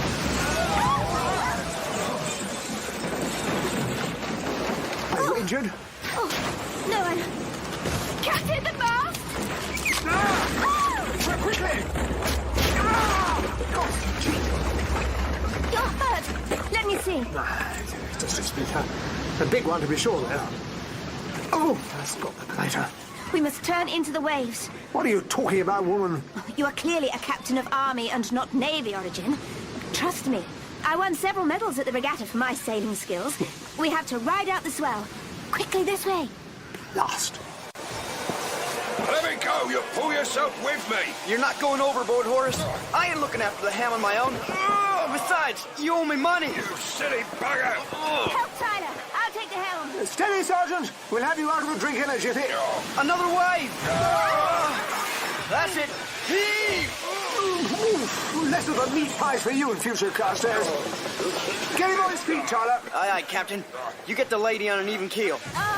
Captain, would you be so kind as to assist me with the wheel? Rather different from Henley. I'm worried. Oh, rather. That's it. She's coming about. Come on, Agnes. There's a good girl. Oh, Lord. I hope you know what you're doing, miss. So do I, Captain Folks. So do I.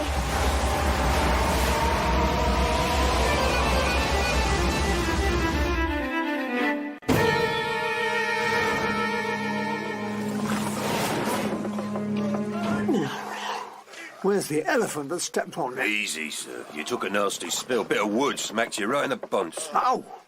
I'll have a goose egg there for a while. Is the girl all right? She's a hardy little minx. She's tending to the injured. Those waves. I've never seen the like. That's a surge tide for you. Sailors who cross the Pacific in a shoebox would wet their britches at the sight of them. It's a miracle we're still drawing breath. I can't say I reckon the barge will hold up much longer, though. Dash it all, Sergeant. This was supposed to be a simple boat trip, not a voyage through the maelstrom. I don't understand it, sir. The chart said calm water all the way to Morris Lakers. Let me see. The dates are missing. Don't these tide charts all have dates on them? Well, you don't reckon someone fixed them, do you, sir? If you wanted to make a wreck look like an accident, what better way could you think of? You think it was one of the crew? Unlikely. They would be as dead as the rest of us had it worked. Probably someone back at Sirtius, sneaking aboard. Good job the lass were with us. Seems like you were right about your luck, lad. Don't jinx it, Horace. Tyler, you've been to Lakers. Surely we should be able to see it by now. Yeah. The tall spire should be over yonder. There's nothing but desert out there. I have a distinctly uncomfortable feeling about our current situation. Show me that map. Oh, no. That's not good. That noise. Surely we ain't going to weather another of them bloody tides. Carr says, mind your language, there's a lady present. Captain, I thought I saw something in the clouds, an airship. What's that sound? A storm? Worse. It's a waterfall. I think your lucky streak's over, son. Foolish blighters, they'll be swept over. I don't suppose you might have any other pearls of yachting wisdom to share, Miss Golightly? Sadly, Captain, waterfalls are rather beyond my experience. I was afraid of that. Holy cats! We ain't on the Lakers Canal at all. That tide must have kicked us into the overflow channel. Well, I'm dashed you were going to ride serenely to a watery grave. Perhaps we can run aground. Look up there! Do you see it? No, by the Lord Harry, an aerial gunboat. It's the Shrike. They must have come out to find us. Hey, but they're looking in the wrong place. I'll get their attention. I spied these earlier. Signal rockets. Yup. Horace, if you'd oblige me with the light. Son. Stand back.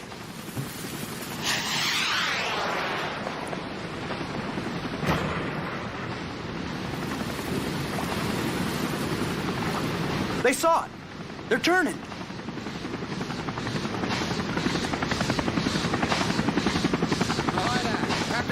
I say, spot a bowler here. Any chance of a lift, old boy? Line's going down. Climb up. Ladies first. How embarrassing. My underthings are showing. Look away, gentlemen. Give the lady her dignity. That includes you, Tyler. Hurry. You're almost to the edge. She's going over.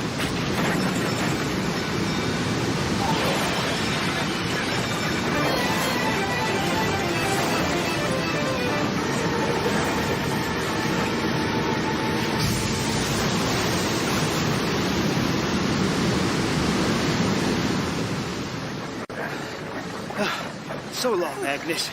We hardly knew you. Yeah, she done us proud. Is everyone all right? Let's go, likely? A little damp, but I'll manage. It seems like your luck is holding out, Mr. Tyler. All the same, I'd rather not test it again. I think I'll stick close to you for the moment. Perhaps that good fortune might rub off. Quite. Carstairs with me. Sir. We should have the Shrike's captain make for the steps immediately. No sense hanging around. Sir. More of this and we'll be heading for the Marble Orchard. You Americans have such a colourful vernacular, Mr. Tyler. Is it true the Nepenthe's Thoth region resembles your states of Nebraska and Kansas? Yep, except it's red. Besides that and the steppe tigers, it's almost like home. Tigers? Oh, my. Big, ugly fellas, teeth like straight razors.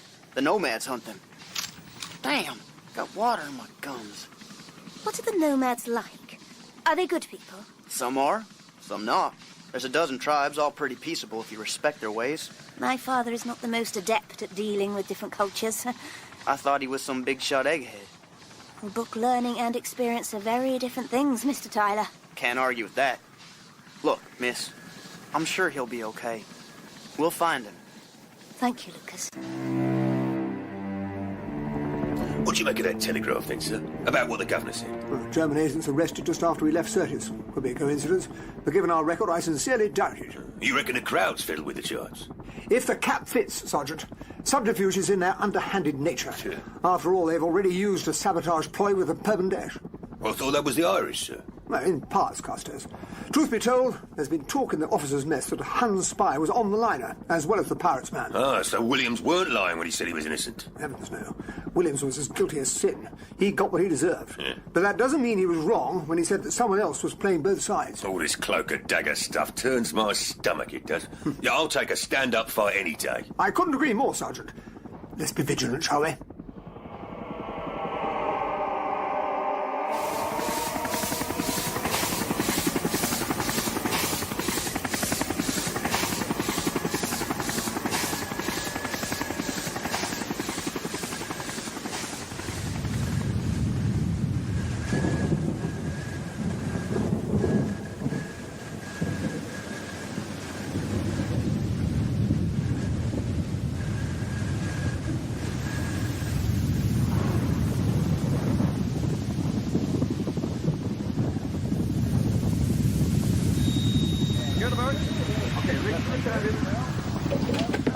Where's the girl? Can't she stay put? What are you, her big brother? She's got more savvy than most men I know. She'll be fine. She's on deck. You'll forgive me if I'm not so lackadaisical about the young woman's safety. You know something, Horace? I think he likes that little calico. Can't say I blame him. Nice front, laddie-o. She in for the likes of you.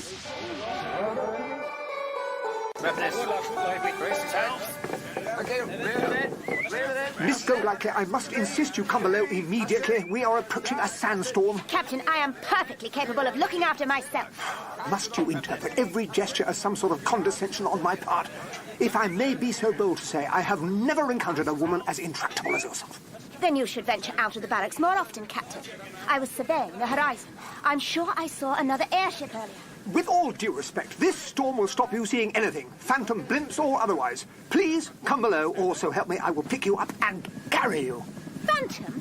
I know what I saw. There are no airships out here. Then look behind you and tell me what that is. What? Good grief. A German Zeppelin. Miss, please accept my most humble apologies. They're coming this way. Get down! You filthy swines! Ah, he's in the clouds. What, Sammy, what's going on out here? A Bosch gas bag, that's what. Tell the captain to turn the boat. We're more agile, but if they lay their guns on us again, we'll be wood shavings. I hear that. Sergeant, man the Hotchkiss gun and give them some British steel. Yes, sir, Captain, sir. Look there, they're coming back around. Damn it, get below where it's safe. You don't really expect me to believe that, do you? No, I suppose not. Just be careful. Oi, Fritz, have some of this! The bullets are bouncing off. It's a flying ironclad. Lost an aileron. He's a crafty one. Blast! We'll never crack that armour. Isn't there anything on board that we can use? Shells for the 4-incher won't do the job. Can't use the gunpowder. Gunpowder. Barrels of gunpowder. Yes, but they're little use in a ship's cotton straw. Oh, the trouble with you military men is you can't see outside the conventional. Think like an anarchist, Captain. By George! What a splendidly ingenious idea! Come on, this way!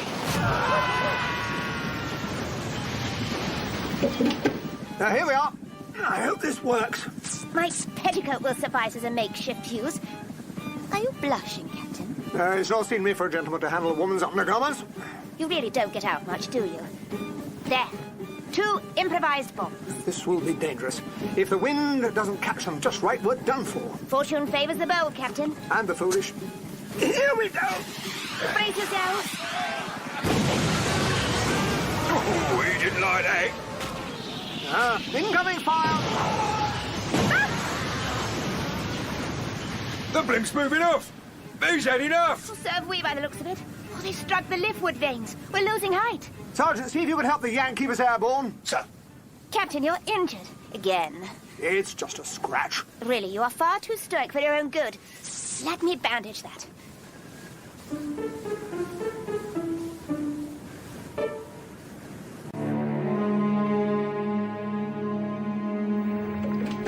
Tyler, that's the, What the bloody hell are you bluecoats pointing guns at him for? Horace, am I glad to see you. The skipper's taking a dirt nap and there's been a difference of opinion here. These boys seem to think there's a German spy on board. Tyler, a spy for the Krauts? Oh, bollocks he is. He ain't no Jonah. The cowboy's a bleeding lucky charm. You want someone to blame because we had 2 boats shot out from under us?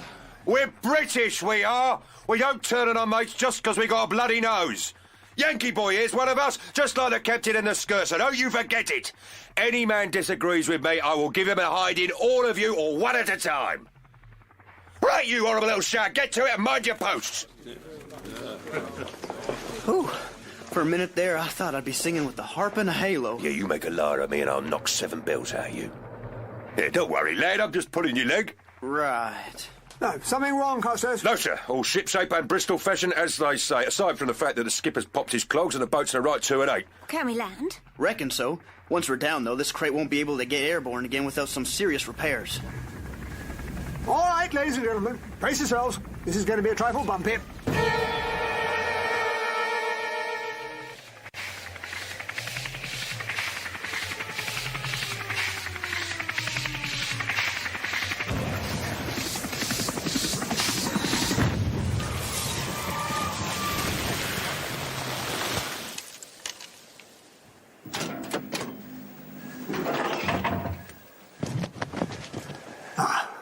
Here we are, then. Not exactly how I'd hoped to arrive, I must admit. Phew, desolate place, isn't it? Oh, yes, but it has a strange sort of barren beauty. At least we left that storm behind. And hopefully our German pals, too. Hold it. We're not alone out here. You see them, Captain? In the gully? Yes. On the ridge, too. Quite a few of them. What is it? Nomads. Gary, it's a Oh! Good Alde. What did he say? We're intruders. He's telling us to kite out of here. I'm afraid that's quite impossible for the moment. Your kind is not welcome. He speaks English. Some do. It's a big deal to talk like the Red Devils. Your sky cutter falls on our land. Perhaps we kill you all and take it. Look at the size of that blade. I don't think so. You shot the sword right out of his hand. I thought you said we should make friends with these savages, not open fire on them. Trust me, I know what I'm doing. The Hill Martians only respect 3 things: courage, grit, and skill. If they don't see that, they'll leave us for the steppe tigers to chew on. You have the eye of an Iloan. You strike fast as the flying snake. Ohore Galari. We'll fight you for the ship if need be, but we would rather make peace. Your kind do not often venture out this far. My braves are curious. They have never seen red men like you. I don't doubt it. We are looking for another vessel, like our sky cutter, but larger. It fell on your land several days ago. I represent the Governor-General of Syrtis Major, and he has authorized me to pay you well if you help us to recover it. Hey, we have Alte et Azuru. Land and sky. We do not want your bits of paper. You know where the ship fell, don't you? You are troubled. It is in your eyes. Oh. Who are you? The lady is Miss Golightly. I'm Tyler. This is Folks, our, war chief. And that's Carstairs. I am Hulk. You three share this woman? Hardly. It's a gadzadan. Neni ramatse. The fallen ship is to the north, but you must cross our territory to reach it. For that, the elders must grant you passage. Come, the night draws close. You will visit our camp and you will eat with us. We need to be on our way. Whoa, Captain. You refuse and it'll be like you used his hat for an outhouse. It's an honor thing. We have to accept their hospitality. This gets worse by the minute.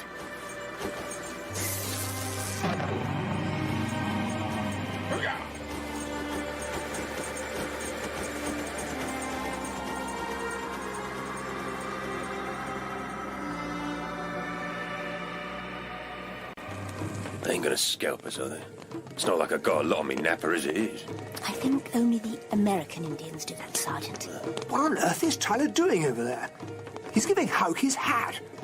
Now he's giving him his pistol. It's an exchange of gifts, Captain. He explained it to me earlier. The nomads have a ritual where one must offer a series of favors, each more valuable than the last, until the host concedes defeat and returns them all. He's got his kit back. What's he pointing at us for? I don't like the look of this. We're all set. I had to offer Hauk a few things, though. Such as? Not much. Just you, the Sarge, and the pretty Miss Golightly here slave labor. What? Relax, Captain. I topped his offer of 6 Gashans, and he agreed to give us safe passage. Well, this is a fine to do. What would have happened if he'd taken you up on it? Then I guess you'd have a new appreciation for nomad life. Come on, let's eat. They made a feast for us. Oh, very well. What is this meat? It's rather flavorful. It's a little willy. I beg your pardon? The Martians call them Gans Willowi. You know, prairie rats. Oh. Rodents. It's good eating. You are not what I expected. You have bravery to survive tides and storms. The humans I have seen from Lakers are weak things, afraid of shadows. My father is lost out here, Hauk. I must find him. The wreck is near, but it is scattered over a large area. We left it after a great metal cloud appeared in the sky. We were afraid it would attack us. That Zeppelin. Got it, Debru. You may go in peace across our lands. Look, someone's coming. A hunting party. They shouldn't be back till sunup.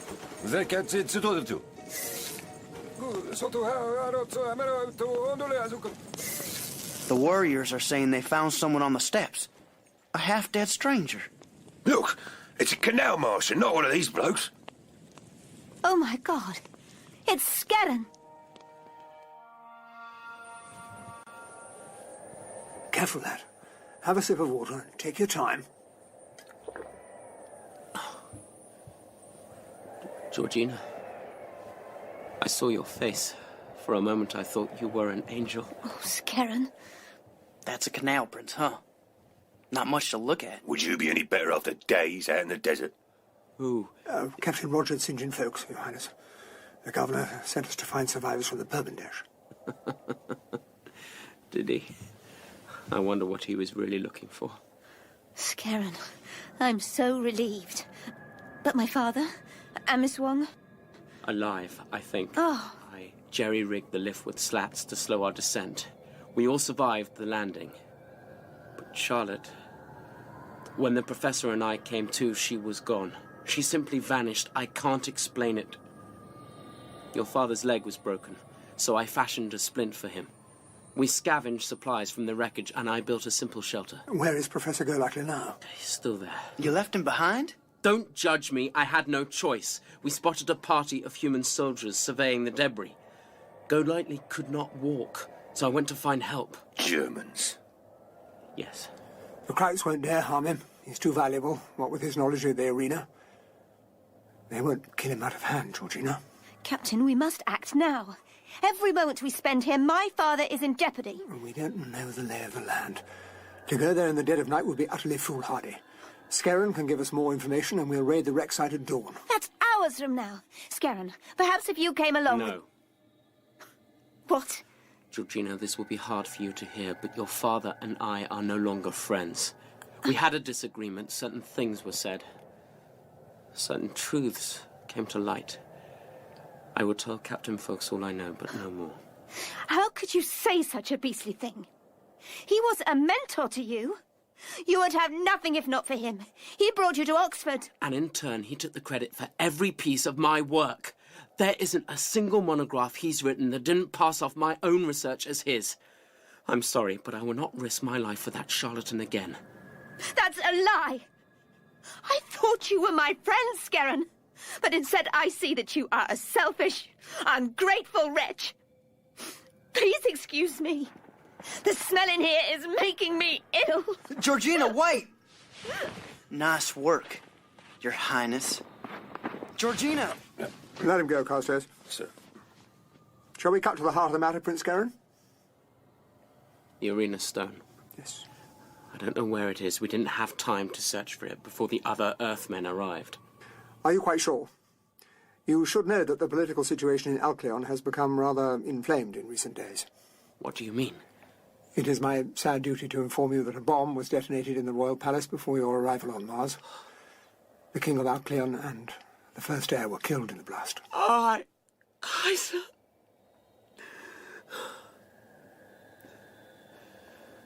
Then I am heir now. I'm afraid not, young sir. They thought you was dead as well in the crash, so they put the crown on your brother instead. I see. Darion has a strong heart. He will be a fine ruler. He's just a boy. And if there's one thing history shows, it's that boy princes are figureheads for men with ulterior motives. The Germans tried to kill you once.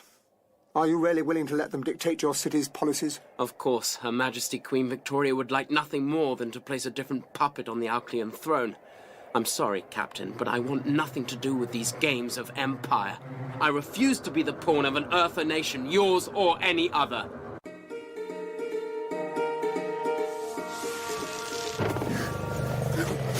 Oh, how could he be so heartless? That he was no saint, but to be so cruel. Oh. Well, if those bally fools won't help me, then dash the lot of them. I'll find him on my own. Georgina. Miss? What are you doing? Nothing of your concern. You wouldn't be thinking of going off half-cocked, would you, Miss Golightly? I won't allow you to stop me, Mr. Tyler. Reckon that's true. It's my estimation you are not one to be easily swayed once you set your mind of a course. So, I guess I'll be coming with you. You will do nothing of the kind. If I stay here, I won't have much else to do except blow the whistle on your little caper. Seems to me you'd be better off accepting the help of a gentleman. And a friend. Oh, very well. Understand the consequences of what you're saying, Your Highness. Be sure before you condemn innocent lives to needless deaths. Do not be so melodramatic, Captain. Men have already perished just to bring us here, sir. Britain's enemies have twice attempted to dominate the future of your city. You'll pardon me if I feel the gravity of these issues. Don't forget it was the Kaiser's blokes who wanted to snag you, who blew up your ship. They tried to drown us, shoot us down. They're behind it, you see. Earthers, squabbling over things that were never yours to begin with. You act like your concerns are the only things that matter in this universe. Prince Scarron, I see no point in sweetening the pill. If the arena stone of Alcyon is not returned to Certes Major, then your brother will be forced to consort with German interests.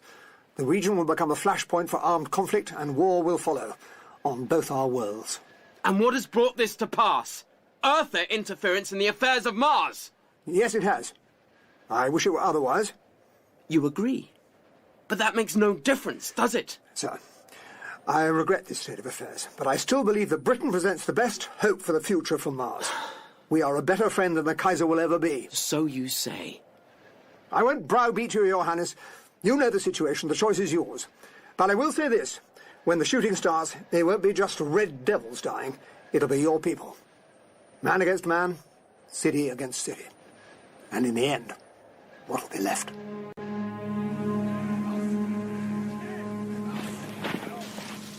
Keep down. We stay behind this ridge, they won't see us. It'll be dawn soon. Look, there's the Zeppelin. Uh-huh. I see some tents around the blimp. That's a mite peculiar. There's piles of wreckage near that piece of the Perpendicious bow. They're sifting the remains for the arena stone. Germans are nothing if not methodical. Wait, there's movement. Men heading for the airship. Oh, Lord. Miss, I think that might be your daddy. Father, we must rescue him. One thing at a time. Miss Golightly, it might be better If you are contemplating the idea of telling me to stay behind, Lucas Tyler, you may kindly take that thought and discard it immediately. All right, but you do what I say. We'll move real quiet, like down to that gully over yonder, loop around the tents and get to the Zepp. Be careful. There might be some blood to be shed. Well, I hope it doesn't come to that. Watch it. Hast du etwas gehört? They haven't seen us. Stay low, this way. How do we get aboard the airship without alerting them? There's a guy rope here. I'll skinny up and weasel through the hatch. Do be careful, Mr. Tyler. Don't worry none. This here's gonna be a piece of cake. The tripwire. Damn it to hell, Lucas. Now look what you've done. Feinde, stoppen Sie sich. There's too many of them. Run! I'll hold them off. Ah! Lucas? Just run, damn it! Oh. Do not move, Engländers. I'm an American, Fritz. The hat's a dead giveaway. What do we have here? Some sort of vulgar buckaroo, yeah? And was ist das? A pretty little debutante? You have no right to be so high-handed when you are responsible for the suffering of innocent men. He killed one of my soldiers. For that alone, I should execute the worthless trail rat. I forbid it. Do you, Fräulein? Very well. Ah! A wound will have to suffice, yeah? Oh, you cold-blooded highbinder. Consider that a warning. What an unexpected windfall. Just as I was starting to tire of my prisoner, two more drop into my lap. Perhaps I should kill the old fool. He has served his purpose. No! Oh. Do you wish to forbid that as well? Don't listen to him, Georgina. Georgina? Wait. Do I see a family resemblance? Gott im Himmel! You're his daughter, aren't you? Miss Georgina Golightly. How delightful to meet you. Do you know, he calls your name in his sleep? You, sir, are a blackguard of the lowest order. The famous British stiff upper lip. It has not saved your father, child. It will not save you. Ain't you the big man picking on old fellas and women folk? Why don't you drop that hog leg and me and you can go around and around? Such bravado! I think I can assume that as you are here, that annoying little gunboat we attacked survived, yeah? The British must be in dire straits to field spies as poor as you. Where's the Martian? Tell me, girl. Where is Prince Scarron? Who? Such a poor lie. But where are my manners? Allow me to introduce myself. I am Hauptmann Werner Lenz of the Imperial German Navy. My men will escort you to our brig. Perhaps you'll be more talkative after those wounds have bled a little. Bringen Sie sie zu den Zellen. You don't know the half of it, Fritz. There's a battalion of Brits on their way from Sirtis. You best let us go or you'll be drowning in redcoats. I am, as you Americans say, quaking in my boots.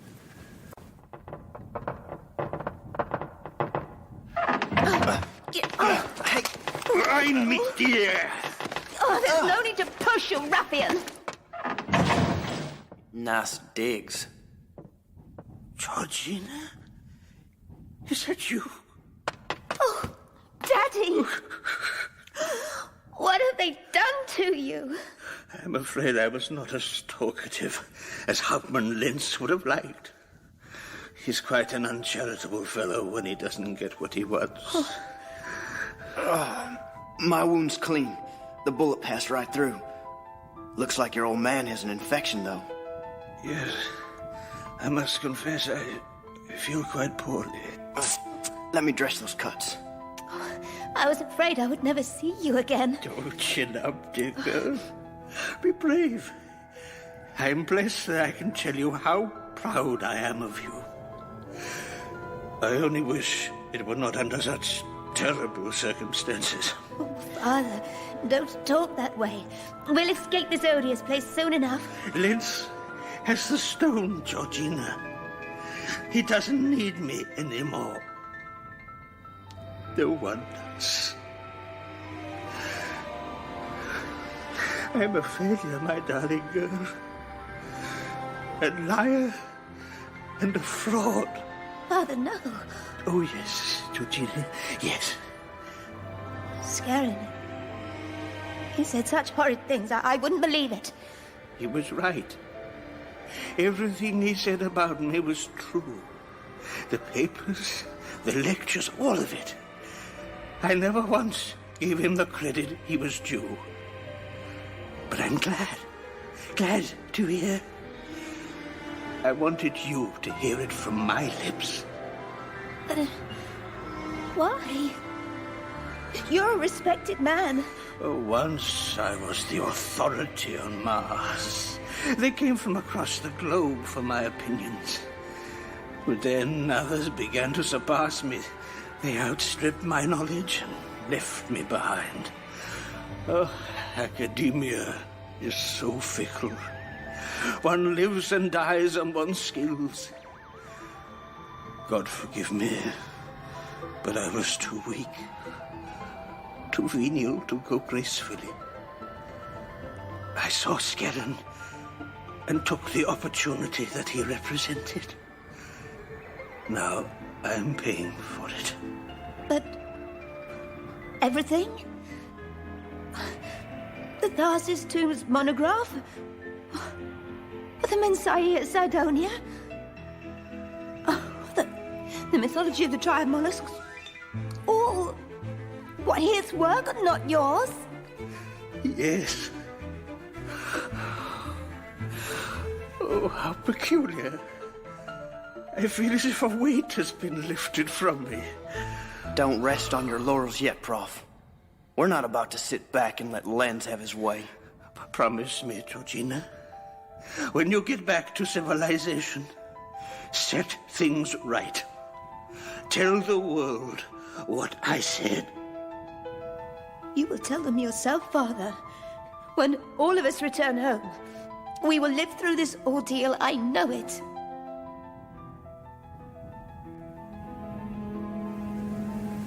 Captain Foster. Is it dawn already, Sergeant? Oh, that native grain bear has a kick to it. Begging your pardon, sir, but we're in a spot of bother. It's the young lady. I cannot find hide nor hair of her anywhere. And the Yank's done a runner too. That uncouth lout. Surely he wouldn't be so base as to take advantage of a woman in her distressed state. No, sir. It's worse than that. Some Gashants are gone too. Hell and damnation, the bloody idiot. He's gone off to the wreck, the fool. The crows will make mincemeat of them. Your friends are brave to venture out alone. Good Lord, man, you knew about this and you neglected to mention it? Are you not even the slightest bit concerned for the welfare of a young woman? I am. But unlike you, Red Man, I see she is capable and strong. And your warrior Tyler is a proud fighter. They know their path. The day will play out as the fates determine. Well, pardon me, sir, but Englishmen don't leave their friends in the thick of their enemies, fates or no fates. Sergeant! Sir! Gashants and rifles, quickly! Right away, sir. What do you intend to do? Whatever I have to. Are you coming along? The elders must be consulted. Fine. You talk to your headman, and while you're at your mother's meeting, I'll be on my way.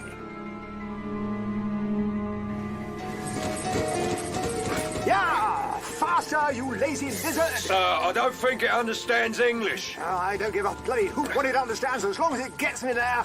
Well, we must be close now. Yeah, I hate to bring it up, sir, but I was wondering... What is it, Sergeant? Spit it out, man. Well, sir, I was wondering if you had a plan for some sort. Oh, it's oh boy, I'm making this up as I go along. No change for normal, then, sir. What was that? Sounded like cattle. Yes, indeed. Walkneys, Sergeant. Six-legged Martian bison. There, to the west. Oh, blimey. There must be 100 head of them. Do you recall that bandit waller in Afghanistan? Chap with the eye patch? Oh, yeah. Remember how we got the drop on him? You're not thinking of... Sir, that is the oldest trick in the book. In our book, Sergeant. But we're on another planet now, and everything old is new again. So we need reinforcements, not cows. And God did grant man the beasts of the field. Yeah! Oh, bloody hell.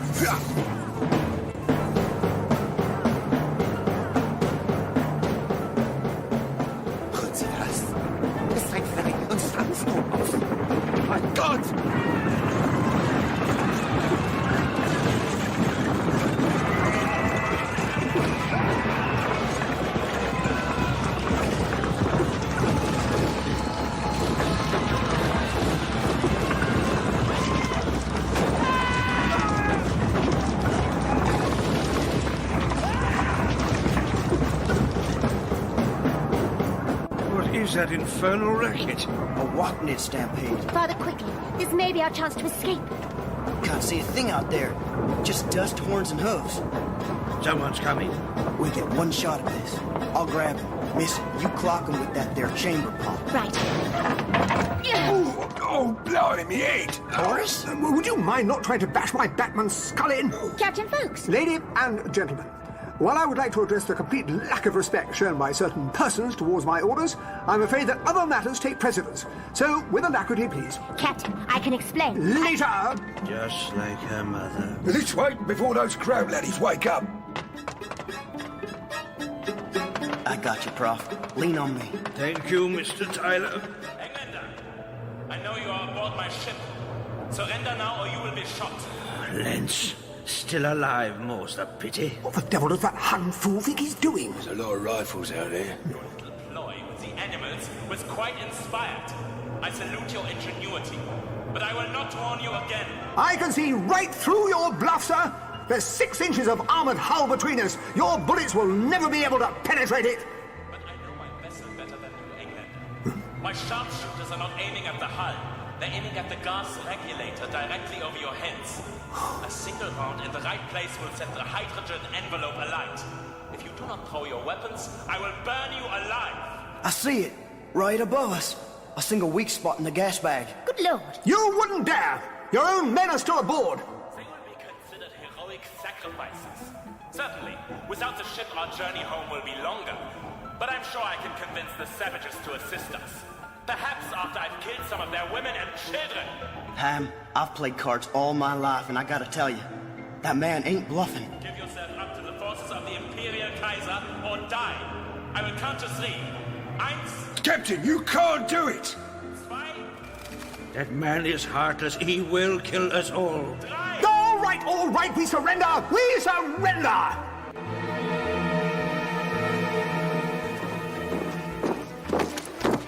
Auf die Knie! Los!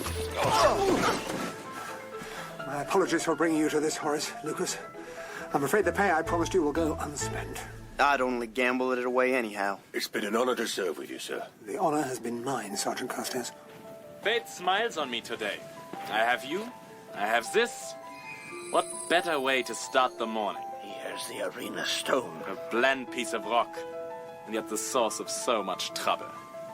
Surrendering was unusually good judgment on your part, Captain. That stone belonged to the Alcyons, not you. However, I must make an example of those who defy me. My men were killed. There must be consequences. But we surrendered. We're no threat to you. Let the woman go, Lance. He doesn't need to see this. I'll be the judge of that. You, I will shoot last, after the cowboy and your idiot soldier lie in the dust. But I'm not without compassion. Any last requests? Yeah. How about you pack her up and kiss my lily white... Sergeant! Sir. Let's meet this with some decorum, shall we? I got a request. You a gambling man, Lance? I dabble. How about high card draw? You and me. Got a deck here in my pocket. What stakes? The woman and the professor. You lose, you let them go. Very well. And if I win, you will kill the girl for me. Let's play. You pick first. 8 of spades. My turn. Damn. Ha! 2 of hearts. Unlucky for both of you, yes? Take it. Shoot her in the head. Tyler! For God's sake, man, don't do it! Silence! Oh, Lucas? Trust me. Nein! Der Zeppelin! Oh, by the Lord, Harry, he shot the regulator! Captain, look out! Verdammt! Not yet, Captain! Ah! How about you, sir? I am a bulldog, and you shall know my bite is worse. Ah! My pistol! I'll take that, thank you. You won't shoot me, Englander. Your ridiculous honor won't let you kill me in cold blood. You are correct. I would never dream of shooting an officer and a gentleman. Unfortunately, you barely classify as the former, and certainly not the latter. Do it if you dare. Captain. You'd like to go out in a blaze of glory, wouldn't you? But I'm afraid I won't oblige. He won't wake up from that for a while. What should we do with him, sir? Leave him to the tigers. What about the rest of them? Help's on the way. Riders coming over the ridge. Heck, we got us some nomad cavalry. Red devils! Are you all right? Scarin, you came. I changed my mind. I'm glad you did. We saw the fire in the air. Scaran shows great bravery for a bighorn canal dweller. I thought you loathed all we stood for, Your Highness. Perhaps. But I could not allow you to suffer because of me. If I let my friends die, then my honor means nothing. Your Highness, here. I found something of yours, I think. Reckon you should have it back, Lug. The stone. Thank you, Sergeant. If it's all the same, can we leave this beastly place? Rather. Tyler, I've just one thing to say to you. Look, I didn't... You are, without doubt, the luckiest bastard I have ever had the misfortune to cross paths with. What can I say? It's a gift. Those Navy boys damn near beat the band. I never reckoned they'd get that old tub working again. We ain't airborne yet. It's a long walk to Surtees Major. Come on, Horace. There's money getting cold back there. And I know a casino off the old quarter where the girls... You're incorrigible, you know that.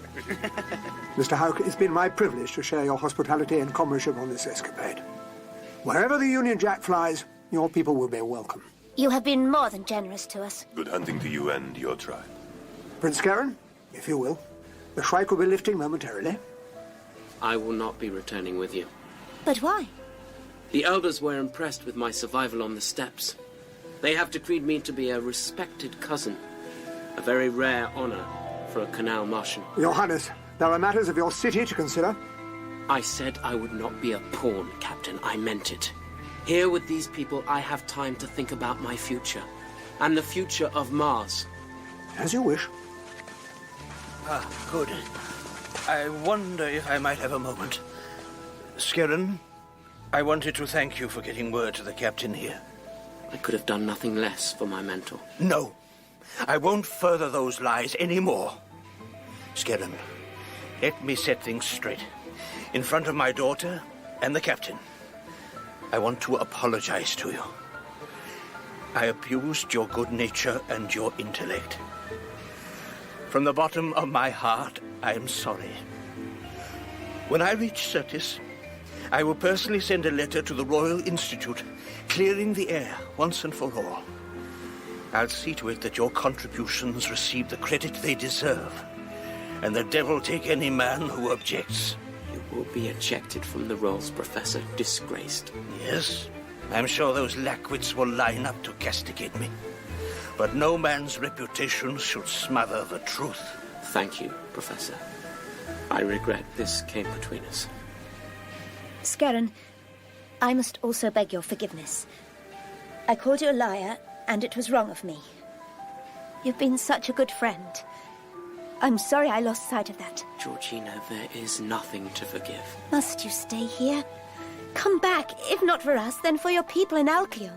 Perhaps one day, but not today. I see. Goodbye, then, Your Highness. Goodbye, dear Georgina. Captain, a moment of your time. Yes, sir. I have 2 favors to ask you. Take this. The stone. You're trusting me with it. A red devil.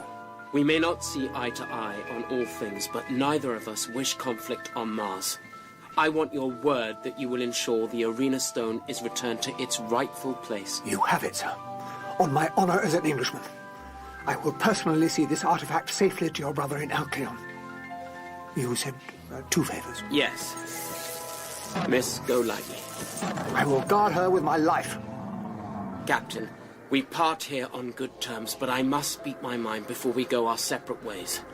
My people will not submit to colonial rule forever. When Mars decides to chart her own path, it will be men like us that will stand in opposition. When that day comes, sir, I will gladly extend to you the hand of a friend. Safe journey, Captain. Good hunting, Your Highness.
Dogger, northwesterly 4.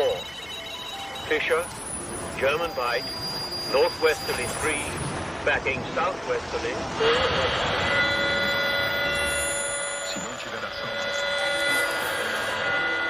The last reporters to leave the drowned city.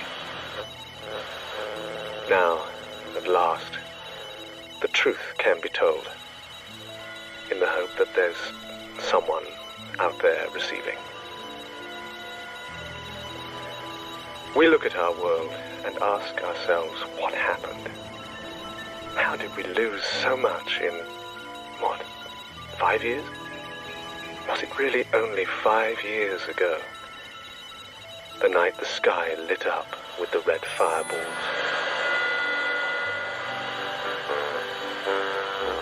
I'm burning my brains in the back room, almost sitting my cortex alight. To find a new thing to go crack. Whoa! And blow up a Xenobata.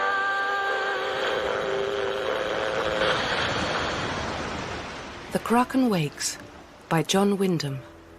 Dramatised for radio by John Constable.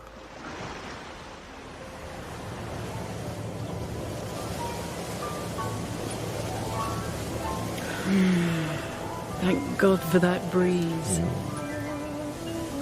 So, Mrs. Watson, how is it for you so far? Well, Mr. Watson, I don't know about marriage, but when it comes to honeymoons, I never expect to have a better. Oh, I couldn't have put it better myself. Well, darling, I am the writer.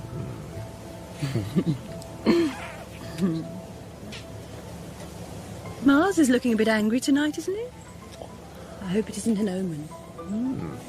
Certainly a little inflamed. That's funny. Seems to be getting bigger. Look, there's another. There can't be 2 Marses. And another to the left, see? What the... Look at those lights. It must be a flight of jets or some kind of electrical disturbance in the atmosphere. What, you mean like St. Elmo's fire? No, look, they're getting closer. They look like saucers. Kind of cigar shape. 5 now, coming right at us. Oh, my!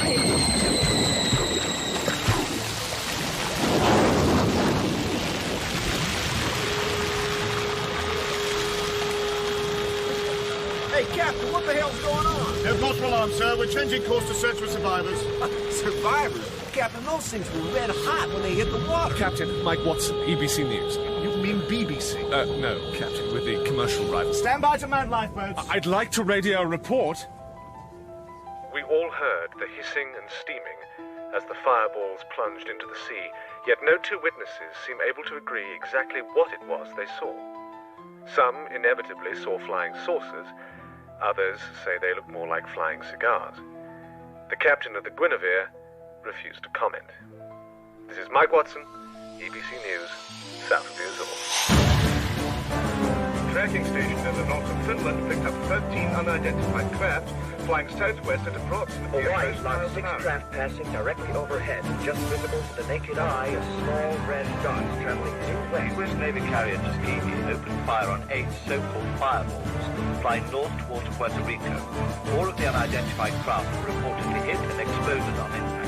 The others appear to have crashed in the sea. Responsibility lies not with those who shot them down, but with their Russian commanders, who sent them to violate U.S. airspace in flagrant breach of existing international agreements. The United States is merely seeking to divert attention from its own violations of Soviet airspace. The USSR has itself destroyed 20 such craft over Soviet territory and will not hesitate to do the same to any other. Have you seen your mailbag? Flying saucers? Showers of frogs? Oh, yes, we have our share of crackpot listeners, and you appear to have flushed out most of them. I was there, Freddie. And since when do hallucinations show up on radar screens? You've got the Americans, the Russians, the Chinese, all frantically shooting down each other's fireballs. And still no one squeals. What if no one's squealing because they don't belong to any of us? So what are we saying? They came from outer space? Do us a favour, Mike. Don't let Captain Winters hear you talking like that.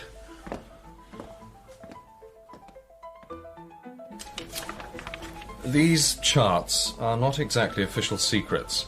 However, we would prefer you not to make public use of them just yet. We understand, Captain. And each of these red dots represents the descent of a fireball. One or more. There's your contribution. Looks like there's a devil of a lot more than even I imagined. Areas of concentration. The Cayman Trench, Mindanao Trench, Mariana Islands. All deep water areas. Exactly. All descents. No reports of coming up. Have you any idea what it all means? Or wouldn't you tell us if you had? Well, on the first part, we have a number of theories, all unsatisfactory. So the second doesn't really arise. What about the Russians? That's the official version. The fact is, they're even more worried than us. They naturally suspect a capitalist plot, but they can't work out who or what's behind it. And if the Americans were pulling something? We'd know about it, and so would the Kremlin.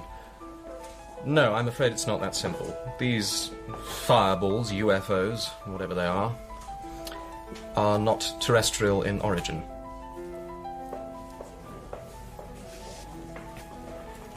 You're saying extraterrestrial? Don't quote me on that. Plain truth is, we don't know what they are.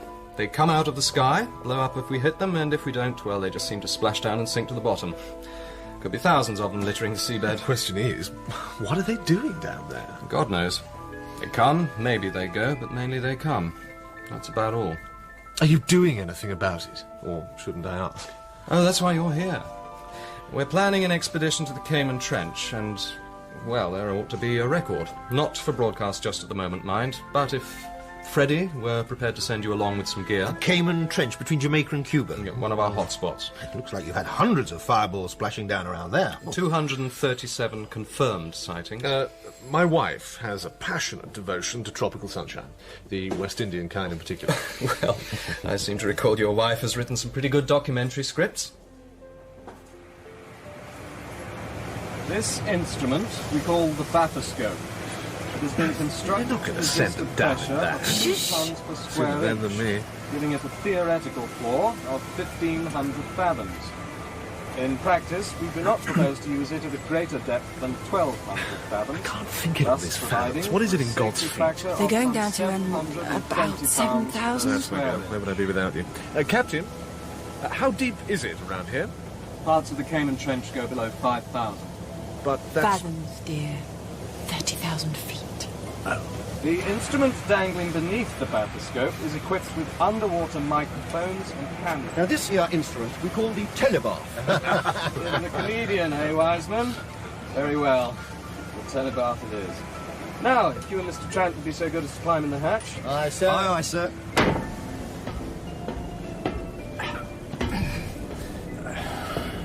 Our 2 volunteers, Wiseman and Trant, will observe through the portholes and report back via an audio link.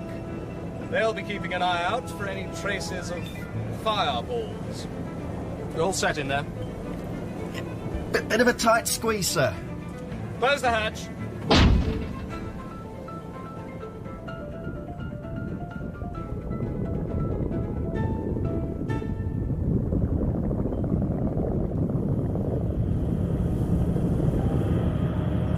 Fathoms. Half mile coming up. Check. 438, 39. Now, half mile, sir. There's a damn great fish looking in the window. 500 fathoms. Trent here, sir. You think the bobbins could come up with an electrically heated suit? This is the Navy, sailor. Thermal underwear and a flask of hot tea for you. Aye, sir. 600 fathoms. 700. Trent. Hello? Are you still there? Wiseman here, sir. Seem to have lost your telepath. Told you those mics never take the pressure. The external cameras are still going strong. More life around here. Plenty of squid. Probably see them. Luminous fish. Small shoal there, see? 800 fathoms. Something out there, sir. Something big. Just on the edge of the light. Could be a giant ray or... But there it is again. I'll try to show you. But there, see? There, got a glimpse of it again. Monstrous-sized brute. Well, it can't be a whale. 1 mile coming up. Stopping you now. Seems to be circling us. We're... Bring them up! Hello, Bathoscope. You're on your way now. Hello? Oh, no, sir. A brute must have bashed into us. Still there. Circling a bit closer. It's going up now. It's rising faster than we are. There ought to be a window on top of this thing. Lost it now. Gone somewhere up above it. It's... Wiseman! Trent! Hello? Hello?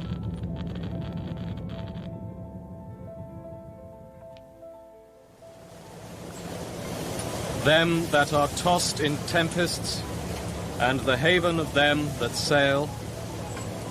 To thee, O Lord, we commend thy servants, Wiseman and Trent.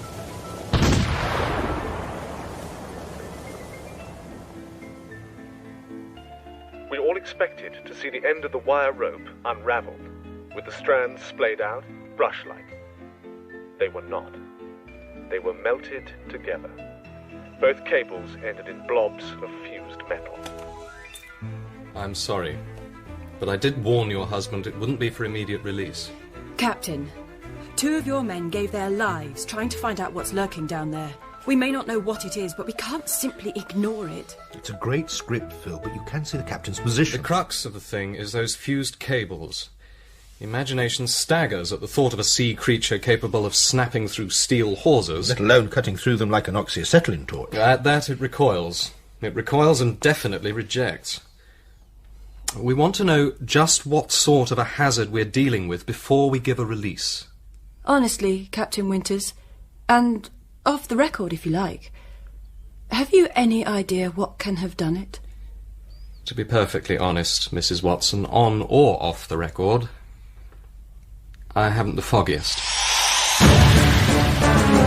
Thinking of the U.S. cruiser, the Keweenaw, in the waters north of Guam, there were no survivors.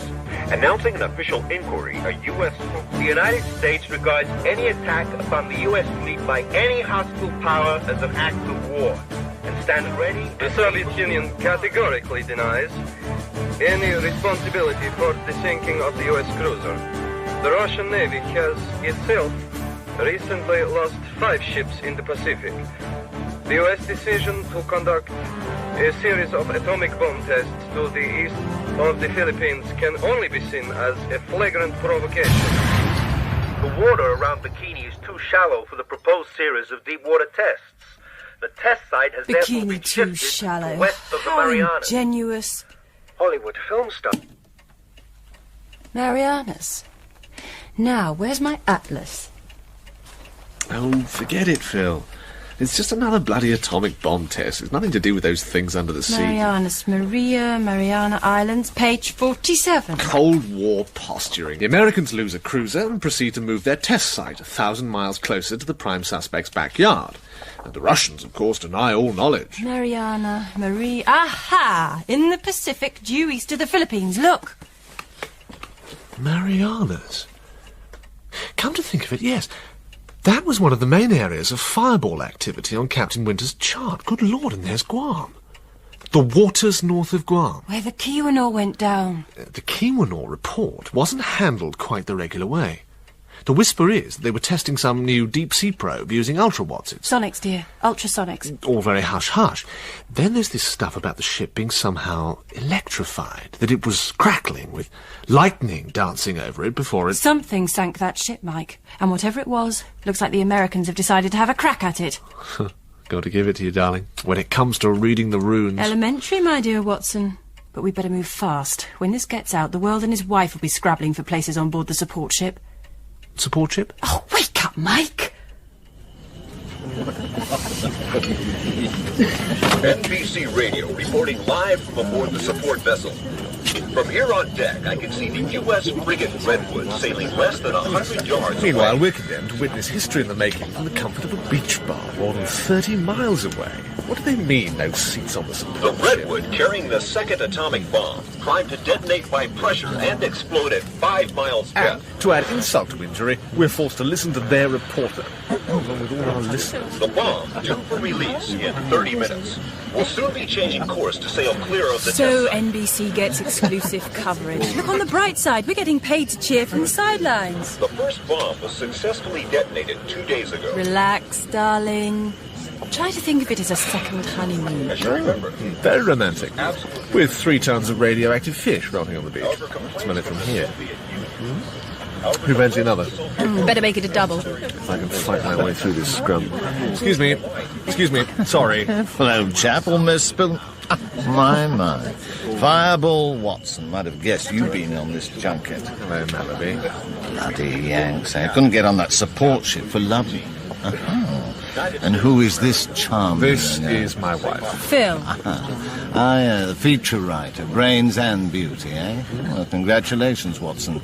Your taste in women has evidently improved. Would you care to join Bennell and I for dinner? I'm sure we'd be delighted. Can I get you a drink? Yes, thanks. Double gin and tonic. Your usual, Watson? Excuse me. Okay, gangway. Don't tell me you're jealous. Of Malaby. I hope I credit you with better taste in men. He's with the Tidings. Defence correspondent and his chum Bennell writes for the Senate, a pair of jaded old hacks. We just might learn something over dinner. And when it comes to the art of the little finger... Something seems to be... My God! She's blown! What? She's gone down! The Redwood has entirely disappeared. The atomic bomb has gone down with her. It's primed to blow up in... We've only a few minutes to get clear. I don't know how long. Nobody here can tell me. A few minutes, we think. We're going flat out away from the danger area. The deck is shuddering. Hey, doesn't anyone know how long it'll take that thing to sink? 5 miles? Hell, somebody must know. We're pulling away for all we're worth. Faster now, faster! Pull the guts out of her. Hell, slaughter to bits. Maybe we'll make it. How long does it take that damn thing to sink? Christ sake, doesn't anybody know any damn thing around here? Still going flat out. Everybody looking astern, watching and waiting for it. How can it be sinking all this time? Still beating it for all we're worth. Everybody's still staring aft. God! Jesus! The whole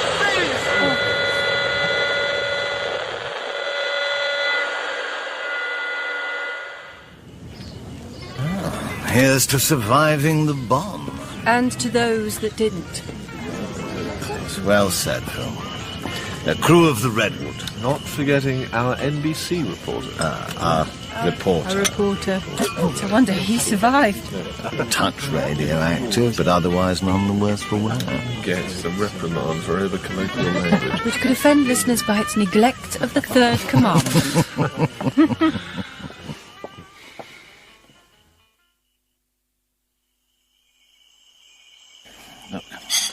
Suppose something came dangling down on a rope from out of space, emitting rays on a wavelength that caused us physical pain. What would we do? I suppose we'd snip the rope. Put it out of action. Precisely. Now, suppose some spaceship were to descend upon one of our cities, raining atom bombs. All right. Say, for the sake of argument, there is something down there. You still can't put today's affair down to anything stronger than blind retaliation. Can you imagine any kind of intelligence that wouldn't resent what we've done? I resent the word intelligence. The line between instinctive and intelligent action, particularly as regards self-defence... What about those fused cables? Precisely. There's nothing instinctive there. And the electrification of that American ship, just static, I suppose. The Cubanor. Do we know enough about the conditions? Oh, for heaven's sake, Bennell. Lulling is for babes and nitwits. Well, it's between that and accepting the Bocker line... Look, I'm no Bocker champion. The thing as presented by him sounds as ludicrous to me as it does to you. But he does tie in more factors than anyone else. So, without a doubt, would Jules Verne.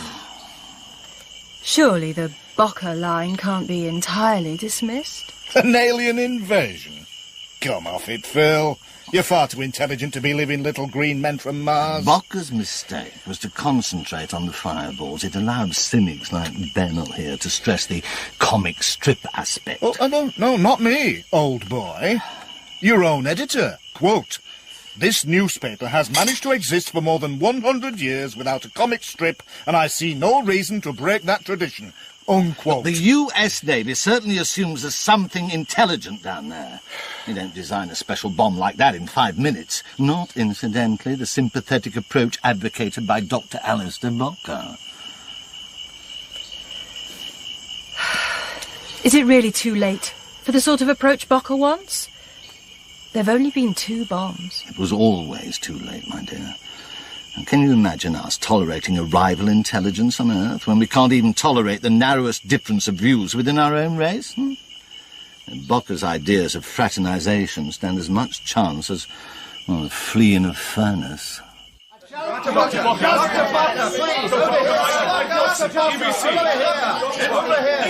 please, Please, gentlemen. Gentlemen over there. Mike Watson, EBC. Dr. Bocker, you have repeatedly urged that we should try to establish communication with the other life form, to come to some sort of compromise which would allow us to live peaceably in our separate spheres. Do you believe this option is still open? After what we've done to them? By now, their one thought will be to retaliate. We've only just begun to grasp a form their retaliation will take. Oh, come on, Doctor, please. Dr. Bocker, are you or have you ever been a member of the Communist Party? Is it true that some of your best friends are Bathies? Is that why they call you the Bathy Boffin?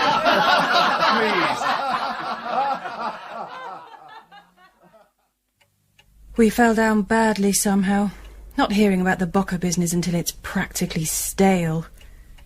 Do you think he'd talk to us? After that mauling he got from the likes of us. Malaby's right. He's his own worst enemy. All he had to do was to spell it out. Look, there really is something down there, but oh no, he has to throw us in at the deep end with his xenopathetic intelligences. He might have come up with something a bit more poetic. What's the plural of Kraken? What? Tennyson, dear. The Kraken. Sleeping monster of the deeps. And then to imply that these things are somehow engaged in some sort of deep-sea mining. Well, they must be doing something to stir up the ocean bed. Be interesting to know what the naval brass make of Bocker. They never even mentioned him. What? I was thinking of that night with Malaby. You surpassed yourself there, Phil. If I hadn't known you better, I'd never have guessed that was the first time you'd heard Bocker's name.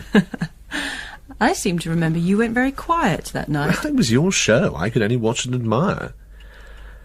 You know, Phil, if I wanted to be madly jealous, I wouldn't pick Malaby. Oh, I don't know. I see you more with a dashing young naval officer. Oh, I see. Captain Winters. To dinner.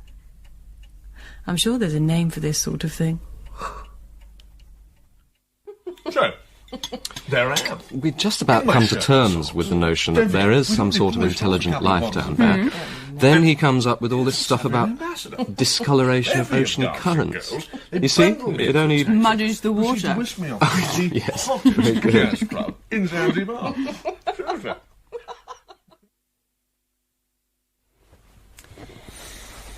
Would you call Mildred attractive? Yes, darling. I thought so. It looked mutual. It was meant to look, absorbed. Oh, it did. Darling, the position is awkward.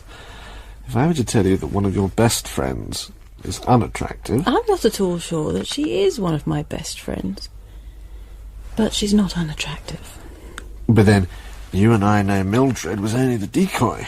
Your own appearance I would describe as rapt. The manner trustful, the eyes a little starry, the overall effect quite bewitching. The captain's a very attractive man. Well then, we've both had an evening with two attractive people, haven't we? Sweetie, I'm almost constantly treated to the spectacle of men wrestling with the pangs of temptation. And I feel great sympathy. I don't want them.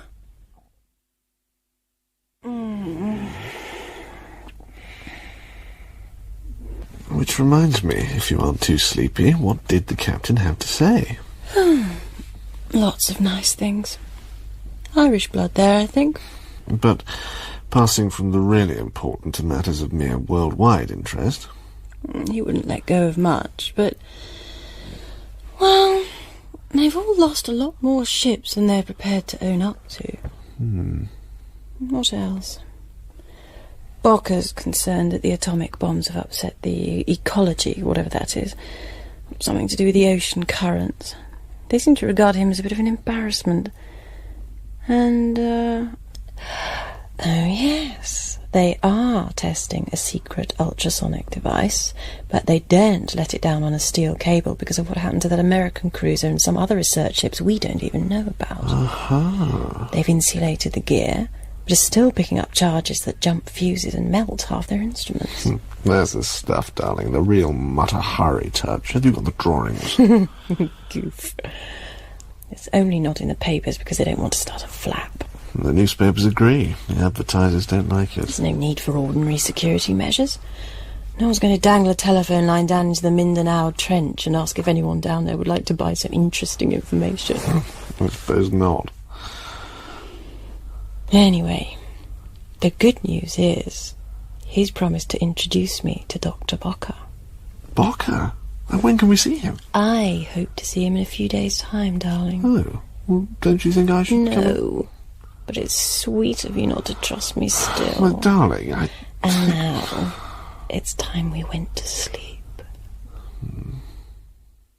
EBC?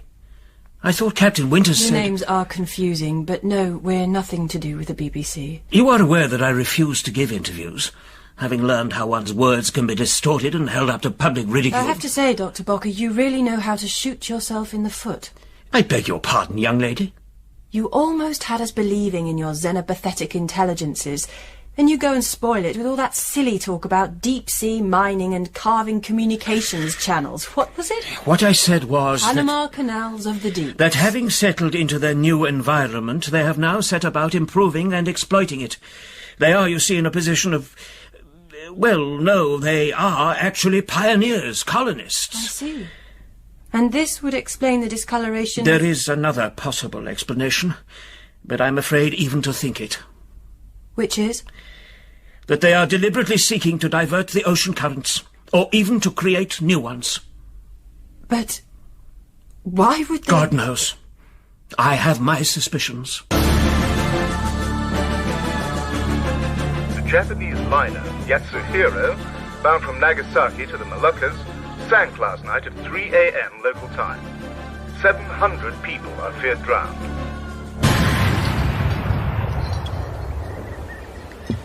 Thank God for Rose Cottage.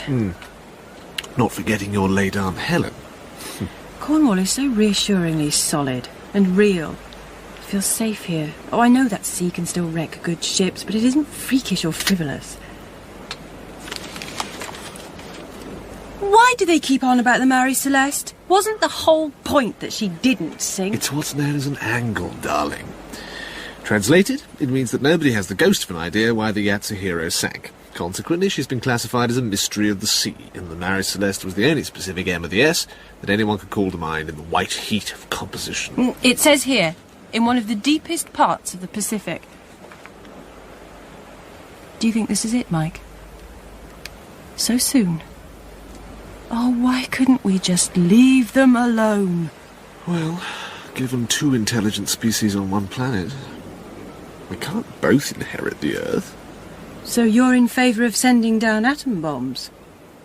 Darling, if I happen to mention that autumn follows summer, it does not follow that I'm in favour of getting a ladder and pulling the leaves off the trees. I don't see why you'd want to. I don't.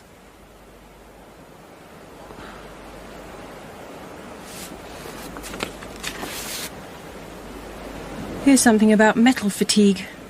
Some new alloy used in the building of the Yatsuhiro here. Crystalline structure of the... the blinding light of science, yes. Observe the nicer points. Not any old metal fatigue, which might alarm the seafaring public in general, no.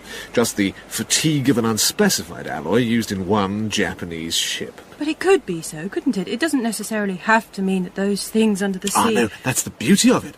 It has to be something that could be, if only just. And no one can prove it isn't, since the ship in question is now under 5 miles of water. Mike, this isn't a game. 700 people have been drowned. Yesterday you poured a kettle of boiling water. What? So we're no better than ants? All I'm saying is... Phil? Phil. My protective colouring isn't meant to deceive you, my sweet. It's intended to fool me. I'm sorry, Mike. It suddenly got to me. A big liner full of ordinary people wiped out without warning in the middle of the night. Until now, it's just been a great story. But it's suddenly all become horribly real. I'm scared, Mike.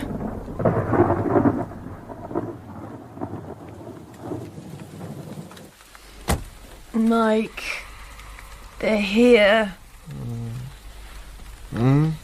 What's the... Oh, it's 2 in the morning. Why can't Harold work out the journey time? They must have stopped for dinner on the way. I expect they'll be ready for breakfast by now. This can't be it, Harold. There are no... I told you, dear, in Cornwall, rose means heath. Then I don't see why they don't call it Heath Cottage. Morning, Harold. Judy. No, it is the right place. I was just telling Harold it couldn't be because you... I'm sorry, we really shall have to grow some. I've explained, but she won't have it. Listen, old chap, have you got any bacon and eggs? So then we had to stop because we had a flat tire. Spot a bother on the way down. Car developed this odd sort of ticking noise. Sounds like our old friend Metal Fatigue. Our people don't think it's very funny, Mike. Metal fatigue. We were talking about the car, dear. Oh, my dears. You mean to say people down here really believe all that stuff about metal fatigue and Martians? That's what they want you to believe. Martians? What, sea monsters, whatever. The rubbish that Bocker man put about. I happen to know he was in the party at university, and he's been working for them ever since. The whole thing was thought up in Moscow. Yes, it's been a pretty long Bacon and eggs. And of course, the government doesn't dare admit it's the Russians because of all the red influence, and it's only a Japanese ship, so it's all right for now. The Russians sank the Yatsuhiro. Well, isn't that obvious? With what? The new midget submarines, of course. They won't get away with it much longer. People are starting to demand a strong line. No more appeasement. People? People in Kensington. And some other places. Your food's getting cold, dear. It's shocking how out of touch one gets in a little place like this. Anyway, Harold, I just thought you public relations bods would be having a field day, conclusively proving that none of your clients' products could ever possibly suffer. Yeah, well, have you seen the shipping shares, have you? You people haven't helped either, you know. I mean, you start to scare... You don't have to worry on that score, Harold.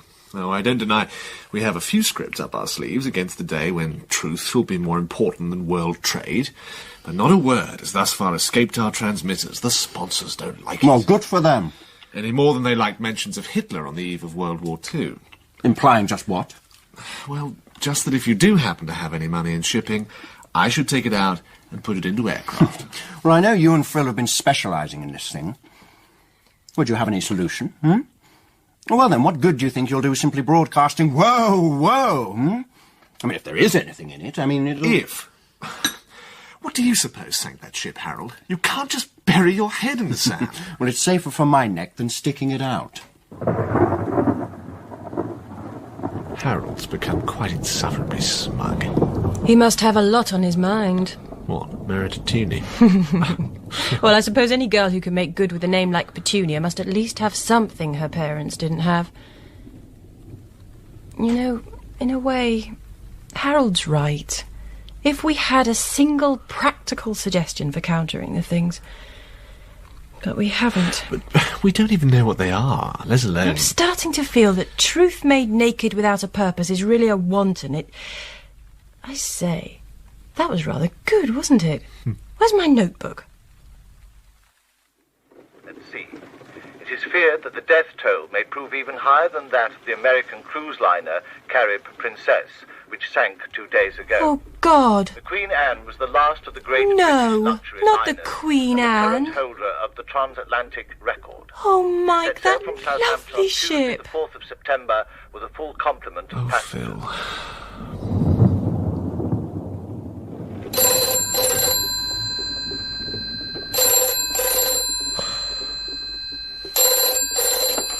Rose Cottage.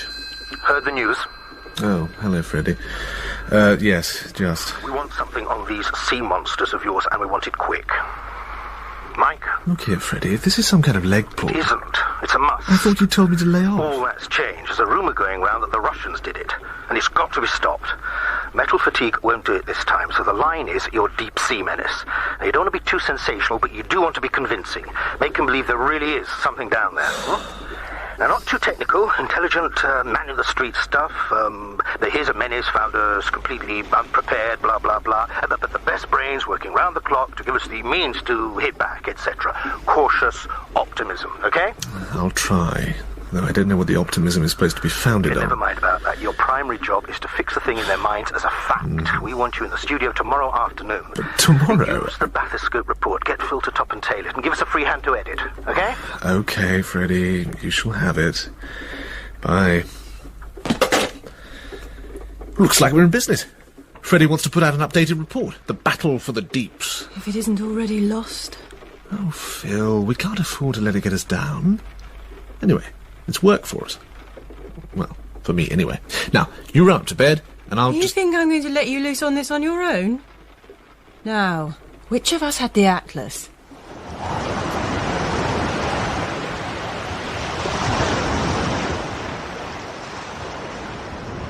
Here, in the depths of the ocean, it is dark.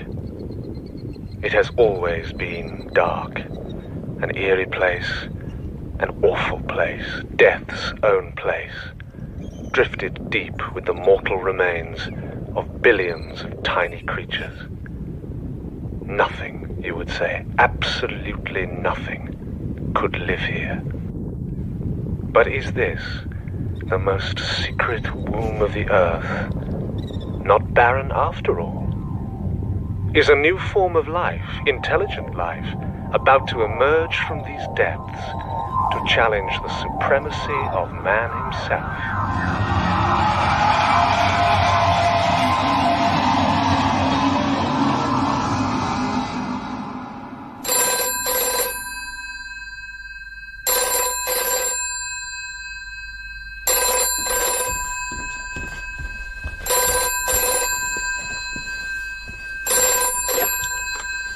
Hello, darling. I might have been the butcher, or the income tax. They'd have given up. Sorry I was so long answering. I was busy outside. Did you hear the broadcast? You were wonderful, darling. Freddie was over the moon with your new intro. See, I told you. I'm still not sure about all that florid romanticism, secret wombs and what have you. You're not pregnant, are you? Phil? I'm bricklaying. Sorry, this line's not good. It sounded like bricklaying. It was, darling. Oh. Bricklaying. It's fascinating when you get into it. There are all kinds of bonds and things. What is it, tool shed or something? No, just a wall. It's very soothing. Well, I hope it's cured the stress. Oh, it has. I love the way when you put the brick down, the mortar squidges out at the sides and... Darling, the minutes are ticking away. I rang to say you're wanted here. Oh, that's sweet of you, darling. But leaving a job half done... I don't mean by me, well, not only me, EBC. They're being very cagey but insistent. Freddie suggested lunch at the pub on Friday. Can you manage it? Yes. I think I'll be able to finish. Finish? Oh, the wall. Phil, there is the other reason too. It being? The running sand, the unturned coverlet, the dull, unflavoured drops from life's clepsydra. Mike, you've been rehearsing. What else had I to do? Couldn't you have taken Mildred out to dinner? I tried that. And she does begin to grow on one the more one sees of her. Mike, I happen to know that Mildred's been in Scotland for the last... Did you say Mildred? Oh, Come off it, darling. See you Friday. Bye. We've got atom bombs, haven't we? Bomb them to hell, I say, and blow Atlanta. What, poison the ocean? Well, damn it, the sea's big enough, it'll get over it. Well, if it's that big, how are you going to find them? They keep on going on about the deeps, right? They know where they are, don't they? So why don't they get cracking and sock the deeps good now? I'll tell you why, chum, because the whole thing's a load of bloody eyewash, that's why. Things in the frickin' deep, for Christ's sake. Horse Marines stand there and bloody Martians. Look, tell me this. We lose ships, the Yanks lose ships, the Japs lose ships, but do the Russians lose ships? Oh, I know they say they've lost all that. I'm not sure the message is getting through. Cheers. If they only knew the half of it. How's Phil? Oh, fine. Everything all right with you two? Fine. Oh, you know women. They take it all to heart. She only had to hear about the Queen Anne and she was there, on deck, seeing it all happen, feeling what they must have felt. The male imagination is mercifully more prosaic. Well, if you're sure she's up to it... Up to what? Phil, what happened to your hands? My wife has been in the country. The start of the bricklaying season, you know. Ah, well, nothing wrong with the old team spirit, good. Because I've got a job for you two. G&T, Phil. You're not going anywhere until you tell us what's going on. No. I wish I knew. We're losing so many ships, it's hardly worth reporting. But if they're going to start coming up out of the sea and... Out of the sea? Is this something to do with Sapphira and April Island? Spot on. Who? Islands, dear. Sapphira's a Brazilian island in the Atlantic. April Island's somewhere in Indonesia. The so-called Marie Celeste Islands. Only merited a couple of column inches, but then some of us, you see, don't spend all our time bricklaying. Well, the foreign press printed fuller accounts, which were considered too graphic for British readers. Coastal villages deserted overnight. No signs of disorder or hasty departure. On April Island, the beach was supposedly scoured with furrows leading from the sea. What your reports neglected to mention was that the whole damn beach was coated with slime. The Bathies? They're attacking coastal regions. The very man. Dr. Butler. Hello, my dear. And you must be Mike. Phyllis has told me a lot about you. Freddie, what the do you see? I wanted to wait until we were all together. You see, one of our sponsors feels that a report, photographs, film footage, some definite evidence of Dr. Butler's xenopathetic intelligences is long overdue. A man of perception. For the past few years, we haven't... And, well, the upshot is he proposes to subsidise an expedition to be led by Butler. The whole thing will be tied up with exclusive rights and so on. The Americans are sending a TV crew. By the way, this is highly confidential. We don't want the BBC to get in on it. Expedition? Where to? Well, the decision as to location is in Bocker's hands. Ooh, watch out, Doctor. You're becoming respectable in your old age. His stock has recovered quite a bit. In the words of our sponsor, if you leave out all the outer space nonsense, Bocker scores higher than anyone else. He always was my favouriteographer. I think this calls for doubles all round. Right. No, Doctor, this one's on the sponsor. Oh, well, I'll give you a hand. Yes. Look, if you'd rather not take this up. Nonsense, of course we're going. Do you think subsidise means we can get suitable clothes and things on expenses? Down the market, you can hear ladies cry out. Even a diet of lotuses can pall. I hope Bocker knows what he's doing. Did he happen to mention how he hit on Escondida?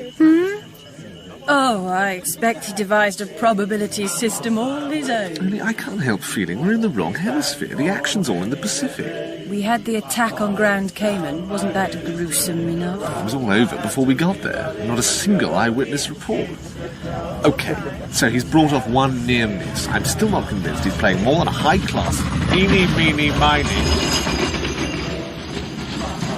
Locals don't look too worried. There's an unmistakable air of manana hanging over the place. Well, they rigged up the lights for Ted and Muriel. Once they knew the Yanks were paying. Leslie, the crack boom song! Yeah. We have a request.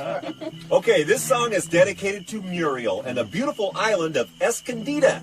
And I call it the Baffled Boffin. No offense to Dr. Bacher here. All right. And don't forget, crack boom! Good.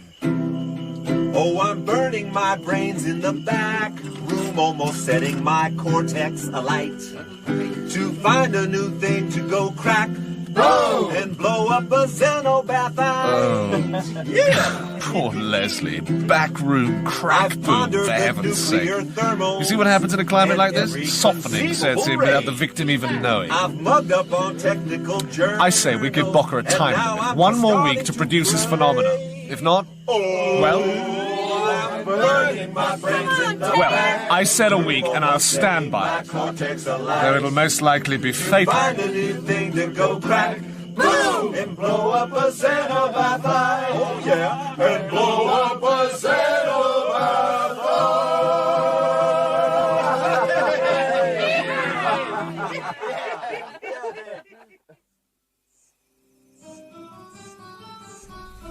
Darling. Stop worrying that moon and come to bed. No soul. That's the trouble. I often wonder why I married you. Darling, it's late. It's nearly 1 o'clock. On Escondida, life laughs at clocksmiths. Wasted, darling. You mislaid your notebook, remember? Pig, I hate you. Sweet, sweet Diana, take me from this man. Oh.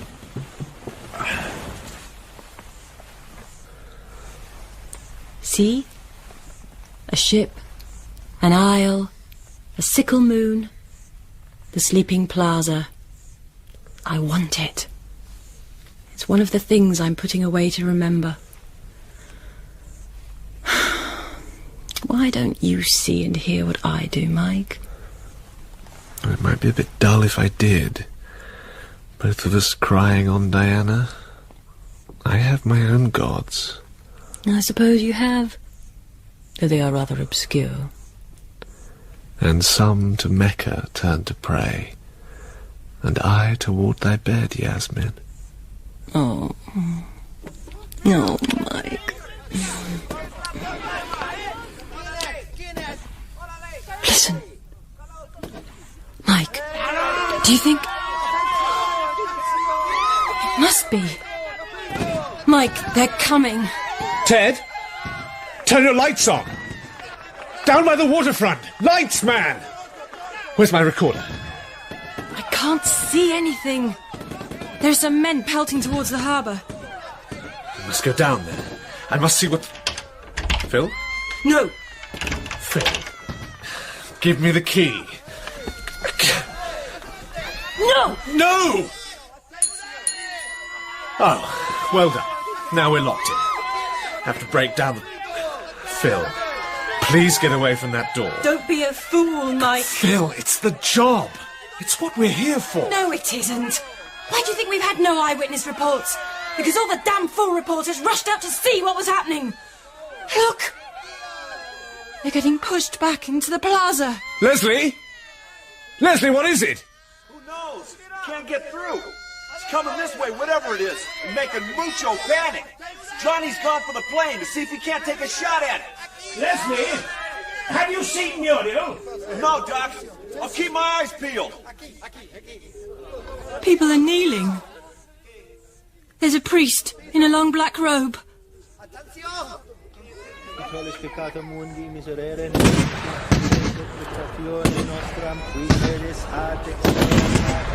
What are they firing at? I still can't... Oh, my... They're like giant tanks! Test. Recording. They look like huge grey slugs, like elongated eggs, halved lengthways and set flat face down, about 30 foot long, drab leaden colour. Bullets seem to bounce harmlessly off them. 3, 4 sea tanks now, moving into the plaza. The crowd forced back towards the church. Look, that one's bulging! They're all doing it. A dome-like excrescence, a semi-opaque, viscous substance, growing faster now, inflating like a balloon attached at the neck. It's going to pop. No, it is. Must be 5 feet in diameter. Looks like a huge, repulsive bladder. It must pop soon. It's just attached itself, wobbling through the air like an overblown bubble. Oh! It seemed to split open, like it's burst into bloom. Thousands of long white whiplashes, raying out in all directions. Oh my God! The tentacles are sticking to, catching hold and coiling round and dragging them. People are being dragged helplessly across the square.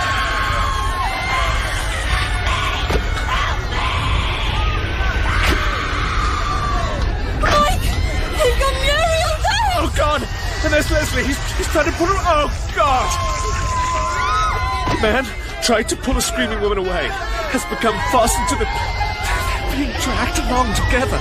People struggling like flies on flypaper. There's a relentless deliberation. It's as if it's all happening in hideous slow motion. The tentacles drawing them in. The sea tanks releasing more and more of these disgusting bubbles. And it looks like another one's about to...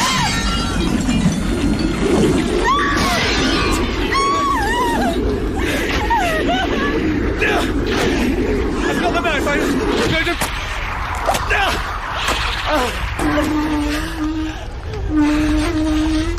It's all right, darling. I'm here.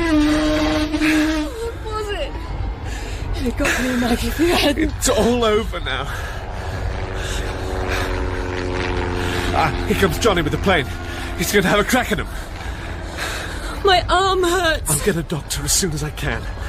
Mike, there's something sticky. Is it blood? No, darling, I don't know what it is. It's all over everything. You're shaking. I'm sorry. I can't help. Oh, Phil. Darling Phil, to see Muriel and Leslie and... It could have been... Oh. There. Oh, don't cry, Nicky. It's all over now.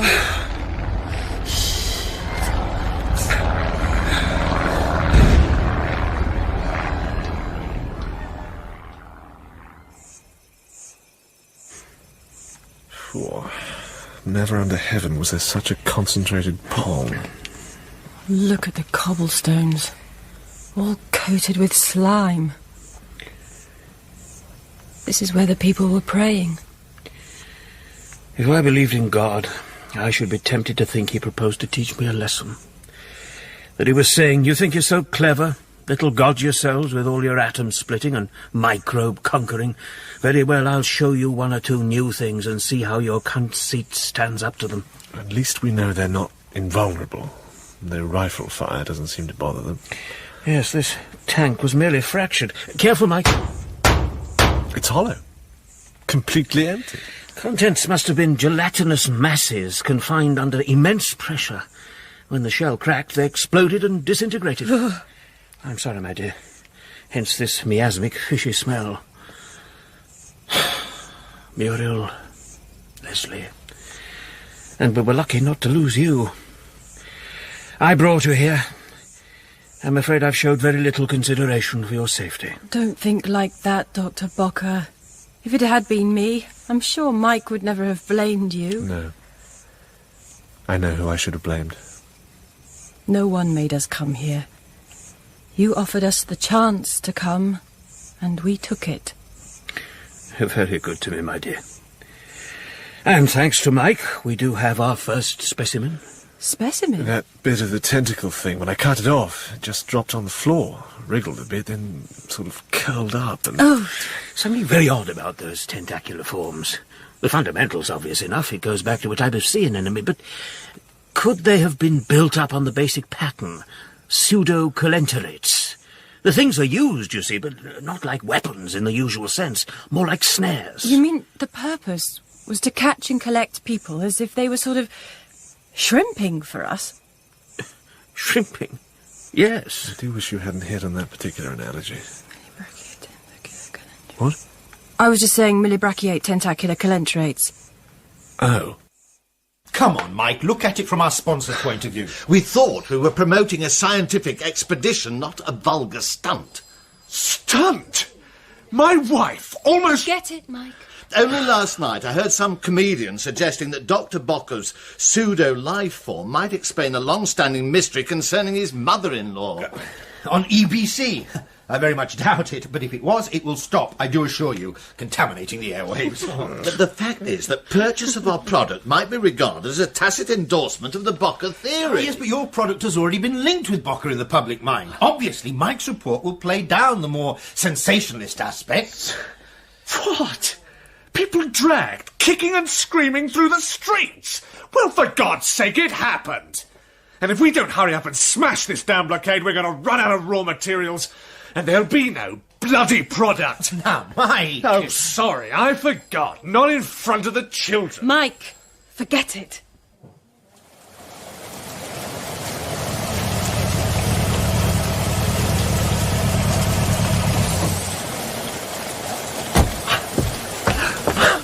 I've heard of English summers, but... Good God, what's that? What does it look like? Well, obviously, but we've got a perfectly good one indoors. If I'm expected to come and sit out in a draft just so that your compost-minded friend... That is an arbour. Oh. After all, when one is bricklaying, one has to build something. No, yes. It's a very nice arbour, as arbours go. I just wasn't expecting an arbour. I thought it was... It was not a kind conclusion to jump to. Darling? What are you doing out here? You'll catch your death. I was wrong, Mike. I don't feel safe, even here. I can almost see them scuttling down there on the rocks. It's the fog. When you see it in the light of day, it'll be hard to believe a place like Escondida even exists. Who knows? Maybe Bocker's some impish sprite with the power of hallucination. He keeps hinting that the real threat is down there, under the sea, where we can't even... Darling, come to bed.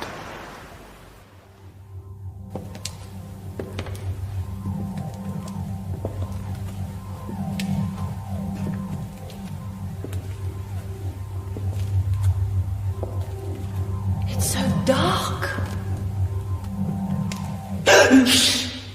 Keep your voice down. I didn't know there were caves down here.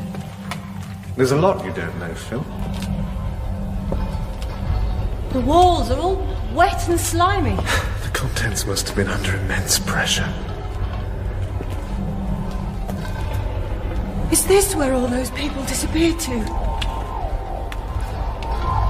Mike? Where are you taking me? You'll find out soon enough. What's that music? What is it, Mike? This instrument we call the xenobar. What's that growing out of its head? Looks like a big bubble, like some sort of repulsive... Mike, it's going to burst! All right, darling. I'm here.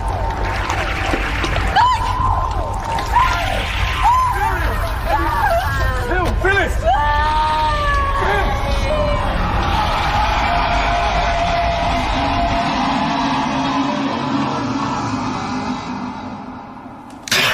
Phil!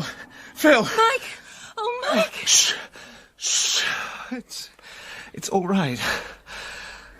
It's just a bad dream. It's all right. I'm here. The news agency Reuters has reported widespread attacks on Spanish coastal towns and up the coast of Portugal. The number of casualties is as yet unknown. They're going to let millions of people There are die. unconfirmed reports. What's a few of raids million? as far Women north will as go on Brittany and making the good Nordic the coast. loss. Darling, what's wrong? Oh, nothing, except I'm sick of all the shams and the humbug.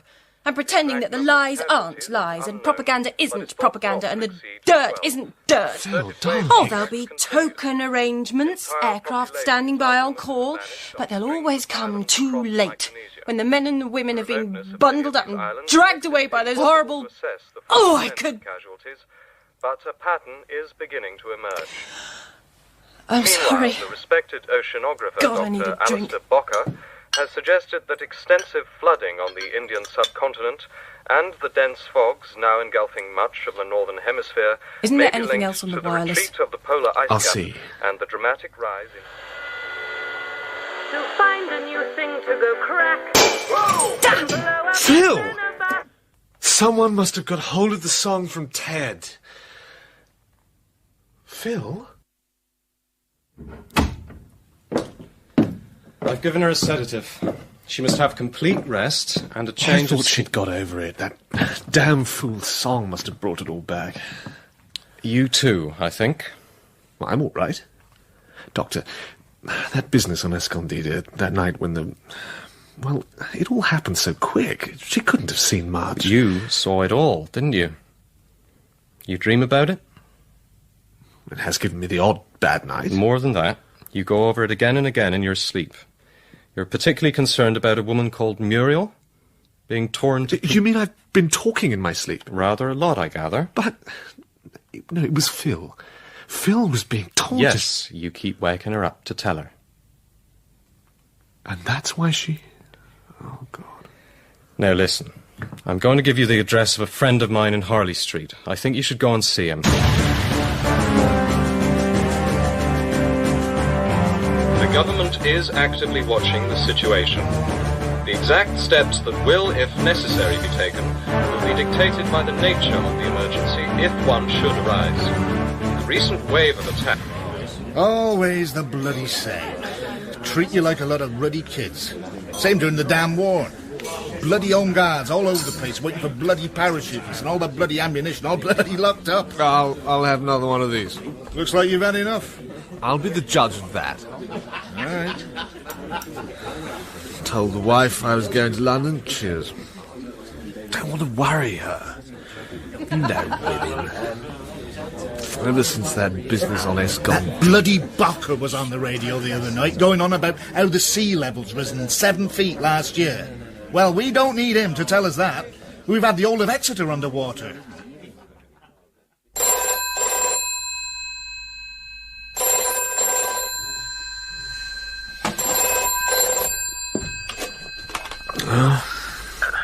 Naviscon 333, Rose Cottage. Hello? Mike? Freddie. Good. Grab your hat and recorder. There's a car on its way for you now. Car? Not Phil. You all right? You sound a bit worse for wear. Oh, it's late. It must be... Good God, it's 5 a.m. I've been trying to reach you all night. Look, Freddie, the truth is I've been so strictly incommunicado, I seem to have lost my wife. Lost your what? Wife, Phyllis. I was up in town when I got back. Oh, I thought you said life. No, Phil's all right. She went off with Bocker. That's no way to break the news. What do you mean went off with Bocker? Well, last I heard, they were laying bathy traps in Donegal. Car will take you to London Airport. Airport? Ireland, my dear. Wait a minute, Freddie. Freddie?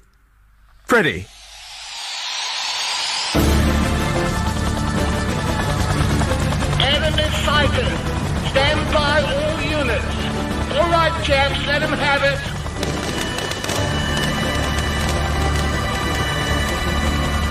In the background, you can hear the ultrasonic drone. This first test of what we hope will prove a decisive weapon in the War of the Deeps. Through the fog, I can just make out the grey, slug-like shapes of the sea tanks. And even as I speak, they're cracking open. They're splitting and exploding.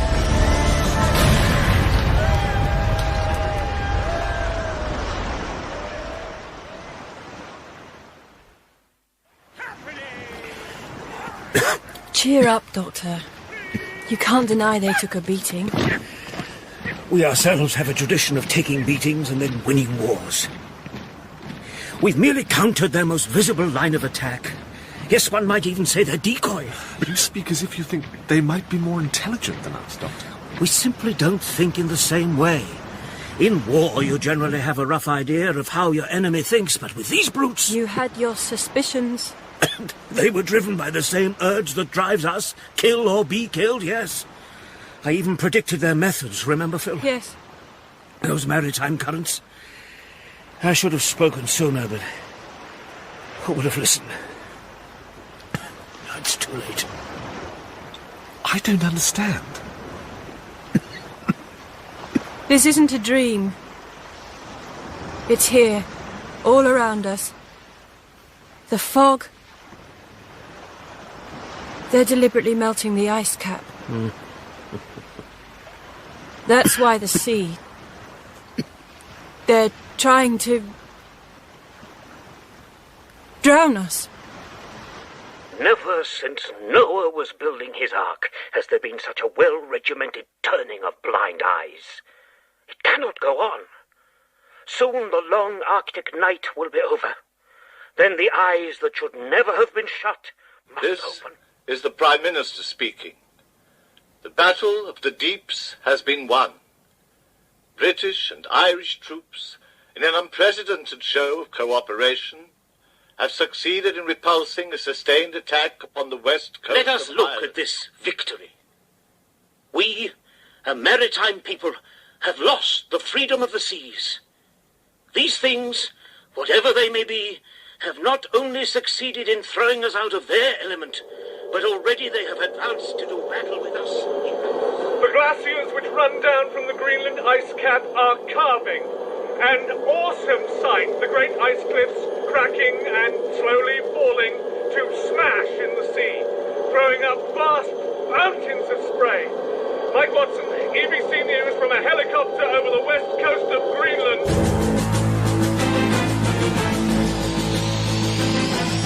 A weapon against which we have no defense. The melting of the Arctic ice cap. The effects of warm currents diverted onto pack ice will increase rapidly, very likely by a geometrical Most progression. experts now agree that the melting of the ice caps is the work of xenobathenic intelligences, though some still argue that it could be caused by man-made pollution. The British people are entitled to ask, what is the bomb for, if not to bomb the Baltic? Along the Atlantic and Pacific coast are now effectively fog-bound. There are flood alerts in Texas, Florida, and across the Midwest. Terror from the deeps has sunk our ships, snatched men and women from our very shores, and now threatens to drown us. The Netherlands and much of Eastern Europe... Troops and volunteers are working round the clock to shore up London's flood defences. Government insists that all necessary steps are being taken and that there are, as yet, no plans to evacuate the city. The Prime Minister emphatically denied reports that the government has already made its own travel arrangements.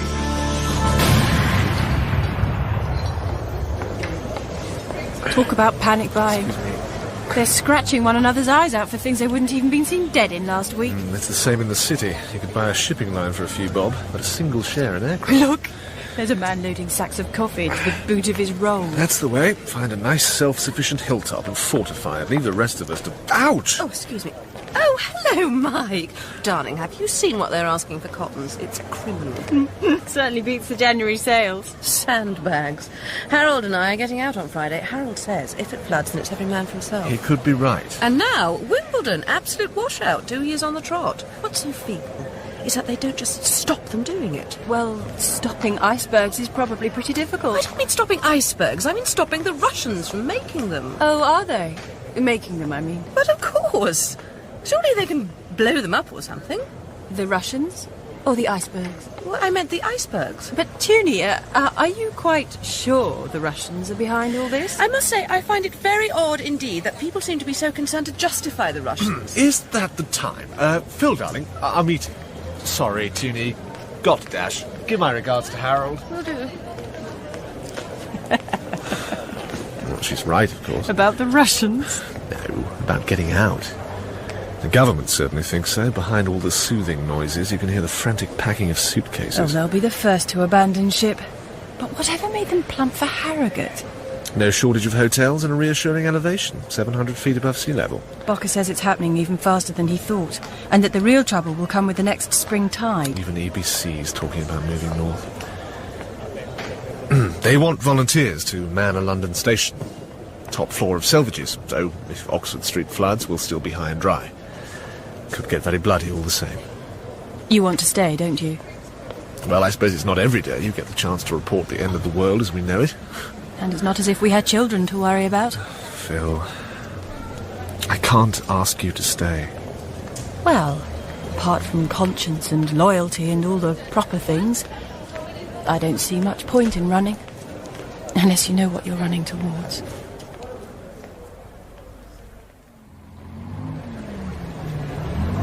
Attention, everybody. Please disperse in an orderly fashion. This is an order. Everybody get off the streets. There is nothing to see. Clear the streets. Mike Watson, EBC, here on the Waterloo Bridge. From here, I can see the water crawling just below the embankment wall. London's hurriedly improvised flood defences are about to be tested to the limit. Behind me, you can hear Big Ben striking the hour. 300,000 sandbags have been used to extend and shore up the walls. The government assures us there's no risk of it topping the new parapet. It's the pressure that's the source of anxiety. A vast crowd gathered on the embankment, ignoring appeals by the police and military to keep moving. The mood is strangely calm. People don't appear anxious, merely curious. The spring tide, due at any moment. Still rising. The water now lapping at the sandbags. The crowd has fallen silent. They're moving back now. Soldiers and civil defence rushing bags to reinforce where spurting jets of water, shoring them up with timber. But some of the sandbags are shifting. Over there. The wall is breached. A gap has opened up, through which the water is pouring as if over a weir. The pavement's already awash. The water now... Oh! The wall is crumbling, caving in before my eyes. The water pouring in a great muddy cascade. The flood sweeping all before it, trees and rubbish, and God only knows how many people down there.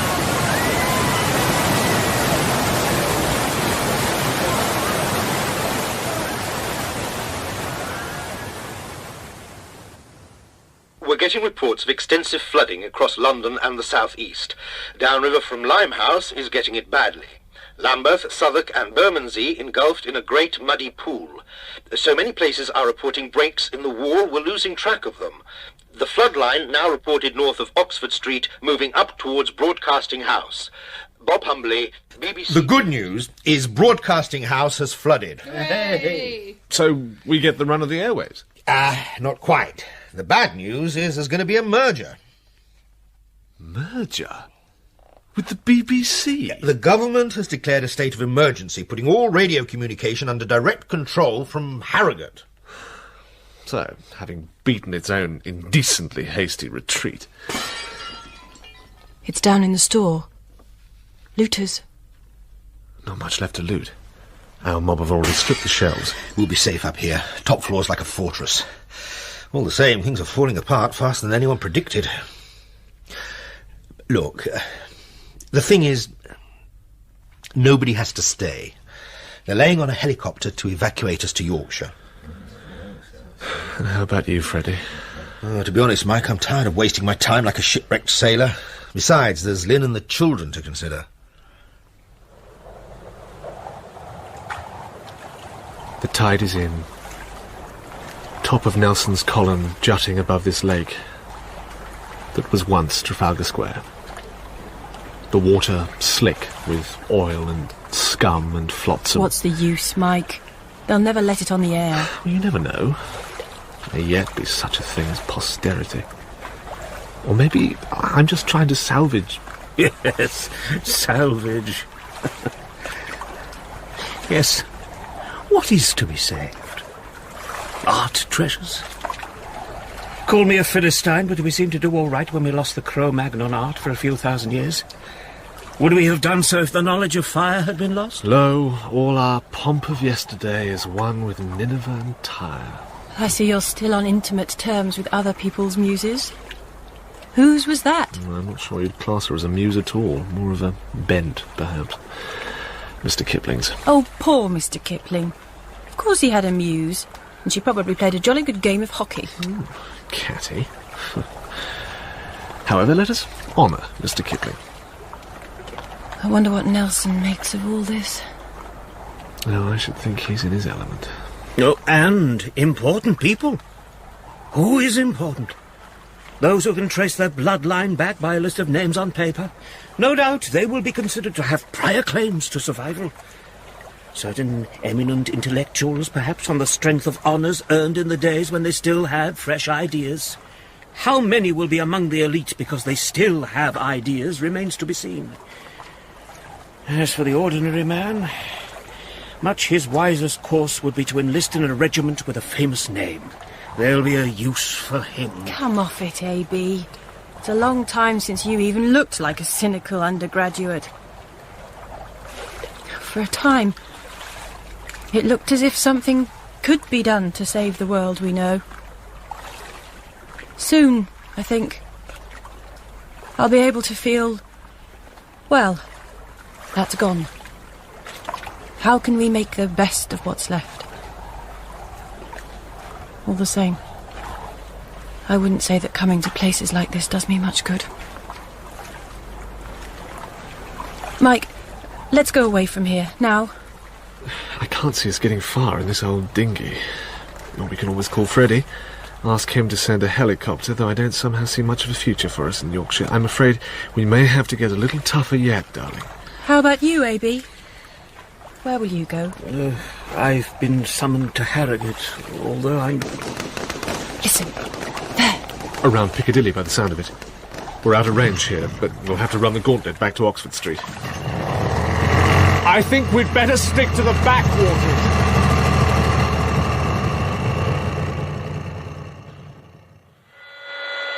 The towers of Manhattan, like frozen sentinels in the Sentinels? as the glittering water laps Tombstones, around more their like.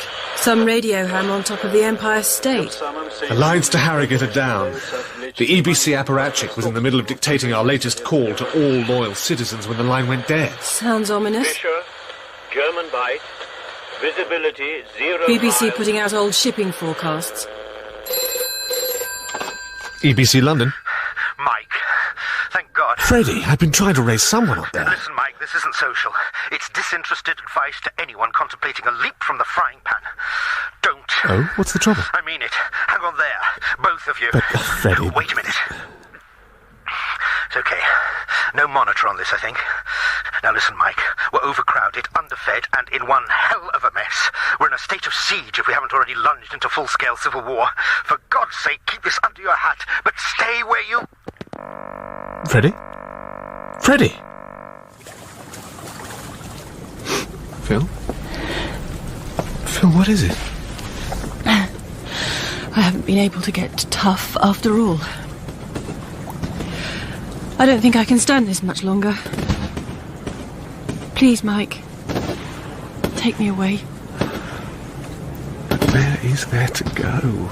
Even if we could... The cottage! It wouldn't be so bad there. There'd be things growing, not everything dying like this. Oh, look at it, Mike. We never did anything to deserve all this. Most of us weren't very good, but not to have a chance. If it was something we could fight, but just to be drowned and starved and forced into destroying each other in order to live. And by things we've never even seen. Things that lurk in the one place we can't...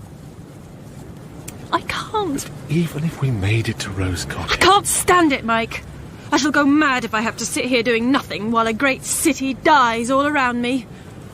I'd rather die. All right, darling. We'll go.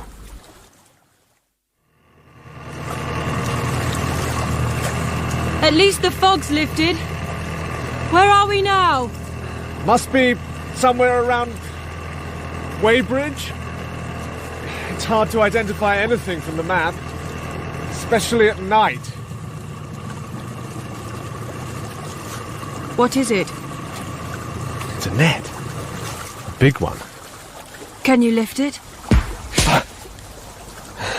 It's a flare. You can see the whole floodplain. Get back where you come from, chum. We only want to get through. To get home. We don't want to stay or ask that's for... what they all say. Where's home? Cornwall. You've got a hope. And I've got my orders. It's get back or get hurt. So get moving. But we've got enough food to... Shh! Don't advertise the fact. Okay, we'll get back. Yeah, well, you got sense. Then not try again. I don't like shooting people that act reasonable like. But there's others not so particular. Just keep going, chum, all right? Sorry, darling. Seems a pity to go back now. More of a pity to get shot. Can't be helped, Mike. We'll try again somewhere. Third time lucky, perhaps. This time, lucky, he shot to miss. Vigilantes. My guess is there's a hostile ring around London.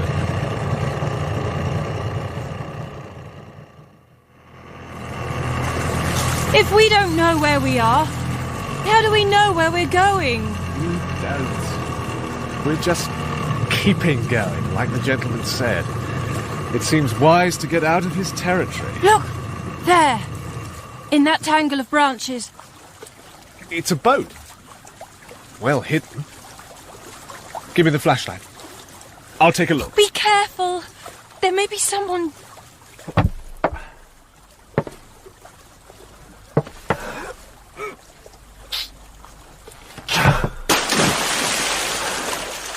What was that? You don't want to know. Looks like a body. Woman. Shot twice. Here, give me your hand. There we go. A sea-going motorboat. Well, kind of high in the bows, so I should think it's meant for sea. It's small, though. Don't be irritating. You know perfectly well what I mean. Could it get us to Cornwall? With our knowledge of the things, it's more a question of could we get it to Cornwall. We'd have to sail back through London and out into the Channel. A long shot, Watson. A very long shot. But what's the good of having had so much luck already if we don't go on using it? Look at them, Mike! They're like white rocks! Blinding white crags in a sea! Oh, I'd be the first to concede the aesthetics of icebergs if they didn't happen to be slap in the middle of the English Channel. Whoa! Steady!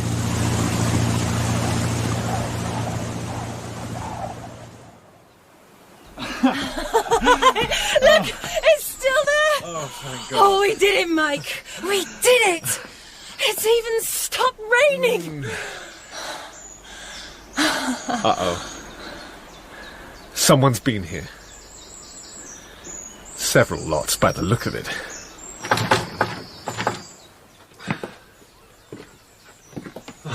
I expected the windows to be broken, but...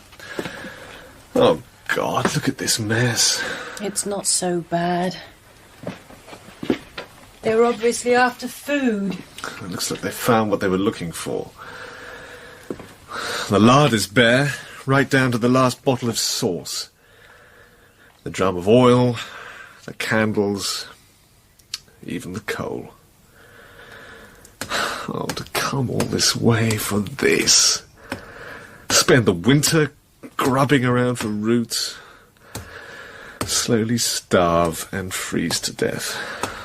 If the marauders don't get us. Phil? My God, what have you done? What are you... Look, Phil, I'm sorry if I was rude about your arbour. It's all right, thank goodness. What's all right? The food. I didn't want to tell you until I knew it was still here. There's an entire storeroom. Not got much intuition, have you, Mike? Did you really think I did all that bricklaying just for fun? You mean to say the arbour? But that was ages ago, before the flooding even began. But not before they began sinking all those ships. It seemed to me that it would be a good thing to lay in stores before things got too scarce. And you've bricked it up yourself? Well, obviously, I didn't want the locals to know. There's a whole van load in here. I hope you're not going to be stuffy about this. Stuffy? Well, there are people who think it's more ethical to pay black market prices than to take sensible precautions. Well, yes, I can see several angles to the thing, but it would be churlishly ungrateful to mention them now. Oh, darling. Oh, I'm coming to life again, Mike. Me too. Though it isn't going to be a picnic. I don't care. I don't mind working hard when there's hope. It was having no more hope that was too much. I mean, let's face it, the human race has come through a lot worse than this. Nothing is really new, is it? Once upon...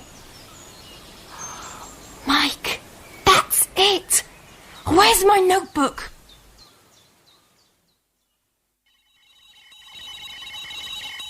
Monitoring of foreign broadcasts suggests that the Chinese may be using ultrasonic weapons in the battle for the Mindanao Trench.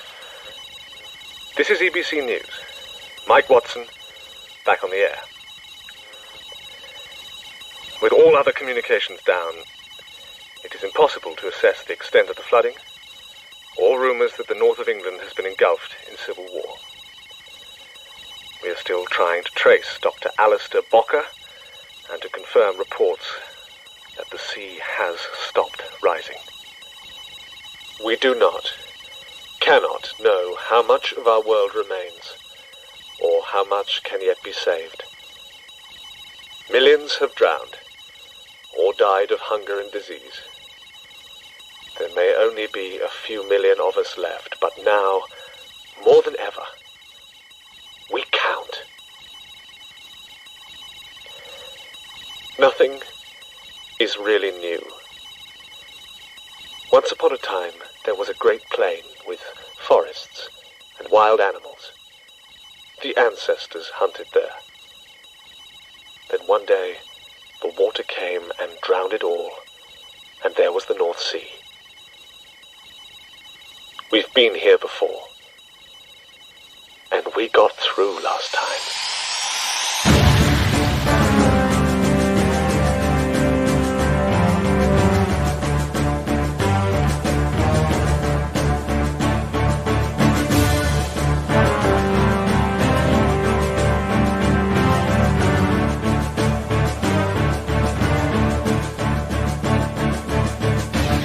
The Kraken Wakes by John Wyndham was dramatised for radio by John Constable.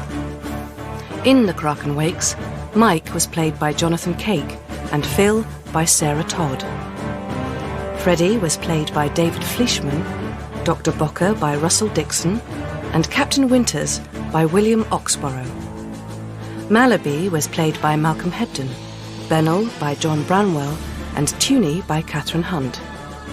Harold was played by James Nickerson, and Leslie by Tom Clark Hill.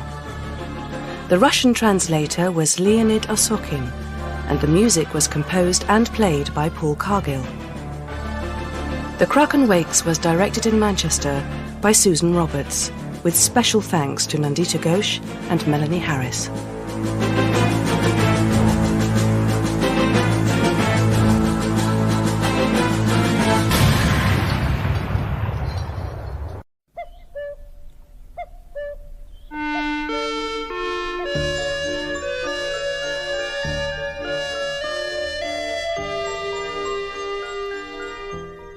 The Midwich Cuckoos by John Wyndham.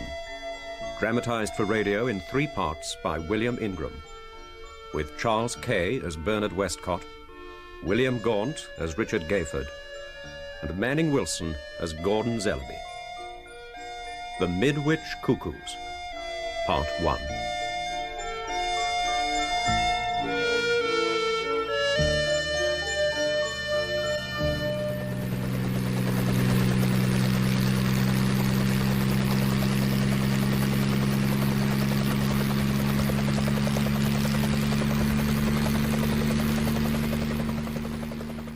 To base. Reco 1 to base. Come in, please, base. Loud and clear, Reco 1. Your present position. Over. Following the main Midwich road. I see the military have got their roadblocks up. Done a good job. 3-mile tailback. You can hear the horn honking from here. Roger, Reco. Trouble ahead. Coming up to it now. Quite a bit of it. One fire engine keeled over, near side wheel in the ditch. Black saloon car, ditto. Man off his bike, a couple of 100 yards further on. I'm coming up to a school bus now. Right, a right shambles. Any movement? Negative, base. Leaving the road route now, heading across the fields to Midwich village itself. Understood. Midwich coming up fast now. Kyle Manor, the Grange. Just passing over the village square. And same story, base. Everything as normal down there except no movement. I'd have keeled over like the people back there on the road, or... I don't know, living statues is about as near as you could get to it. Odd. Very odd. A report, please. Over. I've just spotted something. Near the old Abbey ruins, coming up fast now. Definitely out of the ordinary. Pale, oval. Now, it's hard to tell from this height. Be like an inverted spoon. Definitely out of the ordinary. Hold on. I'll just shoot some film for you boffins to scratch your heads over when I get back. Now, there's only its shadow to go by. It's pretty hopeless. Look, base, I'm going down a bit. Get a closer look. Right, over. Here we go, then. What the hell?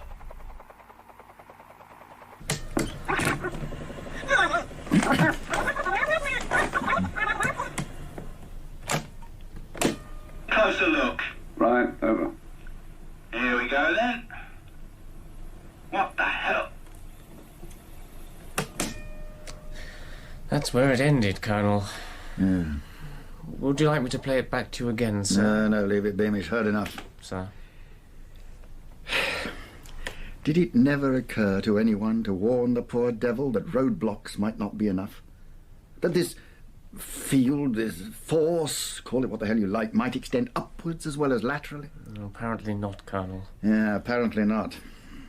Get my car around the front. Sir. Revolution in Midwich, Constable? Just manoeuvres, sir. But afraid the road's impassable. But not both roads, surely? Sorry, ma'am. Oh, we do live there, if it makes any difference. None at all, sir. Your best bet would be to get back to the Eagle till we gets it clear. Your best all round, on account of getting through. I'll walk across the fields, darling. You follow on when the road's clear. No, ma'am. Not possible, neither. Why on earth not? Seeing as how you live there and... It's all right, Constable. These people are friends of mine. I'll deal with it. Oh, yes, sir. Lieutenant, I'm sure. Hello, sir. Mrs. Cathy. Sorry about that. I'm sorry we couldn't make it to the manor, Alan. I thought you'd still be tucked up in your cot nursing a gigantic-sized hangover. It was last night you and Ferrelyn were announcing the engagement, wasn't it? Finally got it out into the open. Gordon and Angela were delighted. Should think so, too. Even if Gordon still kept getting my name wrong and insisting it was common knowledge already. Heard it from their own lips months ago. Oh, dear Dottie Gordon. But a last duty call, huh? As you say, sir. It's very mysterious, all this. Indeed, sir. Not just manoeuvres, though. You can't get through because nobody can. The fact is, we're totally out of touch with Midwich. First came to light when the telephone exchange refused to answer. The post office people sent a van off to investigate. It never made it. Neither did a police car. Or a fire engine shortly afterwards. We sent a couple of our own men up to the wreck. They got within a couple of feet, then just dropped. Like flies. Anyway, we've got some inkling of what's happened. Managed to get this harness contraption around one of the fellas, drag him clear. And? Like driving into some kind of wall, was what he said. One minute everything normal, and the next as though you'd been poleaxed. From what we've been able to make out, it's affected a 2-mile radius, with Midwich bang in its centre. Some kind of gas, do you think? For God's sake, Richard, what about... Yes. Oh, I'm sorry, Alan. They'll be all right. I'm sure they will. Thanks. Lieutenant Hughes? Sir? If I were you, I'd leave the car, check in at the Eagle. One hell of a crush, but I dare say they'll be able to squeeze you in somewhere. Yes, I dare say.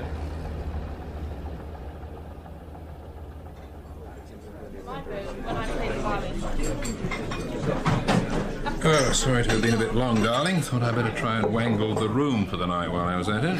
Any luck? Not easy. Crossed a sweaty palm and settled for a very expensive linen cupboard right at the top. Oh, idiot. Cheers.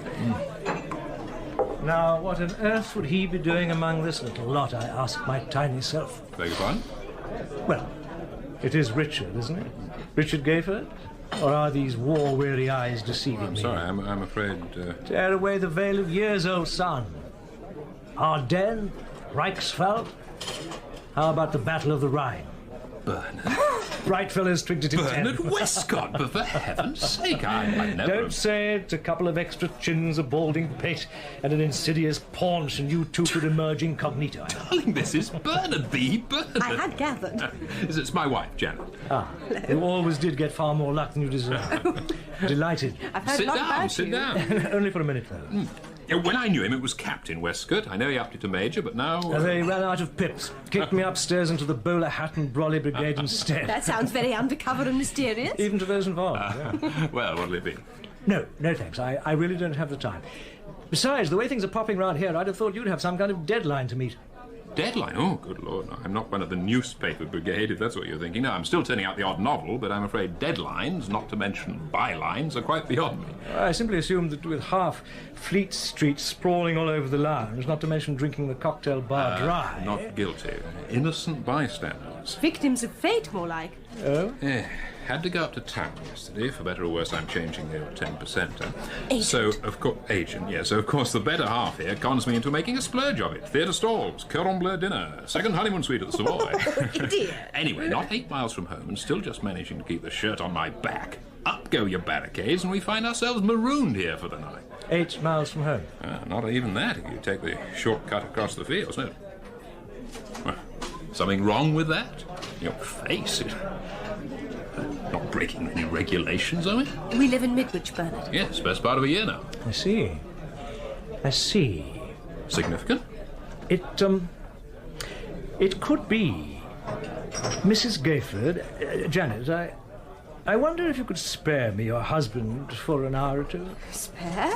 You see, it's this Midwich business that's brought me here. I think Richard could help us.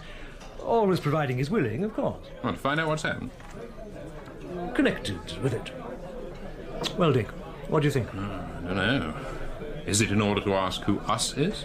I could explain it on the way over. Not sure. Darling? Well, I'm thinking of poor Alan's face when he spoke to us in the car just now. Ferrelyn, Gordon, Angela, they're our friends, darling. We may not be there, but it doesn't mean we're not involved, a part of it. No. Go then, I really think you should. Of course I should. I'll bring the car round the front. Yeah, I'm back soon, love. Bye. Oh, Richard, there'll be a lot of top brass there. If they should ask who the hell you are... Yes? Keep mum and leave the rest to me.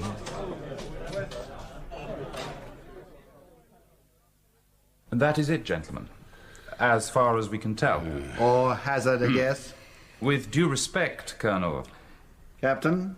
We've established that the thing is static, invisible, odorless, non-registering on radar, non-echoing on sound, immediate in effect on mammals, birds, reptiles, insects. But as to what it actually is, we haven't a clue yet. Not yet, Group Captain. Is what I said. Chief Constable, you do realise that whatever the eventual outcome, it's essential the whole incident is kept quiet. Kept quiet, man. Kept quiet? A 2-mile circle of the country completely blanketed by this thing, and you expect it to be kept quiet? That was the instruction. Security is of the opinion... Damn security. How the hell did they We've think done our we can... best to put it round as some surprise tactical exercise. Group Captain Harding. Special dispatch, sir.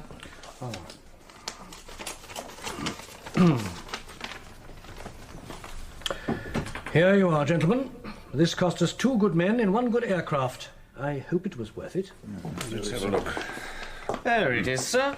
Just off centre. Yes, and much the way the poor devil described it. Pale, oval, a bit like an inverted spoon. Could be some unusual kind of building. Not a chance. I was round there myself less than a week ago. In which case, our top priority must be to see it doesn't get away. Quite. Obviously. Yes? Yes. I see. Yes, I'll tell them. Well, man? They're ringing the church bell in Midwich. Crisis over. Crisis over? As for your top priority, Colonel. What? You can forget it. It was either a mirage, or it's no longer with us.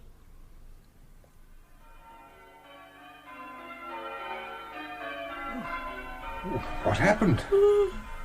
What the devil happened? Oh. Daddy? Daddy, where are you? I'm over here, dear. As near as I can make out, propping up the bookcase. Oh. Angela, you all right? As far as I can tell. But cold. So cold. Yes. Not to mention stiff. I don't believe these are my legs at all. If you hear a rattling noise, it's my teeth. Why are they ringing the church bell? It's not Sunday, is it? Not unless we've been out cold for the best part of a week. Here's a rug each. Oh, thank you. I'll see if I can get a fire going. It's dead as a dodo. Fire. Fire. You know, it's odd that I should have to live this long before appreciating the underlying soundness of fire worship. How are you feeling, old girl? I'll survive. What happened? What on earth could have happened, Gordon? Well, heaven only knows. I remember seeing Alan off, and you would insist on popping that other bottle of champagne. Don't be idiotic, Daddy. Keep your fingers crossed. I think the sticks have caught. Marilyn, Angela. In here, Alan. Oh, thank God. Darling, are you all right? Apart from doing a very good impersonation of Eskimo Nell, I've never felt better. You'll have to excuse us not getting up. Our joints seem to have cemented.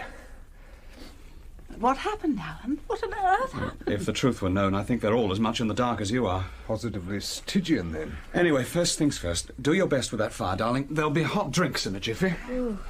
Hot drinks in a jiffy. Such music in a simple phrase. I'll take my black, thanks. It's damn good of you to give us a lift back. To see how anxious you're getting. At least my official clerk let us through before the rest of the pack. Besides, for a dinner like that, I'd have driven you to hell and back. Thank you, kind sir, she said. Except you're not here on behalf of the good food guide, are you, Bernard? Richard. Good old Richard. Nobody's fool. So just stop treating me like one. How far have you got? About you? It's a start. Well, to begin with, I'm not letting the Donegal tweed and fisherman's hat fool me. Judging from the amount you contributed, or at least managed not to contribute, to that meeting this afternoon, I'd say intelligence in one of its many guises, right? There are various angles. You're right about something else, too. I came because I had a proposition to make. I still do. So why don't we hear it? Essentially, it's this. We feel it's pretty important for us to keep an eye on this place. For some time. To know what goes on here. Now, we could introduce one of our own men to keep us posted, but he'd have to start from scratch. If, on the other hand, we could get someone who already knows the place, is accepted I get the drift. But don't think too much of it. No, not much. It rather sounds as if you're asking us to spy on our friends and neighbours. I think a professional would suit you better. This is our home, Bernard. We're part of the community. Which is why I can ask it. Oh? Unless I'm much mistaken, the community may well have need of someone who has its welfare at heart. To keep an eye on it. But almost everybody in this village has been exposed to a curious and totally unfamiliar phenomenon. Oh, whatever it was they saw or thought they saw on the aerial photograph. And now you and all the rest of the place are assuming it's all over and finished with. Why? It's gone, so why not? They simply came and did nothing. Went away again and had no effect on anything. I don't know. No visible effect? No visible effect. Go on, Bernard. Well, it means rather little nowadays, doesn't it? I mean, you can, for instance, have quite serious doses of X-rays, gamma rays, with no immediate visible effect. Well, it's all right, we've checked nothing.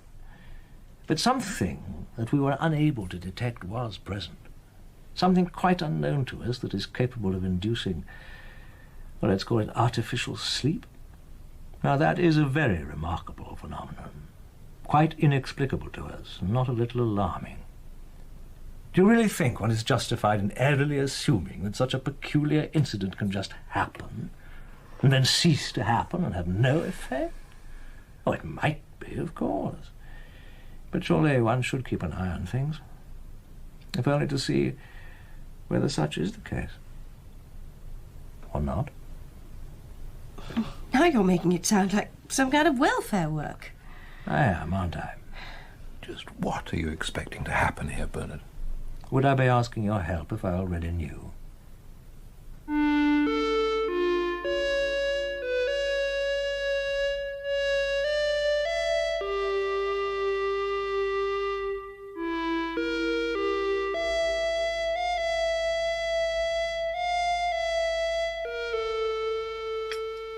Isn't Daddy joining us?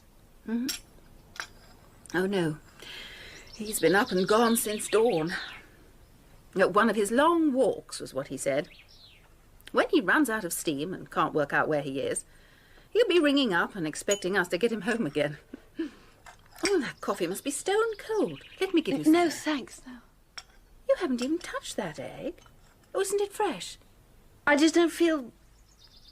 very eggy. That's all. As a matter of fact, Angela... Yes? I was sick this morning. I see. Funny thing is, so was I. Horrid, isn't it? What I'm trying to tell you is... it's a very special kind of being sick. Kind that happens when you're expecting a baby. Angela? So... was mine. But it's not possible. That's what I keep telling myself. Oh, darling, I didn't mean No, it's all right. No, really it is. Well, it's against all odds, let's face it. From my age point of view, well, possible, but only just.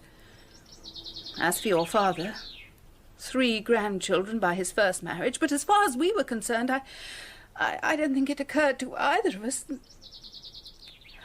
That's all. You see? Oh, darling. Angela. Oh, there. It's all over. You see, I never actually believed it myself, but telling it to someone else suddenly made it real. Oh, I'm thoroughly selfish, too. I'm so sorry, dear. Oh, you needn't be. I just don't feel weepy about it.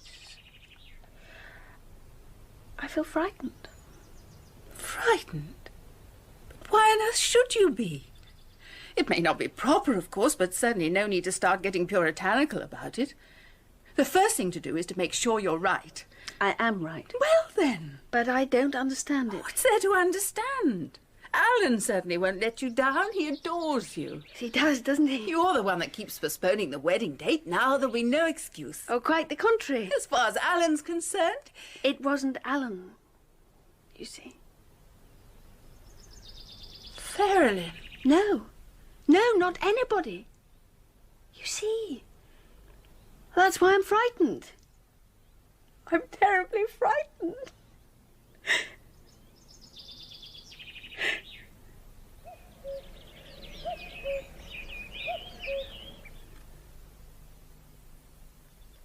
Frightened to the point of hysteria.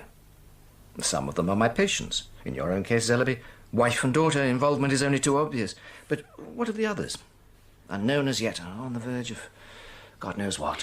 How many would you estimate? You're asking me to be specific, Vicar? Well, you must have some idea. 65 to 70. It's rough, I admit, but I think you'll find it about the number of women of childbearing age in the village. Dear God. Dear God. But how, Doctor? Beyond me, I'm afraid. That's why I asked Zellaby along. If not specifically his field, at least the benefit of... Insight? Which doesn't enter into it at all, I'm afraid. Apart from normal conception, there are 3 scientific alternatives that suggest themselves. 1, parthenogenesis. As to say, by means other than sexual. But never known in higher form, certainly not mammals. 2, artificial insemination. I'm inclined to dismiss it. Yes, Doctor. Yes, so am I. In which case? Possibility number 3, Vicar. Implantation. The production of a form that could be unlike that of the parent, or should one perhaps say host. It wouldn't be the true parent. I'd been hoping that might not occur to them. Yes, I hope, my dear doctor, you do better to abandon. Oh, the possibility might not occur to them straight away, but it's one the more intelligent are bound to arrive at before long. In which case, all the births are going to occur over a very limited period, around the end of June, first week in July. Assuming the period of pregnancy to be normal, of course. What worries me most is how to decrease their anxiety and not increase it. One thing for sure, it's imperative we do our damnedest to stop this implantation idea getting around, for as long as it's humanly possible. Yes, even in propitious circumstances, the prospect of birth is awesome enough. If the mother had any reason to suspect it might be some totally inexplicable alien form of life... It might drive her mad, Vicar. I'd better get that. Yes. Help yourself to a drink. You too, Vicar. You've earned one. Yes. Perhaps just a small one, then. Right. Yeah. Thanks. I'm reading your mind, Vicar. Oh? The need for a woman to take the helm in all this. Well, I should have thought it obvious. Mm-hmm. And equally obvious that you have my wife in mind to fit the bill. Yes, I do, Zellaby. Why the devil should she? Just because they trust her absolutely, treat her as some latter-day Lady Bountiful? They do, don't they? Well, it's none of her choosing. She inherited the chores when she was idiotic enough to marry me. They simply do, Zellaby. An emergency? Not anymore. Well? One of the hands up at Stapler's farm. The youngest girl, Julie. Little more than a child. 17, 18 at most. Anyway, nothing to be done. What happened? She hanged herself from a beam. Nothing to say why she did it. Not too difficult to make an educated guess. One of our statistics, gentlemen. In conclusion, ladies of Midwich, I thank you for being here. I appreciate the courage and openness it takes for you to be sitting before me now. Something very strange has happened here, not just to one or two of us, but to almost all who are capable of bearing children. But nobody but a child or a childish person expects life to be fair. It's not. And the months ahead are going to be harder on some of us than others. Yes. Nevertheless, fair or unfair, like it or not, we're all of us, married and single, alike, in the same boat. And I'm glad and happy to be counted among you, except that those of us who don't have the love of a husband to help them will have more need of sympathy and care. But this is our affair. You must all know how the cheap papers seize on anything to do with births, particularly anything unusual. But they make a peep show of it, as if the people concerned were freaks in a fairground. The parents' lives, their homes and their children are no longer their own. Well, I, for one, do not intend to lose my child that way. And I expect and hope that all of you will feel the same. Yes, the would-be intruders and interlopers and sensation seekers will be around in force. But it's in our power to see that it remains Midwich's affair. To be managed not as some ministry or newspaper tycoon decides, but as the people of Midwich wish it decided. Hear, hear.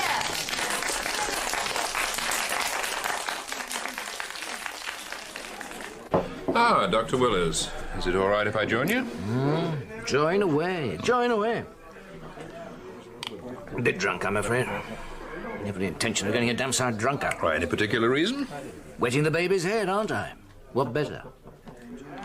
Just delivered a baby, you see, one of our extra special babies. But surely It's premature. So, had to give him a helping hand. I see. Was it all right? Perfect. Perfect.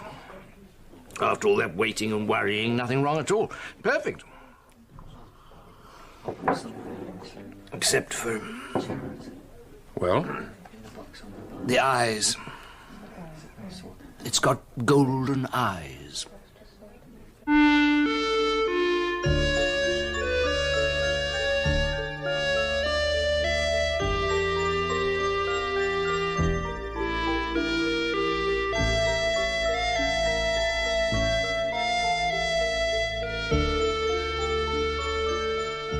In Part 1 of The Midwich Cuckoos by John Wyndham, dramatised for radio by William Ingram, Charles Kay was Bernard Westcott, William Gaunt, Richard Gayford, and Manning Wilson, Gordon Zellaby. Angela Zellaby was Pauline Yates, Ferrelyn, Jenny Quayle, Janet Gayford, Rosalind Adams, Alan Hughes, Gordon DeLue, Dr. Willers, Hugh Dixon, and Vicar Leabody, William Ingram. Colonel Latcher was Gerard Green, Captain Beamish, Martin Ransley, Group Captain Harding, Peter Tuddenham, and the Chief Constable, Ronald Baddeley. The policeman was played by David Peart, the pilot by Alex Jennings, and his controller at base by Edward Cast.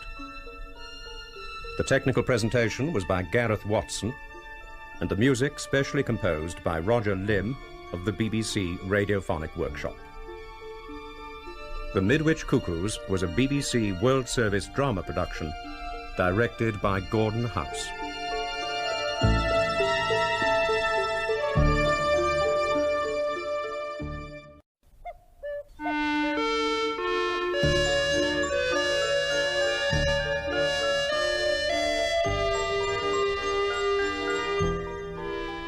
The Midwich Cuckoos by John Wyndham, dramatised for radio in 3 parts by William Ingram, with Charles Kay as Bernard Westcott, William Gaunt as Richard Gayford, and Manning Wilson as Gordon Zellaby.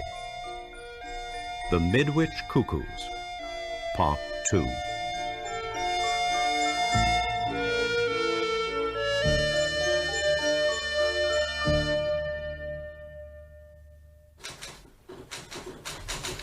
Dear Richard, I am sorry, extremely sorry, that circumstances preclude well-deserved official congratulations to Midwich on the success of the operation to date.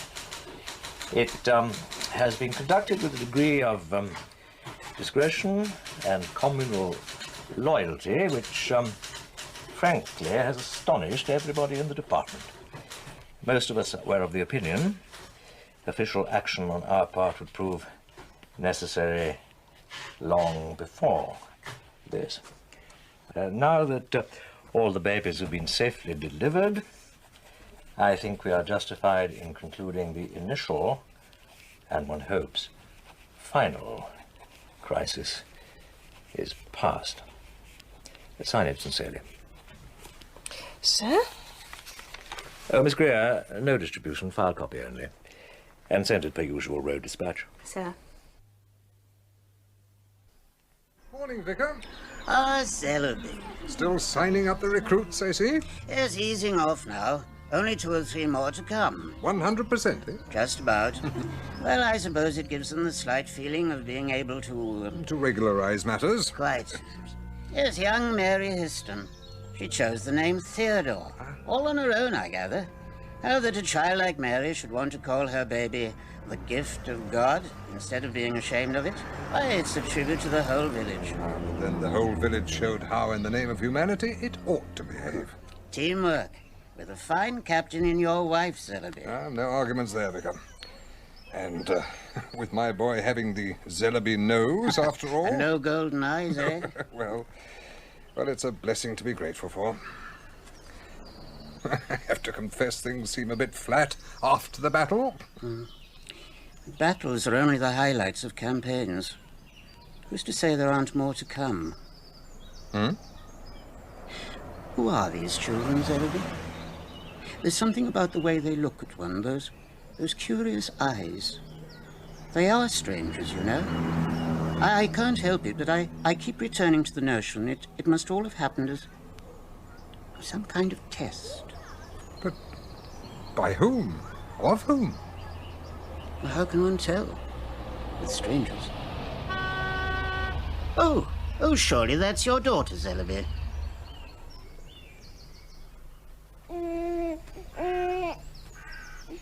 You're back so soon, then? I thought your mother said something about not being in for lunch. Darling? You all right? You don't look at all... I will be. Just give me a minute. What on earth's happened? Well, the fact is, Daddy, I didn't intend to be here at all. Not at all. You mean you changed your mind? No. Unless I'm very much mistaken, I had it changed for me. Tell me then. Alan rang at the last minute to say he couldn't get away from the camp. The place was generally getting me down, so I decided to treat the baby and myself to a change of scene. Mm-hmm. Nowhere in particular, just a drive. Well, we just got clear of the village, about 4 miles along the train road, when the car simply pulled into the side. Broke down? Pulled into the side. Well, I don't understand. I didn't expect you to, but the fact remains. Anyway, I got through to the garage and they sent someone out to check. They could find nothing. Nothing at all. It simply refused to budge. The mechanic went back for a tow truck and I decided there was nothing for it but to come back by bus. And? Then it happened. The very instant I decided, positively decided to come back, the engine started up again. Coincidence? I wasn't even behind the wheel. It was him, Daddy. The baby. He didn't want to leave the village. The baby made me come back again. Daddy?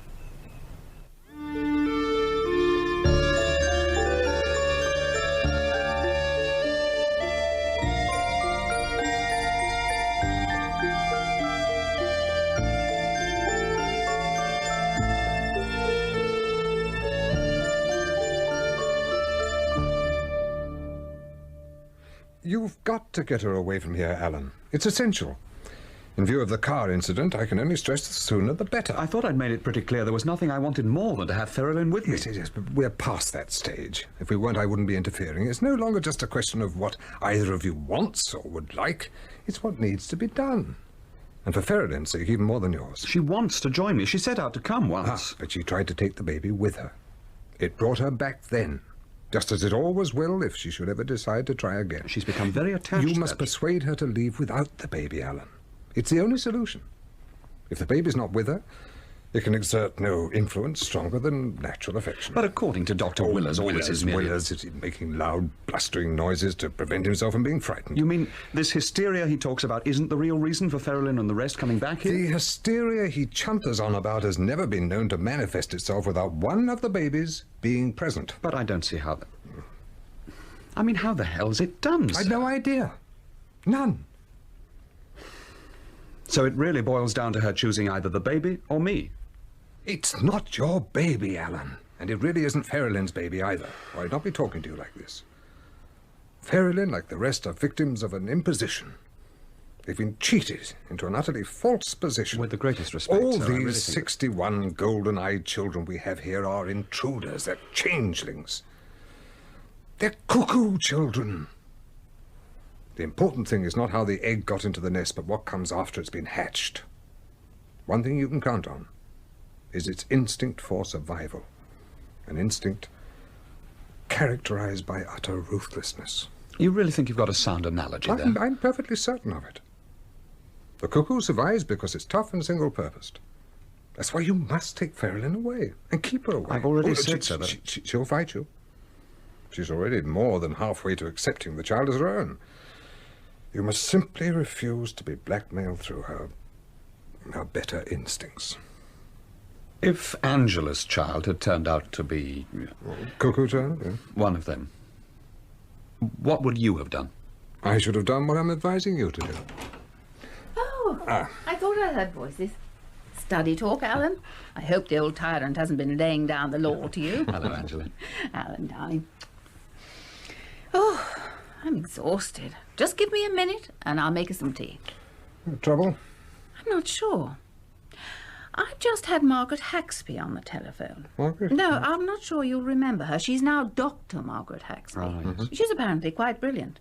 Until recently, she worked on that hush-hush government research business over at the Grange. Until recently?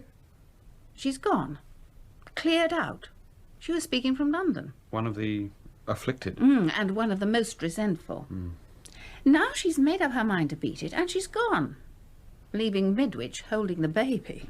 Where's the baby now, then? Where she was staying, old Mrs. Dorry's cottage. The poor old girl doesn't know yet. I'm the one elected to go round and tell her. Yes, but it won't just end there, will it? Can't you imagine the panic it's going to start among all the other women who've taken these girls in? They'll have them out overnight before they get left holding the baby, too. Then what would you suggest? Couldn't you stall? I mean, the girl might change her mind. No, not this girl, Alan. It's not a spur-of-the-moment decision. From what she told me over the phone, she's been through it all pretty carefully. And? She never asked to come to Midwich. She was posted here. If they'd posted her to a yellow fever area, they'd be responsible for the consequences, wouldn't they? Well, they posted her here, and through no fault of her own, she's caught this instead. So it's up to officialdom to deal with it. Her contention, anyway. As for the child, she repudiates it entirely. She's no more responsible than if it had been left on her doorstep. And certainly there's no reason why she should be expected to put up with the wrecking of her life or her work on account of it. She's certainly thought it through, hasn't she? Which makes our own predicament all the more urgent. Our? I've just been talking to Alan about getting Ferrelyn away.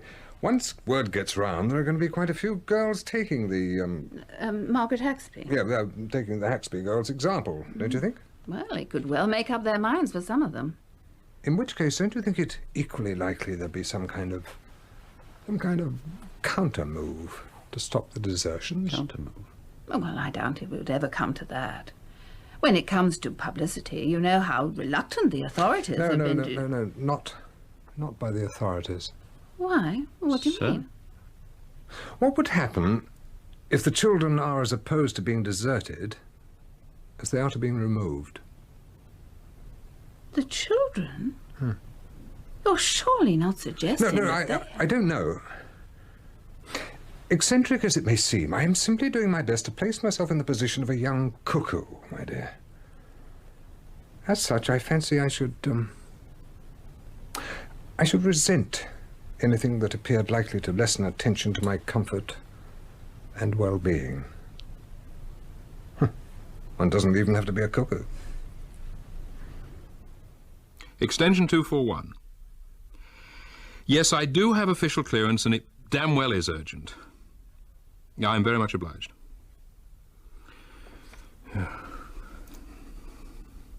Bernard Richard, we've got a panic on. Or something's cropped up. New developments. No, I can't talk about it over the phone, and no, it's nothing I can damn well write about either. Look, I know there's a certain official reluctance, and you'd rather stick to the formula of let the village work it out for itself, but, well, we're just getting in a teeny bit over our heads. When's the earliest you can get down here? Earliest? Right, I'll get on to Zellaby and some of the others. Bureaucratic Burke. The survival rate of my deliveries, 100%, resulting in 31 males and 30 females of this special type, means that only superficial study has been possible. Some of the characteristics observed, though, were common to them all. Most striking are the eyes. Indeed. Although they appear to be quite normal in structure, the iris, to the best of my knowledge, is unique. The colouring being of a bright, almost fluorescent-looking gold. It's common to them all.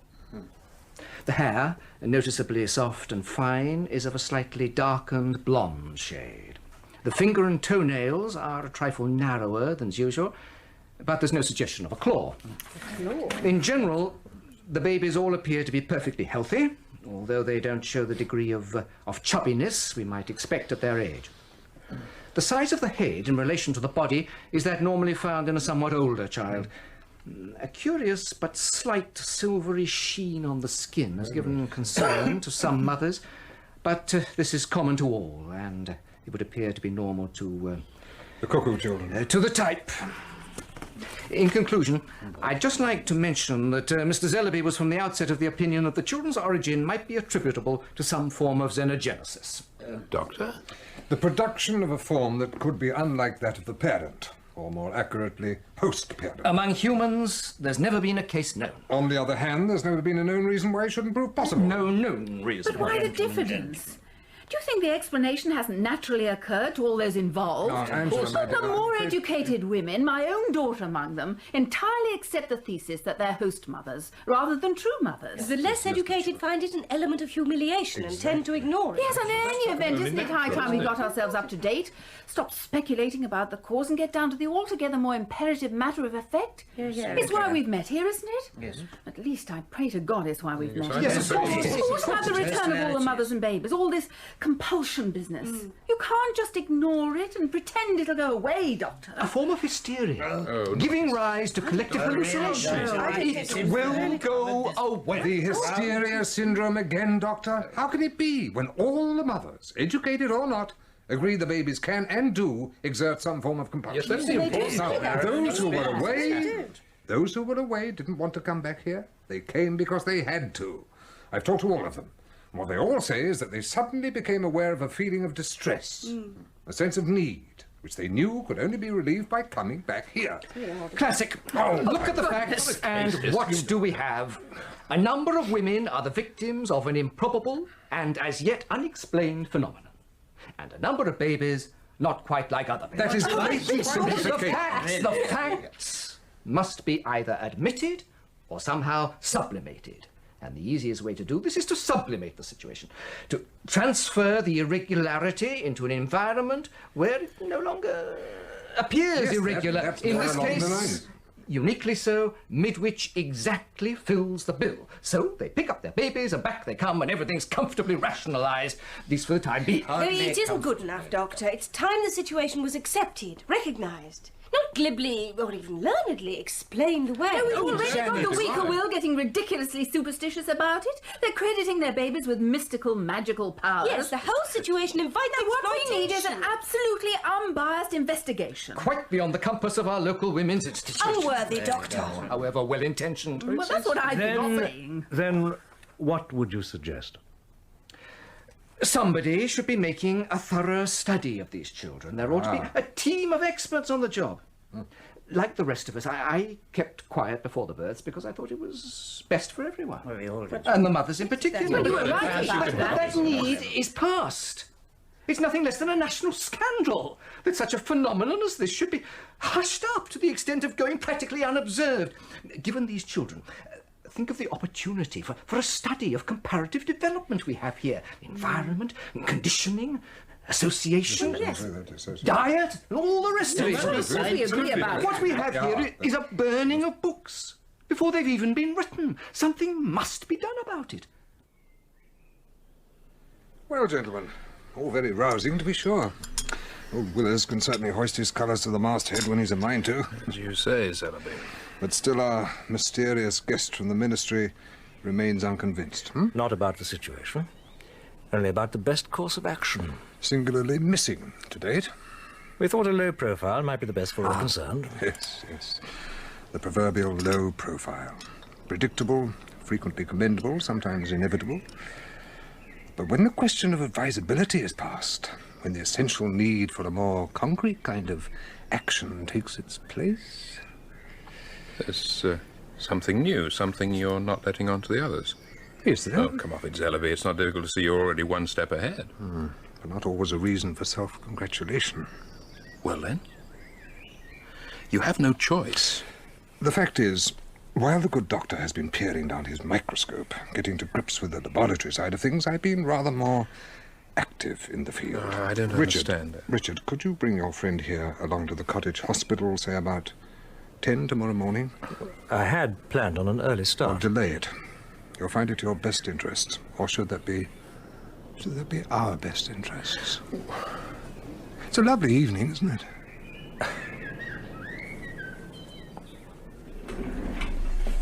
Well, there we have it then, gentlemen. Janet, my dear, 4 of the children. 2 boys, 2 girls. And the same number of irate parents in the waiting room, wondering what the hell's going Now, on. patience, Willers, patience. Now then, you're all perfectly satisfied that the children, in separate cribs, carefully screened off, can have no possible means of contact with each other. He'll be giving us the old abracadabra next. Quite satisfied. Right then. Let the experiment begin. The sooner the better. I've got surgery at 11. This, then, is our apparatus. 1 small box containing 1 piece of barley sugar. It's not just any old box, though, you understand? A product of feckless Nipponese ingenuity. It has no visible means of opening, but slide aside this piece of marquetry here, and there's your barley sugar. Miraculous. Patience works. Right. Box closed.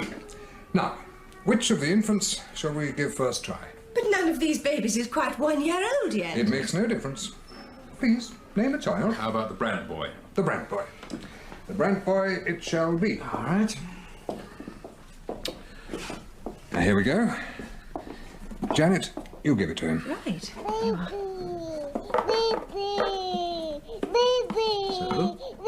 he just thinks it's some kind of rattle. He does, doesn't he? Now, we take the contraption across over here to the Dory boy in the next cubicle. And as before, we give him the box. He shakes it. He realizes that there's something inside, but he can see no way of getting to it, so this time we show him how. And we give him the sweet, one satisfied customer. Glad somebody's got something out of it. What happens now, sir? We reload the box and go back to Exhibit 1. There we are, the Brant child. Janet, do your stuff. Oh, well, yes. He's taken the box. Now that is extraordinary. Not the slightest hesitation, was there? Amazing. Straight for the concealed opening, and pleased as a sandboy with what he finds inside. It's fascinating, don't you think? You're still sceptical, Dr. Doubt? Well... Reload again, Janet, my dear.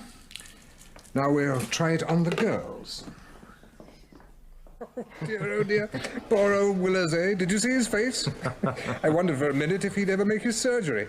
I thought Matron might have to tuck him up in a side ward and treat him for extreme shock. He had my deepest sympathy.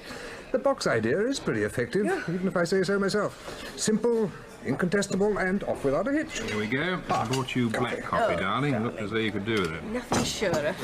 May we take it that you've been trying other ideas on them? Yes, quite a number. Some too complicated, others far from conclusive. Besides, I hadn't quite got hold of the right end of the stick to begin with. Are you quite sure you have now, Zellaby? Because I'm not at all sure that I have. Oh, I think you have. Yes, I'm sure you have. I suppose you're wanting me to say your experiment shows that what one of the boys knows, all the boys know, though the girls do not. And vice versa. Yes, all right then. Well, that is what it appears to show, but, well, for God's sake, there has to be a catch somewhere. My dear fellow. Mr. Zellaby, are you positively claiming that if I were to tell anything to one of the boys, all the rest would know it? Providing it was simple enough for them to understand it at this stage? But it's unbelievable. Unbelievable? But then you lynch Darwin and you show the impossibility of evolution. You could always devise your own tests. Oh, I should have said that the one we've just seen has enough implications to capsize our entire social system. I'm still not convinced. I mean, couldn't it all be put down to some kind of sympathetic understanding, a kind of thing sometimes found between twins? Not unless it's developed far enough to have revolutionary new features. Besides, what we have here is not one single group en rapport, but two apparently without cross-connections. In other words, if I ask a question to any of these boys, I shall get exactly the same answer, and from whichever I choose to ask. If I ask them to perform an action, I shall get more or less the same result. But the decisive point is this. It will not be the individual child who answers me or performs for me. It will be an item of the group.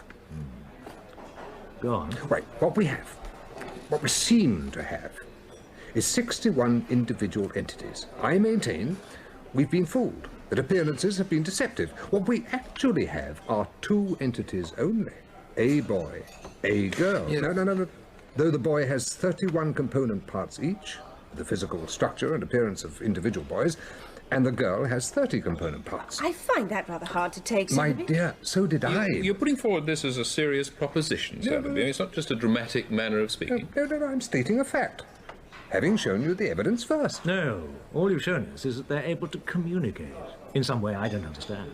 But to go from that to some wild theory about non-individualism is too much at one jump. Because you've only seen one test. I've conducted many. None of them contradict the theory, though I prefer to call it collective individualism. Moreover, it's nowhere near as wild as it appears at first sight. It's quite a well-established evolutionary dodge for getting round shortcomings. A number of forms that appear at first sight to be individuals turn out to be colonies. We ourselves combine in groups consciously instead of by instinct for the same purposes. But why shouldn't nature produce a more efficient version? Unless the human race is to stagnate, we must find some way of getting round them. I feel a bit like a chameleon, placed on a colour it can't quite manage. You know, I've wondered about these two groups quite a lot. I've even felt there ought to be names for these two super spirits. You'd certainly imagine there were plenty to choose from, and yet I find just two out of them all persistently invade my mind. Adam and Eve.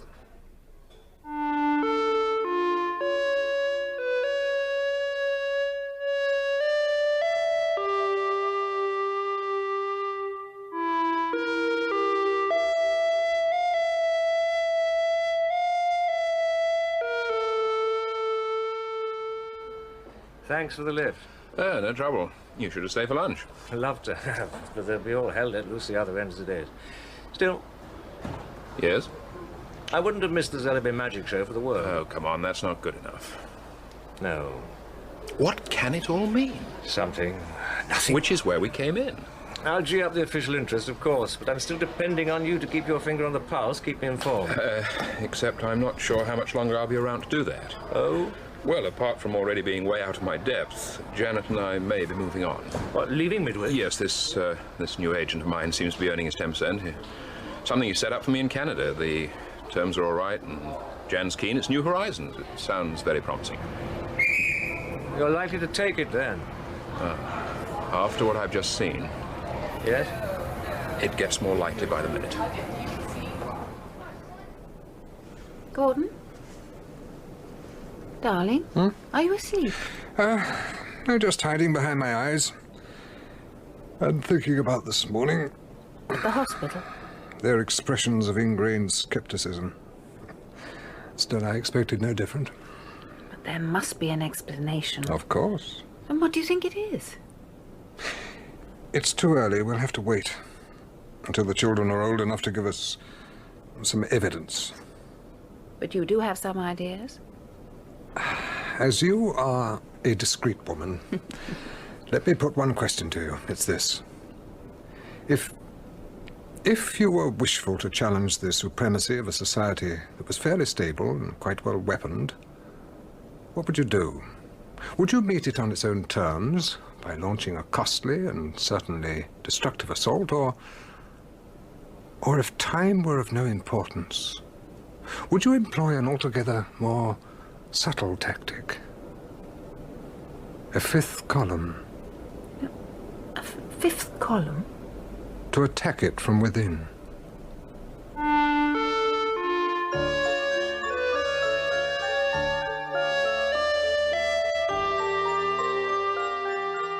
In Part 2 of The Midwich Cuckoos by John Wyndham, dramatized for radio by William Ingram, Charles Kay was Bernard Westcott, Manning Wilson, Gordon Zelleby, and William Gaunt, Richard Gayford.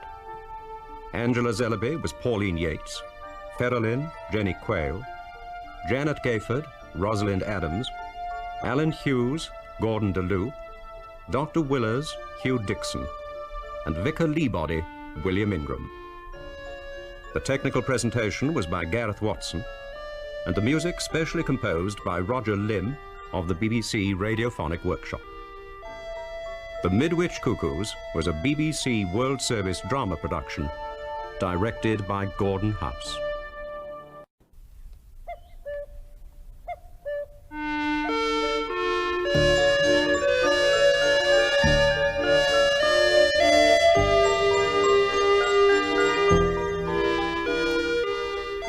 The Midwich Cuckoos by John Wyndham, dramatized for radio in 3 parts by William Ingram, with Charles Kay as Bernard Westcott, William Gaunt as Richard Gayford, and Manning Wilson as Gordon Zellaby. The Midwich Cuckoos, Part 3.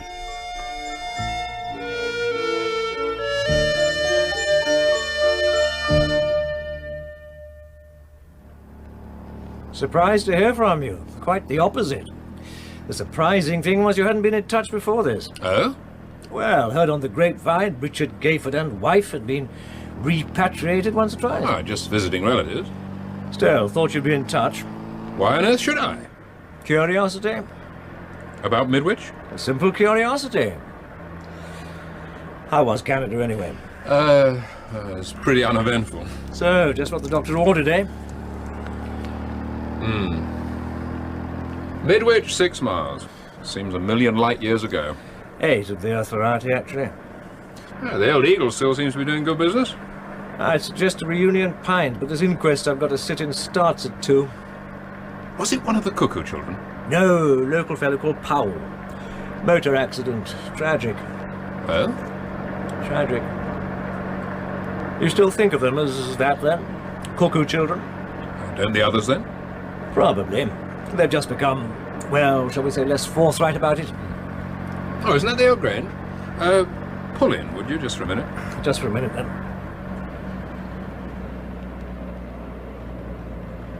Midwich Grange, Special School, Ministry of Education. The children? Exactly. Well, Zellaby's exotic conception was a lot less exotic than it seemed. You remember that experiment of his, the barley sugar in his secret Chinese box? No apparent way of getting at it. But show one boy the way in and it became common knowledge for the rest. Exactly. Well, it didn't stop there. At just 2 years of age, one of the boys learned to read simple words. 2? The next day, they found any of the boys could read them. A week or so later, the same thing happened with the girls. One breaking through the barrier, and the rest inheriting the gift. But how? Well, the arguments are still academic. The point is, however, it happens. They do have this rapport within the group. Sending them to ordinary schools was out of the question, so they came up with this place. A school come welfare come social observatory for them. It sounds the queerest setup I've ever heard of. Well, if you throw your mind back, it had a somewhat queer beginning. Well, push on, shall we? Hold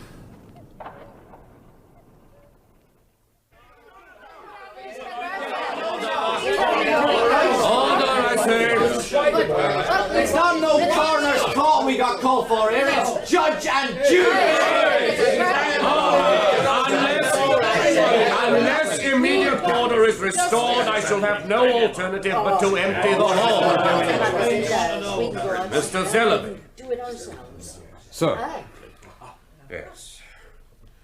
Mr. Zellaby, I'm given to understand that you were in the near vicinity at the time of this most unfortunate occurrence. I wouldn't say near. But in sufficient proximity as to give you a very clear impression as to cause and effect. Mr. Zellaby. Yes, I suppose you could say that. And perhaps you'd be good enough to oblige the court. I was returning from my usual afternoon stroll. As I reached the turn into Hickam Lane, 4 of the children from the Grange came out of it and turned towards the village. 3 boys and a girl. Go on. I wasn't paying them any particular attention, but a bit further on they turned a corner. I lost sight of them. It wasn't until I reached the same corner myself that the car overtook me. A small, open 2-seater. The late James Powell's car? Though I didn't recognize it at the time. You were at the corner. What happened next? The children were strung out right across the road, as though they were arguing which way to go. It was all over so quickly. The car driver did his best. Another 2 inches and he'd have missed them altogether. As it was, the tip of his left wing caught the outermost boy on the hip and flung him right across the road into a cottage garden. Yeah, and then? You tell what happened to poor Jim Powell then, Zellaby. Tell us now. Come on, tell us. Hold on. In your own time. I don't know. I can't be sure if the car stopped or not. If it did, just the barest moment. Then the engine roared. The driver changed up, put his foot down again, keeping straight ahead. It was still accelerating when he hit the churchyard wall. Inexplicable. Nothing one could do. Inexplicable. Richard, my dear fellow. Hardly believe my eyes when I spotted you at the back. Janet, not with you? Visiting relatives got priority, I'm afraid. Still sight for sore eyes, eh, Westcott? As you say, sir. Now, the last go-off, it was India, wasn't it? Canada. 5 years. It was nearly 8, actually. Well, just goes to show. Nothing to do with this inquest business, though? No, just along for the ride. Still, I could have chosen a happier occasion. Tragic. Look, if you're not in a tearing hurry, come up to the house and have a spot of tea. Angela will be delighted to see you. Nothing I'd like better. Could you just give us a half hour, though? The odd errand around. Well, expect you when we see you, then. Oh, Westcott, if you're driving, take it carefully, after what you've just heard. I'm not a dangerous driver. Nor was young Powell. He was a good driver, too. When we see you, then. Yes. Fine. Bye-bye. So what was this mysterious errand you suddenly decided to land us with? Mrs. Williams, landlady of the Scythe and Stone, buttonholed me as we were leaving. It sounded urgent. Still not sure if I'm doing the right thing in telling you, sir. Lord only knows gave my word and all, but sitting through the inquest and the way they made it all seem... Perhaps it would be better if I... No, I'm sure Mrs. Williams doesn't mind you being here. No, sir. In your own time. Well, that inquest. It's what happened after the accident that never came out. I heard the bang, people running. Then, a minute or so later, I spotted Mr. Zellaby sitting on a bench near the green he was, and grey like you'd never believe in, and just passed out. Go on. All for getting the doctor I was, but, well, the way he puts it to me, no point at all, he says. Important not to trouble the people one loves. So he makes me promise to keep quiet. But I... And no living soul would never have got it from me, except for what he went on to say after. About the accident? Funny sort of voice. Before the poor fellow drove into the wall, he hit one of the children. But he testified as much at the inquest. One of the children, I said. And suddenly I saw what he was meaning. And I stopped, because the way he was looking at me. Did he say anything more? Yes, sir. Perhaps I should have found it less upsetting if at some previous stage of my quite long life I had already had the experience of witnessing deliberate murder.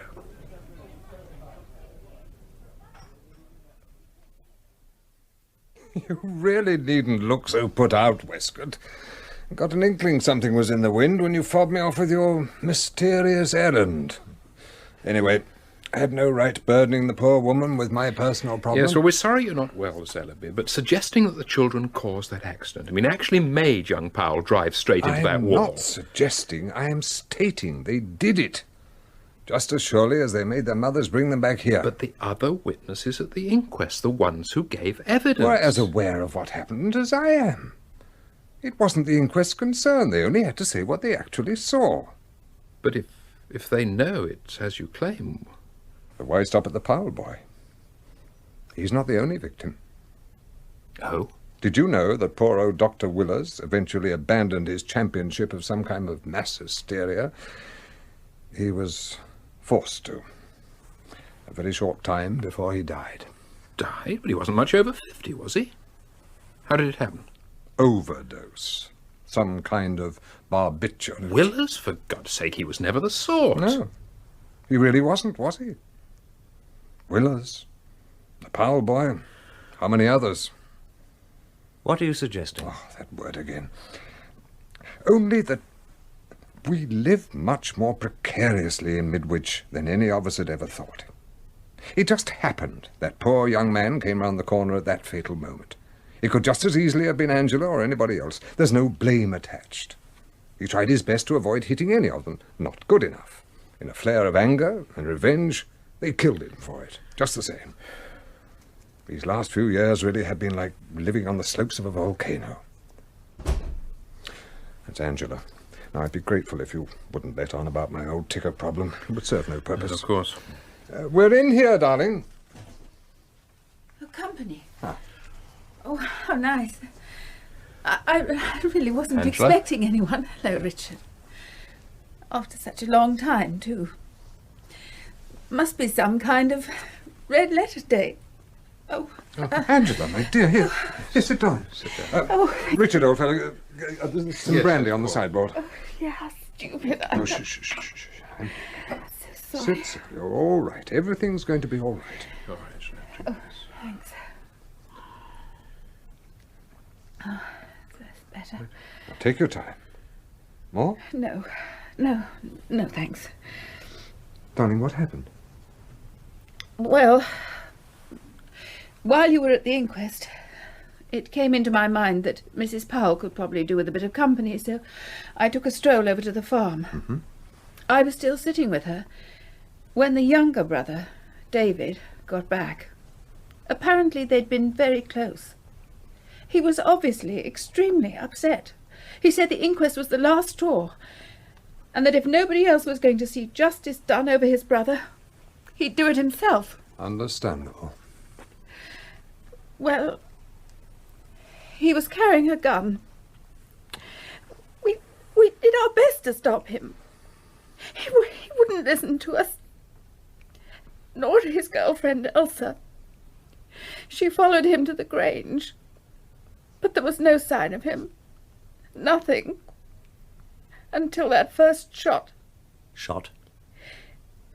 He was aiming at a group of the children further down the lane. Oh, no.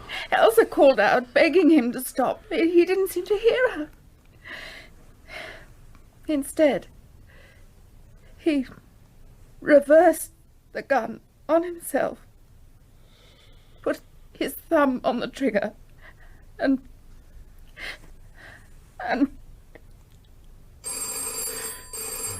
Get that, will you? No, Yes. Westcott speaking, Chief Constable. Oh, my God. When? Of course. I'll be with you as soon as I possibly can. Bernard? Your volcano is no longer dormant. Half the village is marching on the Grange. 1 woman and 3 men dead. 8 men, 5 women in hospital, and a hell of a sight more that look as though they should be. For God's sake, don't just sit there. You're head of this school or establishment or whatever fancy name you choose to put on it. As Chief Constable, I'm entitled to some kind of explanation. I'm sorry, Sir John, but I don't think I could have made the situation last night quite clear to you. Oh, I'm sick to the eye teeth of hearing that, too. How the devil you can let the situation get so out of hand as to cause a breach of the peace is down to your responsibility. In the meantime, I'm here to question the ringleaders and decide my best course of action. But I've already explained to you there are no ringleaders. Ah, all equals and the rest of the educational fol-de-rol. In theory, fair enough. But in every group there are fellas that stand out. Manage them and you manage the rest. 2 of the children, sir. Show them in. Sir John, if I might suggest, choose your words carefully. The children are very sensitive. You asked to see us? Yes. Eric, Priscilla, this is... We prefer to stand. We might already have met. Westcott, Bernard. Yes. The Chief Constable here wishes to ask you some questions. It's his duty to make a report on the trouble here last night. Exactly. People tell me you and the others were here. Now, what have you to say about that? No. What happened exactly? The village people came to burn the Grange down. Are you sure of that? It's what they said. So why else should they be here? We'll not go into the whys and wherefores for the time being. Let's take it from there. You say some came to burn the place down. The others, did they come to stop them? Was that how the fighting started? Well? Yes, You don't sound too sure. I'm sure. We made them fight each other. This way, they realize it is better for them to leave us alone. You said you made them fight. How did you do that? It is too difficult to explain. Nevertheless, I'd like to damned well hear. We simply defended ourselves. Resulting in 3 dead and 14 serious injuries? Unavoidable. When you could just as easily send them away? They would have come again. Don't you feel the least compassion for these unfortunate people? No. We must protect ourselves. But not by private vengeance. The law is for your protection and for everyone else's. The law only punishes the criminal after he has been successful. It is no use to us. We intend to stay alive. So, you don't mind being responsible for the deaths of other people? As it seems to be quite beyond your limited comprehension, I will put it more simply. If there is any attempt to interfere with us, or molest us by anybody, we shall defend ourselves. We have shown that we can. You damned young blackguard, you insufferable little prig. John. How dare you speak to me like that? Do you understand I represent the police force of this country? Please, Sir John. If you don't, it's time you learned it, and Sir I'll John. see that you do, by It God. would be best for you to stop now. How dare you talk to your elders like that, you swollen-headed little upstart? Stop! So, you're not to be molested. You'll defend yourselves, will you? You've got a lot to learn, my lad. A lot. Eric, please, no more. Eric, stop it! No, that's enough. Please! He's not hurt. He wanted to frighten us. So we have shown him what it means to be frightened. He'll understand better now. He'll recover when the glands are in balance again. All right when the glands are in balance again. Better at physiology than psychology. They've broken that man for the rest of his life.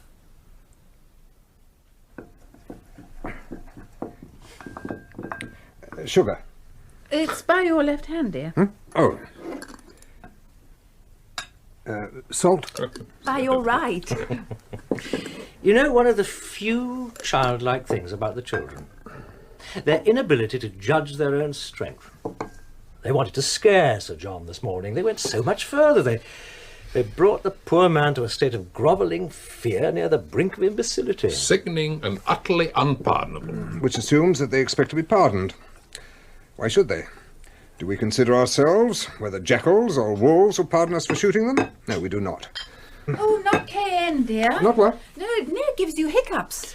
Oh, yes, it does, yes. But surely we suddenly have a change of front here. I mean, apart from the few very early incidents, there's been almost no violence. Now we have this outbreak. I mean, can you pinpoint the start of it, or has it been working up? Nothing before Jimmy Powell and his car. Wednesday, the 3rd of July. Westcott? As you say. As I say. We're waiting for the salad, dear. Yes, there you are. My own experience of interplanetary invasion has been vicarious. Hypothetically vicarious. Or do I mean vicariously hypothetical? Interplanetary invasion. Celebi, the great problem is to know when you're to be taken literally and when metaphorically. Westcott? In this case, quite literally. How long have you known it for a fact? 8 years. And you? About the same. Even a little before. Oh, you're surely not suggesting these children are... invaders. Well, that they originate somewhere... outside Earth. Oh, you can't be serious. You see, Westcott? No instant panic, just scepticism. Forewarned, if not exactly forearmed. But Midwich was not the only one, or even the first to have a day out, was it, Westcott? 4 day outs. That we definitely know of. Well, I'll be damned. Small township in the Northern Territory of Australia. Something went badly wrong. 33 pregnancies all dead in a matter of hours. Eskimo settlement, Victoria Island, north of Canada. The inhabitants are cagey. We think they were so outraged, alarmed at the arrival of babies so unlike their own, they exposed them almost at once. No survivors. The third and fourth... Now, let me guess. Behind the Iron Curtain? Both. The first near the border of Outer Mongolia. Grim. The men assumed their wives had been lying with devils. They perished along with the children. So it's the last one that counts, isn't it? Far to the east, a place called Gijinsk. Their day out took place a week before our Midwich one. They sealed the place off in hours. By then we had our own quandary. We couldn't seal off Midwich. So you did the best you could. Let's all wait and see.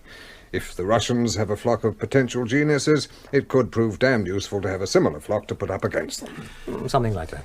Bernard, why are you admitting all this? I mean, there's been some new development out there that our own children are likely to display shortly. The Russians recently developed a new medium-range atomic warhead. Oh. The town of Gijinsk no longer exists. You mean everybody there? Everybody. The entire place. Because nobody could have been warned without the children knowing of it. Officially, they've put it down to a technical error, or possibly sabotage. Why should you know differently? Carefully channeled observations from Russian sources, guarded on details and particulars, but no doubt about it meaning Gijinsk. It doesn't refer to Midwich either. What it does do is put out a most forcibly expressed warning after a description which fits the children exactly. It insists over and over again, even to the point of pleading, that all governments everywhere should neutralize any such known groups with the minimum delay, because these children are a threat to the whole human race. When did they deal with this place in Russia? Which day? Tuesday, the 2nd of July. Interesting. Yes. The day before young Powell's accident. I wonder how ours knew. Bullseyes? Bullseyes. We know how they love 'em, so better make it one of those very large bottles. Well, You did say you were popping into train, didn't you? Bumped into that Eric lad on my stroll. One of the... Yes. Yeah, you're looking forward to my film lecture on the Aegean this evening? Very flattering. Very untypical, I'd say. No, not at all. They're not stupid, you know. They're susceptible to reasoned argument. When they're jittery and nervous, they do foolish things. So now all we have to do is to say, sorry you killed 6 people by mistake. Let's forget all about it. Would you prefer to antagonize them? Gordon, I don't understand you. Different yardsticks, that's all. You're judging by social rules and finding crimes. And you, Zellaby? Considering an elemental struggle. And finding no crime. Just grim, primeval danger. The wise lamb does not enrage the lion. It placates him, plays for time, and hopes for the best. Darling? Now, you won't forget those bullseyes, will you, my love? They'll be expecting them. Hello, Mr. Zellaby. Ah, Eric, is that you? Mr. Zellaby? You've come down to give us a hand, eh? Splendid, splendid. Right, well then, let's make a start. Now, roller screen. That's it. And microphone. Careful. And bless my soul, if it isn't a jar of bullseyes. Mr. Zellaby. Well, I hope there'll be a good attendance. We'll all be there. Splendid, splendid. Right, just that small case, and we're done. Well, that's it then. Off you go inside. There's just one more, isn't there? The heaviest. You'd already packed it when we loaded the rest. Yes, so I had. Well, that's about it then. Zellaby. I'd ask you to join us, but I must confess, Angela is considerably in my thoughts this evening. I was rather hoping that you, my dear fellow, that you, it would be a great kindness. Of course. Excellent. I knew I could rely on you. I must go now. Yeah. You'll be getting impatient.